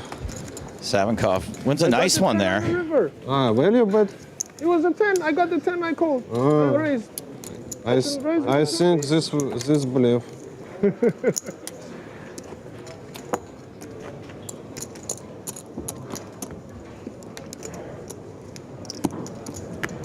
Let's pop on over to the other table. An outer table, excuse me, and it's Griffin Benger all in versus Bo Jin. Griffin with 10s, but he's up against jacks. 3, 4. No 10 for Griffin. That's going to be him. Here we go. Oh, he's so sad. I don't like- GG, Griffin. He still managed to get a little cheek in for the camera. 11,600 euros for Griffin. 21,000. I needed him to make the final table and bring my comic book. Perky Lely asks, where can we see who's still in? I would try the internet. Thank you for your question. Savinkov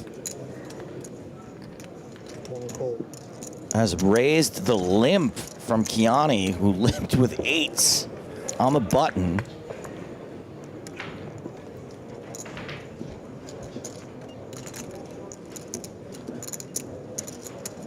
Fun flop for 8s. 3 bet, 7,000. Ace-5 in big, big trouble here.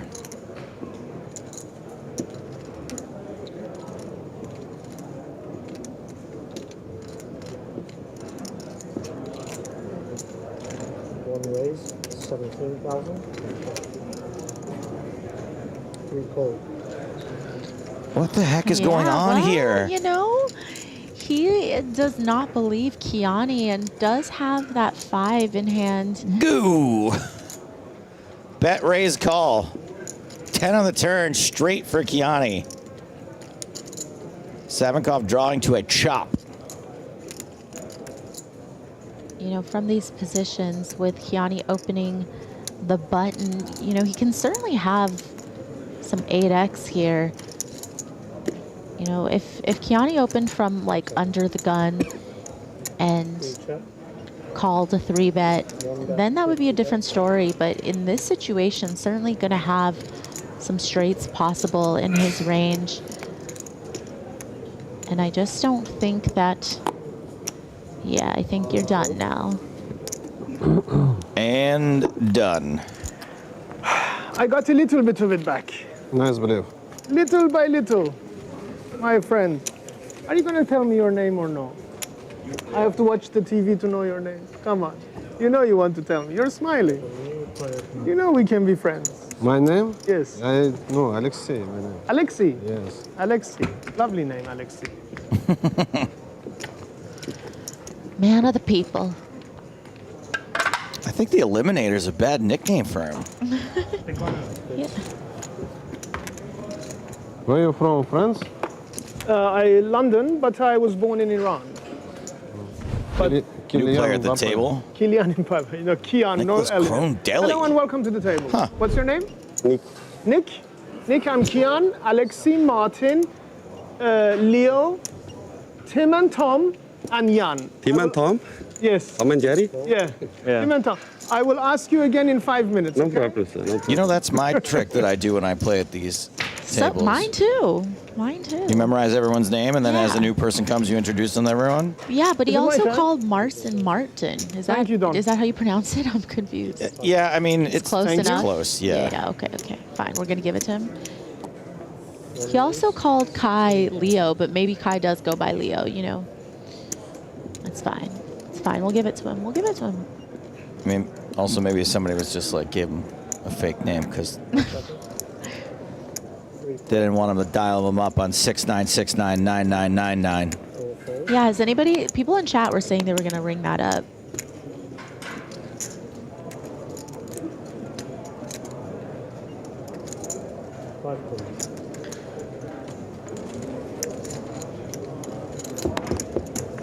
Free roll kicking off in 7 minutes.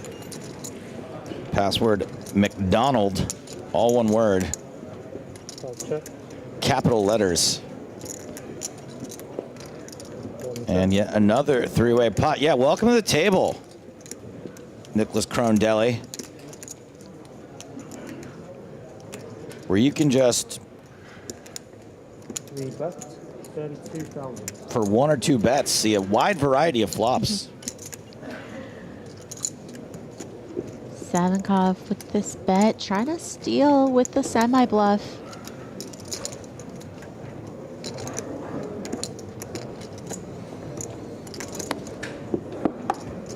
5 fold, 1 fold. So where are you from, Nick? Nick, did you say? Chooses a sizing Denmark, that gets the Denmark. queen Denmark. jack out. You know, for a smaller You know sizing it? that a I've queen been jack with to a gun, you might be Copenhagen interested. once. Nice. Nice place. Nice people. Some of them. Sorry? Some of them. Well, you can say that about every place. I think so, True. yeah. Yes.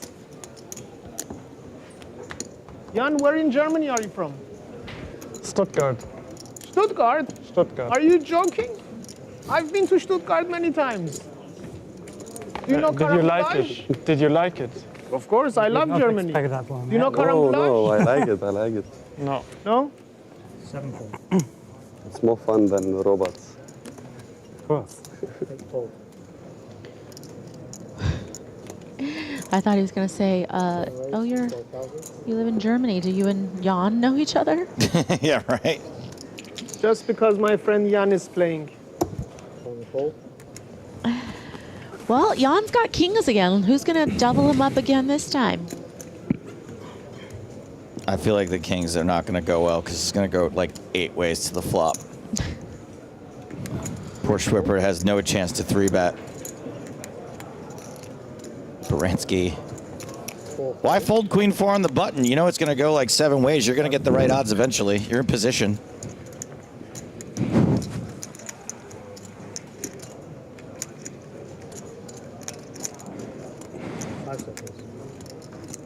We know Kai's in.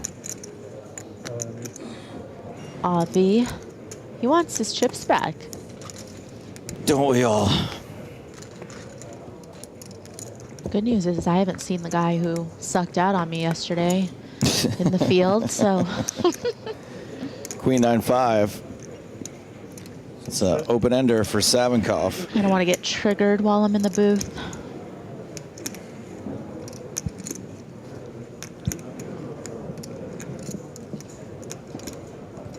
A fine flop for kings, generally.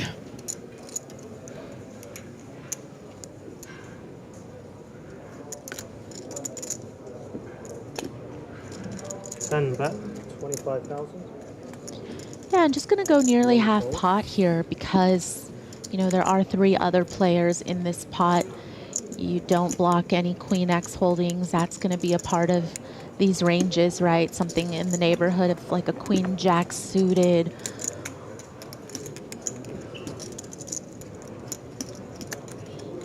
And also some of these open enders, right? The Jack 10 suiteds will call a raise pre and certainly have reason to continue. So, you know, definitely can get them to put some chips in the middle. No need to go really small there on this type of texture.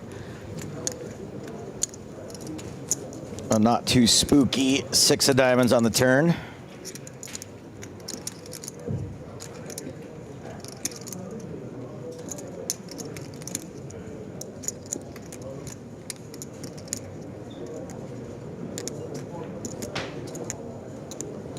$107,000 in the middle. How much? 85. There you go. Answered immediately. 85,000.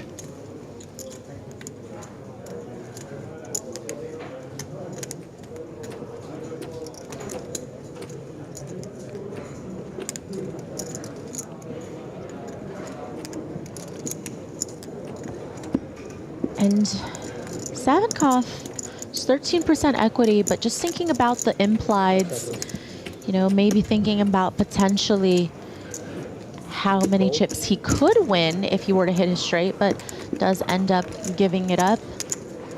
Was hast du gemacht? What have you done? Jan, are you collecting for me?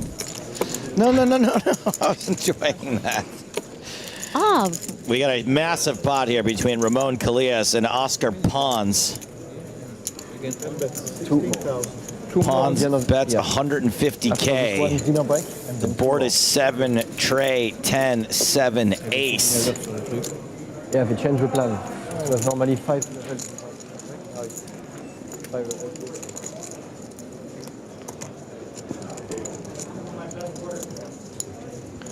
Well, I'm sure whatever Ramon does, it's going to be the right decision. I haven't seen this person make a bad play. In the words of Nick Walsh, does he ever lose?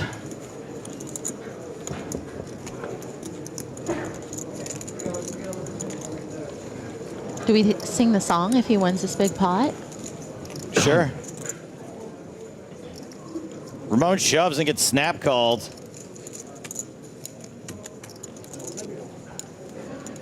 Doesn't look good. It does not look like those chips are going back to Ramon. I think that's ace-7 for pawns, which is a full house if that is indeed the hand he held.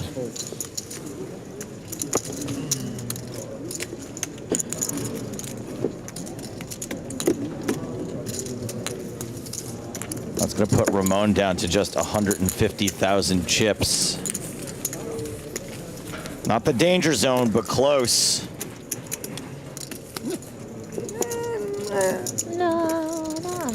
Jean-Pierre Papin. You guys hear that? The voice of an angel. Eh oui, son association, le 9 de cœur. Hier, pareil, il y a une carte comme ça. The free roll has kicked off. You have 15 minutes to late register.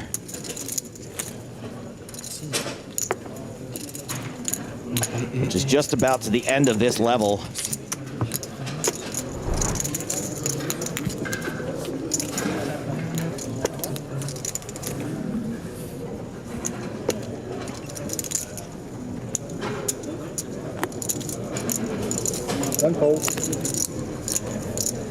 This table's got its own style to it. A little tighter pre-flop than our main feature table, but here comes Maltese. One raises to 13,000. The king and a queen.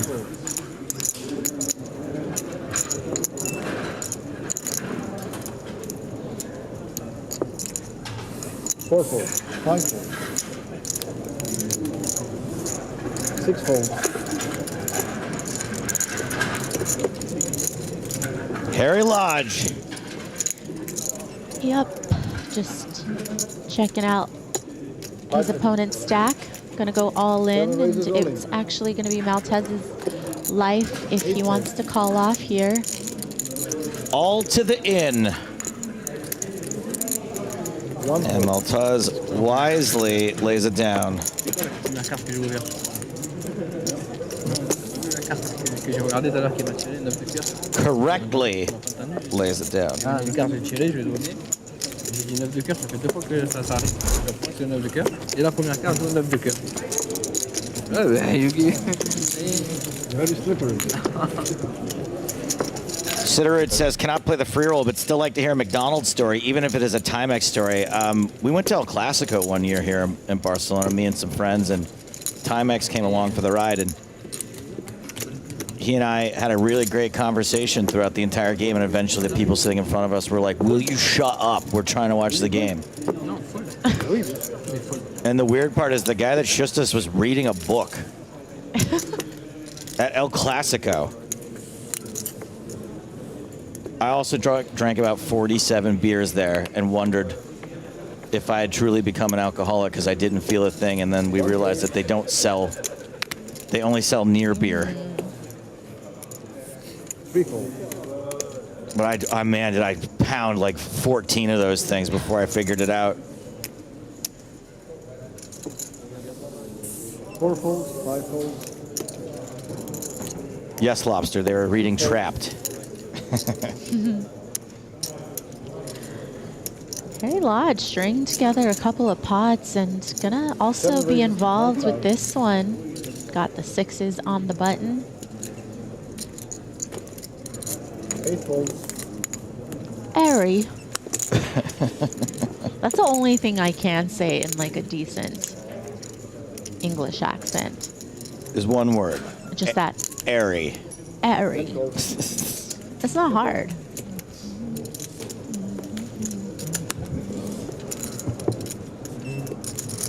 Do you think his parents named him after Prince Harry? I mean, do we really even call him Prince Harry? Didn't they have their titles stripped?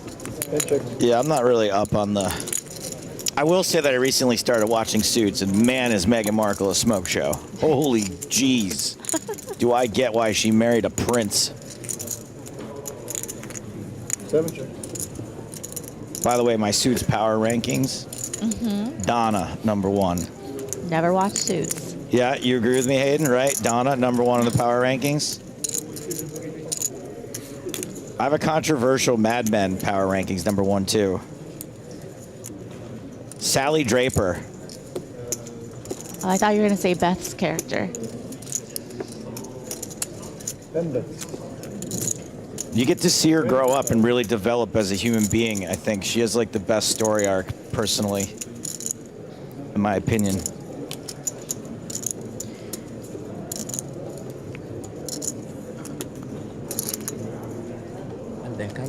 Looks like Medin is going to lead here with the open ender. Puts the sixes in a tough spot for sure.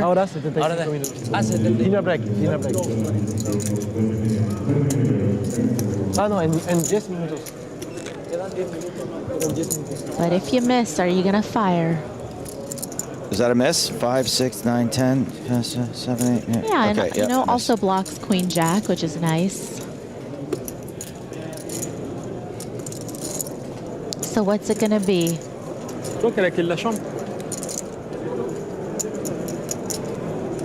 You know, the most obvious kind of misses are gonna be Jack X, 7X. 60. 60,000. And 60,000. he's gonna put Ari to the test. 60K into a pot of 100-ish. And this looks like it's going to be called. Well, it's just a matter of, you know, a one-pair type hand isn't really going to bet this size on the river, right? So it does feel like it's a little more weighted towards some straights and two-pair hands. You know, you do block 7-6. And he is not going to let him get away with this one. You just got lodged. Ship it to Harry.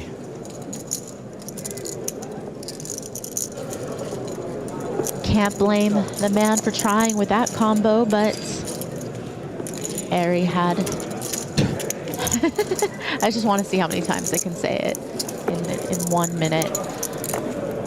Yeah, I mean, Harry's been around a long time and he plays a lot online.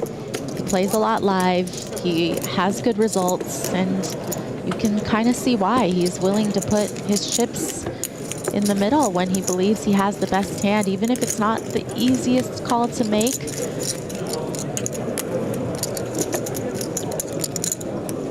PJG on Twitch writes in to say, Joe, if you say personally, you don't really need to say, in my opinion.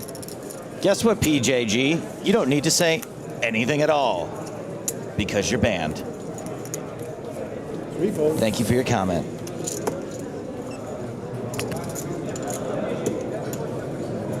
Five. 4 folds, 5 folds. 6 folds. Harry now very comfortable with his stack. Wasn't, you know, doing all that well. Wasn't super healthy just a few hands ago. It's been a good orbit for him. And now he's feeling it. He's like, come on, King 6 from the cutoff. Let's see what we can do with this one.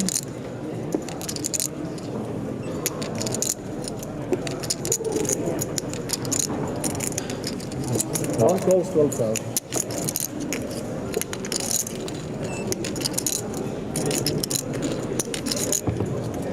Here we go, the battle of the King 6s.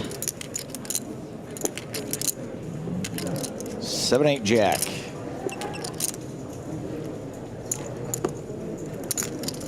Who's gonna King 6 the King 6iest?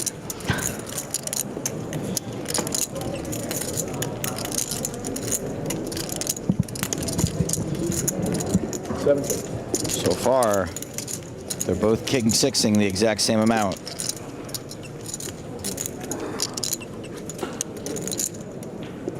Three of spades on 4th Street. 1 check. Another check from the King 6. What about you, King 6? What say you, King 6? Well, you know, do you just check behind even though King 6 doesn't have quite enough showdown value, I think?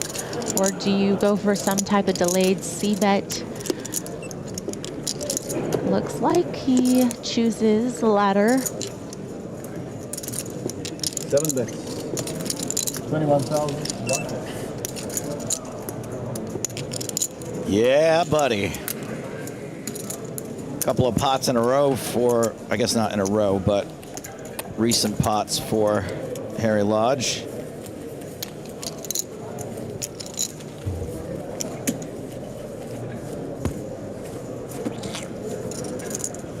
Who is the last person to make back-to-back final tables at an EPT?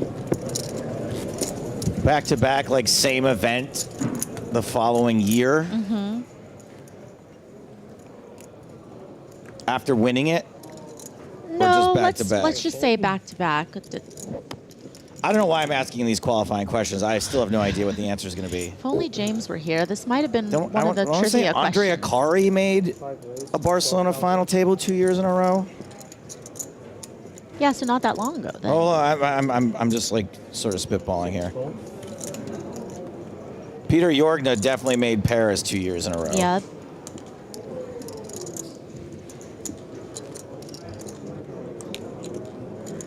I mean, that's fairly recent. 5 seconds. 35. That was February and last February. 8 fold, 10 fold. 1 fold, 3 fold. 5 fold. Tim, where are you from? England. England. Yeah. So we have 2 England. 3 England. Actually. This guy is so cute. The English mafia here. What a sweetie pie. Have you ever hung know out each with other him? from London? Just Yeah. had a beer with this guy, had a pint? I was with him? never aware of his existence until 3 hours ago. Mafia. Sorry? Mafia. Mafia.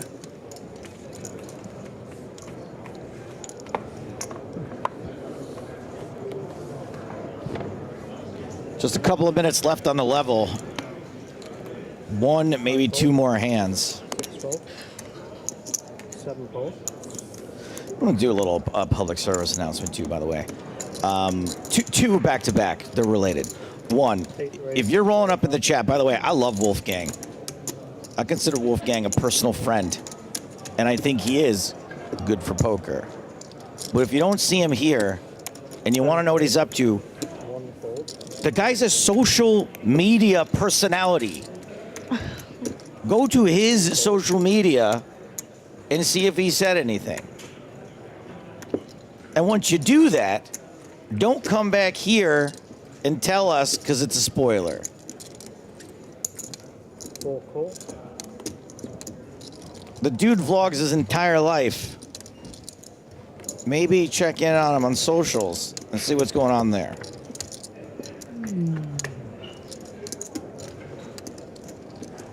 Ace Jack Trey. 8s versus 5s. Okay.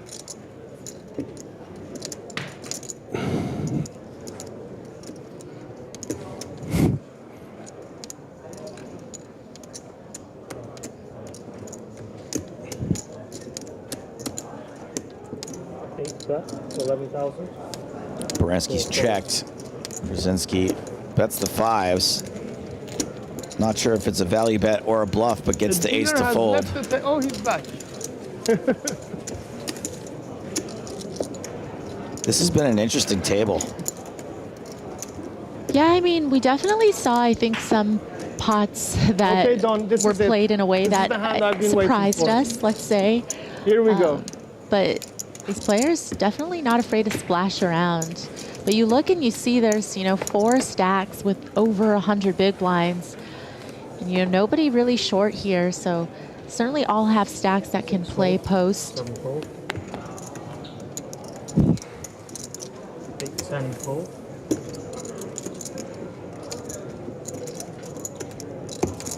1 call. The Eliminator is in. I guess the Eliminator is a better nickname than the Friend Maker, but it's a lot more accurate to call him the latter.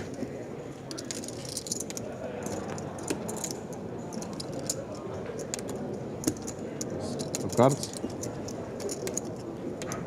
Time bank, yes. Pocket 5s for Kiani running into the clangers of Baranski.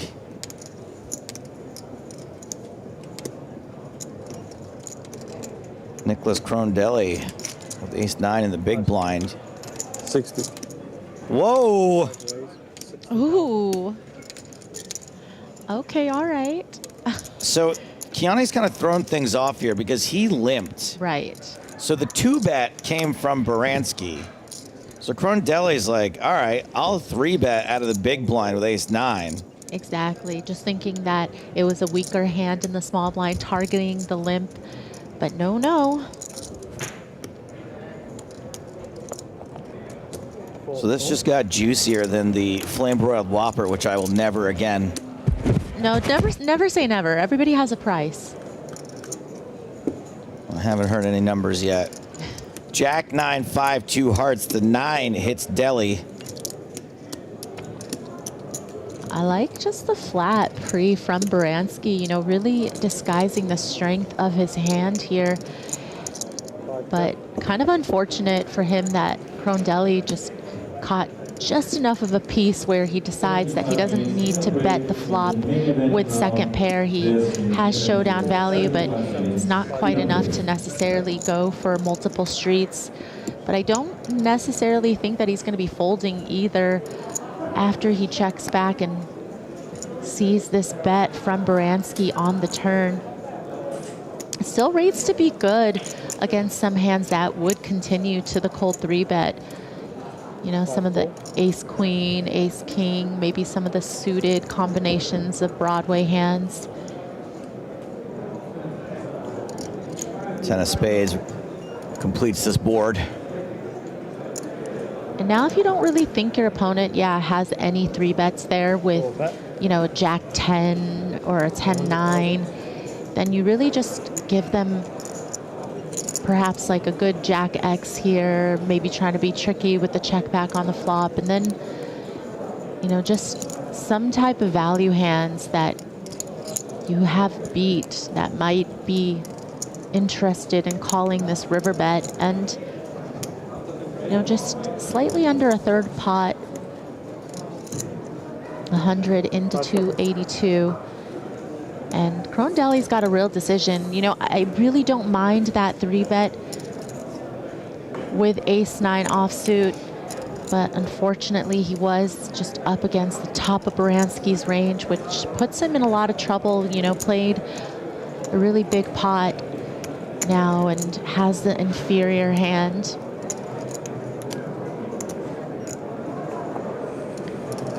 You know, king-queen gets there.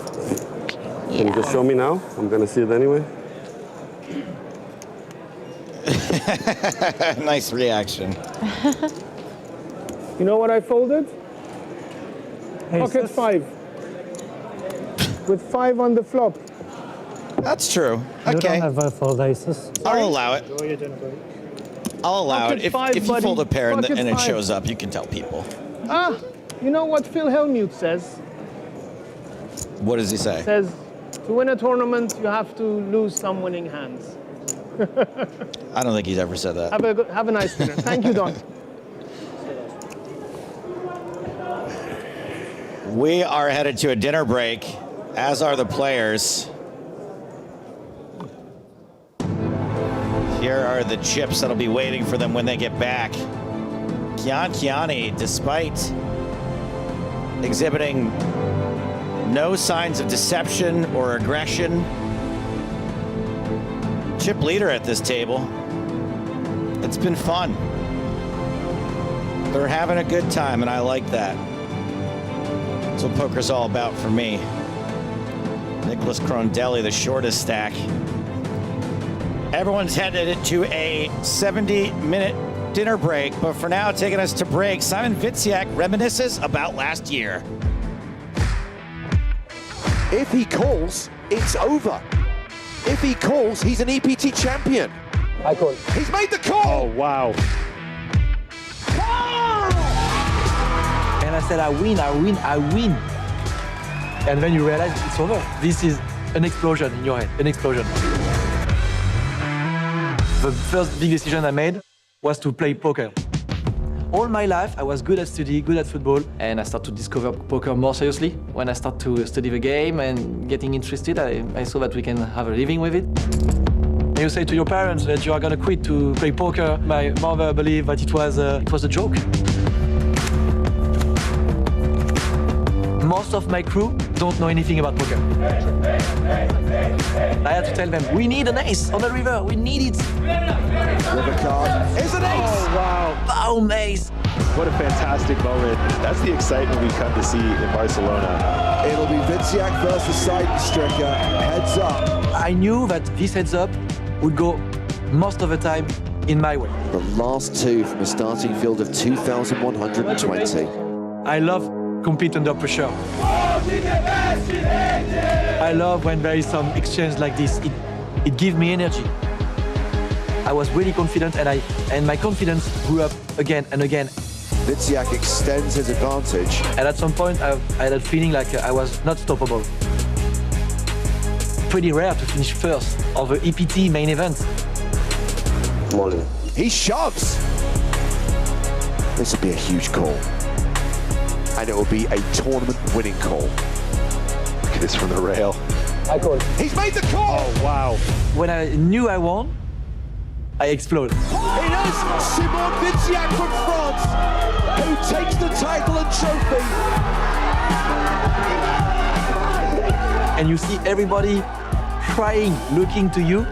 You want to kiss everyone, and this feeling can be compared to everything. And then they give me my dad. Hello, Papa.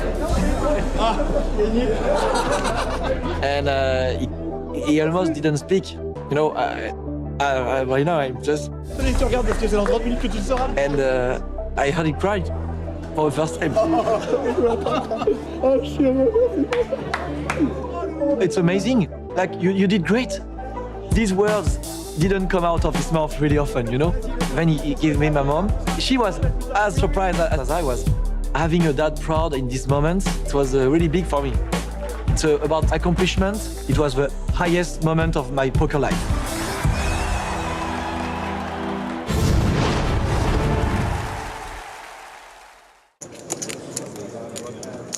Après, ça plus deep. No photos, please, no photos. Okay, players, we're on table number 15, it's our secondary feature table. We have two players, we already have a flop of 5-5-2. We have Ricardo and Zachary. Zachary is our at-risk player. Once again, there's a flop of 5-5-2. We're going to turn over the cards and then we're going to run the remaining flop cards. Let's see the cards, please. Zachary shows ace, jack of clubs, and there is two. No, he's Ricardo. Ricardo shows ace, jack of clubs, and there is two clubs on the board, and Zachary shows two eights. Once again, the flop is 5-5-2. That's a lot of outs to fade. Too many outs? Question mark. Let's see the turn card, please. Turn No. is 4 of clubs. 4 outs for Habayeb. Needs an 8 or a 5 on the river. Or we're in the money. And the final card, please.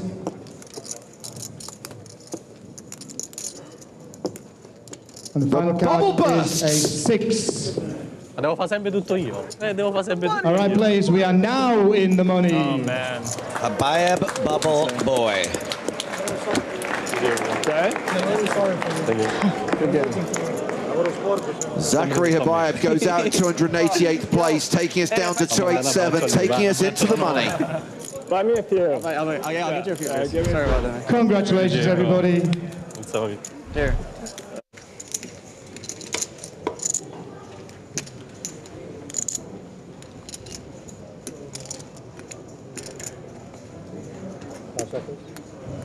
Murner back in action.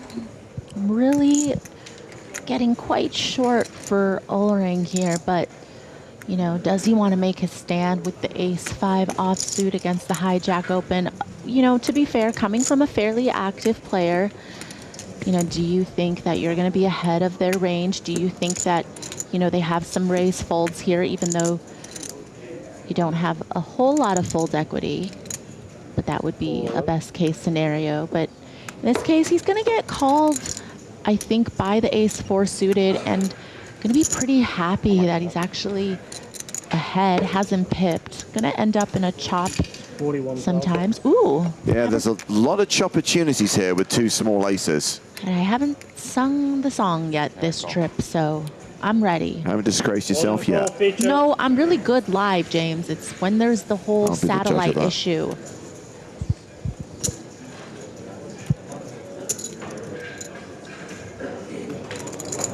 So, Ullering at risk, but ahead.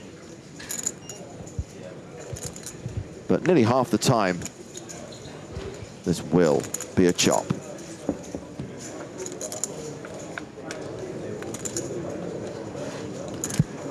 Jack 9-4. Oh, domination rotation. Myrna pairs his 4. Very unfortunate that I won't get to sing the song probably, and that Ullering, who's been very patient throughout the entire bubble, is going to get pretty unlucky unless he could get a 5. I mean, there's one thing to say, Marie, that you're worried about the song. This guy's about to be eliminated from the EPT main event. It's more about the fact that... Yeah, I mean, I mentioned that secondarily, James. Yeah, I think he had the running order wrong there. The song is a secondary consideration to this guy's tournament life, which is now over. Okay, but good news is he did finish in the money. So Correct. there's that. 8,700 euros for Mats Ullering. And we're down to 243 players in the EPT Barcelona main events. Well, of course, we have a secondary feature table as well, headlined by Wolfgang Poker, and he's in a hand here against Alan Barnes. A full house for Wolfgang, a full house for Alan Barnes. How? This is a serious cooler. All in. Oh, how much more? I don't know how I can fold. Yeah, it is going to be very difficult to get away from this one. What is it? The all-in is 184. You know, we're going to have to make a decision based on our player expectations, what kind of range we think they're going to play. The thing is, it's in the big blind, James, so he's going to have a lot of junk here, as well as, you know, combos like Jack 10 and King 10. Cool to see he's thinking about it, though. I mean, he just got lucky. That's sick. Yeah, seems to have the right idea here, James. Yeah.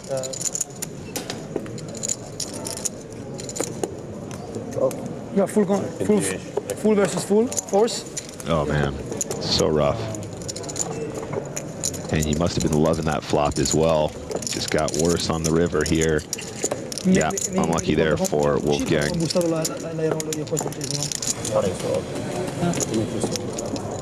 Non lo so.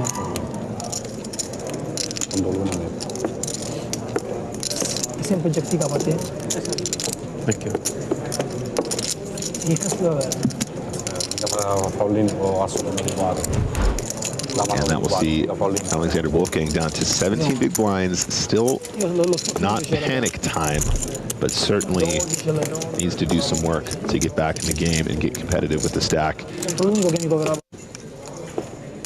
Kings for Swatton.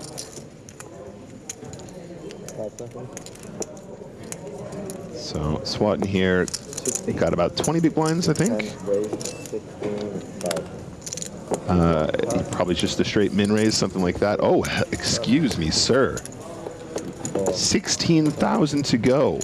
That's more than 3x, That's right? more than 3x, and it sounds like you don't want no action, Mr. Swatton. Well, he's going to get action because Lee's got ace-queen suited in the small blind. Yeah, but I don't know if maybe that size is going to discourage him. Does not. He's all in. Hand kind of plays itself considering the cards and the stack sizes. And Swatton makes the call and is going to have to fade an ace. Swatton, the at-risk player, but it's a virtual all-in for Lee. If he loses this, he'll be left with just 12K, 2 big blinds. spesso fa 10-12. Yeah, it is interesting that Lee decides to ship this one and not the 8s in the previous spot when he was more shallow versus the wider range.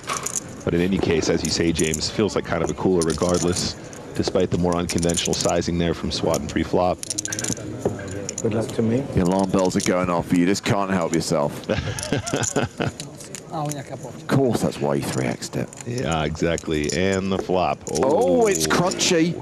2 clubs out there. It's practically a post-flop flip. Lee can spike an ace or a club. Plenty of other backdoor stuff as well. Don't give up. Don't give up, Lee. It's a club on the turn, and that will have SWAT drawing dead. Kings cracked by ace-queen suited, and Swatton is KO'd.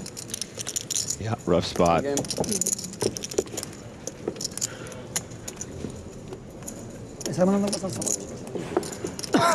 have I got? We've got 100 left. 8,700 euros.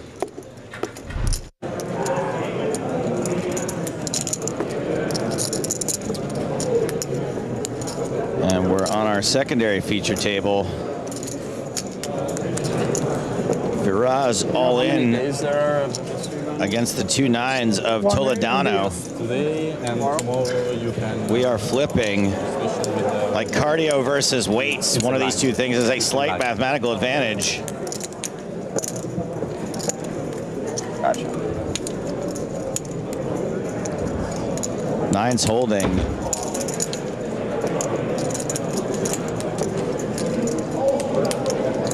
And could more or less lock this up.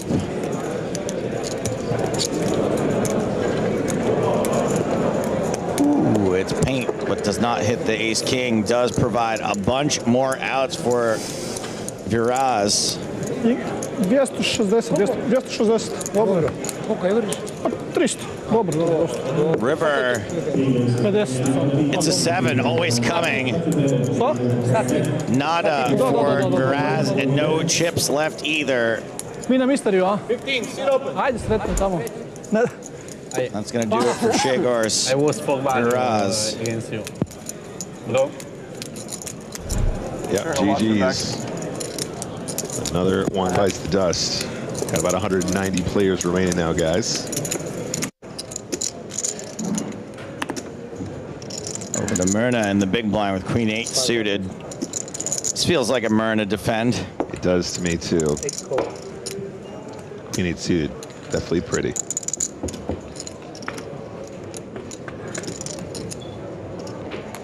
Hello, Neener. 999. Yeah, right in the window. Myrna checks. Bender continuation bet incoming. 9,000 is the C bet.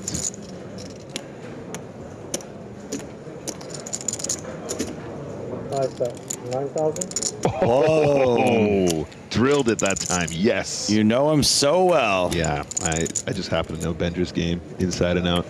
He's an open book to me, chat.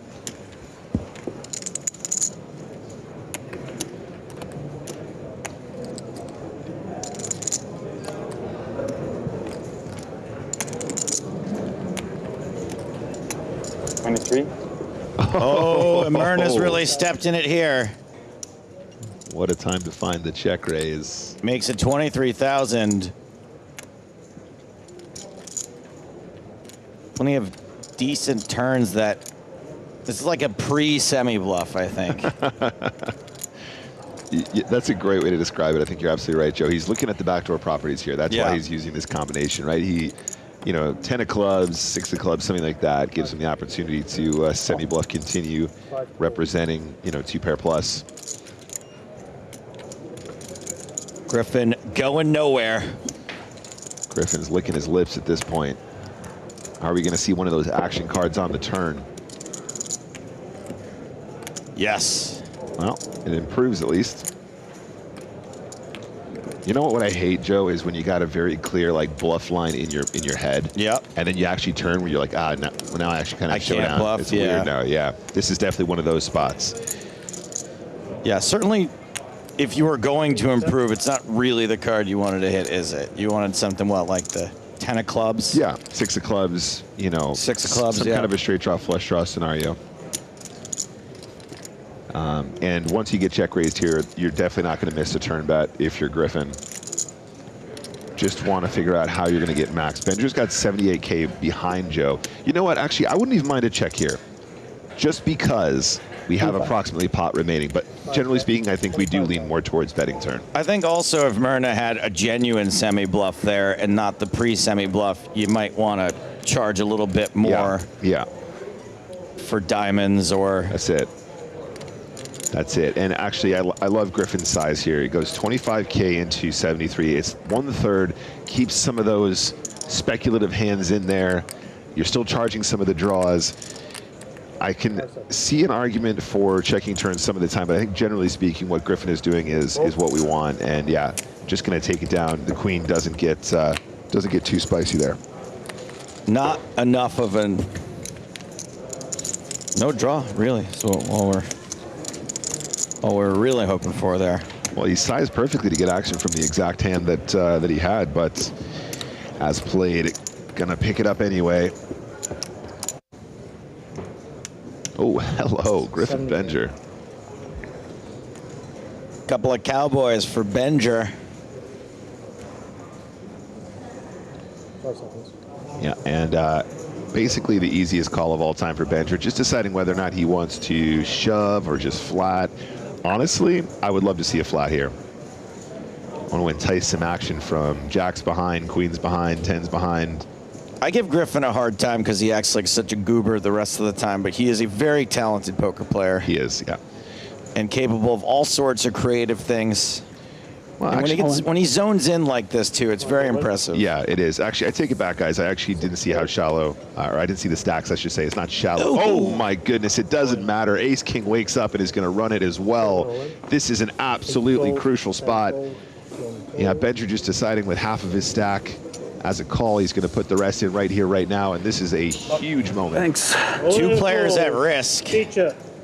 We know that Garrett's has 1 overcard to Benjer's kings, and yes, good news for Benjer. D Toronto also has an ace. Huh? How many aces in this deck, It will be Joe? fun. Huh? Can Griffin fade the Whatever bad happens, beat? I love you, Mom. Aw. Me too. You love my mom? Hi, Mom. I love your mom.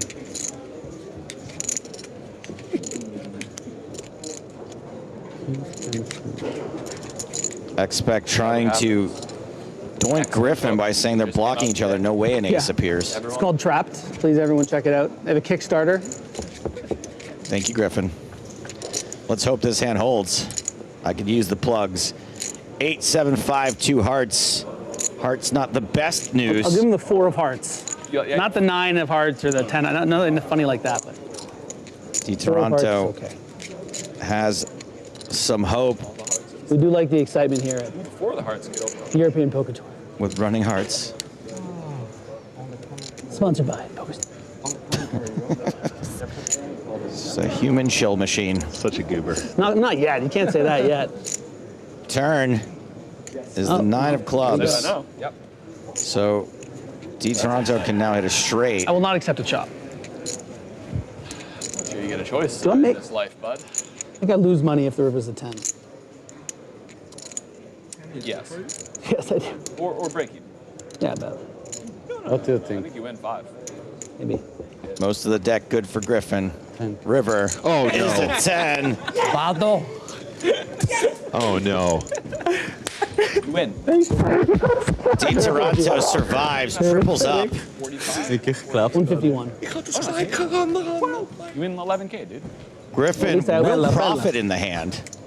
Yes, you did. Barely. What the hell? You couldn't smell the 7, 8, 9, 10 like I could, huh? I told you. My God. Unreal spot Look there, what he- Joe. It's a massive cooler and I 44 made big chips. How blinds can that now. be?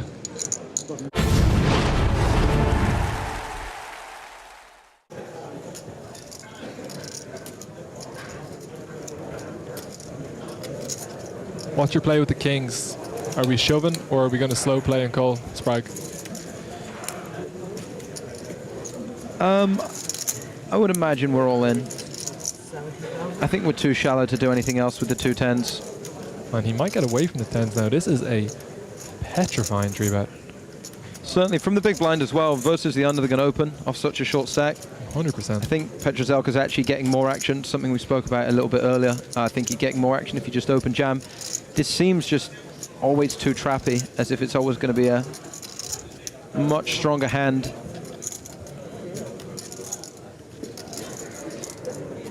All in. He does. Oh no. All in. No. So 10s into kings. It's Domination Nation. And Klas Lofberg, the civilian alter ego of Bucket Hat, the superhero sidekick of Cool Man, is all in and at risk. Almost got me to pass, so now I need to hope.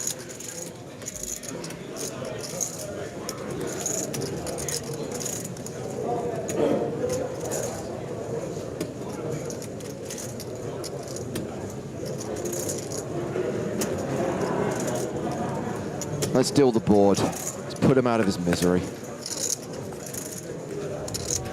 Ace, queen, 3. Lofberg down to 9%. Not even a backdoor diamond sweat either. Petrozelka holding the king. I'm beginning to doubt his superpowers. Well, if he does have superpowers, be them in the hat or otherwise, now's the time to use them. Yeah, I need to try. Standing up, plus the bucket hat, 15% equity in real terms. River card. Oh my God, it's a 10. It worked. It's a kind of magic. Wow. Good TV.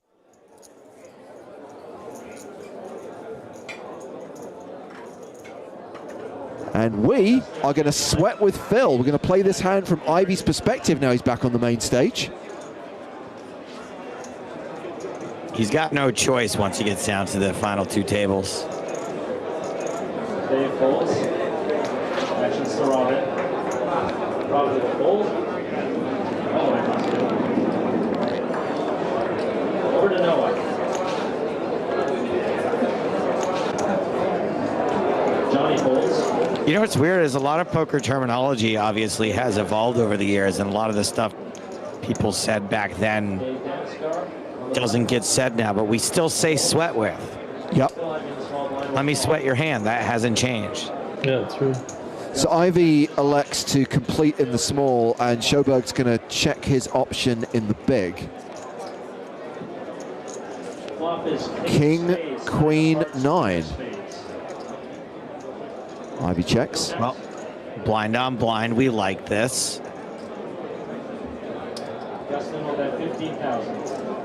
Seems weird that there wouldn't have been a raise pre-flop if we were up against a king or something that connects super hard with this board, but whatever, maybe. Call.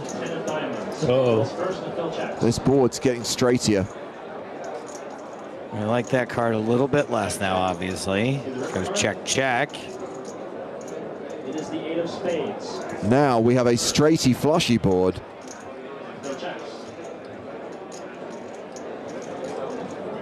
Are you telling me we're just gonna get a free showdown here?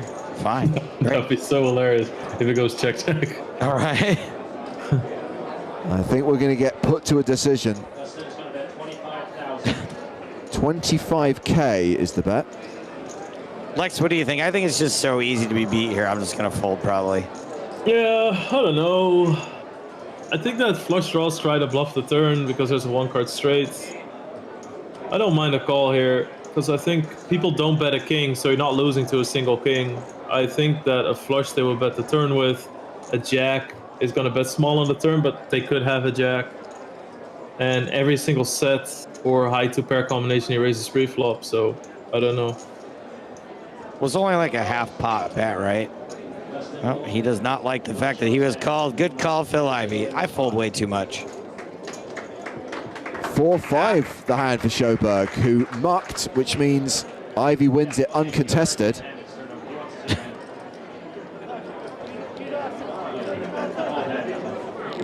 I think it's so silly to not give the information what you bluffed with, because if you're going to muck, everybody knows that it's going to be 6-7 or some 7-high type of trash. So everybody knows that that's what you had. So you might as well get the information what your opponent called with for blind on blind. That's so important. Makes sense, homie. People still do that too. It's like a thing, you know, where people think, oh, I'm not giving any info, not getting it either. 10-9 of clubs here for David Leani. I thought they were mucking out of embarrassment. Yeah. So Leani has limped with the 10-9. Round to Daneshka, who's got Jack 10.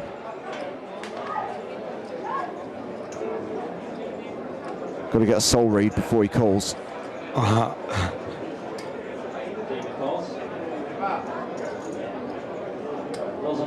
Ivey calls as well on the button.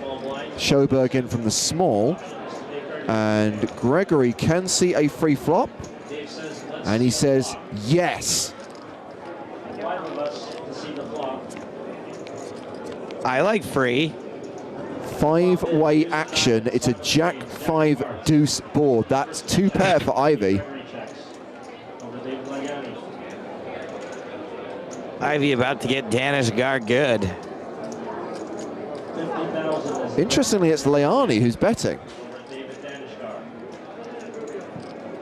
Full pot bet, more or less.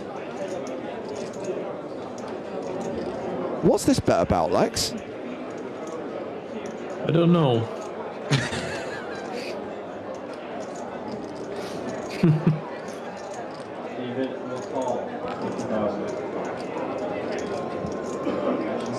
I mean, look, into 4 opponents, it looks strong. Yeah, that it does.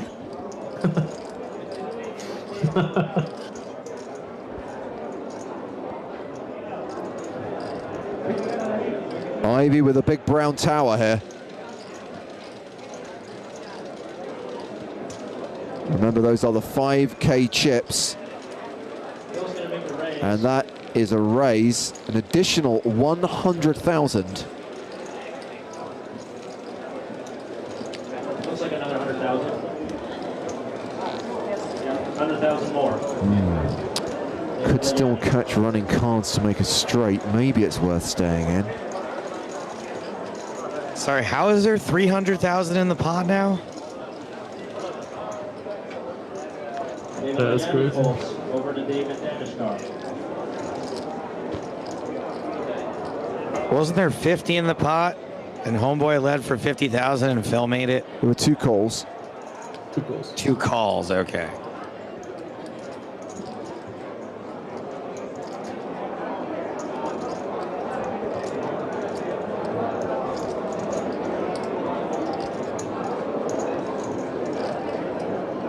How's Ivey's pulse, Daneshka? Wow, what a fold. Yeah. I was just about to say there's so few hands, like value hands I can raise there, but. 3 full suited. Possible. Umberto Brenes visiting our TV table. Oh no. Did I hear Umberto Brenes? That was going to be first act on the set. I heard Umberto Brenes is at our TV table, but maybe he's just come over to say hello? You've heard he's at the table, but you haven't heard him at the table. Blinds are up, by the way.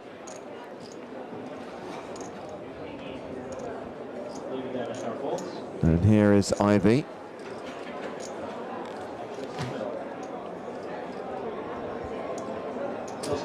Raises with pocket sixes. 36,000.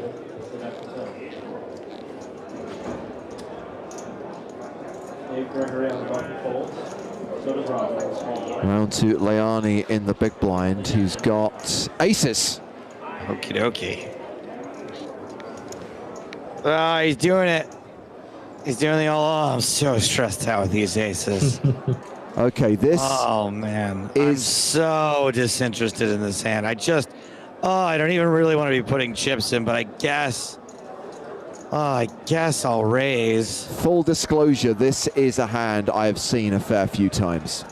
This is one that we bring out from the archives during the breaks on live streams. I'm pretty sure it appeared in the best of the EPT highlight shows as well. Oh, I guess I call.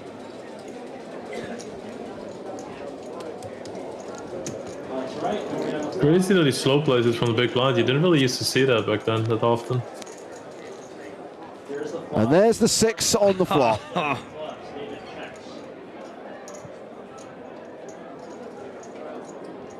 Spent all that time Hollywooding when you should have been just trying to protect against that 6. Oh, geez. Oh, what a decision.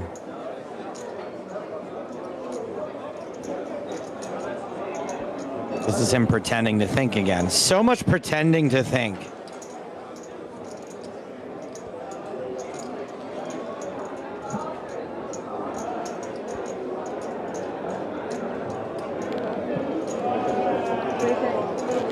got about 360,000 behind. If only he were really suspicious of a set of 6s here. But he's not.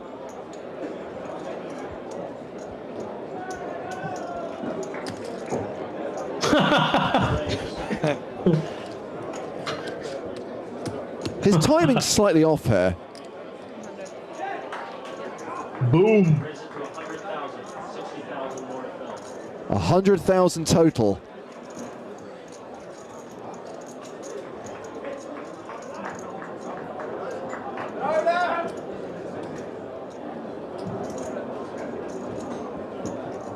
And Ivy calls, and these two go to the turn.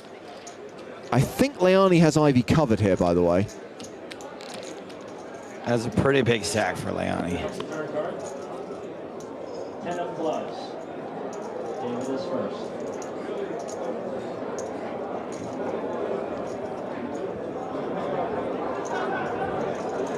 David will bet 120,000. Those chips are pushed forward, and then he went into that. What do you think about that face? Yeah, I did. Yep. Bouncing back and forth. What's up, bro?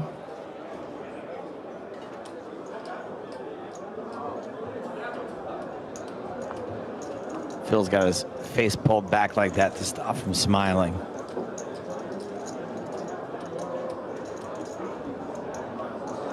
Phil is going to call. Because he is real happy. 120,000 bet. Okay, so now we have more than $500,000 in the pot with one card to come, and that card is the Queen of Spades. Board gets a bit straightier from Ivy's perspective. Leani decides to move all in, shoves on Ivy. Ivy calls it off and is going to get the full double up here, and will have more than $1 million. Cracked him. Whoops.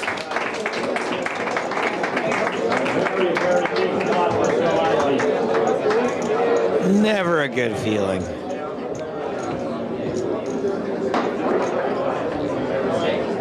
The gloating.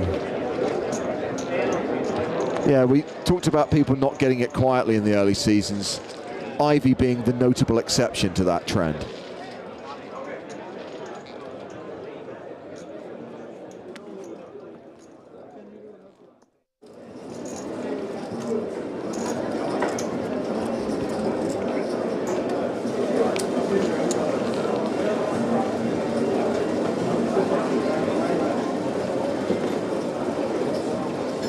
What a squeeze. No, thank you. Dave? No. Here's the other Dave, Dave Gregory. Ivy on the button.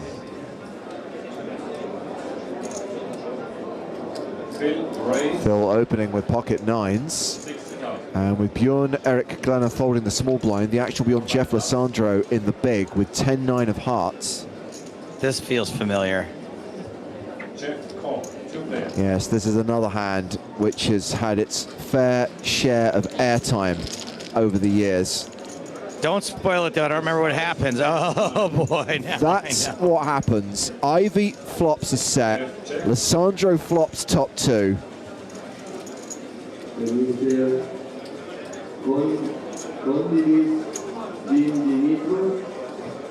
Lissandro playing in flow, checks the action to Phil. Continues for 80K. Check raise all in. Snap call by Ivy. His name should be Jeffrey Melisandro because he is about to be sacrificed to the fire god. 2 pairs, and the hand for Phil Ivey is pair of 9. 2 million chips in the pot. This could see Ivy take the chip lead. And the river card. Lissandro needs a 10. It's a 4 on the river. And Jeffrey Lissandro will be eliminated in 6th place, 115,200 euros. It takes us down to 5 players, and it does give Ivy the advantage. Big old stack for Phil Ivey. 15-30 blinds.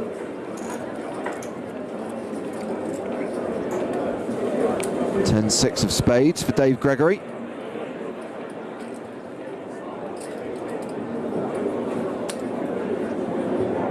Just calls. Ivy just calls as well. Pocket fives. Pocket nines for Bjorn Erik Glenna.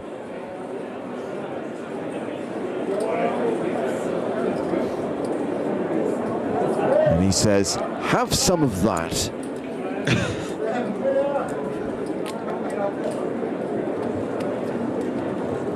This might be trouble for Ivy. Yeah.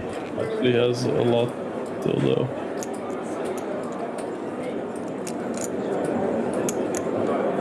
I'm guessing it was still acceptable back in 2006 to refer to this hand as Presto. Oh my God, Presto.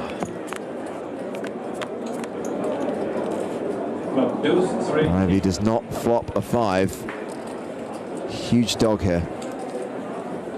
He got the Presto, he did not get the change-o. Phil checks. And Björn bets 150,000. Another win on the slots. Those machines are paying out today. Slots are hot.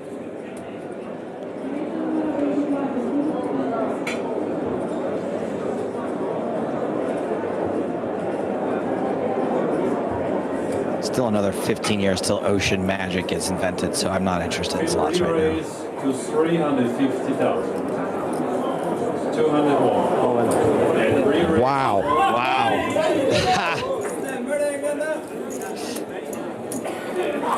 Glenna with a sizable chip lead at this moment, shoves on Ivy.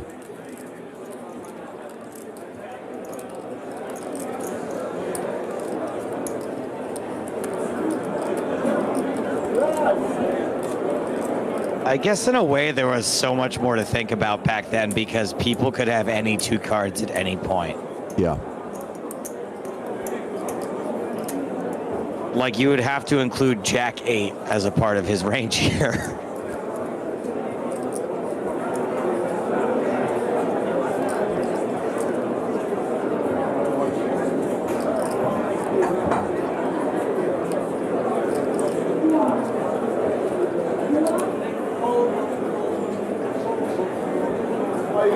Phil pass and Björn Erik wins the Good fold, Phil. I'm looking forward, as this final table plays on, to watching those Norwegian guys on the rail get steadily and progressively drunker. Me too. You had ace 5. Ace 3. Got a king. A set of threes. Set of threes. Yeah, okay. You had a calm 3, down. I saw it when you mapped it. I saw one of your cards, it was a 3. When you mapped it. When you, you had a 3. I had 2 You had a 3. nines. I saw it. And 9. 2 rounds, I saw it. 20,000. Oi, mate. 20,000 blinds. No. You had a 3. 2008. I was like, I'm so sorry I asked.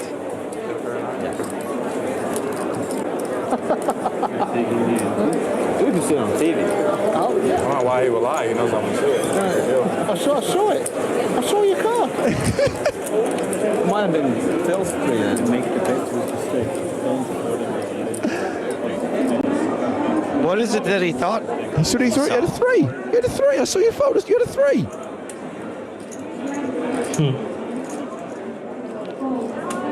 No one. So I guess what I'm. No one is lying there, by the way. Bjorn Erik Glenner says I had 9s. Ivy believes him, and I do believe that Dave Gregory is 100% certain that he saw a 3 when he actually saw a 9. Yes, I think he just doesn't know what a 3 is. And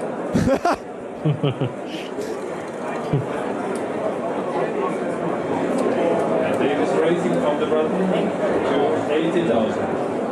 I saw it. Phil re-raised. I synced it. Yeah. Pass. I actually thought it was a tactic to get Glenner to reveal his hand. But I thought after, maybe at first, but after he said I had 9s, no, I 100% had 9s, he's still going on. You had a 3. I saw it.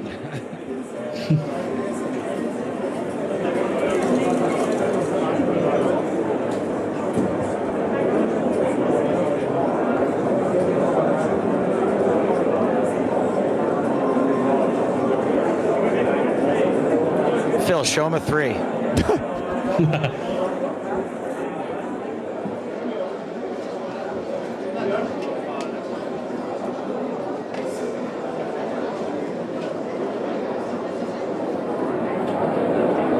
If he calls this. Oh. I call you with my pocket 3s.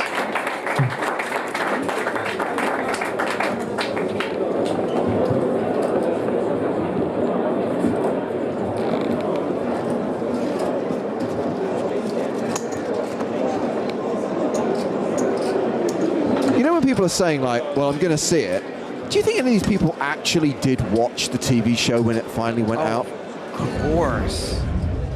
Do you think Ivy watched this final table back? No. That's really the question I was asking. No, Ivy wouldn't.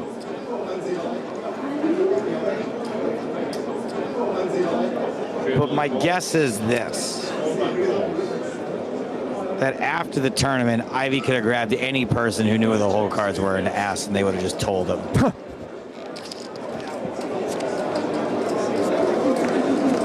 Three-way action. King 9-5. Okay, I'm liking this. Favorite 60,000.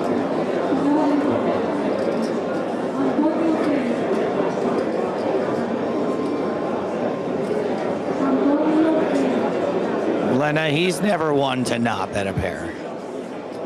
Excuse the double negative. Björn calls. Dave pass.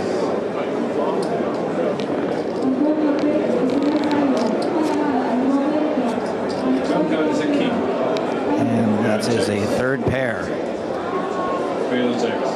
Action goes check, check. Ivy pretty much has a lock on this. Never mind. King 5-9, king 5. 100,000 bet from Björn. That's pretty nasty.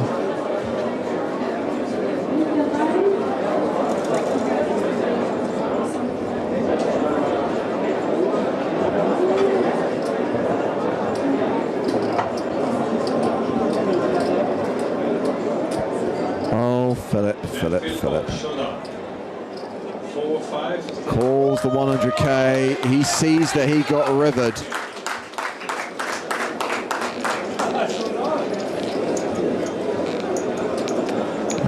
Norwegian rail delighted to see Björn Erik Glenner continue to pull away from Ivy and Gregory.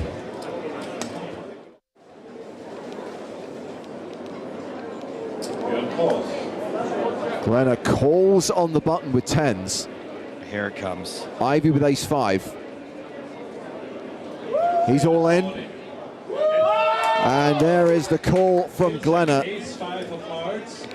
So can Ivy get back into this game?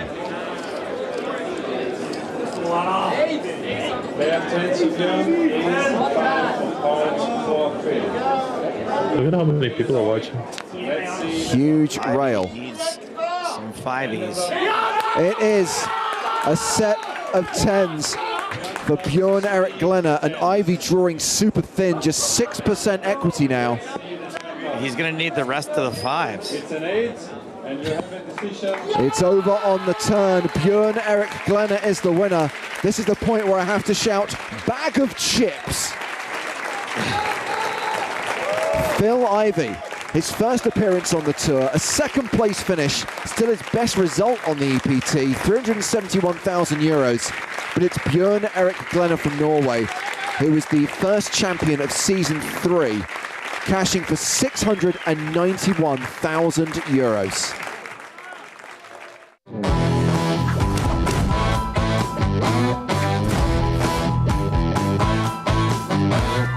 What does it take to get you to be happy and content these days? I mean, if you just that's all I think the stuff in personal life is pretty clear. Like, I just love spending time with my kids and friends, etc.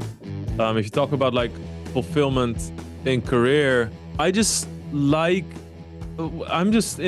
much in a constant state of happy, because I'm just sort of proud where I am from where I've gotten, with how I treat poker, how I feel about poker, how I play poker, just how I approach it and everything. So I don't know. I'm really happy, and I kind of feel like I have like this huge second wind pretty much when it comes to the game and when it comes to playing. But also the thing about the big game is that it also just made me so happy that I got to do it again. I don't know, like life was pretty turbulent back then, and I was in a relatively good situation back then, but it was like still so crazy, And now when you say back then, you mean the original big game? Okay. Yeah, and it's just like, if you just look at how much more professional I've gotten and how much more, just I don't know, the more contemplating way in which I approach the game, but also just I'm more appreciative, right? Like now I'm playing the big, and I'm like, holy I'm playing the big game, I'm playing these stakes like at this level, and I'm here, and just the difference in my presence and experiencing it is just night and day compared to 2010, 2009. Did you not have that appreciation back then? Did you think, did you not realize how easily it was coming, that sort of thing?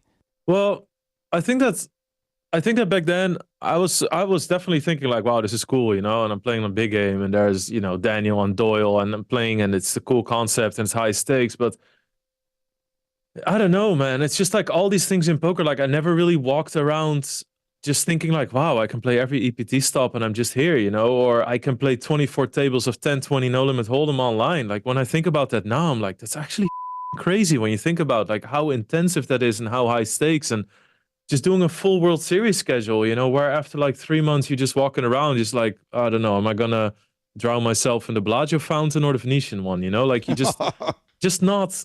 And now it just seems like, I don't know, when I'm just at an EPT, I'm just like so much more open to experiencing it or something, where back in the day, and it's, it's an age thing for sure. I've also been humbled by poker and time, different bad experiences, different kicks back down. Like you see that you can be broken, like, like physical health really struggling at a certain point.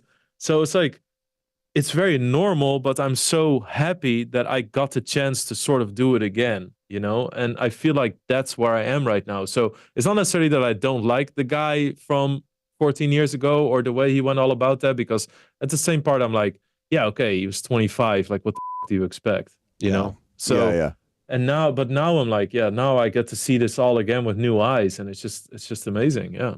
Picking up on a couple of things you said there, Lex, one is about health and the other is about volume, because I watched your live stream a couple of times, and even though you just had that big win in the 5K Titans, even though you just become a scoop champion, I was actually literally feeling sorry for you because you were streaming and you clearly were not well. You were clearly not in good health and you were really struggling.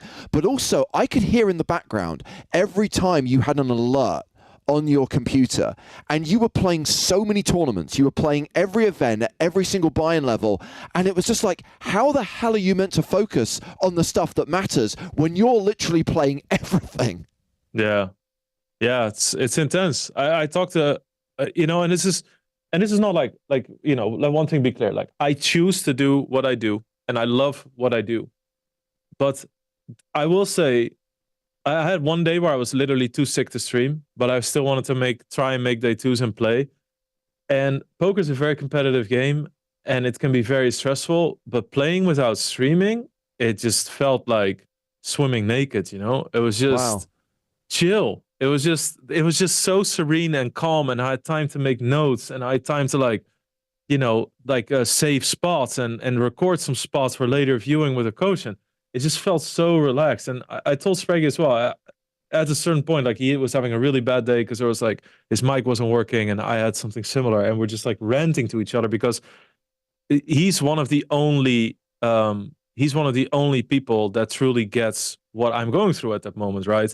There's also other streamers, but there just aren't a whole lot of people who go that hard, right? Yeah. And he does, and he knows. And then he's just like, man, I'm just like, my fingers are tingling. I'm just so in the head. And I'm just like, I feel the same, but it's like, what we're doing right now isn't exactly normal, right? Like, grinding a coup is so intense and can be so crazy and draining. And then we're recording ourselves doing it. Yeah. And just dealing with everything that comes with it. So, and I wouldn't change it for the world, right? Like, I love that pressure and I love creating that sort of, like, sphere where everything needs to happen.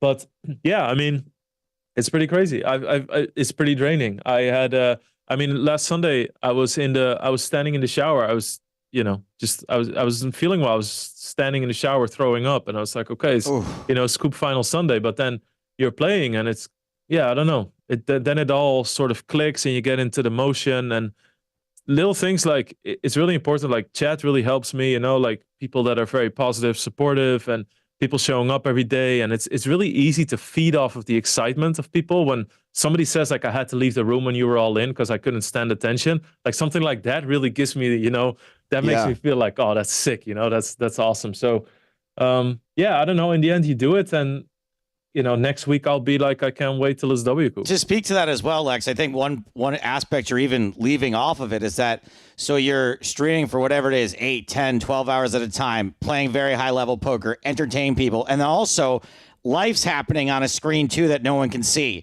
You're getting text messages from your wife. You're getting messages about your kids. You're answering emails. I will sometimes text Spraggy forgetting that he is streaming and he's carrying on with his life and not even showing those seams as well. That's all added stress also, knowing that you're kind of just spinning plates and trying to keep your family going at the same time, waiting for that few hour window when you're done at the end of the day. That's got to be stressful as well. Yeah, it's definitely also sort of like the guilt of not being there, you know. It's like because Navi, my son, he's 3 years old now, so he goes to kindergarten and he just started. So I generally don't want to miss anything from the kids. Cancel pretty much everything for it. But, you know, there's going to be stuff where, you know, so his first time to kindergarten, and then he had fun. And then the second time, apparently some kids said, like, oh, you can't play with us. And some other kids said something like that too. And then, you know, he comes home and then he's like sad that he has to go the next time. And he's crying and stuff. Like, when you hear stuff like that, right? And then you're like, oh, I'm not there. I'm here. And then obviously, you know, my wife, Mirta, she's doing everything. She's working. She's taking care of everything, doing everything. And then it's a lot. And then, you know, it's a lot. Well, we can focus on the parts that make it worthwhile right now, because we haven't barely touched on the fact that you won your first scoop. You won it in a huge buy-in event, a 5K buy-in event. And just for those folks who didn't watch it live, what sort of joy was coursing through your veins at that moment? Wow, it's crazy because like it's like you know, I kept talking about the big game about how it was full circle, right? Like in my first, I don't know how many scoops and W coops, I was just playing 24 tables of cash and 12 tables of tournaments, and that was it. I was 36 tabling, didn't really give about the tournaments. I remember, and this is definitely not one of my prouder moments, so this is not a like look at me, I'm cool kind of thing that I'm trying to say here, but I remember there was one coup, and every single event I would go all in until I would double up. And then if I would double up, I would play that event seriously. Like that's how little I cared for tournaments, etc. Right? So it's just complete disregard, and also just not knowing the beauty of tournament poker, right? I just looked at it like, oh, cool titles, and if you win a final table, it's cool. But like, you know, I play cash, and that's the thing. And then now I just really love tournaments, and tournaments are played in such a gangster way now, you know. And I think we're really in an era where, like back in the day, you could not say that tournaments were played as gangsters, right? It was just a significant difference between tournament players and cash game players. And that just completely evaporated. If you see what tournament players do now, it's just wild. And it's under that pressure and the bluffs they pull and the competition that's there and how fierce the competition in a 5K or a 10K is. So to now also fully appreciate that. And now I really, really want titles, right? Now I do feel like I'm sort of like starting to play for legacy and starting to wanting to all that kind of stuff and prove myself. And I care now. So that's a big difference. I truly, truly care. So when I won, it just felt like a physical weight lifted off. Because, you know, the funny thing is, it's like, because people in my chat tease me for this, but, you know, I have a Stadium Series title in the high roller. I have 6 titles in Winter Series, which are all like level-wise very comparable, right? Like buy-in-wise, price-wise and stuff. So I have like all these titles outside of the coops, and I don't have a coop title. And for that weight to be lifted off, and also just like so proud that I closed the tournament on a final table where I truly believe I was the worst player. It was insane. It was a mix of emotions. I was super happy. I was very relieved, and then my wife was on WhatsApp, and she was like screaming all these like lines and stuff, and then I was like, holy shit, don't make me break down, you know? Like I read all these things, and she was saying like, oh, you did it finally, this must be so good, I'm so proud of you, I'm so happy. And I'm like sitting there, I was like, oh god, you know, don't. So it's like, I don't know, there was a lot happening, and I think you can tell as well, like for people that saw the clip, where it was a mixture seriously of like relief and just like really deep happiness, you know. So yeah, it felt really good. It felt really, really good. And in addition to obviously winning that 5K Titans, the other big thing this year was the addition of the Scoop League. And I know that this was a bit of fun. This was friendly rivalry between you and 3 other PokerStars ambassadors. But as ever, the rivalry may be friendly, but the rivalry is real. And you guys are all very competitive, and it was very clear that you desperately wanted to win this. Yeah, it's whenever you do games with friends and there's bragging rights involved and you start picking, I mean, from the first moment, I think you could tell, especially Spraggy. I mean, Parker as well. Like Parker really knew a lot about like what people's plans were and stuff. And then from the moment I got to the set to record it, and I saw everybody on their phone, and they had their notebooks, and I was like, and then I was like, tryhards. But then I thought to myself, I did the same thing. I thought like, who do I see a lot? Like, who do I see mixed games? And then I thought about like people, and I wanted to, you know, Adrenaline, who ended up winning the overall leaderboard, right? Yeah, he won, right? Yeah. He did indeed, by 5 points. 5 points, yeah, crazy. By the smallest margin possible, yes. Yeah, unreal. So I knew that I wanted to pick him, but you know, he was one of my highest picks, but when do I pick him? And then he started making an order, and then you see all these names go out. So it turned competitive real soon. I think leaderboards it's important, you know, it's like people that grind the hardest and people that play the most events and people that really want to just do it all. And it's fun to do it against friends. And it's just like a really fun format. So it's also something that I could tell that we all 4 felt very strongly about, something that we wanted to make work because we want to keep doing it as well. Like we're already like thinking about, you know, like if we're gonna do it for W Coop and people to strategize. And I would thought to myself like, I should get the Discord Discord names of the people so that I can ask if they're gonna play, you know, like that sort of thing. I don't have any dead picks, so I mean, you know, it's pretty competitive, but yeah, it was good fun, and I really like having won, and the buzz in the community was great as well because they were posting, like when we officially won, people were posting like, holy shit, we did it. You know, the people that got points, and, you know, shout out to Blair Toast, who actually won or got second, I believe, second in the medium leaderboard. And then we have like a guy called Shadissimo, who's a high stakes crusher, but who also, you know, he crushes high stakes, and he was like, let's get some points. And he posted how many points he got. And he was like, hey, I got a final table, you know, we're good. And so that it's really cool, you know, like people really got invested into it. So I'm glad that they changed the rules very quickly, that all you guys were then on your own teams. I thought it was a bit weird that you're allowed to draft each other, and of course you want to be able to play for yourself. How upset it made Lex that he couldn't be on his own team at first. That was I enjoyed that.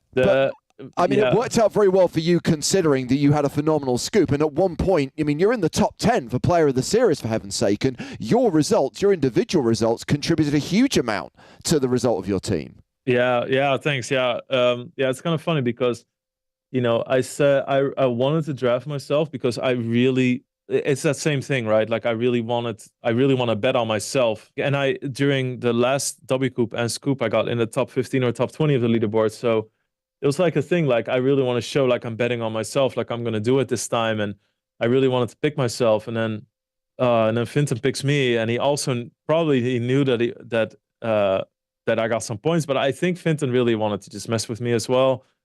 And then I told Mirta, I told my wife, and she was just like, and she saw the video, and then she saw my reactions to not being able to pick myself, and she's like, you arrogant prick, you know, like how are you gonna have that reaction? She's like, oh, that's disgusting, and she just walks away from watching it. She's just like, yeah, whatever. So I'm like, okay.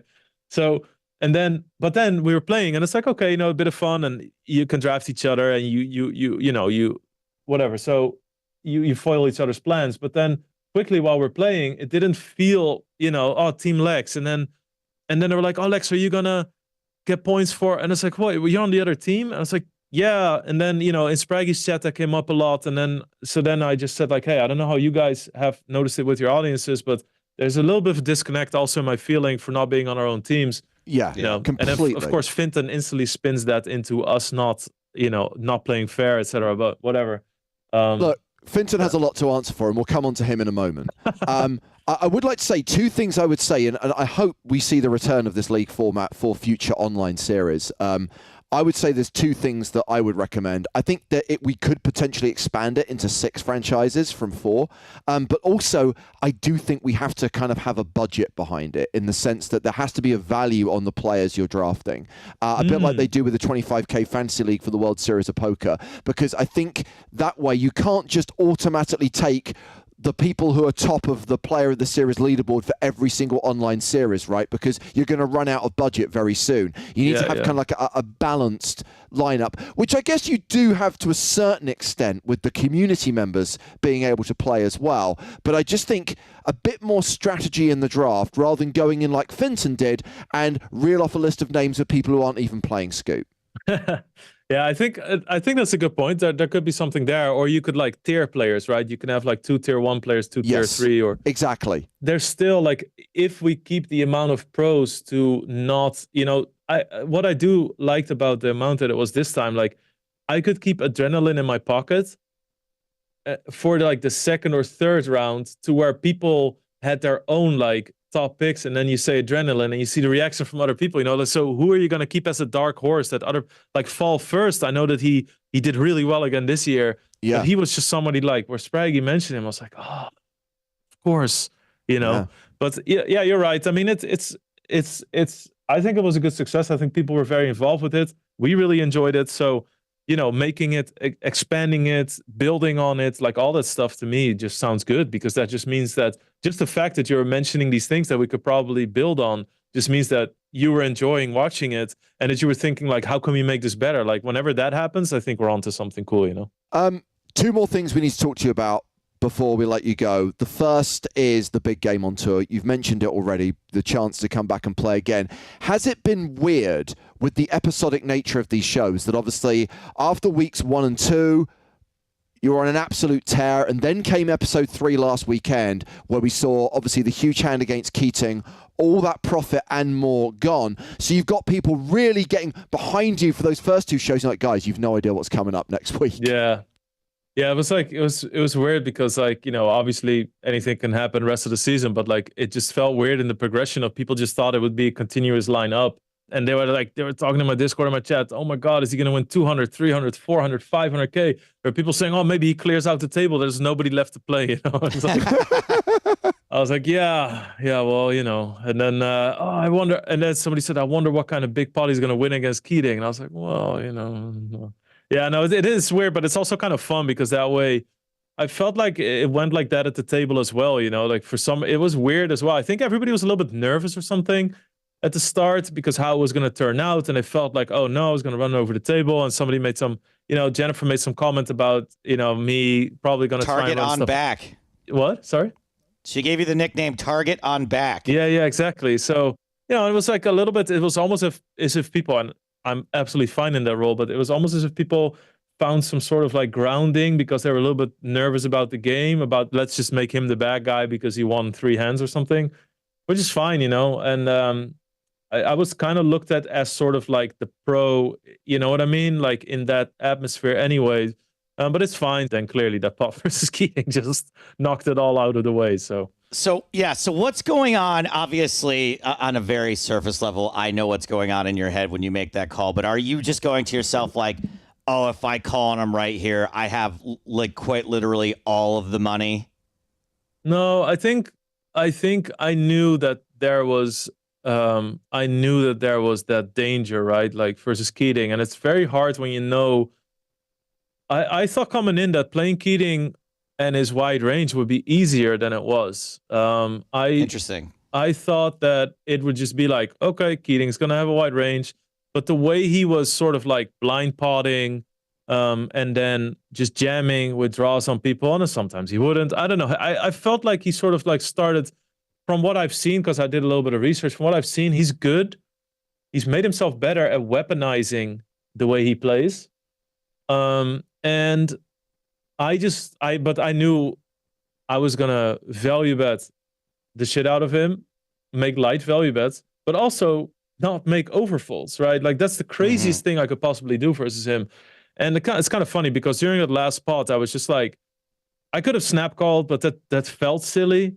And I would also say that if you play these things on TV a little bit, if you just snap call in a spot where you're super marginal, but you want to call, it just kind of looks silly as well. You know what I mean? It's not what the gravitas of the pot deserves if you look at how big the pot is. So it's not like I'm Hollywooding. Yeah. But it's also like, okay, so let's mix that in. Like I wanted to give it an extra second. I do have a bluff catcher. Let's think it over. Let's think about other hands that I've seen from him. And let's also just appreciate the fact that this could be a 250K pot, and let's, give that a second. But I was pretty confident. Like I needed to find evidence to not do it as opposed to like supporting my call. So I was going over things and I was just like, I know I'm gonna call this. Actually, the funny thing is like I talked to my coach, the BBZ, about this afterwards, about all the hands that I played. And I spoke to Sam and Parker, and they all were mad at me for not barreling this hand all in. So they said that my hand was too strong to be a bluff catcher. My hand should have been a bet turn all in river. That's how strong they thought my hand was in that case. So that's really interesting, and that just makes me feel even better about the call, obviously, because that makes it like a slam dunk call as well. So it's just hard, I mean, you see how Keating plays. He's going to play more big pots this season, and you see how he plays, and I mean, if he puts in with a gutter and then a turn double gutter against Tilly, and if you see the hands that he puts in and puts people to the test with, like, it's the sort of like classical bluff run out, right, for the pre-flop raiser, like 2 Broadway cards, and I have the best one, like. For sure. But I mentioned at the start that the last time we spoke to you was back in 2019, and it was at Lex Live 2, and here we are in 2024, and Lex Live 3 is going to be a thing. Everything's getting a sequel. Yeah, buddy. I mean, I had so we had Lex Live 3 planned, then COVID hit, and then we thought wanted to do it after, but then I had 2 kids, and life was pretty crazy with 2 kids under 2, so it was pretty hectic. But now I'm really looking at a point, to where I just want to do that every year again at the very least. And shout out to my man Dave Curtis as well, who I originally talked to about the Lex Live 1 concept. And I was talking to Dave, and he was just like, and this was like exactly what I needed. He just said to me, we're going to do Lex Live this year, and it will probably be better for your public appearance if you are there. But it's going to happen regardless if you want it or not. And that was just like, okay, let's go, let's do it. And because of, August is a incredibly busy poker month with Barcelona and obviously Estrella. So September is W Coupe, and then there's Cyprus in October, and then there's also like some, kids vacations, whatever, in October. So I was like, okay, so it has to be the summer or November. And then we're just like, okay, we can do Barcelona in July. So it's going to run from like the 9th of July till the 15th, where the 15th is just the final table, and the 9th it's going to be some satellites, and the evening of the 9th I'm going to start with community activities. So we're going to host community activities all day long throughout the whole week, and then there will also be tournaments next to the main event that are very affordable, with the schedule being out on the website of the casino now, which I'll also tweet. So yeah, it's going to be good fun, and I can't wait for it again.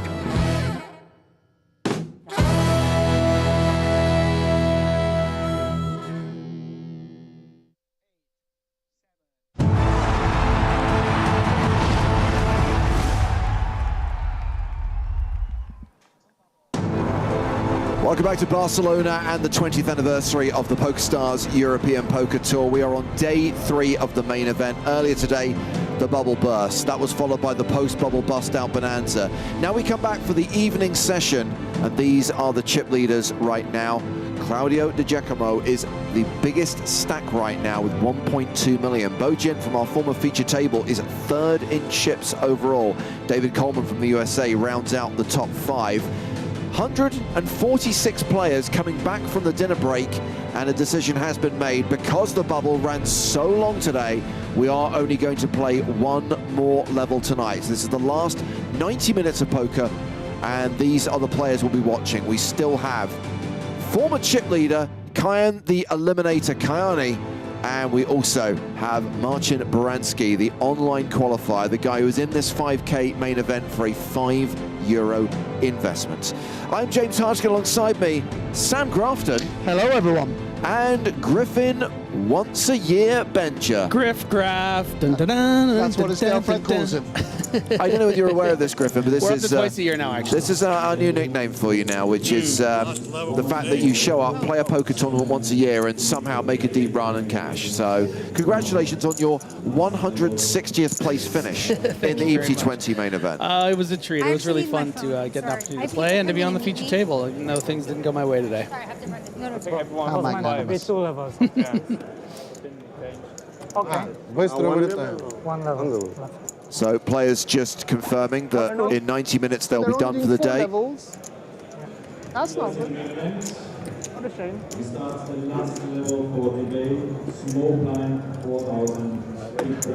I mean, they've played, or will have played by the end of tonight, the equivalent of 5 levels, because the first level was 3 hours long. And this is 4K, 8K with an 8K big blind ante. I know, Griffin, you had Joe's comic book to keep you entertained, so I'm guessing the bubble didn't feel that long to you. Not at all. I was actually quite grateful for it. I mean, I kind of brought it as like, it was a bit. I could open it up on the thing and talk about it and promote it. But because I didn't have my phone and it was such a, the bubble, a lot of time between hands, I actually I was reading it. I was getting some good mileage out of it. I even gave Ami read the first chapter. He was like, I'm into it. I didn't know you could read. Is that a recent thing? Was that a lockdown thing? A lot of people gain talents during lockdown. Baking bread or learning to do Pilates. He says read, Sam. He means he was looking at the pictures. Ah, of course he's got pictures. Not even a good joke. I'm reading on my phone all the time on Twitter. Easy money, Martin. Oh, we got Baranski back. Yeah. I love that. Commentating on him yesterday. So a reminder of how Kajan earned the nickname the Eliminator. With those cool shades on, his friend said, "You look just like the Terminator." And he said, "I don't like that name. I prefer Eliminator." So he gave himself that nickname instead. Not bad. Nice pivot. I'm a great believer, by the way, that people should not be allowed to choose their own nickname in poker. Yeah. It's not a legitimate nickname if you chose it yourself. Yeah, he's been sent back in time because Jan Erik Schwippert actually gives birth to the savior of the human race in another dimension if he wins this tournament. Yeah. So he's been sent back to knock out Jan-Erik Schippert and prevent that from coming true. He knows he's appealing to my nerdy movie reference side. Go on, go on. What was it? Over the top 48? Was Jan's online now? I think it was over the top 40 something. 40 something. We don't say, it's rude, you know, in his 40s. Yeah, we're not expecting over the top here from Chung, but he will decide to continue with the 5-4 this deep. Oh, I like that. Let's get Schwippy. That's actually a Rick and Morty reference, if you didn't know it. I don't think Sam's probably the world's biggest Rick and Morty fan. I don't think I've ever seen an episode, although I do hear it's good. Yeah, two's obviously always an interesting hand to play. Lots of options. Always kind of difficult to navigate because of the 3 overs that are always flopping, or mostly flopping. Kind of a weird matchup, 5-4 versus deuces on this board. Is a good board for the big blind.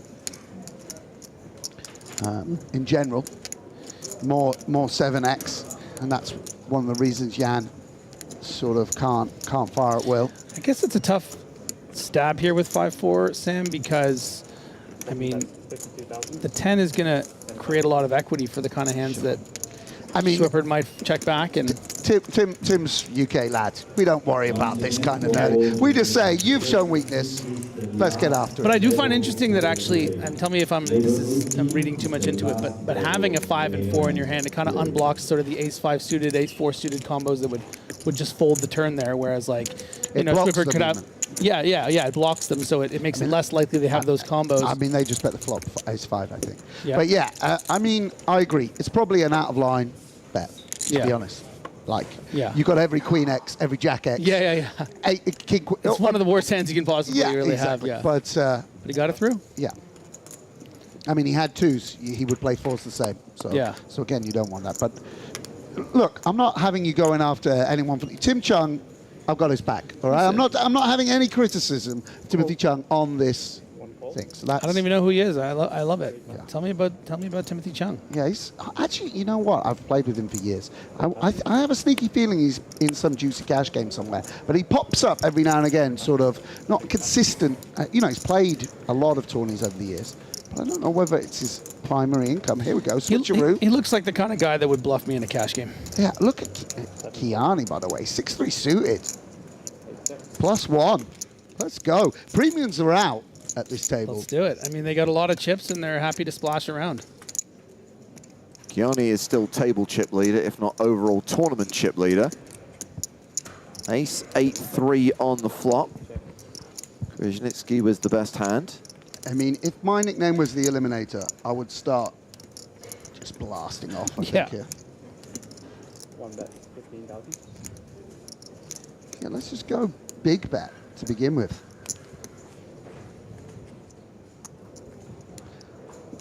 Tim wondering if there's anything you can do. It would be a real statement of intent if he did do something here. 45. Well, he's just unblocking the Broadway. And this is what he's just check raising because, I mean, that's the justification. This is wild. And it's probably going to steer out the big blind here with the actual best hand. Yeah, I feel it speaks of a little bit of history. I know that's the commentator's cop-out whenever we see something we don't quite understand. But I mean, the ace of clubs, too, for Krzyznicki here. Pretty good holding, but with this kind of action. I don't know, I kind of default less to the history, more to the ego thing, which is I'm not going to be pushed around by someone who calls himself the Eliminator. Yeah, because, mate, we're a UK grinder, and this is how we play in the UK. It's hard for me because I'm kind of rooting for Kian, for anyone that calls themselves the Eliminator and whose name looks like a barcode. No, mate. Click him back. Wow, that's a great hand. Yeah, Two great hands. Tim Chung's just putting a marker down. UK's oasis of regroup. Tim Chung is here to win EPT Barcelona. He's the new Steve Warburton. I'm calling it now. And you know what, James Hardigan, as an up-and-coming UK grinder as you are, I think you should be taking some notes. I play under the Irish flag, I'll have you know. This is a bit of a mug-off. Australia's main event finished 26. My friend. Yours was good too. Well, it just means that he's playing with some confidence. He had a deep run in this very series. I think it's fine. Good job, production team. Don't listen to Sam. Okay, you're right. I'll allow it. The fact that he's had a result If it said already this week in 2022, you Barcelona. know, like that's it's reaching. He's not been at the club. He's here. He's been grinding the whole time. He's been playing, you know. He's been seeing some hands. It's only nice if I wanted you to fold. Well, they haven't Otherwise, bad bet. Also, by the way, Kian, I don't think I know or have played with, but Tim might know him. Obviously, UK players, etc. We just got a limp from ace deuce off under the gun as well. I think you'll find that's a Gibbons. Mate, you got to you got to limp raise this now. You got to rep aces. Jan is out. Schwip folding. Brzezinski's made it 36,000, and he folds the ace deuce. Sure. No double Gibbons. It's so fun actually to come into the booth like cold and be like, oh, what kind of table are we going to get? And then you just get a lot of action. Well, we're going to one of the outer tables where it's Wolfgang Poker against Alan Barnes. Barnes has bet the flop, which is ace jack 8 with 2 diamonds. What am I doing? 3 people aren't going to fold. Come on. All in. Wolfgang is all in. Alan Barnes calls. 15. Barnes has ace 8 for 2 pair. Wolfgang with king 10 of diamonds. And he's made his hands. Turns it. Let's go. And is going to get the double up. Shout out to James and Joe Stapes, because that's great for poker. Let's go, baby. Let's go. Right on the turn. No friend of yours, James. Wow. Jack or an ace. Is this why we came over? Is it biased because you guys hang out a lot? Obviously, everything this guy does is good for poker, so... Wolfgang? 244,000 chips. Stuff for 13 big blinds, and now that all went out the window because I know nothing about 30 big blinds. I don't know what to do with 30 big blinds now. Well, got to admire the honesty. Still wearing the cowboy hat.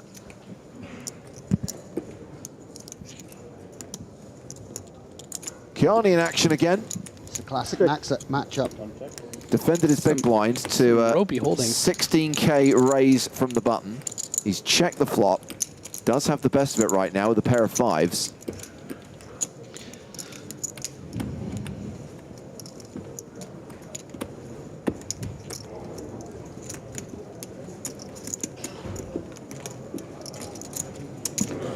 Thomas just deciding what he wants to do.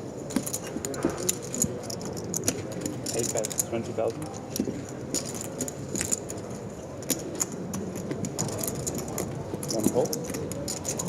20,000 apiece.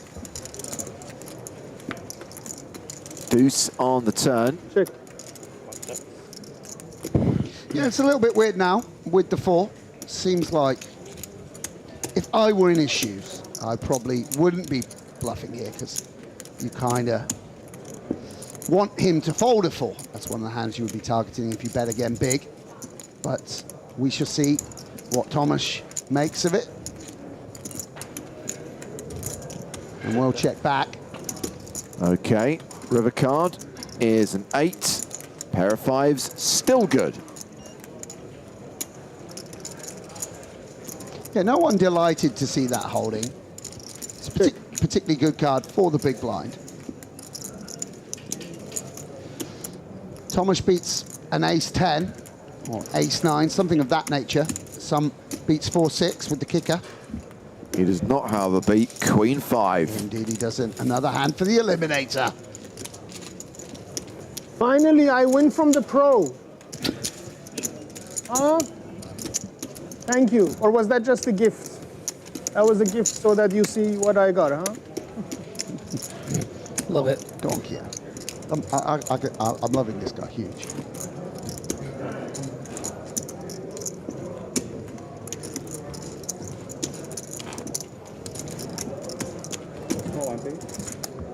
Yes, sir.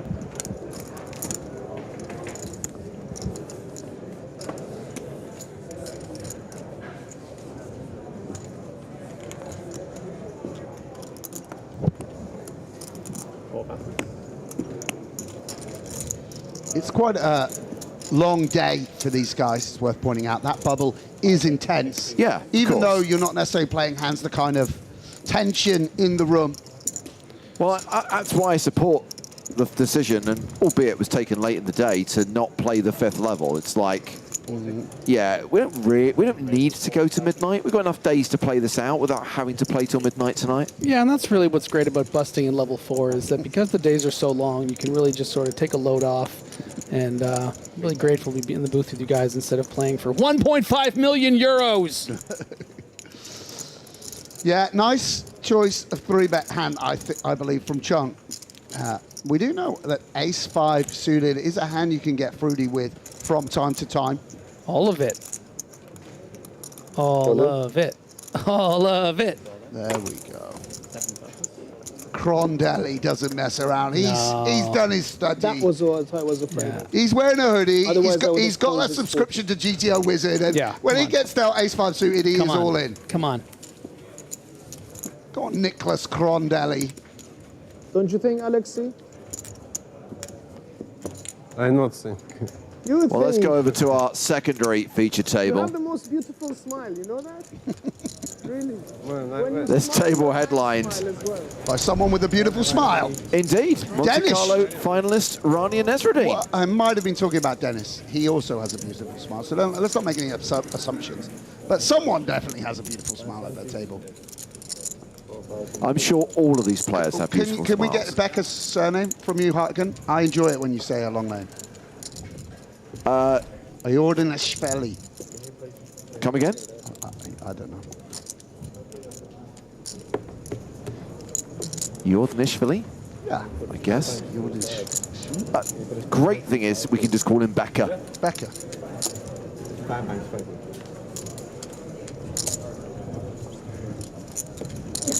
Nadine's just solved poker, hey? Here she is, just cruising along.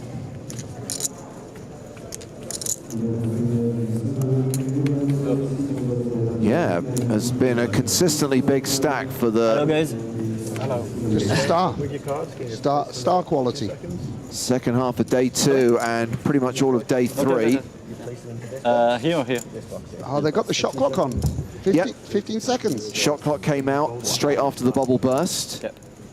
And everyone's getting used to the 15 seconds for first action. It's a bit scary, isn't it, the 15 seconds? It's tough. It's tough, yeah. I mean, it's tough. But I think it's a worthy adjustment. For the best players in the world, it's tough. If you're a little newer to live poker, it really is an intensification. Are you advocating changing it back, Sam? No. I think it's great. I just think it's the same for everyone, and you get plenty of time max. It's just difficult. 2 or 3? So Julien Rouquet is the player who just joined the secondary feature table. We're just waiting for him to be mic'd up and to have his chip count verified, and action's underway again. We've seen the raise from Rania Nesruddin with King Jack, and we have Ahmed Niazi on the button with Jack Deuce, wisely folding. Yeah. I mean, it must be nice for Rania. You're feeling that comfort. You know, you've already had an amazing run so recently. It's you know, it's a sort of skill, these main events. The rhythms of it, the rhythm of the bubble, the kind of slacking off that takes place towards the end of the day as everyone's a bit more exhausted. So I had a little busto dinner with Slug Life, also known as Mark McDonald, and he was playing all day with Nasruddin before he busted, and said she was a real joy to play with, very talkative, very engaging with the players. And we saw that in Monte Carlo when she was on the feature table, when she was on the final table. Yeah, star quality. Yeah. And getting there here. Back and turns a very strong holding with the Jack of Clubs for backup.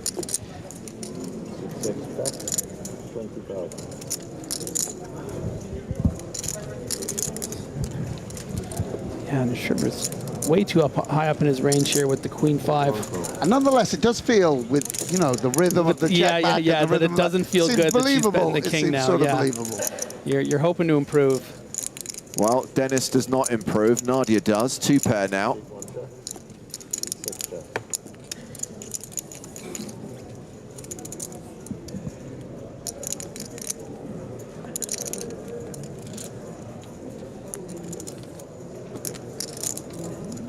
And the surprising check back there with the kings up from Nasruddin.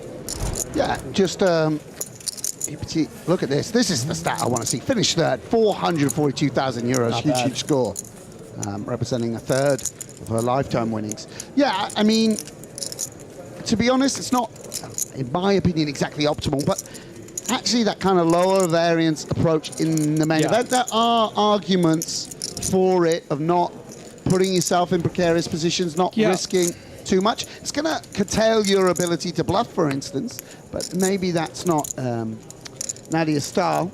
And, you know, who are we to argue? She's a... Yeah, I think we can also appreciate that. You know, I think a queen 5 is going to find a fold a lot of the percentage of the time there. She doesn't have a ton of two-pair combos, and you know, sometimes when he has the ace-x, ace of clubs, maybe he does make some massive raise, and Nasruddin perhaps not prepared to make a big call there, or at least doesn't want to have to face it. Whatever style she's using, it has been working for her here, here for her on the EPT. Matthew Gillingham from Canada, opening under the gun with aces. And his friends call him Gilly. And just in case you're wondering, I don't know who that is. We don't all know each other. There's only a few hundred people in Canada, but they all live several hundred miles apart. But I had a friend ask me, he's like, oh, have you heard of this guy? Because he was on his table to start the day. I was like, no, it's just because he's Canadian. Yeah, well, did you say, no, I haven't been relevant in poker for a decade? If you ask me who was number 3 on the Pocket Fives in 2013, I'll snap call. Sam, if you don't get into comedy soon, I'm gonna kill you, man. Oh, here we go. This is the matchup. Oh boy. To see. Oh no. Oh, Dennis. This is huge. Dennis. You're thinking your hand is so good right now. Okay, this is very uncharacteristic for me. I'm going to look at this through the lens of an optimist. He can't go broke here. He has got Gillingham covered. Yes. And Gillingham with... It's quite interesting because Gillingham might decide to call here. It's a little bit weird to 4-bet small.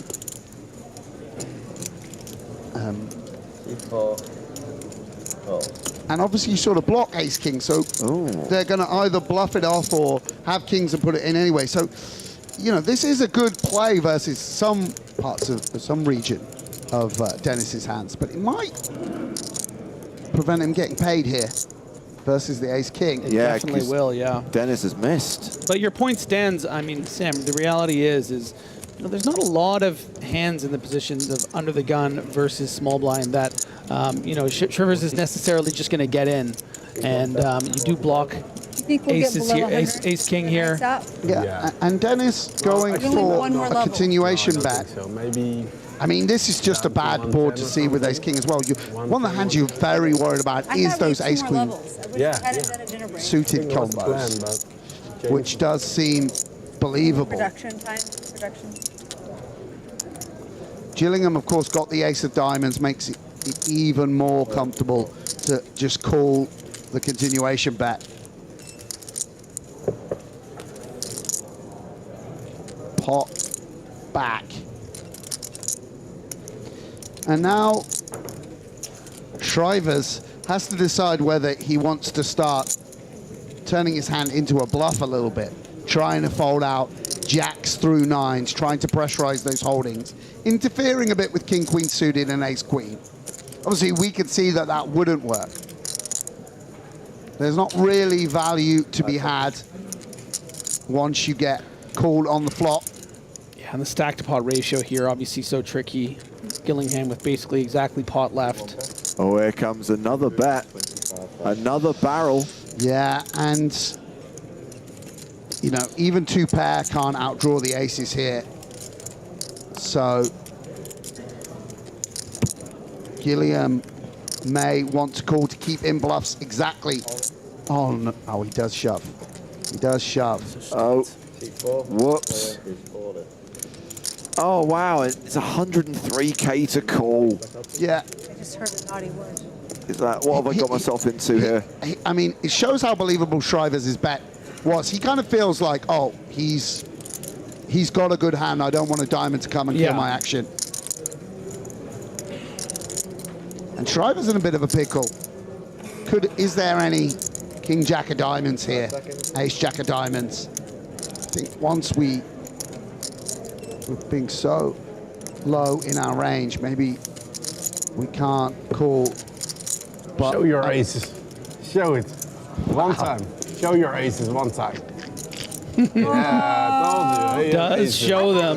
Queens, and I thought based on the reaction. Aces, 100% sure. Oh, he's so happy about it as well. Well, heading back to the main feature table, where there has been an all-in. You called? 7-card opens. I thought 5 people were all in then. I was like, wow, what a hand. No, Don't so think even my Chaka is ready with this.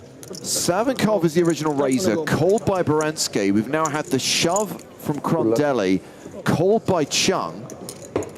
Action back on Baranski, who folds, so it's... I'm not certain, but I think 5 aces were folded there. So it's going to be spades are going to be key here. Yeah. Ace, gonna queen. need I think 3 kings and jacks were also folded. So during very thin. Delightful spot for top boy Tim Chung.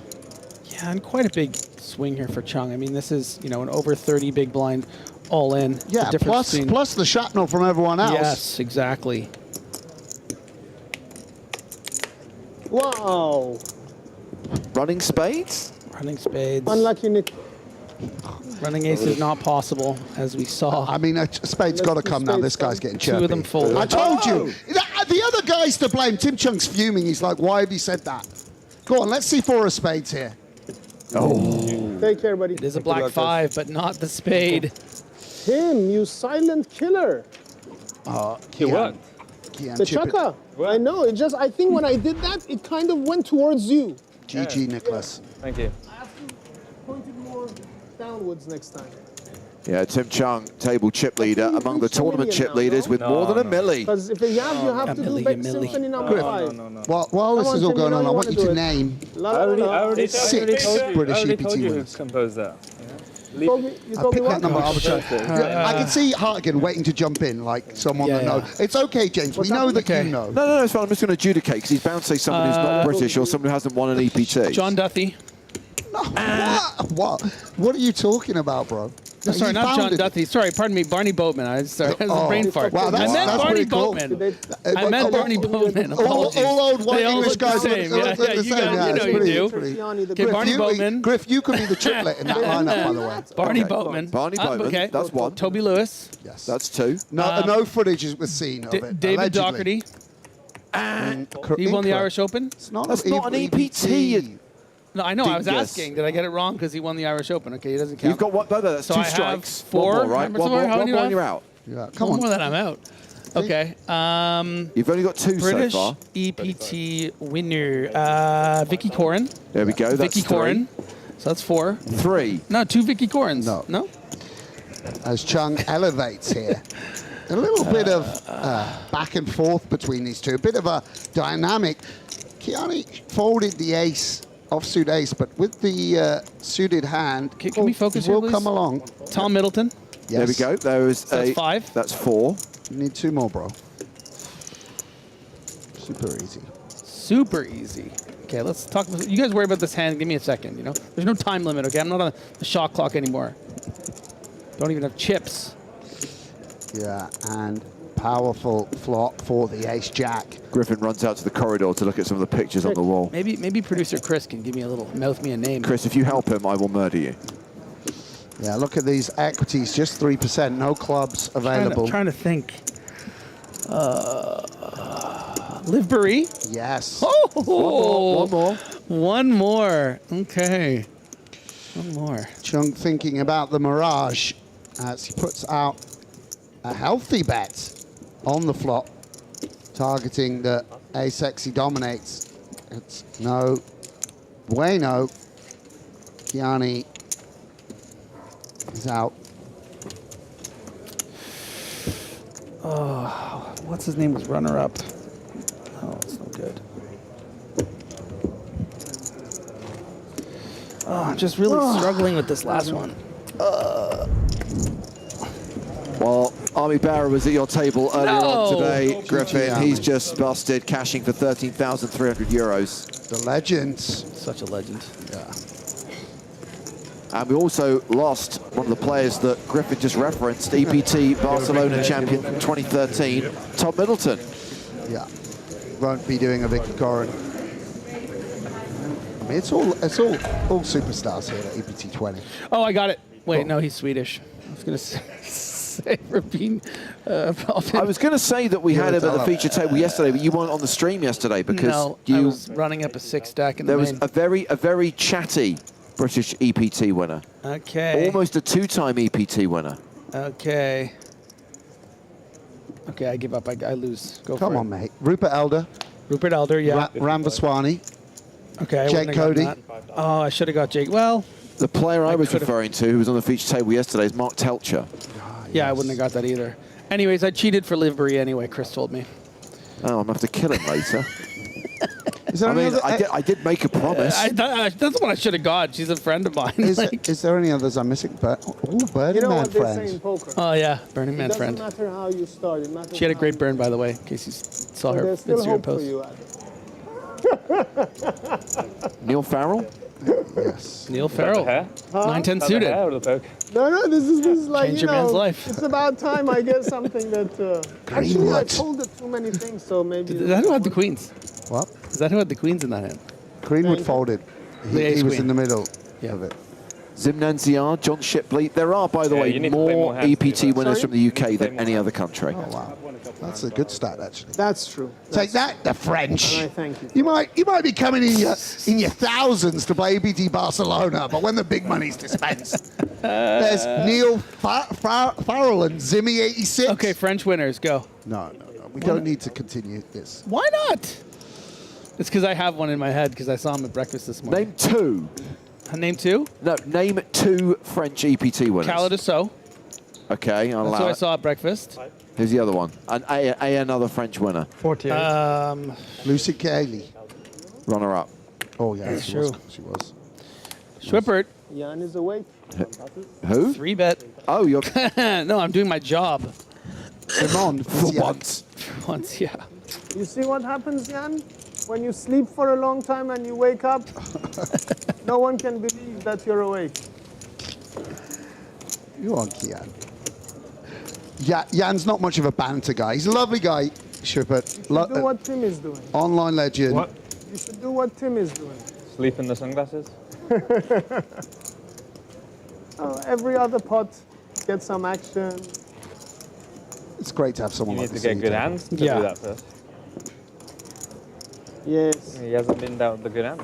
Yeah. Oh, that was a sign. Your chips falling. Not good, is Oh it? my God.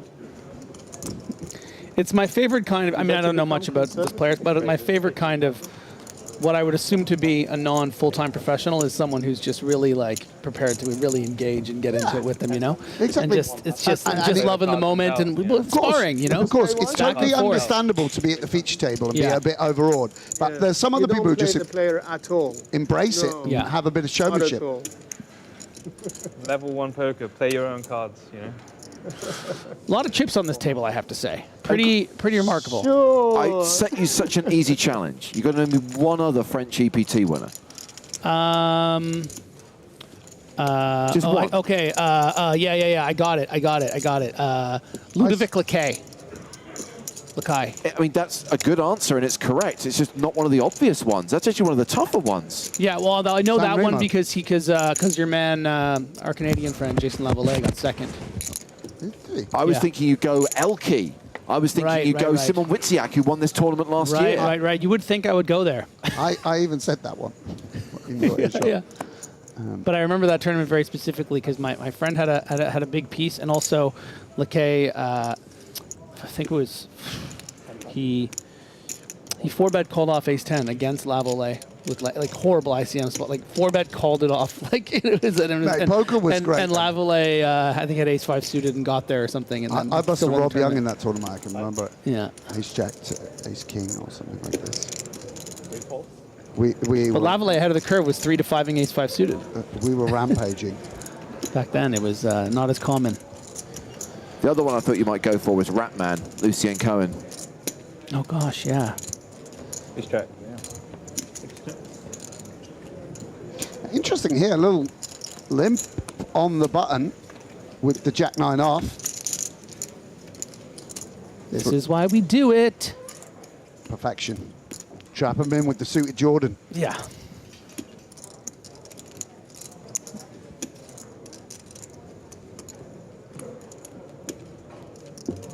How do we feel about the shirt, guys?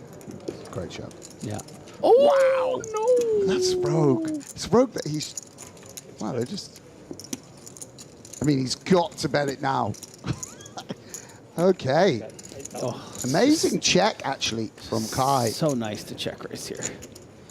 Just the 8K. You're just licking your lips.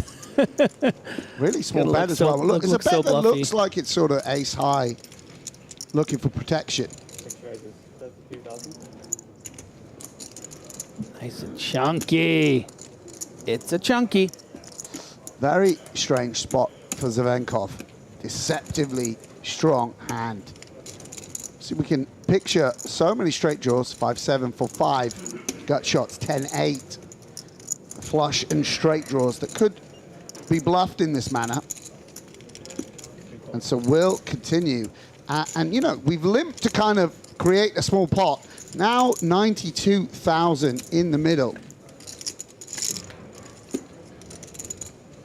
Inconsequential Greenstein. Yeah. The flush, the flush consequence, but not much. Yeah, is perceived to be in Kai's range, and I think he will think that Savenkov has hit that ace a decent amount of the time, and he can sort of potentially target it. So explain that to me. Why do you think that the ace? Well, I mean, check back and bet small looked like he kind of had like ace high. protecting with and ace so he high goes and not believing. Yeah, smaller. All 9x chop. He just paid it off. Sorry. Quickly paid it off. Yeah. Makes sense. So that's the price I'm prepared to play with Jack-9 and the Jack of Spades. Still an hour to run on the day, and an opportunity to tell you that the BSOP Millions this year is going to have a $12 million series guarantee. This series, sponsored by PokerStars, runs in November 15th through 29th in Sao Paulo. It's going to have the largest 5K tournament ever held in Brazil as one of the tournaments on the schedule. If you want more details on the full tourney schedule, check out the PokerStars Live app. Of course, that will directly follow NAPT Las Vegas at Resorts World. We're going global, hey, Hagen, yeah? Oh, yeah. Dominating. See, dominating intercontinental. First Europe, then the world. Back at our main feature table, Savenkov with ace-10 of clubs. Raises, makes it 16K. Marcin Baranski, the qualifier, with 7-6 of spades. Yeah, he's going to flat. I think 3-betting is an option here as well, to be honest. Yeah, but still nice to have a mixed strategy in these situations. So much of your range, I think, is expected to be those Broadway. So sometimes mixing in these suited connectors as flats is nice, but yeah, 3-bet also an option. I mean, we can see now Haran might be taking the play away. Kind of an awkward small blind flat. Plays nicer as a squeeze a lot of the time.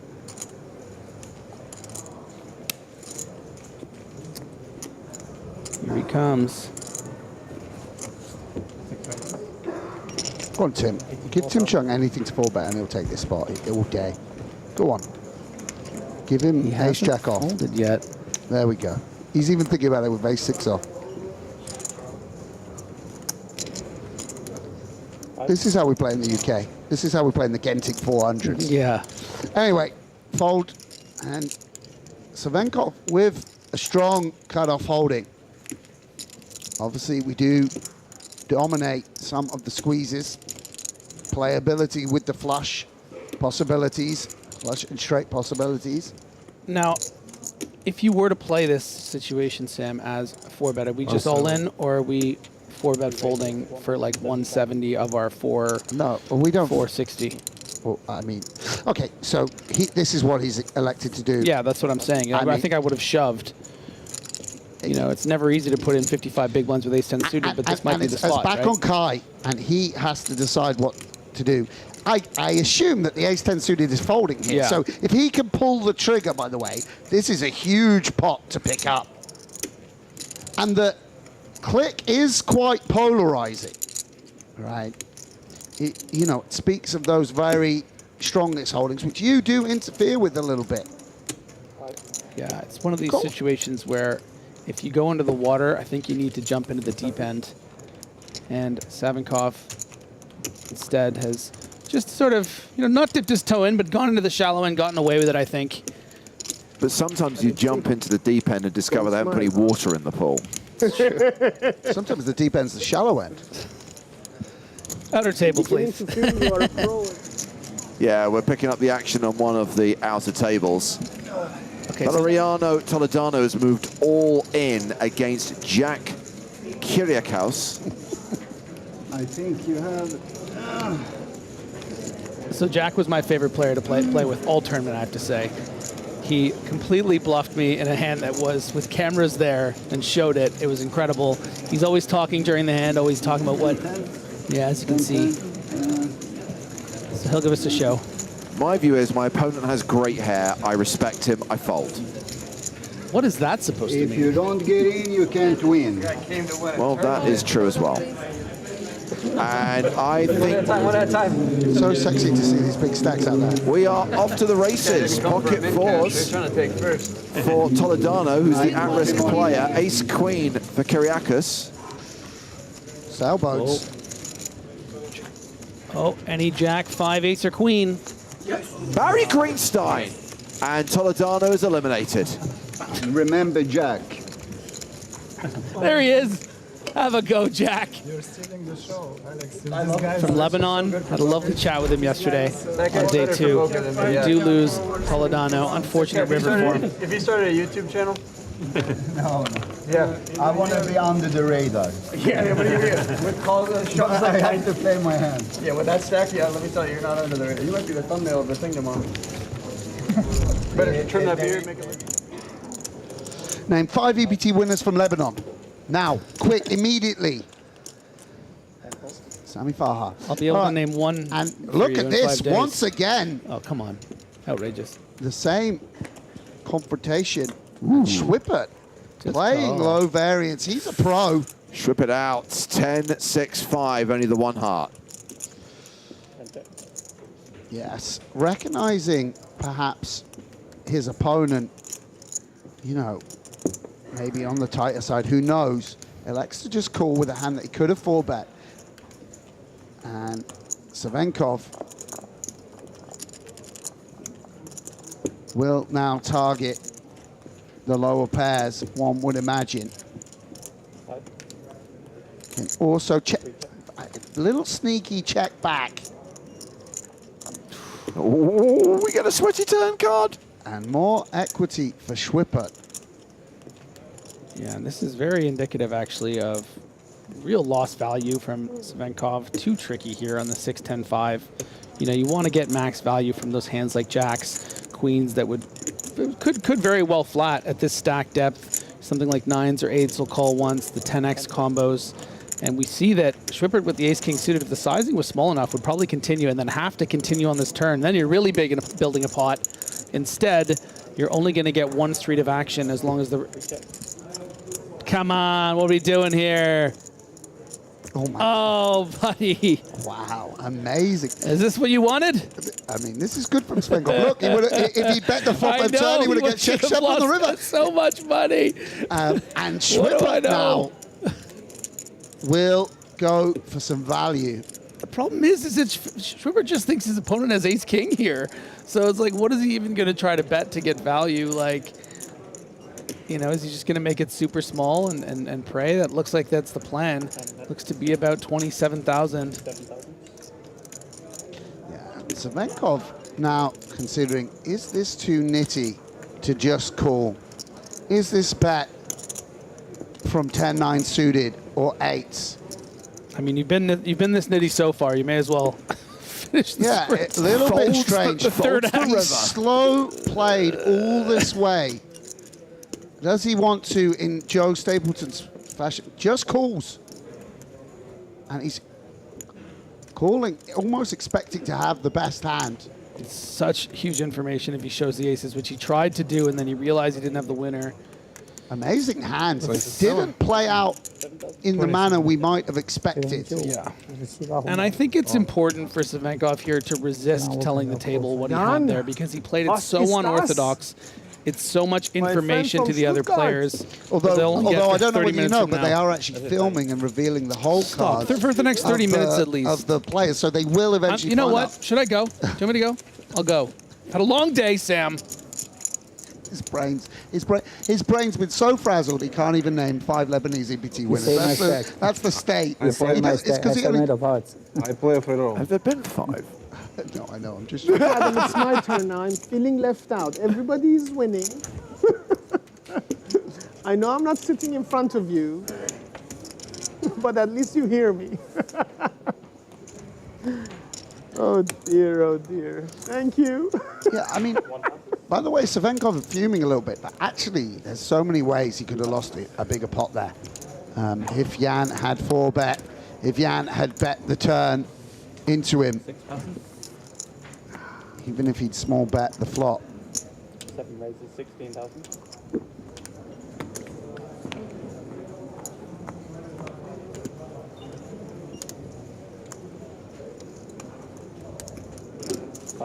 Ace 3 folded in the small blind. Schwippert in the big blind. King 5. Yeah, and he will defend. I mean, we haven't really made much of it, to be honest, but Jan-Erik Schwippert is a very, very experienced tournament poker player. So good. Obviously, you know, played some really big tournaments, won super high rollers, then perhaps my impression, and again, I don't want to speak definitively, sort of stepped back a little from the game, played a little bit more selectively, now seemingly getting involved again a bit more.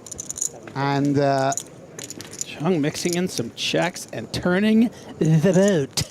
10s have been hot today. We've seen a lot of trip 10s. We've seen a lot of full house combos with trip 10s. This is the current meta as well online. It's like when people have good hands, they bet nothing, and then when they have nothing, they pile in infinite money. Yeah, difficult to even. I mean, you're obviously betting here, but it's a bit frustrating. You're just hoping at some point, you know, Schwippert will. I prefer a check on the turn than the check on the flop. By the way, yeah, of course, yeah. Like if I'd. Yeah, I also would have preferred that. Just so nice when, you know, your opponent might mix in some check raises with such a wide range of hands from, you know, low flush draws all the way to 7-6 off, you know. Maybe something like a Jack 10 of spades might check raise. But Chung didn't make the flop bet. And of course, Schwippert with the kind of hand that would have probably gotten out of there anyway on the flop. 1K, yes, like a 25K. Halfway through the last level of the day. That means 45 minutes on the clock. Thank you. Back to table Wolfgang. And he's in a hand against Jack Kyriakis. Jack has bet enough to put Wolfgang all in. 7 of hearts, I call you. I fold. You want to see? If it makes you happy. See one. See? Show one card. See? Show one card. See? Show one card. There's Jack. Run home, Jack. Run home, Jack. Seems like a legend. Yeah. He was right beside me on my left. I almost want to tell you the whole hand against him, honestly. It was amazing. Do you think it's worth to do a whole hand? It's from yesterday with Jack? You won't believe it. Okay? You will, I raised under the gun ace 10. On the flop if you raise Okay, let's do it after this. But if I check. I wasn't going to check. Okay, I was afraid you was I had a very good hand. Yeah, I don't want to check then.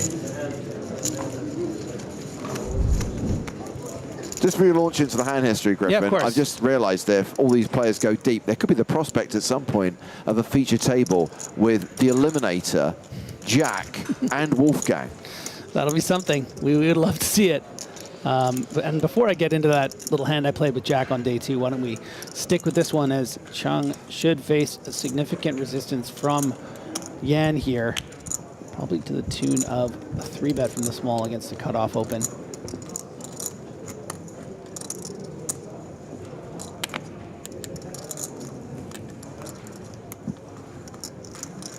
Those are the big daddy chips. We're going up to 80K. Does he have to give a card as well because he went over? All right, table policeman. 80,000. 18. Das ist viele. Nein, danke. Yeah, and Chung here with a hand that he's probably going to feel compelled to defend. Too good. You know, he's up against a strong player. We saw a player 4-bet it in this spot just a moment ago. I don't think that will be Chung's style. I think this hand plays a little bit better as a call, dominating hands like ace-4 suited and the like that Schwippert might elect to 3-bet. Have a game on. And as Kiani says, we do have a game on. 176,000 in the pot. And that is a big flop for Tim Chung. Doesn't make a pair, but equities now matching up. The raw, baby. Yeah, and Schwippert not going to be pleased to see this flop either with jacks. We can imagine ace queen, king 10 suited, and other such holdings that Chung will defend. Schwippert though, Gonna bet something. 52,000. will continue for third pot. Yeah, just this is a sort of really simple balancing of range, right? You don't want to start checking these boards and then you can't really have. You would? I would just check it. Yeah, it doesn't achieve much in my opinion. But you know, I mean, who am I talking? Maybe it's just a range bet, but yeah, I would also bet something smaller if I was going to bet. But Tim will continue, and Schwippert, of course, can't hit the jack. A jack would give Tim a straight. He's going to have to somehow steer this pair to showdown in order to realize this 71% equity. And a tricky holding to have with jacks too, right? You're blocking so many of the draws here. The jack 10 suiteds that might call pre, the ace jack suiteds, ace jack offs. Exactly. And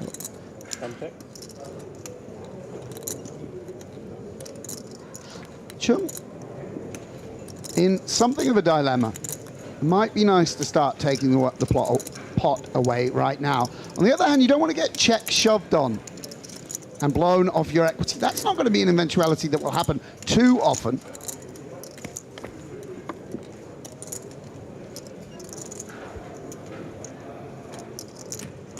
That's 100,000. Good for you. And bets out, and Schwippert will fold the best hand. Wow. Welcome to the table. Thank you, my Every pot is like that. We had, no, I'm kidding. What's your name? Lauri, what's your name? Lauri. Lauri, I'm Kian. Kian. Nice to meet you, Lauri. Where are you from? Finland, where are you from? Greenland. I'm from London. Take care, Adam. And more chips arriving at the table. Lauri, you big have blinds. Leo. They're sitting next to you. Then you have Tim. Then you have Tom. Then you have Jan. And on your right, you have Martin. And then my best friend, Alexei. How you doing, buddy? Good. Yes, sir. Nice to have you back. Table captain energy. What was it again? Perfectly aligned chips. Here we go. What a character. Let's go, Lauri. And look, James, I don't know exactly when you were on air earlier today, and as much as you enjoyed me talking about the meta of the NHL shootouts, I imagine this is a bit more entertaining. 100%. Yeah, thanks for the extended conversation about Canadian sports. Really enjoyed it, Griff. I thought it would be better than Dead Noise. He was wrong. Oh my gosh, and they're just dealing hands too. Like, oh my word. Can we get a hand off over here? Yeah, and under 30 big blinds, we might feel that jacks is good enough to just 3-bet and call off. It's really nice to knock out overcards behind. You can get shoved on by worse pairs on occasion. Problem is, there's just no right way to play these pocket He jacks. will lose the hand no matter what he Yes. does, but I'm just... Gianni just getting a little bit more to Money, Mo. Don't worry. That's the one who's gonna go. Go. Don't worry, Kian. We will be giving you TV time. You don't need Yeah. You will be getting coverage. Yeah. Rein it in just a little bit. And Kai, I don't think this is a hand that we can fold. No. Just a question of whether we put it in now, prevent ourselves getting bluffed down the streets, or whether we call to keep in inferior holdings. Makes the call, and these two will go to the flop. That's a bigger bet now. That's, you're right. Yeah. That This is 4-bet called it off, yeah. a 4-bet, followed by the shove, followed by the call. So we do have a race, a classic race at the feature I told table. you, every hand it's like this. You gotta get ready. Yeah, nice table. Get ready. Yeah, and this is a big moment for the young Paul Thomas. Is at risk deep in an EPT. It's a serious moment despite the levity of the John table. has brought some action into the table. Your tournament is now on dinner break for 75 minutes. And once again, during this race, we are going to raise up 120. Oh! Jack high flop. No emotion.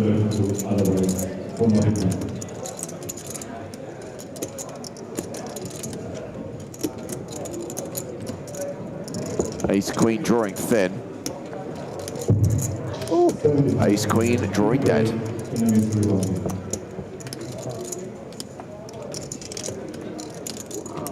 Brzezinski gets the double up through Horan. And will now be playing 442k. That means the shortest stack at the feature table is 55 big blinds deep. Yeah, that's Crazy. remarkable. You saw that? We saw it. Interesting. Interesting. I know, I saw it. Martin, did you see? I saw it. Did it wake you up or no? You're still sleeping. Yeah, and Kai Definitely woke me up. a little quiet. Obviously on the wrong end of that flip. Congratulations, Tom. Thank you. That deserves a la la la la Beethoven's Fifth Symphony from you. I don't think it does. It does, it does. The world is not ready for that talent. It's not ready? Oh, Not for mine. I'm ready. Let's go. come on. We will do it. Oh, thank you. Let's all go in pre-flop, huh? You have a voice like an angel. Oh. I wouldn't compete. I may have a voice like an angel, but you are the angel, Tom. You are the angel. This banter is really getting surreal.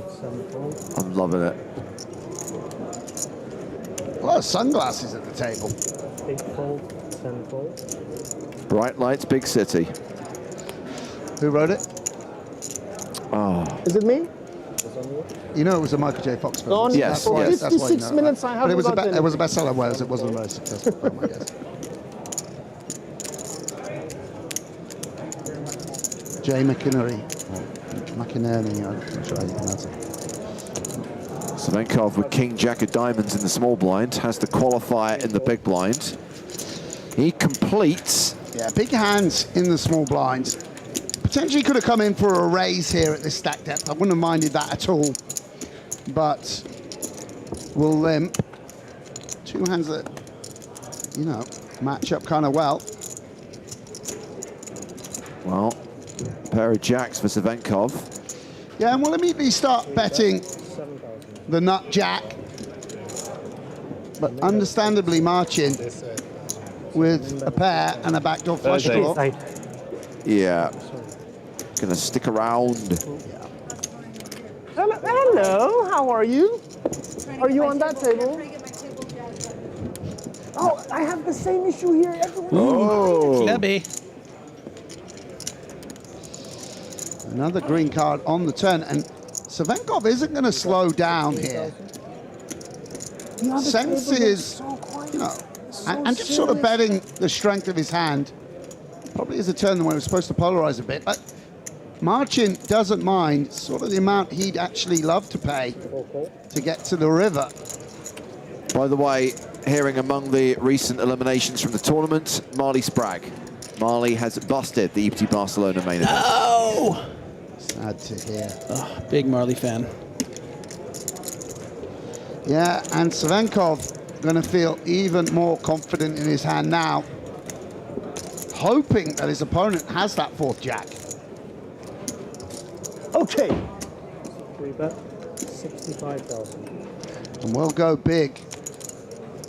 And Barinsky, sorry, I mispronounced that, Baransky, with a bluff catcher on the river. It's a little bit weird because not every jack you would expect to bet flop and turn. If you can sort of decipher the sizings, it does make sense, but Savenkov perhaps wouldn't have bet jack 2 on the turn. So jacks are limited, but will make a good fold there with the 3. A disciplined pass. Yes, a disciplined pass, exactly.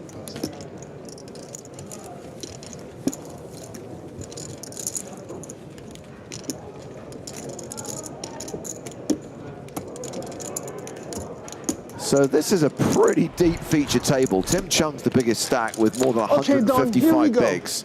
Kyan's got more than 100 bigs, and as we've established, the shortest stack is 55 bigs. For it Crazy.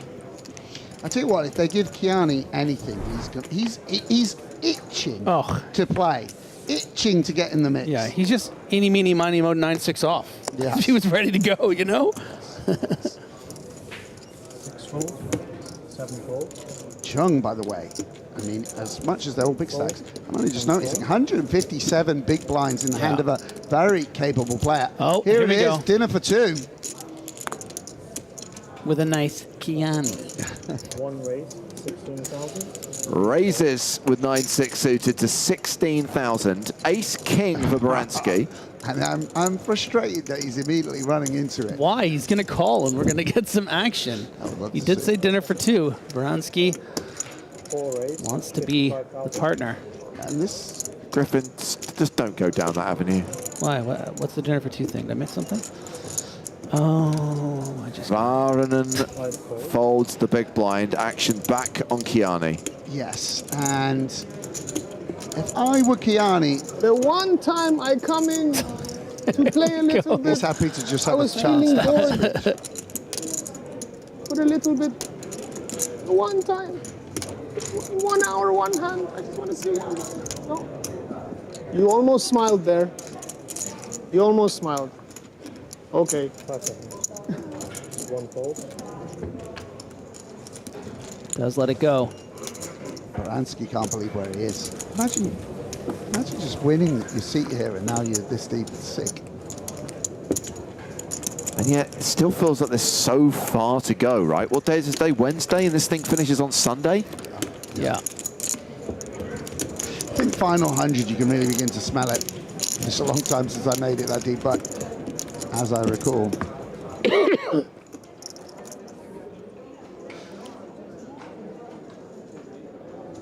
So a reminder that we have got the NAPT returning to Resorts World at the start of November. We'll be there from the 1st to the 10th. More than 35 events taking place, plus a new season of the big game on tour being filmed at NAPT Las Vegas. And again, we're giving you the chance to qualify to beat a loose cannon. We will reveal details very soon on when those qualifying tournaments are taking place. They will be at Resorts World around the festival dates.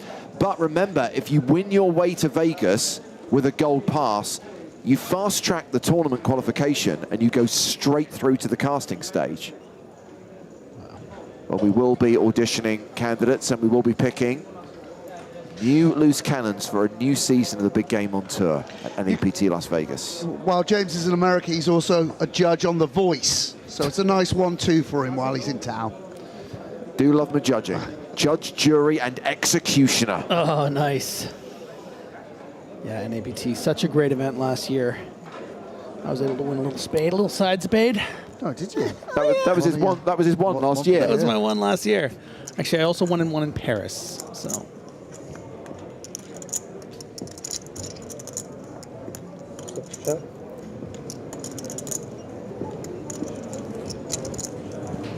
Well, we've gone to the flop here. Iran and Savinkov. Yeah, not a great flop for the Jack-7 of clubs, that's for sure. 34,000. It's 34K, wow. Why not? Check raise that, mother person. Like, 34K, that's absolutely wild.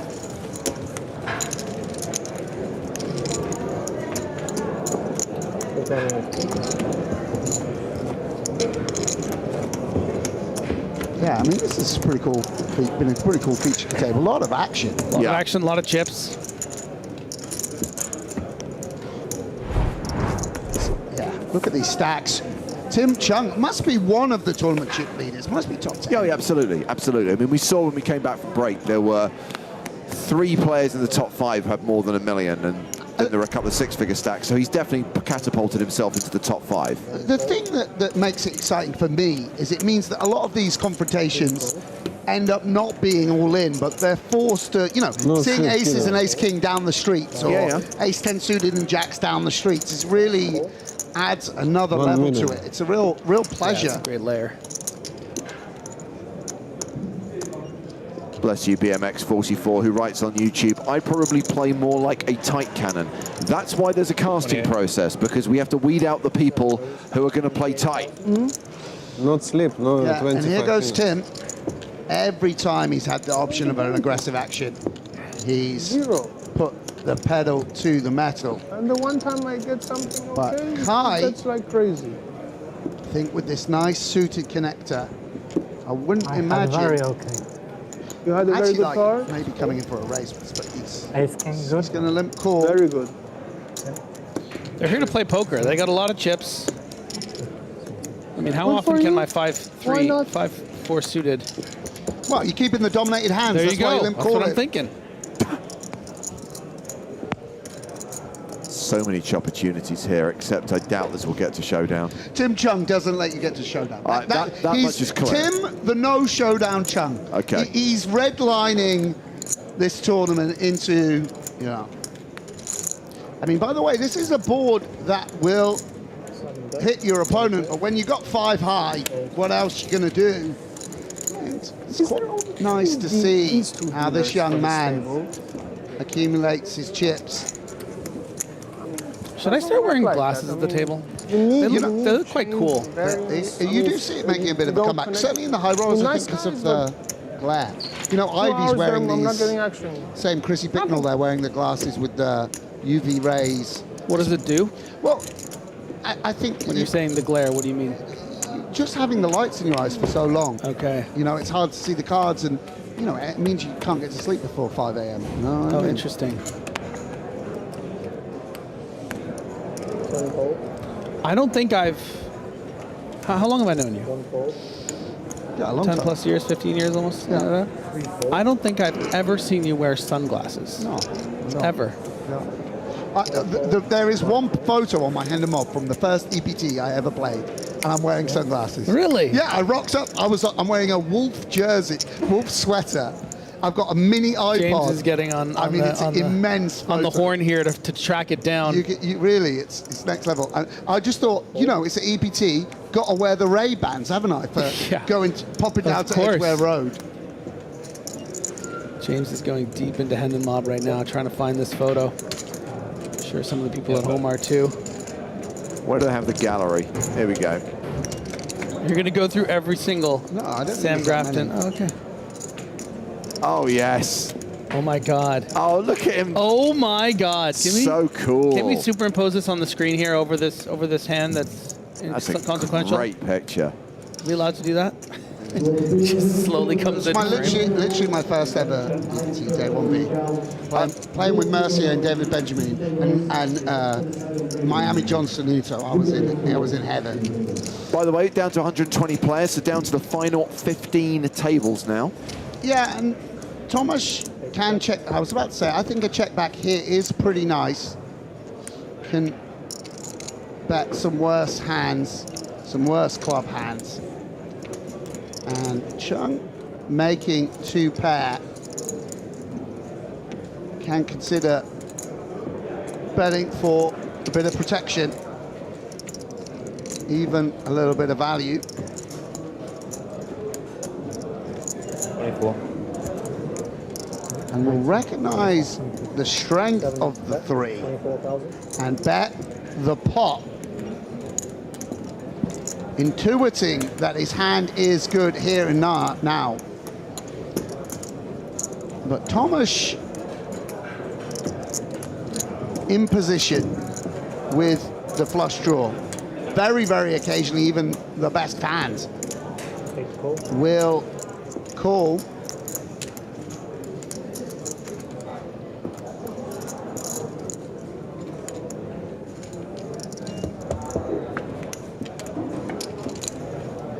And the river bricks off. Chung does have the nut 3. It seems perhaps after that big bet on the turn, he might employ a block bet. I think it's quite nice to just check this hand and then make a decision. 36. 7 bet, 36,000. Goes half pot. I think this is a little bit of a, in my opinion, especially with the king, a little bit of a weak strategy. I don't know. I could be wrong about that. Okay, well, explain where your instinct is about. I mean, about I'm why only it's a saying weak that because strategy with the king. I don't think Tim will mind me saying that. Well, I mean, one of the hands you want to get caught by is like King Jack, I guess. Or I mean, that raises sometimes 3, but he's targeting a 3, but you have a 3. I mean, there's 8-7, Jack 8. You know, Queen Jack. 5-8 of clubs. Yeah. You know, Queen Jack won't bluff, but it seems to me that that's a bit of an overplay. No, it's not impossible that he checks back a 10 these. I mean, actually most players. Okay, we can change his nickname. Tim Overplay Chung. No, I'm only saying that. Timmy won't mind. I could be very wrong about that. I'm prepared to be wrong, but I'm a little surprised. Feels so wrong, it must be right. I mean, Queen 6 of clubs might not bluff, by the way, but. No, I don't. You know, think, certainly you would pick up. You will pick up. It's quite nice. They don't bluff with king high. They don't bluff with a 3. So it makes a nice check call, in my opinion. So Bleed Chips just asked how long will they play tonight. So there's 20 minutes left on the clock, but in about 15 minutes they'll pause that clock and just draw for the last number of hands to play this evening. Should be done in about half an hour's time. Baron then raising. 6-4. And the flattiest of hands, King Queen, will call. And Chung now with 7s, balancing timings, but it's kind of inviting just to call in position. Stacks are deep. We'll try and find a Nevis.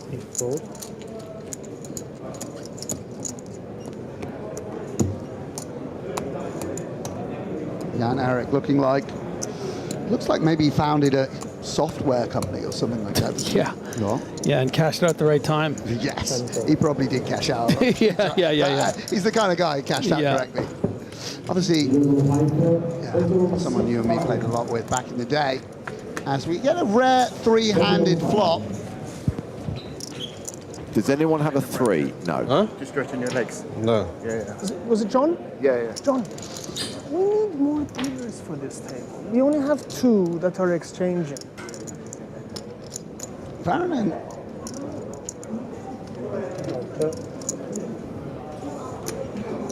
We'll check. King Queen, often a hand that you don't end up bluffing with, because Ace Queen and Ace Kings tend to not fold. And it's going to allow Chung, who does, of course, we can see, have the best hand and a hand that benefits from protection. Might allow him an opportunity to put in a bit of money. See a great flop for 7s. And will somewhat deceptively check back. A little surprised at that. Fearing the check raise. And a flush draw opens up. as 25,000. Someone's unzipping. Kai. That was me. Next top pair. Yeah, very surprising check back here. Obviously, you know, concerned about potential check raises, but just so exposed on every single turn card. And now finds himself playing a guessing game, hoping that Heron is just taking a stab, or perhaps has something like diamonds or spades, and drawing near dead. 3% to this river. Yeah, and it's kind of interesting now. Kai not happy to see that hand, that card, that river card come.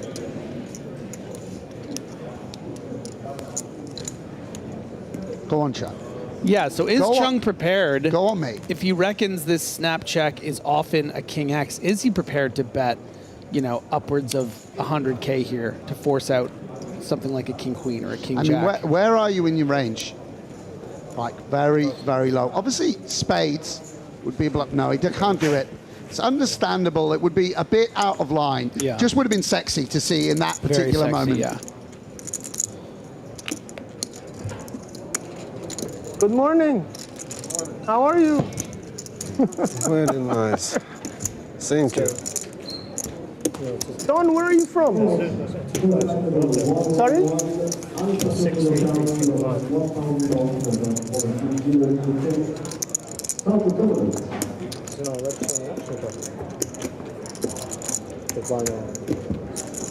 Where are you from, Don? From London. From London? I'm from London. Holland Park. Can I get one space? South London boy. Who's he asking where he lives? The dealer. Oh, right. Thank you. Oh, okay.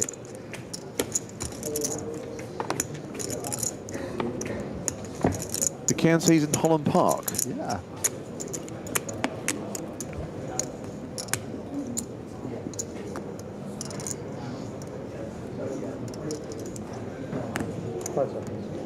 Savenkov with the suited ace. His hand's so good to raise from all positions. There's a very good dry cleaners next to Holland Park Tube Station. Yeah. And yes, I have to correct you on the geography. It's West London, Sam. Ah, yes. Yes. Right next to Notting Hill. Yeah.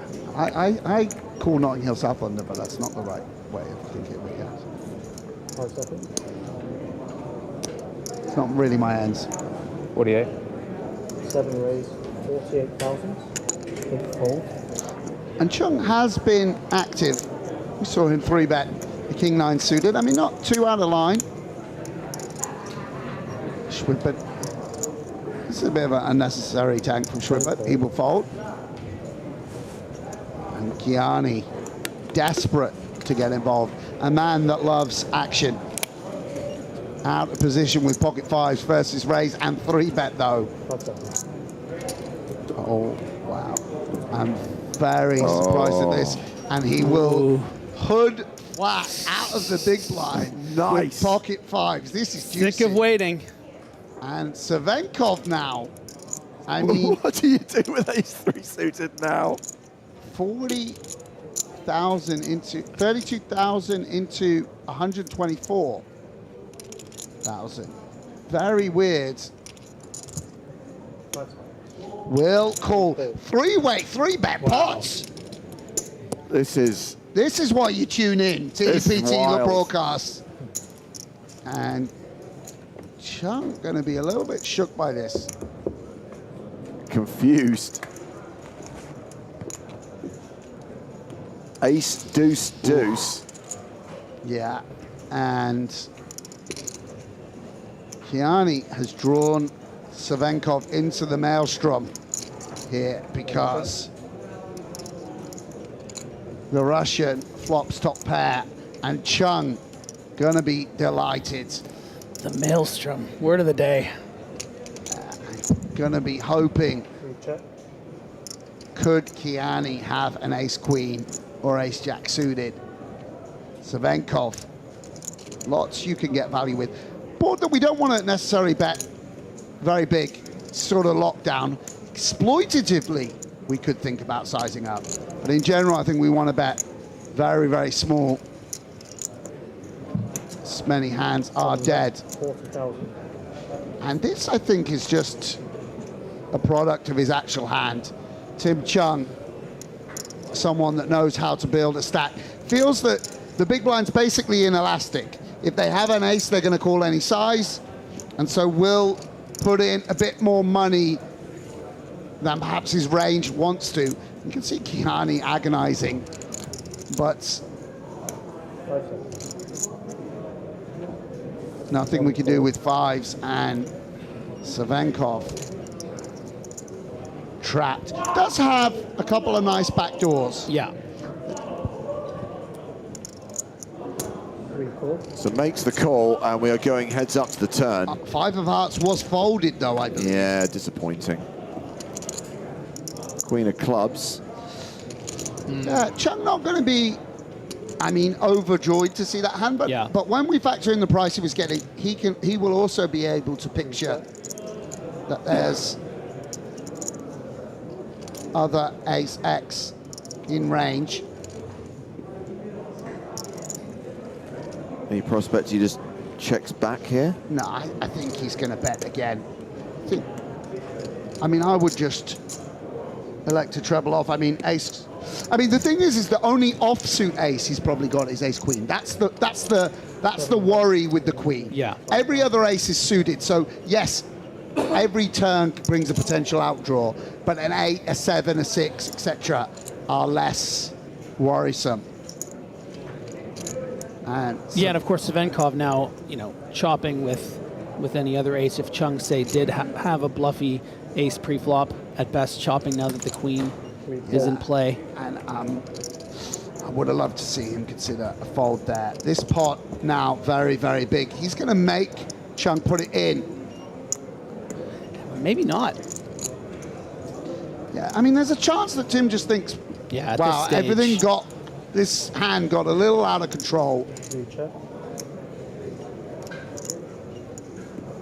Now you have to be concerned. I mean, that jack in particular, Sam. Are we finding the check back here much of the time? If we also expect that Savenkov's going to fold a great deal of the time with his other aces. I don't think Savenkov's got ace jack off. I mean, that's the question. I mean, ace jack suited, yeah. Ace queen off, ace jack suited was. So there's two ace jack suiteds.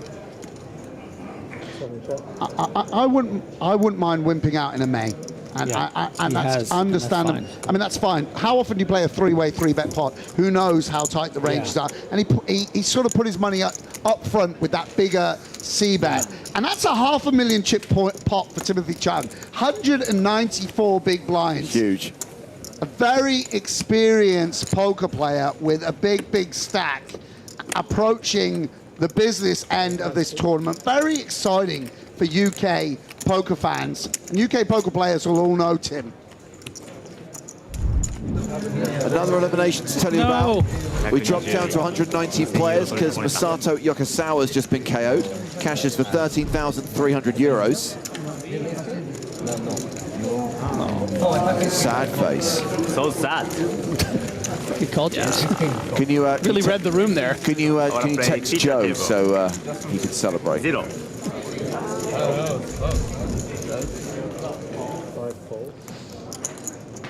Joe doing a little comedy here in Barcelona tonight. He is.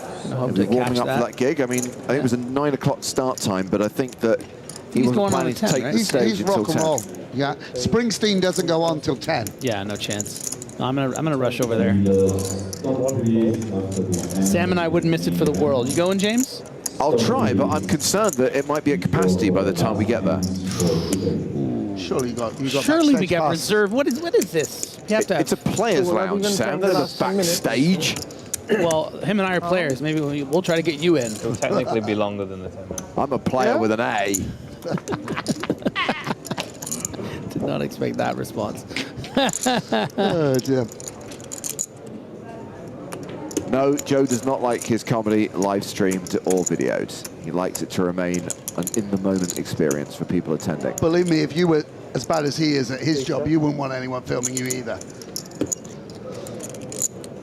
And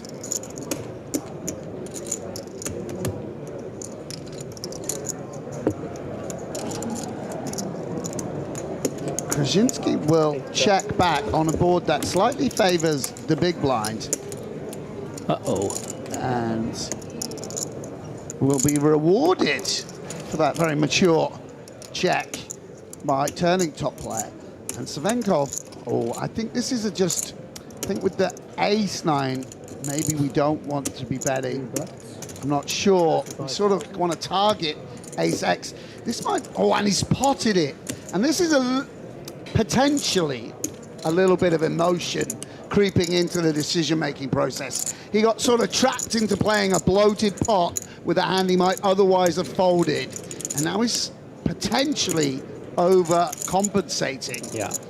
So he does have outs in the form of a ace or 10 and some potential bluffing cards, but won't be happy to see Tomasz calling. Yeah, and the problem when you get called here, especially against a pot-sized bet, I mean, it's so likely to be a Jack X with that, you know, being plays as checks on the flop. Sure, I mean, I think Krasinski can certainly have something like pocket 5s, pocket 6s that would check back and maybe call a pot-sized river bet. But a lot of Jack X in the range. No. 45. Yeah, that's oh, it's gone. No, it's gone. I thought he said something bigger than that. Okay, yeah, I mean, that's just, he's basically saying he has what Krasinski has, yeah.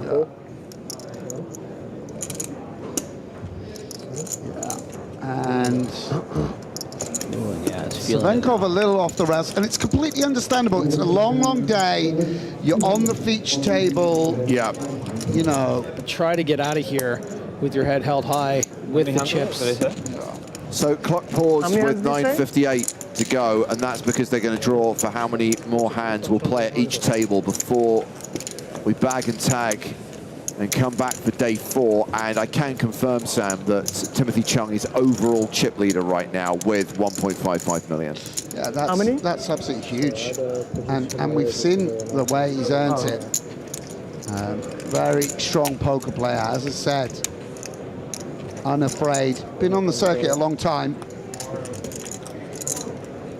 So a few more hands to play on day 3. We'll find out exactly how many hands in just a moment. Get my big blind. The players who survive will advance to day 4. Of course, the field will continue to thin until we get to the final table, get to a winner on Sunday. Don't forget, this Sunday is also the first day of WCOOP 2024. The World Championship of Online Poker starts this weekend. The most prestigious online series of the year. Hundreds of tournaments, including 12 World Championship events. Buy-ins range from $5.50 to $25K. Last and of course, 3-4 hands can make a huge difference. Plenty of ways to Always qualify, does. including Power Path. Always does. When was the last time you reckon you played a $5.50 tournament, Sam? If you had to guess. Within the last 2 years, for sure. 2 years? Yeah, of course. Come on. At some point I flicked in a $5. I won an $11 tournament like a month ago. What are you on about? Oh, 22. I regged like I got given like an $11 ticket, and that doesn't count. I'm saying click the put the, you know, the actual wager of the $5.50. Surely not in the last 5 years. Like the big 550 or something. Like on a Sunday, you've done it. I know I've won the big 550 in Prague. I won the big 550, but like that was like 10 years ago. I probably have regged like a last minute regged to 550 WQ. $5.50s. For sure, actually, 11. You know what, actually? Because 11, the fields are so big. 11 is at the bottom of medium, and I'll have medium open for sure. Okay. But 5 is close. But I think that, I hate to, I'm ashamed to say it might have been 3 or 4 years since I registered. You're ashamed. Man, I love it. You love the game, yeah. As we get a look at the outer room here, people abuzz with the potential to bag. Get home, get some rest. And they'll have plenty of time to do it, too. Unless someone busts. Start time tomorrow at noon. Good luck. So the number is 4. Wish you the best. They drew, and the number is 4. 4 more hands at each table. 4, 5 fold, 6 fold. 7 fold.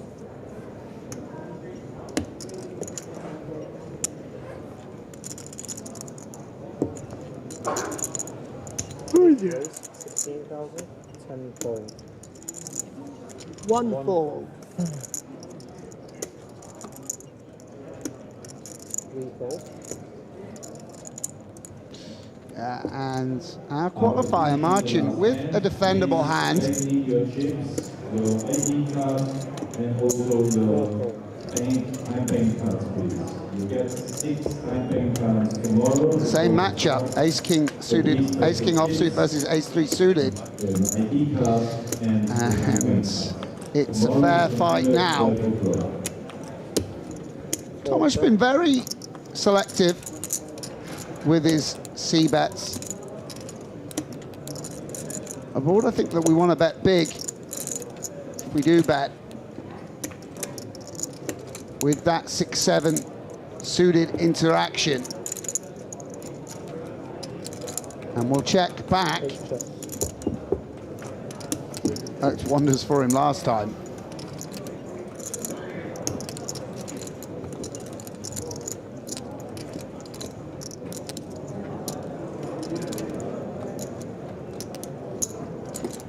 Bet 15,000. Yeah, and Baranski just putting out the sort of amount of money he wants to pay to see the river.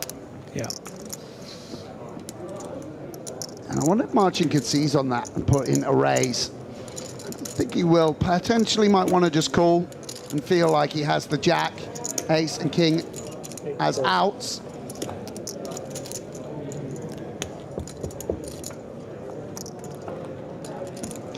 And the flush comes in for Marcin.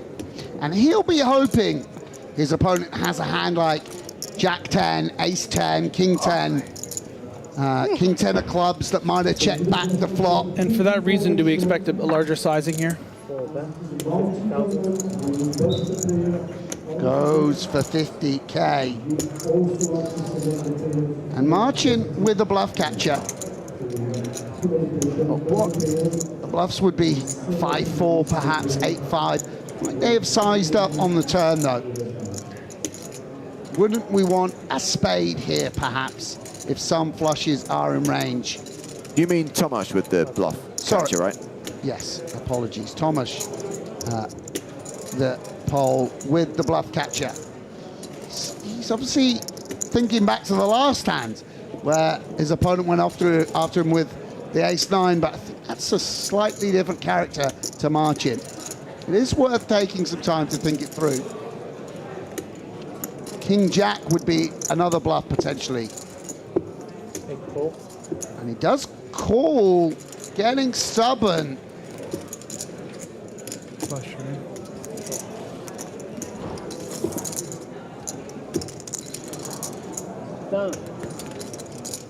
He kind of felt like the value bets are sort of narrowed down. Yeah, like, even the queen might not be betting sort of that big once the 10 fills, because you have a lot of 10s checking back and turning a 10. Exactly. So really only repping, you know, I mean, certainly Baranski can have a 10 there, betting 30% on the turn. Yeah. But less likely because 2 are now on the board. Yeah, and it's also, if you do have so many 10s, just call when you have a 10. Yeah, I mean, you have 2 big blinds, I have 1 big blind. But didn't want him to win with Jack 9 or Jack 8. I want Kiani to be dealt King, Queen suited. In these, that's my request. Do you have a suit preference? Hearts. Okay. In these, within these 3 remaining hands. He's got 3 pulls at it. Sorry. I want to see him work. He's been hamstrung. Oh, well, dude, you were 1 person off. Incredible work from Sam Grafton. The instincts just so close to perfect here on day 3. I was a bit distracted. Normally, if I channel it, yeah, I was wondering why you didn't do the Professor X thing that you do when you normally do it, and you're just off. Just off. I need to be a bit more focused, and now I can really get it right. No. Savenkov, you owe me one. Yeah, he does. And he'll take it. Anything to build a little confidence going into day 4 after a very frustrating final level where I think he maybe got out of himself a little bit. Come on, Don. Your last 2 chances to give me, I don't know, 500,000. Don't laugh. I'm not joking. No laughing. I can't help it, man. To smile. Don't smile. Are you smiling? Is he smiling? Don't smile. He's the man. Kian playing with such great spirits. Will he be rewarded with King Queen suited? And here we go. Our chip leader. He wants to finish the day with 200 big blinds. He's counted it down. He's like, 194. I'm not happy with that. No. Is it me? $1 million isn't cool. You know what's cool? 200 big blinds. With the Toby Lewis. It's a homage to EPT Villamora champ, who I think we've all learned. It's an homage to our trivia. Yes. These guys are doing it right. Baranski flatting the button with the ace-queen off. And Kai playing conservatively. Very conservative. I mean, it's kind of nice to just flick in the chip there. 70 bigs, I think we... Yeah. But, you know, what do we know? Look at that. I mean, I think if there was a club out there, it's a real nice wraparound, you know? Yeah. And you could fold out Jack 10, King 10. I think with no club out there... Yeah, you hate to just bet into a hand like this or better here when you don't even have one club. And I don't think Marchin's just flatting willy-nilly on the button. And Baranski understandably checking back. We wouldn't have folded out any better hands. Could occasionally mix in a bet just because of the way our range is. And Chung potentially sensing 75 where he's at, and he just goes bomb city. Look at that. Knows his customer, forcing his opponent out with the best hand and all the equity. Timothy Chung likely to bring the chip lead into day 4. Biggest stack in the room with 114 players remaining, but still one hand to play. Final hand of the night. Yeah, he's playing good, our boy.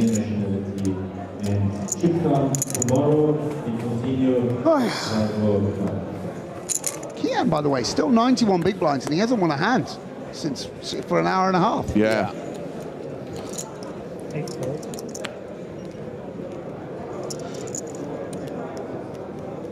Here we go. Hedge fund manager, architect, starchitect, Jan Erik Schwippert. Is it me? It is Thank you. you very much for tonight. Very kind of you. I wish you a pleasant night. Don't do it, Savenkov. Savenkov sailboats. You're not supposed to call here. You can just go get some rest, buddy. He's in. He is in. He can't resist. He knows that whatever happens, he's sleeping in Dolce & Gabbana tonight. May as well see flop with the pocket fours. Baranski folds the king jack. It's funny because if I were to wear a shirt like this, it looks so out of place on me, but he really pulls it off. Do you know what I mean? Some people could really rock that. Actually, there's some poker players who dress in a lot of designer clothes, and it really doesn't look good on them. You need to have a certain swag. I know what you're saying, but I think that you underestimate yourself a little bit. I think you could probably get away with it. Because it would be like ironic in a way that would really work, I think. With that particular brand. Drop. The rare 5-handed to the flop. Last hand, this is great. Look at this. Everybody unblocking each other. We want one dominated hand. 7, 4, 3, 10, with two spades. 2 hard. Okay. Go on. Ooh, dealer. Jack 10, so Schwippert, Haran will be interested in this. Yeah, and who knows what we're supposed to bluff with multi-way.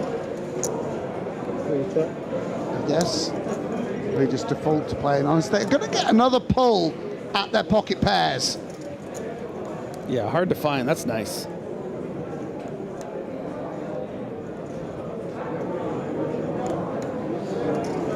And is it? Yeah, we'll check back.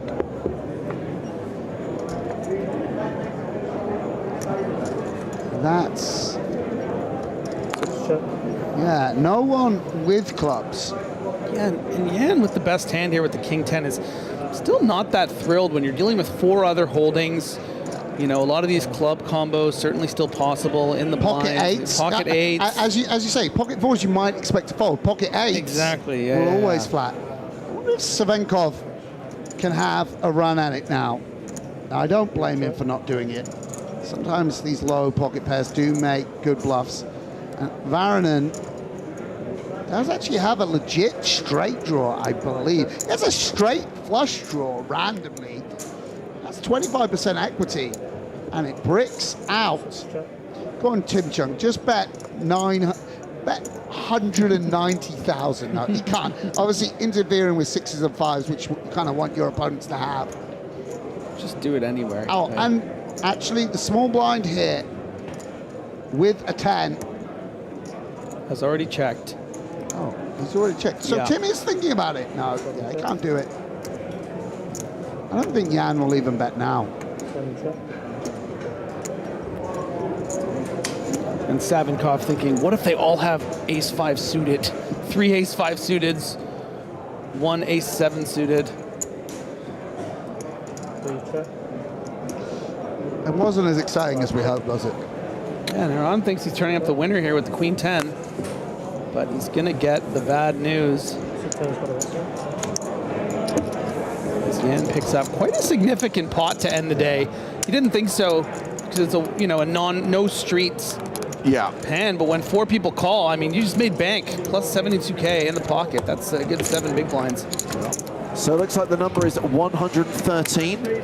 113 players who have survived the day will bag and tag and return for day 4.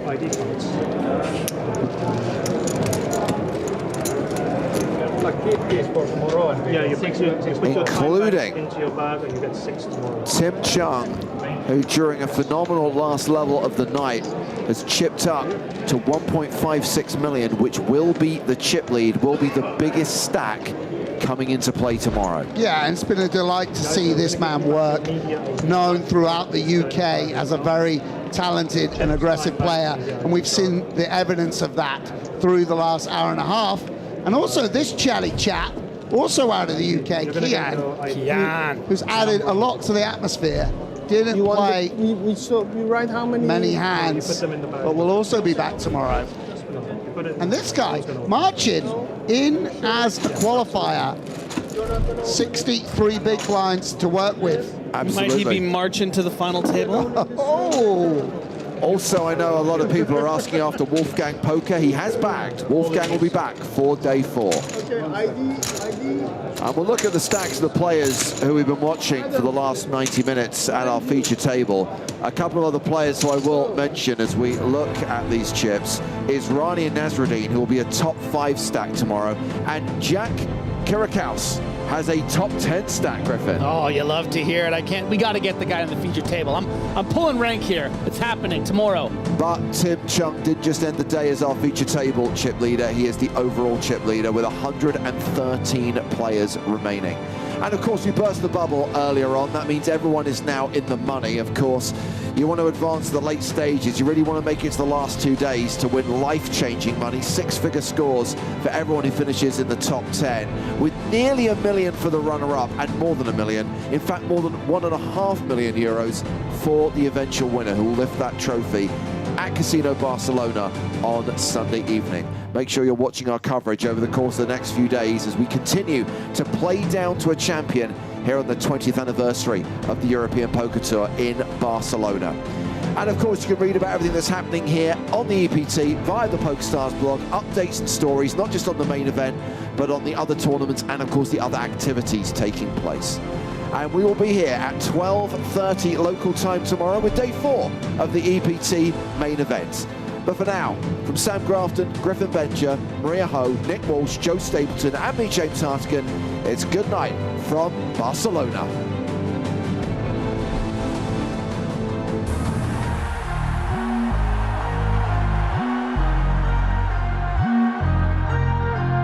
Hold up, cause I'm coming in hot. Don't care if you're ready or not. You know that I came here to play. So come and show me what you got. You know I'ma shoot my shot. You know I'll give it all I got. Beat you at your own game. Touche, how I lay it down, get you distracted.